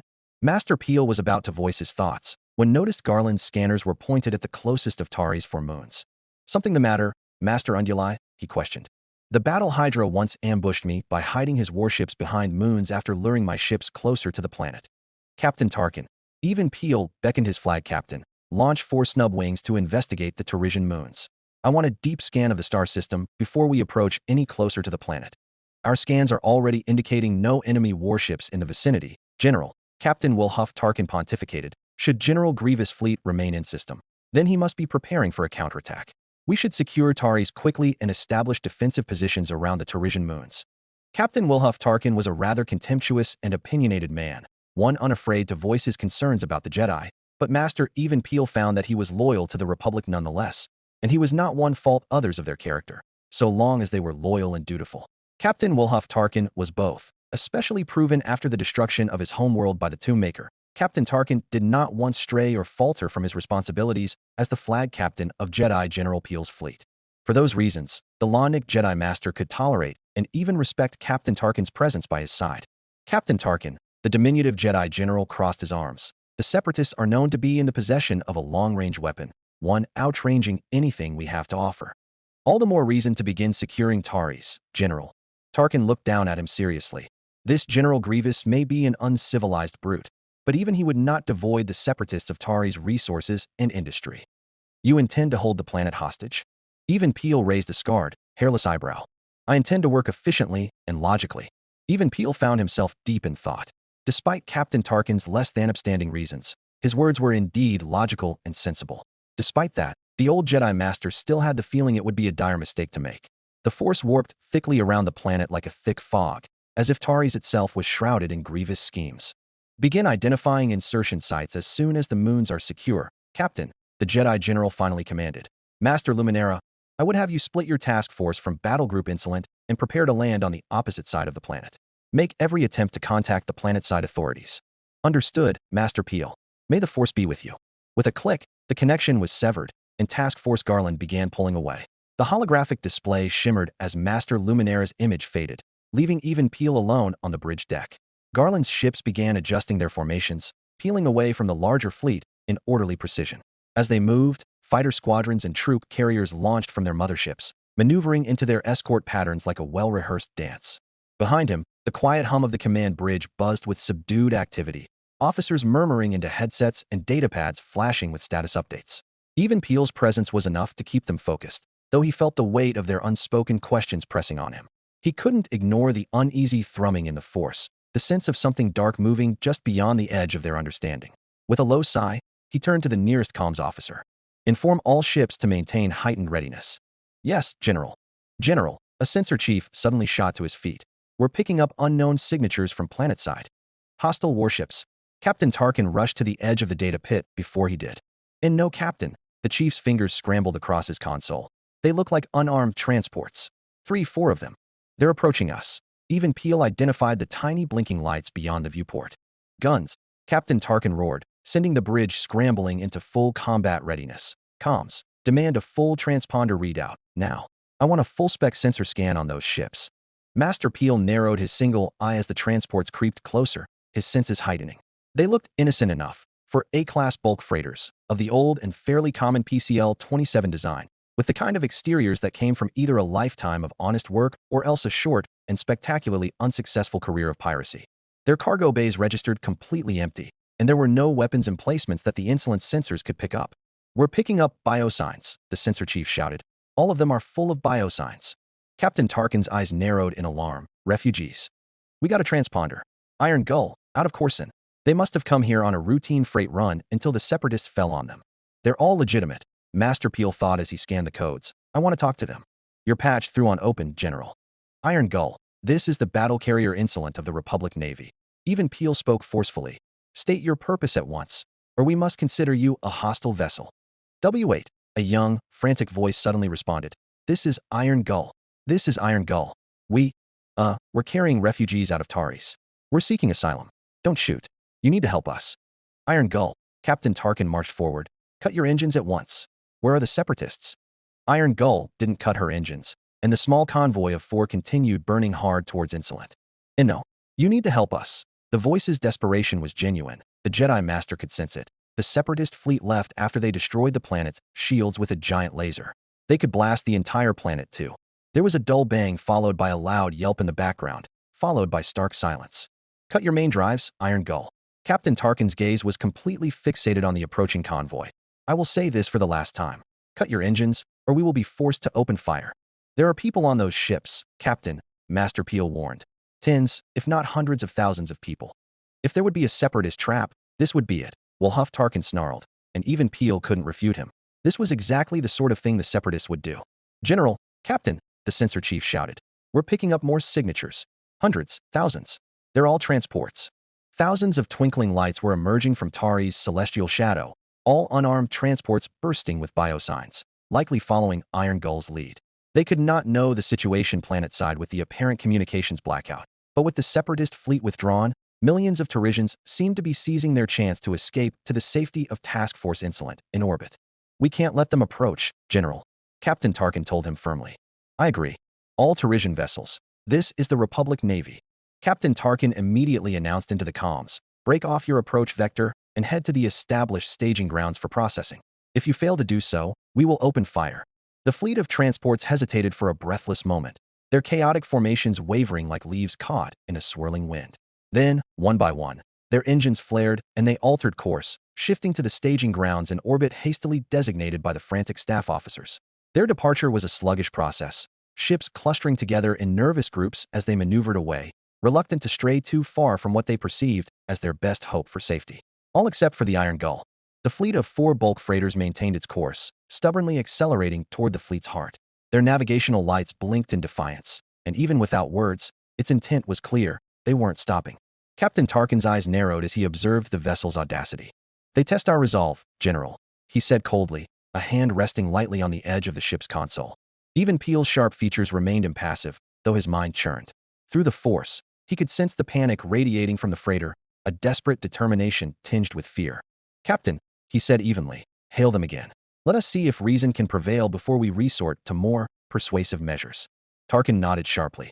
Iron Gull, this your last warning. Shut down your main drives now, or we will open fire. They waited a beat, and another, and the Iron Gull continued roaring towards them hell for leather. Captain Tarkin looked at the Jedi General. The Jedi Master could acutely sense the mounting tension on the bridge as they awaited his judgment. Aim for their engines. Low power shots. The flag captain saluted stiffly, turning around with a click of his heels. Aim for the thrusters of those transports. Minimum power setting. Shoot to disable, not destroy. Open fire. Insolent's guns thundered to life. A handful of dim blue bolts streaked toward the Iron Gull and the 3 other freighters veering toward them on collision trajectories. The hulking vessels shuddered under the impacts as explosions tore through their aft sections, all of their impetus dying and leaving them listing forwards on the invisible rails of inertia. For a precious moment, it appeared as if the threat had subsided, until the Iron Gull's forward freight door yawned open, breaking off shards of ice, and, suddenly, the cargo bay was no longer empty. One of the deck officers sucked in a breath. A tight-packed mass of something was in there, totally filling the space where Insolent's sensors had read nothing. A mass that was even now exploding outward like a hornet's nest out of the Iron Gull's gaping maw. A familiar scene was shared across all 4 transports. At first, the objects seemed inert, metallic pods tumbling free in chaotic spirals, like the flotsam of some shipyard scrap heap. Then the pods began to power up, their surfaces glowing faintly with embedded emitters. A collective gasp swept the bridge as the tactical officer's panicked voice broke through the tension. Alert! Interdiction mines. Hundreds, no, thousands of them. Even Peel's heart clenched as he realized the magnitude of the trap. The force surged with urgency, and he stepped forward sharply. Target those mines. Prioritize point defense. Insolent's point defense batteries lit up, their rapid-fire bursts painting the void in dazzling streaks of fire. Turbo-laser bolts and flak rounds erupted from escort ships as the Republic fleet scrambled to react. But for every mine neutralized, another slipped through, screaming towards them on ion maneuver thrusters. It was then that the Jedi Master saw them. Bodies. Human bodies. Aqualish bodies. Duros bodies. Nicto bodies. Corn bodies. Rodian bodies. Twi'lek bodies. Thousands of them, streaming out of the now open cargo bays, frozen and tumbling in the void among the debris. The freighters hadn't been carrying only mines. Civilians, likely the very Terrisians seeking escape, had been packed into the cargo bays like cattle and launched toward the fleet as grisly distractions. Shoot down those mines. Tarkin howled, unable to completely hide his own alarm. General, your orders. There was no time to dispense orders. General, the sensor officer shouted. Chrono radiation detected. Separatist fleet emerging from hyperspace. Bearing 145 Mark 022. Range, they're right on top of us. Even Peel didn't need the force to feel the shift in the room. Every officer froze for a fraction of a second as the enormous hulks of Separatist warships snapped into existence right on top of them, captured by the artificial mass shadows generated by the interdiction mines, led by a massive Providence-class dreadnought. General Grievous had sprung his trap perfectly. Shields to the dorsal aft, the Jedi General barked, his voice cutting through the panic. Form up defensive wedges. Have the rear guard engage the enemy. Recall Task Force Garland at once. A second fleet just exited from hyperspace, bearing 033 Mark 304. Range pending. Insolence of War suites howled in alarm as enemy targeting systems locked onto the Republic flagship and singled her out among the fleet. Holographic displays lit up across the bridge, a web of blue vectors converging on the Providence-class dreadnought bearing down on them. The Separatist flagship's jagged hull bristled with turbo-laser batteries and missile launchers, its aggressive dive towards the Insolent deliberate and focused. Grievous is aiming for my head. He even brought in a second fleet to box us in. Enemy flagship on direct intercept course. Captain Tarkin reported, his voice taut with urgency. Registry confirms. Callsign Invisible Hand. Range 9,000 clicks and closing fast. Insolent's inertial compensation systems strained as the ship banked sharply, her sublight engines roaring to life in a desperate attempt to evade the collision course. But the Invisible Hand pursued with terrifying determination, shrugging off the defensive volleys from the Republic's heavy cruisers as though they were mere nuisances. Explosions rippled across its shields, lighting up its prow, but the Leviathan didn't slow. Forward batteries, focus fire on their bridge. Captain Tarkin barked, his composure like a blade honed to deadly sharpness. Divert auxiliary power to the dorsal and forward shields. Even Peel's senses tingled with forewarning as the Force whispered its warning. This was no standard assault. General Grievous was making a statement, throwing caution to the void in his singular pursuit of the Insolent. The Jedi Master tightened his grip on the edge of a console as the deck pitched beneath him, the ship's frame groaning under the strain of emergency maneuvers. They're swarming. An officer screamed as a boiling black tide of droid starfighters rose up and down in a tidal pattern. Deploy our fighter wings. The tactical holoprojector was alive with frantic activity. Hundreds of glowing icons swirled across the display in a storm of overlapping vectors. Starfighter squadrons from both sides tangled in a deadly dance of intercepts and bombing runs, their desperate dogfights lighting up the void around the Insolent. Shields down to 70%, shouted a young officer, her voice cracking under the strain. Where is General Unduli? Captain Tarkin demanded, his tone ice-cold despite the chaos. The Invisible Hand loomed larger in the viewport with each passing second, its prow glowing ominously with the light of charged energy weapons. Insolent's proximity alarms shrieked in unison as Grievous' flagship closed the gap with reckless abandon, its massive form casting a long shadow over the beleaguered Republic fleet. Garland's engaging the Separatist rearguard, sir, another officer reported. ETA for closest reinforcements, 17 minutes. Insolent trembled as the titanic bulk of General Grievous' flagship pulled alongside, its beaked prow blotting out the stars. The ship's interior was a symphony of chaos. Alarms blared in a shrill, relentless chorus while amber emergency lights bathed the corridors and bulkheads in a flickering glow. The deck beneath their feet vibrated as another volley of turbolaser fire rattled the shields, the booming impacts reverberating through the ship like distant thunder. We don't have 17 minutes, Tarkin muttered, his expression grim as he turned to the tactical display. The Providence-class dreadnought alongside them was highlighted in ominous red, its proximity threatening to engulf the Insolent. All batteries, concentrate fire on the Invisible Hand. They're preparing to board, General Peel said, his voice a low rumble that cut through the chaos. He turned toward the internal comm station, alert all decks. Prepare for close quarters combat. The bridge shuddered violently as another salvo of enemy fire connected, and Peel braced himself against the nearest console. The force surged around him, heavy with impending violence. A harsh metallic screech echoed through the ship, heralding the unmistakable sound of docking clamps biting into Insolent's hull. They've attached boarding tubes on decks 5 through 7. Droids are pouring in. Deploy all available troopers to the breached decks, he ordered calmly, centering the bridge around him. The Jedi Master retreated into the battle room with Captain Tarkin in tow, his one good eye fixed on the tactical display as red icons swarmed through the holographic representation of the Insolent.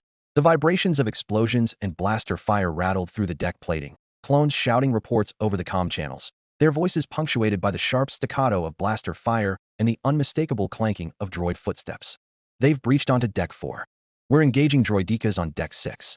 Reinforcements needed immediately. They're coming into the portside hangar. This is the engineering team. We're pinned down in the main reactor room. Peel's gaze swept to a side monitor showing live feeds from the ship's internal cameras. Through the grainy, flickering images, he saw droids pouring into the corridors in precise formations, their blasters cutting down clone troopers holding defensive positions. A group of BX commando droids darted with unnerving agility toward the reactor core, their movements methodical and lethal. They want to deactivate the main reactor, Master Peel murmured. They don't want us to blow the ship, Wolhuff Tarkin answered. Another screen showed the escape pod bay, where a squad of battle droids methodically dismantled the control panels, ensuring no survivors could escape. Farther aft, boarding shuttles continued to disgorge fresh waves of reinforcements into the port and starboard hangars, overwhelming the remaining defenders. Insolent's point defense cannons had been swamped too quickly to repel the onslaught. The largest contingent of droids was marching relentlessly toward the bridge. The trooper squads and blast doors slowed them, but only for what felt like moments. Blaster fire tore down the corridors, and when the clones' resistance grew too fierce, the droids resorted to thermal detonators, leaving walls blackened and corridors choked with bodies and debris. The battle room went stiff as a camera feed shifted to reveal a towering, skeletal figure at the head of the boarding party, flanked by cloaked Magna Guards. General Grievous moved through the smoke and wreckage with an unsettling grace, tattered cape billowing in the breeze of escaping atmosphere. His hunched frame loomed impossibly tall, his mechanical limbs elongated and spindly, yet radiating a lethal strength. Each motion was precise, almost eerily fluid for a being composed mostly of duranium and cybernetics. He was a grotesque amalgamation of technology and organic remnants, plated in armorplast. The faint outlines of once living tissue clung stubbornly beneath his chest plates. The subtle rise and fall of his ribbed chest suggested life, artificial though it might be, fueled by a cybernetic heart that pulsed with a muted hum. General Grievous slowed right beneath the camera, as if sensing their watchful gaze, each clawed footfall striking sparks from the deck, durasteel talons gouging into the metal in an almost casual effort. His hands, skeletal and razor-sharp, gripped the white helmet of a clone trooper. His head tilted upwards, his sunken, sulfurious eyes burning as he stared into the hidden camera. His mechanical arm rose, lifting up the helmet to the camera. Run, Jedi. The monster's voice was a chilling cacophony of grinding metal and rasping amusement, a guttural, mechanical snarl that dripped with malice and yet echoed like the dying gasp of a wounded predator. Run, Jedi, run. His clawed hands flexed, crunching down on the helmet, and white plastoid was tainted with a bloody red gore as he popped the decapitated head like a balloon. Ha ha. H-H-H-H-H-H-H. That tortured, mocking laughter bounced off the walls as the unnatural creature proceeded, not even bothering to disable the camera and leaving them all staring at the empty, death-strewn corridor. Jedi Master Even Peel shared a grim look with his flag captain, before turning his attention to the heavy blast doors sewn shut. Despite that, he seemed to hear the heavy metallic footfalls encroaching ever and ever closer. He unhooked his lightsaber and cautiously approached the door, flanked by dozens of clone troopers and staff officers taking up small arms, some determined, most frozen with justified fear. Then, with a shriek of lacerated metal, the blast doors shuddered violently.